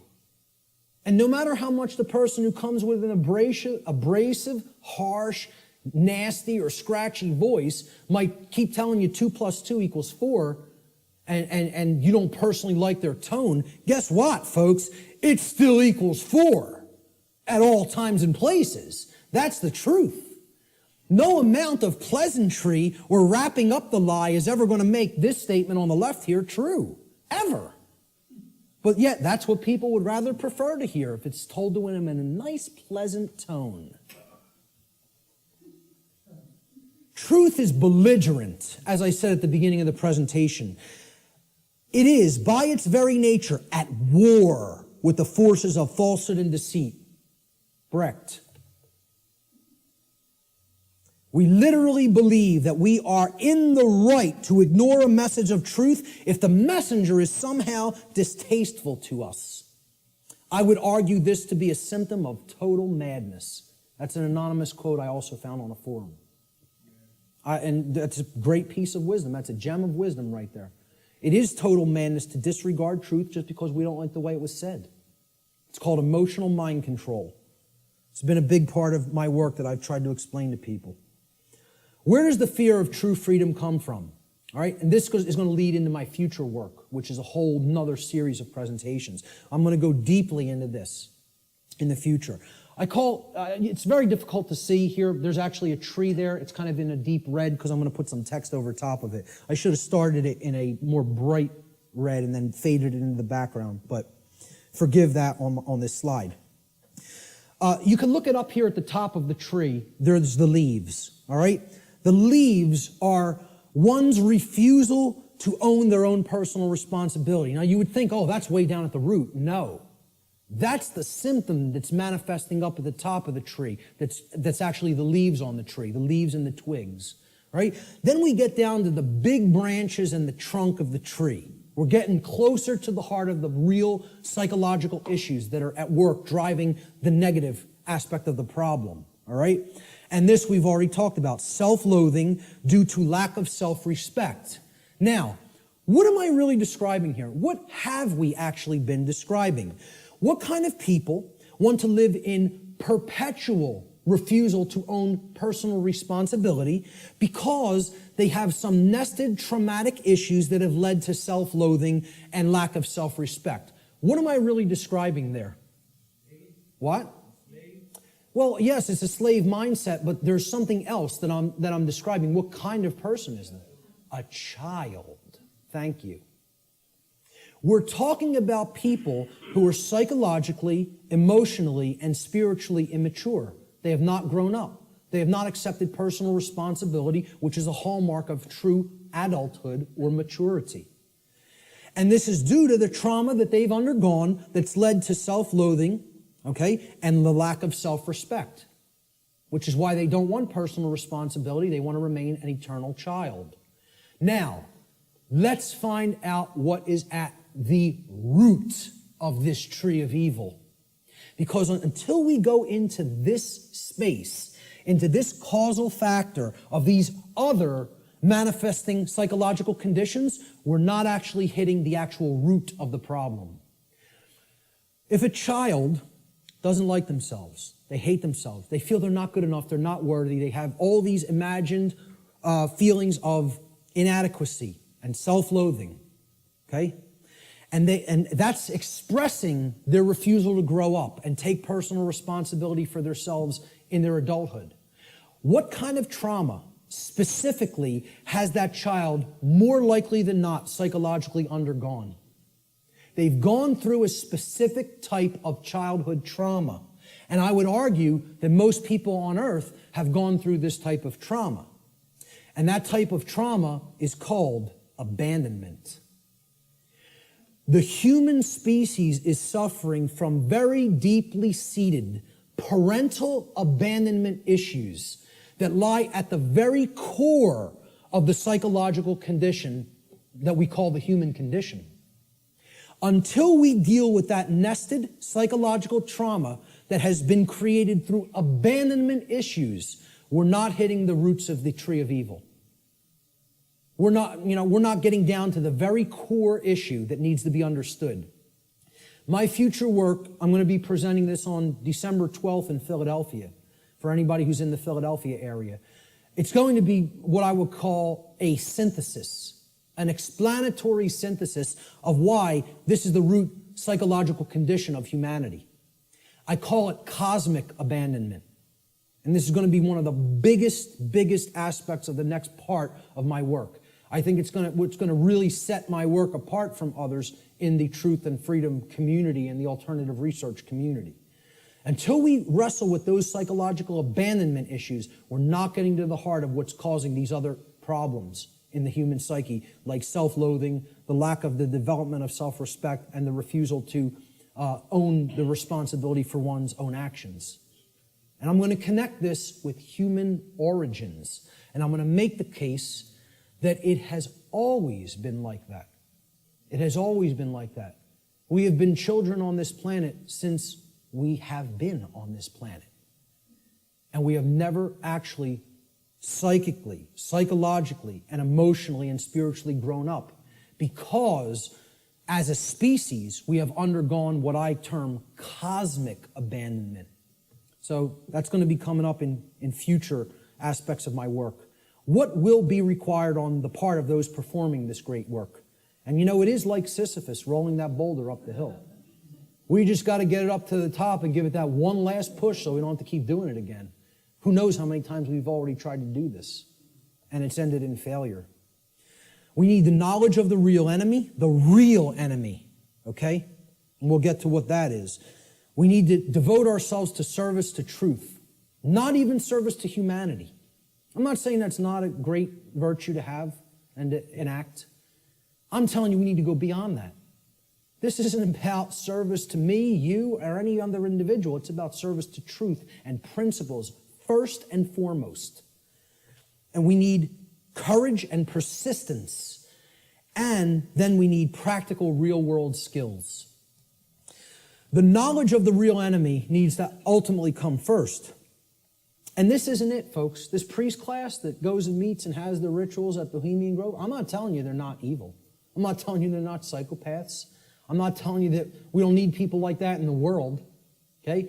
I'm telling you that in this spiritual war, this is a tiny, tiny, tiny, tiny, insignificant, as far as numbers are concerned, fraction of the totality of the human population that could not possibly control the minds and the behaviors, and therefore the behaviors of the masses of people without our compliance, without our ignorance.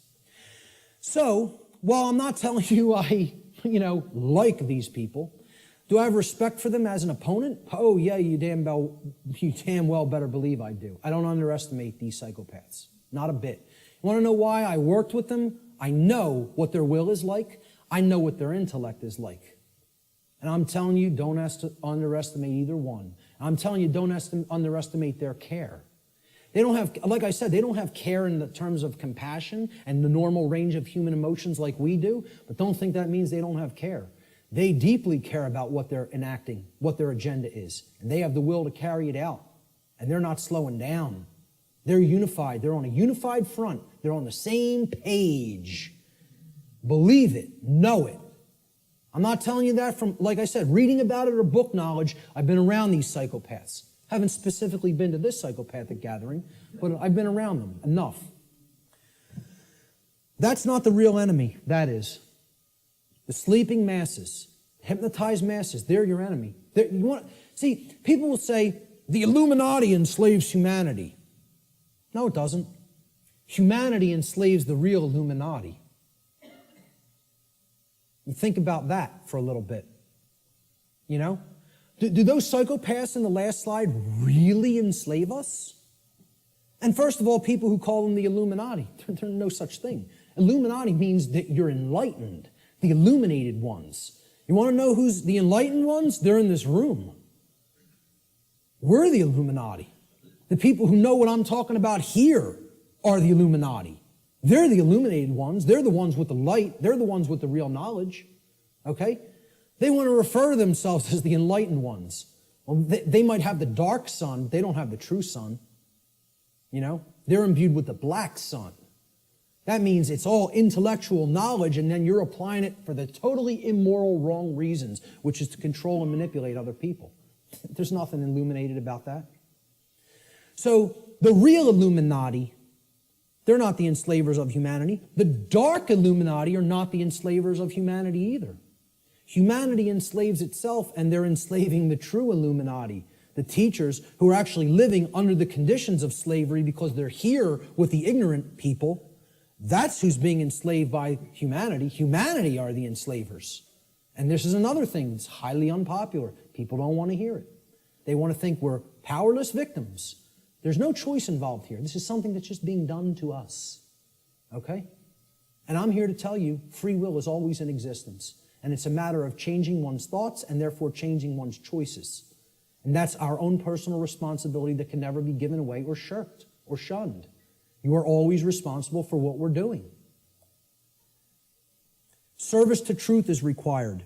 Truth itself is eternal, can never be destroyed. But you know what? Humanity can be destroyed. We can be destroyed when we refuse to act in service to truth as her defenders. People say, oh, truth doesn't need to be defended. Nonsense. Truth needs to be defended at all times and places because the attack on it is never-ending and non-stop, continuous. And if we don't come to her defense, you know what happens? The voice of untruth and deception and evil and mind control rules the day. And the voice of truth doesn't get heard because the truth itself doesn't have a physical voice in the physical domain. You know, we have to be its mediums and we have to be its voice. It's possible for us to co-create a positive outcome in this scenario, but this can only be accomplished if we care enough to learn the truth ourselves, and then we develop the courage to continuously speak it to other people until our voice of truth becomes a non-stop chorus like the voice of lies and deception and mind control has been for millennia on this planet. Courage is required. Samuel Adams encapsulated this brilliantly. He said, the liberties of our countries are worth defending at all hazards. It is our duty to defend them against all attacks. It will bring a mark of everlasting infamy on the present generation if we should suffer them to be wrested from us by violence without any struggle, or to be cheated out of them by the artifices of designing men. If you love wealth greater than liberty, if you love the tranquility of servitude greater than the animating contest for freedom, then go home from us in peace. We seek not your counsel nor your arms. Crouch down and lick the hand that feeds you. May your chains set lightly upon you, and may posterity forget that you were ever our countrymen. Now that's about as powerful as it gets as far as I'm concerned. Because he's telling you, if your allegiance isn't to the truth and freedom, I don't want to know you. I don't want to know you. And we hope history forgets that you ever were with us at this time and place in history. And because you deserve to be forgotten. That's what he's saying here. You know, I couldn't agree more. Persistence is required. Constant effort. We are the actual vehicles by which truth operates in the world. Therefore, it is our shared responsibility at this time to help to awaken others by continuously speaking the truth, even if we feel burdened by this task, even if we feel no one is listening, and even if it makes all involved in this process feel uncomfortable. It's not about feeling comfort, folks. It's not about staying complacent. It's about shaking things up. Making people feel uncomfortable. Who ever told anybody that the truth would make you all warm and fuzzy inside? Who ever told anybody that? Why do people want to believe that? Who ever said that that was the case? The truth is horrible and yet needs to be embraced as a lover. Okay? With dedication to it, even in its full horror. Thomas Paine, who I feel was the most enlightened person on the continent at the time of the American Revolution, personally. He's one of my personal heroes. And walked in the vicinity where I walk sometimes now. He said, these are the times that try men's souls. The summer soldier and the sunshine patriot will, in this crisis, shrink from the service of his country. But he that stands it now deserves the love and thanks of man and woman. Tyranny, like hell, is not easily conquered. Yet we have this consolation with us, that the harder the conflict, the more glorious the triumph. I think he was one of the true anarchists that was living amongst us in the colonial days.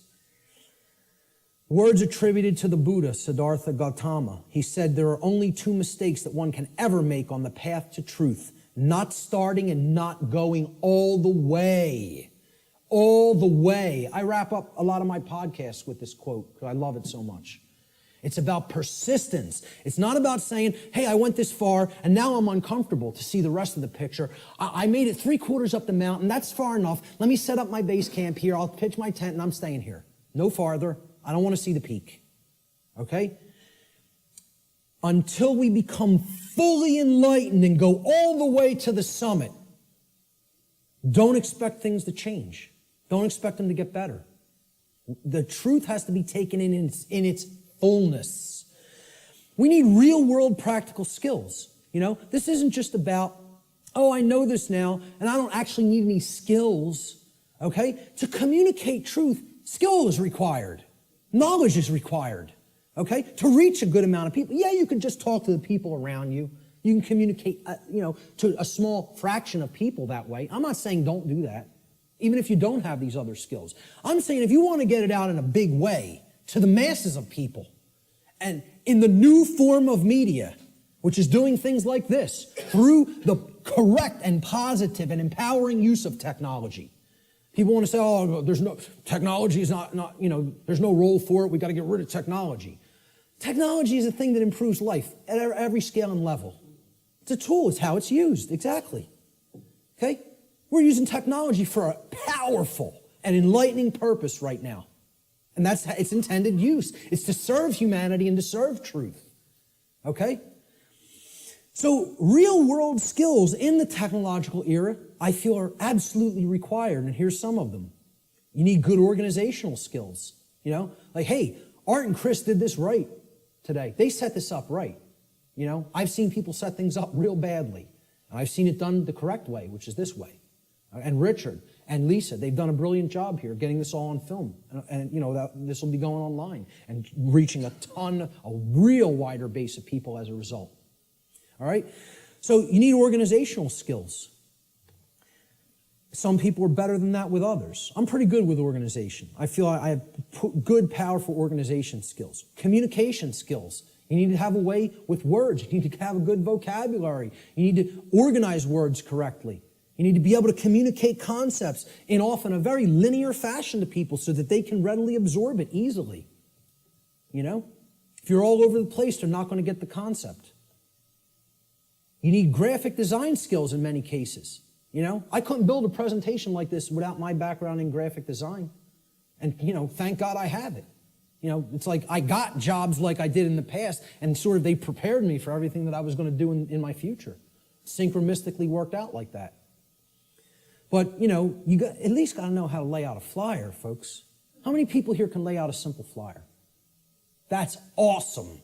I'm so highly impressed by that. I'm telling you, I've asked people that in other presentations, like 2 people raised their hand. That's awesome. Okay? You should be proud of that. Presentation skills, like putting something like this together. How many people have basic presentation skills with a computer? All right, a little less, but not bad either. I'm impressed. Okay? Audio skills. Sometimes you got to work with audio and, podcast audio, etc. Video editing skills. I know Richard's a master at that. Website development. This was laborious in the past, just 10 years ago. We have free open source content management systems now that make this almost a breeze. It's a somewhat little bit of a learning curve, but once you get there, hey, you're off to the races. You can maintain multiple websites then, right? So how many people can build a simple website by a show of hands? That's also awesome. I mean, kudos. Whoever hates that word, whatever. But I'm telling you, that's impressive. For an amount of people in one room to have all those skills, I'm impressed. It's very rare. All right? Networking skills. I mean, literally like people skills. I'm weak on this. All right? I can do it. I don't like doing it. I don't like marketing and promotion either. I'm not a good marketer of my work. I'm trying to get better at that, but I need some work with that. And maybe there's people that can help me with that. But, I have a good chunk of all these skills. I could do all of them. I'm not so good on the last 2. I need more work. But, if most of us don't have these skills, we're not going to be reaching the optimum number of people. We need to become the new media that is dedicated to truth and put that out there for other people's consumption and other people's edification. All right? We are the answer. We are the illuminators, the ones who will help to enlighten other people once we've taken this knowledge into ourselves. And then that's only the beginning, folks. You got to put it back out there. I tell people the story. I had all this knowledge for a long time, sitting on it, doing nothing with it, just taking more in. Oh, I want to make sure I got it all right. I want to make sure I got the whole picture. I go to a meeting in the state of Virginia. Virgin, the goddess. Okay? Care. Very synchronistic. A woman comes up to me. She says, "You're one of the most knowledgeable people I've come across. What are you doing?" So what do you mean, what am I doing? She said, "I mean, what are you doing with all the knowledge you have? You doing lectures, presentations, videos, audio? What are you doing?" "I'm not doing any of those things. I'm just taking a lot more in, downloading a lot more videos." She goes like this, and it's just so matter-of-factly and harshly. "What makes you think you have the right to do that? What makes you think you can keep taking all of this in, all of this in, all of this in, and not put any of it back out? What makes you think you even have a right to do that?" It was like somebody hit me in the face. She said, this was her phrase. She said, I'll never forget it, "You're Niagara Falls in a water balloon. You're taking all this in and all this pressure building up. It's got no outlet. It's going to burst." She said, "You have to put an outlet valve on that knowledge and let it flow out of you and go out to others, and then more will come in. Right now, there's no pressure release valve. You're Niagara Falls in a water balloon." It's like a truck ran me over, literally like I got hit by a truck. I came up with the idea for what on earth is happening like a couple of weeks after that, because that's all I could think about. All I could think about is what she said. It kept echoing in my head. What makes you think you have a right to do that? And didn't say it nice. Said it like, you're not doing the right thing here. Get up off your ass and do something. That was the tone it was said in. And I totally appreciate it, Who knows, man? If that wasn't said to me at that time, I might not be doing anything. I might not have done a thing. You never know. I like to think at some point I would have, but at the crossroads, this is the last section. Then we'll get to some questions. Quote by R. Buckminster Fuller, "The dark ages still reign over all of humanity, and the depth and persistence of this domination are only now becoming clear. This dark ages prison has no steel bars, no chains or locks. Instead, it is locked by misorientation and built upon misinformation.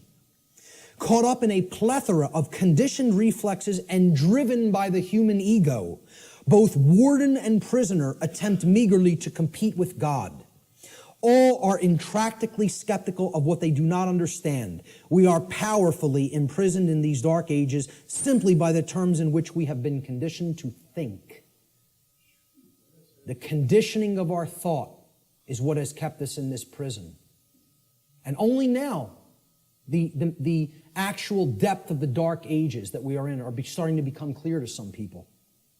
We are in the time that I call the apocalypse. And actually, I want to start rephrasing this. I want to actually explain to people we're not in the apocalypse anymore. We are now in post-apocalyptic times. We are living in post-apocalypse. The apocalypse has already occurred. It's over. We are living in the time after the apocalypse. And what do I mean by that? Well, we got to look at the meaning of the word. Okay? From the Greek prefix apo, which means away from, off of, or removed from. And then the Greek verb kalyptine, which means to cover or to conceal or to hide. So, apocalypse means literally to take the cover off of, to remove the veil from, or to take something out of hiding. Well, ladies and gentlemen, another big surprise. The veil has already been lifted. The truth is already out there. It's out. The truth about what's going on here and has been going on here on the earth is out. It has been de-occulted. And not just by me, by many, many other researchers. Okay? There's a laundry list of them out on my website, and I talk about in the podcasts. All right? It's all out there. It literally means to reveal or to take out of hiding. The apocalypse is the great revealing of the truth to the masses of people. Or it is what I simply refer to as the process of de-occulting the truth, removing it from being hidden. What humanity needs to do is make what I call the cosmic apology. And I'll get to what that means. See these words right here? I was wrong. That's the most powerful phrase that can ever be said by a human being. The second most powerful phrase I would acknowledge is I love you. But this is more powerful than even that. Because this is about internal change. Not just a dynamic or an interaction or a relationship with another. This is about an internal metamorphosis. When you say these words, this is the phrase of all power. No is the word of all power by which we reclaim our power. But this is the phrase of power. All right? Okay. The word apology comes from Greek. Apo, meaning away from, off of, or removed from, as we've just seen. And the Greek noun logos. Logos means word. Okay? So hence, an apology, it literally means to go away from the word or to give back the word. Okay? You are taking it back. So if I make an apology, I said something, I didn't really mean it, or I want to retract it. An apology means, let me take back what I just said. Okay? I'm taking it back. I'm removing the word. All right? I'm going away from the former word or phrase that I just said. That's an apology in the standard colloquial English understanding sense. All right? Let's look at what I call the cosmic apology and where this term really comes from, what it really means. See, the Greek noun logos, which is written there in Greek script, which means word in Greek, it comes from the Greek verb lego. All right? Lego in Greek means to speak or to say. It's where we get the English word lexicon from. All right? The Latin noun lex legis is related to the Greek verb lego, to say. Again, because who put the laws into manifestation? The Creator did. How did the Creator manifest the physical universe and all the laws? Spoke it into existence. Reality and truth are spoken into existence by the power of vibration, the vibratory power of voice. Okay? So the Creator created the universe by the phrase, fiat lux in Latin. It means let there be light. Okay?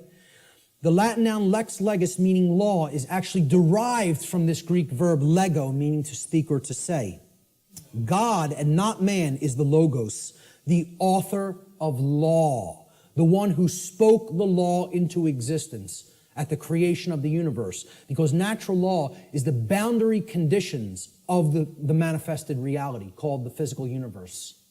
These are the boundary conditions which govern it. Humanity's work is to learn to listen to God's word, not man's word, not man's law, natural law, spiritual law, moral law, God's law, karmic law. I don't care what you want to call it. Call it whatever you want. Okay? Consequentialism. This is the truth. That's what, you want to talk about what all these phrases really mean? It all comes back to the word truth. That's it. It's the truth about what is, what's operating here. And humanity needs to align its behavior to this law, God's law, natural law. Without alignment of its behavior, don't expect to natural law, don't expect a thing to change here. Expect it to rapidly grow worse. Humanity must make a cosmic apology by giving the word, okay, which means the authorship of creating law. See, we think we're the authors, we're the authorities. That's what author means, right? Author. What's another word for author? This is just this is how mind control through words works, right? An author is a what? A writer. Well, what are you saying there? An author who has authority, they are authoring something, is a writer. They are a rite, R-I-G-H-T-E-R. Okay? They're making it into a rite. This is what you hear when you hear the word authority. You hear author, which means a writer, meaning one who makes rites, which means someone who believes they're God. That's all this really comes down to. In a nutshell, we're up against a class of people who believe that they can be God and own and rule everybody else. That's all the dark occult comes down to, folks. People who believe they're God. Sick, psychopathic lunatics who think they're God and are going to rule the hell of the prison world that they're going to create, that they call their dark new world order. We need to give the word back. That's what an apology is. And who it needs to be given back to is the creator of the universe, because that's the author of the law. That's its rightful owner. The word doesn't belong to us, folks. The word belongs to God. That's why it says at the beginning of the biblical text, in the beginning was the Word, and the Word was God. You know, that's what the Logos is. Natural law. God is law. You want the best definition I could ever give you for the word God? Law. People don't want to look at it like that. Very few people ever look at it like that. That's what the force of creation is. It's natural law. It's how we co-create our reality, whether we do it consciously or unconsciously. This apology is accomplished when we open our minds and hearts to truth and we start saying the lost word, no, to evil, to the presence of evil in our lives. See, this is an initiate inside what was known as the Jed or the Djed pillars, depending on how certain people pronounce it. And these Jed pillars represented stability and enlightenment. And they represent the two principles, the sacred feminine principle of non-aggression and the sacred masculine principle of self-defense. The initiate is the enlightened one who is incorporated and bridged both pillars and has come to the place of cosmic illumination, which is represented by the winged disc of Ma'at in the Comitian tradition, which is over the lintel between the two pillars. That winged disc of Ma'at. Ma'at was considered a great mother goddess in the Comitian, the ancient Egyptian traditions. Okay? She was the force. She was a personified deity. You know, the ancient Comitians didn't actually worship a physical woman. It's not what this was. It was the personification of truth and justice and order and natural law that was encapsulated as the sacred feminine essence. And she was above all the other deities in the pantheon of Egyptian deities, of Comitian deities. Ma'at, there was no god or goddess higher. And how they looked at alignment with Ma'at is if you wanted to have order and you wanted to avoid chaos, you learned the teachings of Ma'at because she was the goddess of justice and she was the goddess of righteousness. She was the goddess that brought order if you aligned yourself to her teachings, and her teachings were natural law. So that's what this is here. This is saying we need to take away the word. It's not saying remain silent and don't use your voice. It's not what it's ever been saying. This is a symbolic allegory for the apology. All right? You know what else the G in the middle of the compasses and square is? Apollo G. The sun, the light, the generative principle. Okay? We need to make the Apollo G. All right? That's what the G in the middle of the compasses and square in allegory also represents, because one of the big deities, the Greek deities that is often kind of exemplified in the Freemasonic tradition is Apollo. He was a sun god, and he was a corollary to Horus in the Egyptian tradition, and Jesus in the Christian tradition, and Mithra in the Persian tradition, and many other sun gods that represented truth and light. All right? So that's the middle way, the middle pillar. That's what the initiate represents. I started this presentation with the slide before we begin. Now we have begun. And it's up to you to take it further. You know, what you'll do with this knowledge is entirely up to you. See, this is a painting by Alex Gray that shows the worldview schism. Are we going to stay embedded in the left brain and in other forms of imbalance, and we're going to create the negative worldview, right? Or are we going to live in harmony with natural law, which can create this path when we incorporate the creative and nurturing and sacred feminine aspect of our beings? Natural law, living in harmony with it, can only lead to these conditions: freedom, peace, prosperity, the continuation of our species, our actual physical survival, and our evolutionary progress in consciousness. That's what living in harmony with natural law leads to. Conversely, living in opposition to natural law will get us this side of the world tree. It'll bring this world, this hellish world of chaos and destruction. Because living in opposition to natural law can only lead to these states: control, enslavement, war, chaos, evolutionary stagnation, and ultimately the extinction of our species. Which will we choose? You know, that's still up in the air. I can't tell you that. Only each individual can make that decision for themselves, and then that will play out in the aggregate, in the mass consciousness, the numbers. Thomas Jefferson said, "A free people claim their rights as derived from the laws of nature." And this was also embedded in the Declaration of Independence. The laws of nature and of nature's God, and not as the gift of their magistrates. John Locke said, "The natural liberty of man is to be free from any superior power on earth, and not to be under the will or legislative authority of man, but only to have the law of nature for his rule." Former Grand Master of the Order of the Rose Cross, the Rosicrucian tradition, Francis Bacon, said, "Nature, to be commanded, must first be obeyed." If we want the forces of the cosmos on our side, we have to learn and adhere to the principles of natural law. If we do not align our behavior to that, nature will not stand with us. It will continuously stand against us, and it will itself create more strife and suffering in our lives.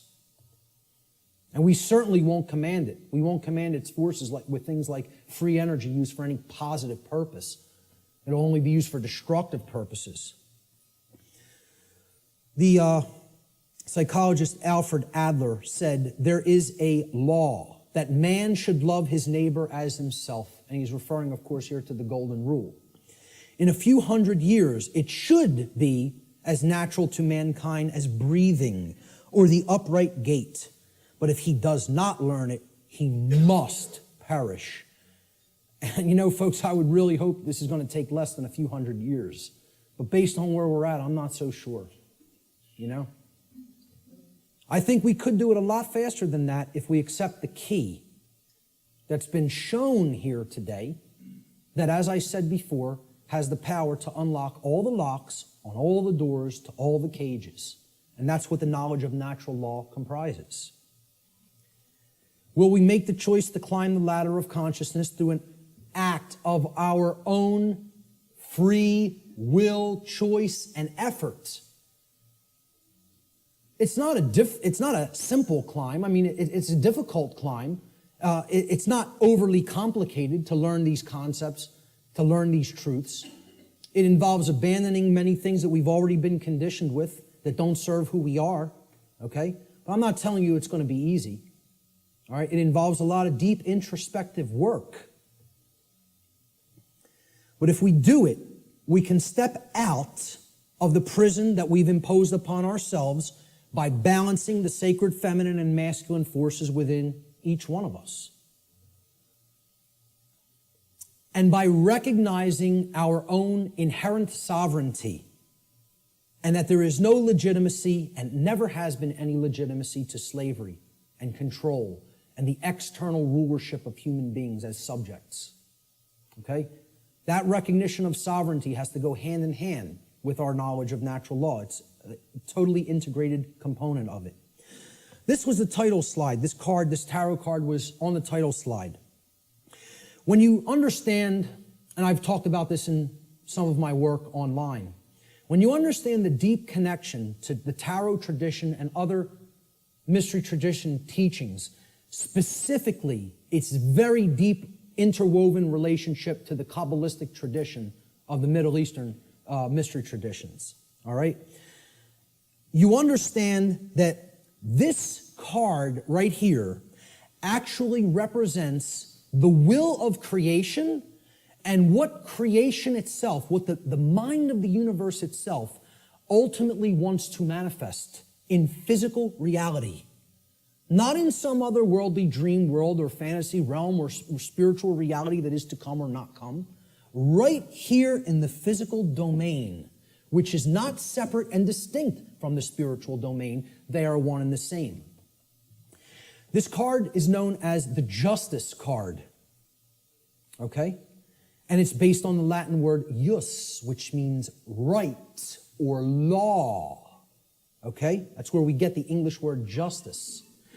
This card represents balance between the pillars, as you see on the right side of the king, holding the sword of truth in hand, and the scales of truth and justice have been perfectly balanced and are in the other hand.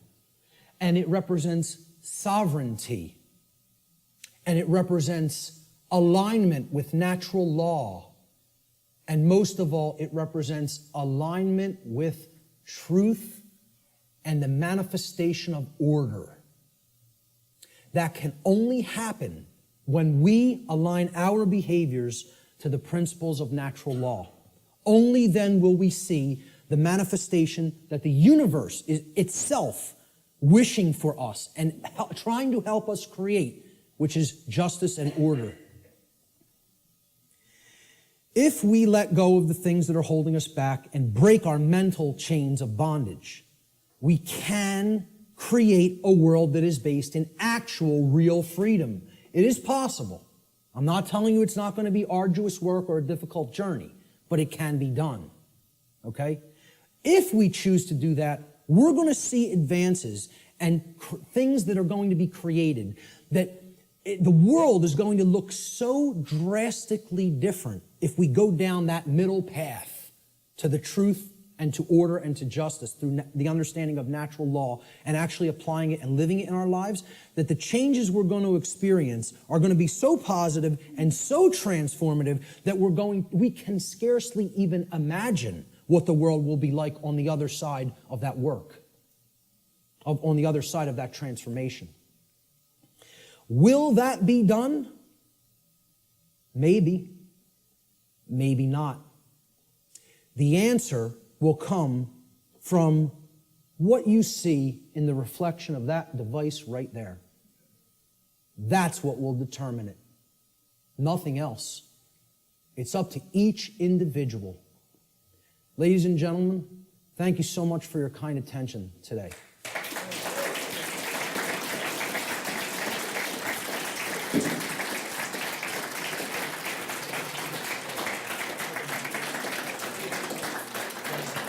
Thank you. Thank you. Thank you. I appreciate that. Finally, this right here, Lex Rex, simply means the law is king. The law is king. Lex Rex. That's my final slide. Thanks so much. Let's do some question and answer. How much time do we have, by the way? Did I run way over or did I leave some? Oh my God. Hey, I'm very happy that the venue allowed us to go over by this much, okay? And that they didn't just come in and say, you got to get out of here. So I really did want to leave time for questions, but I think it would be, I don't know if it would be really just, intrusive and ignorant at this point to just stay even beyond this time. So maybe we should start packing it up, all right? I apologize for going so far over. I think the information speaks for itself and is worth it, and I hope I was clarified on that. Listen, I'll tell you what. If anybody has specific questions, since there's no time for questions, let me just get this across, okay? Since there's no time for questions, I'll make a personal effort, and I rarely tell people I will respond to email questions. You tell me that specifically that you attended this seminar here today in an email. And if you have a specific question, get to the specific question quickly in your email, and I will make the time over the next few weeks to try to respond to everybody. I'll promise that. How's that? Does that sound okay? All right, great. Thank you.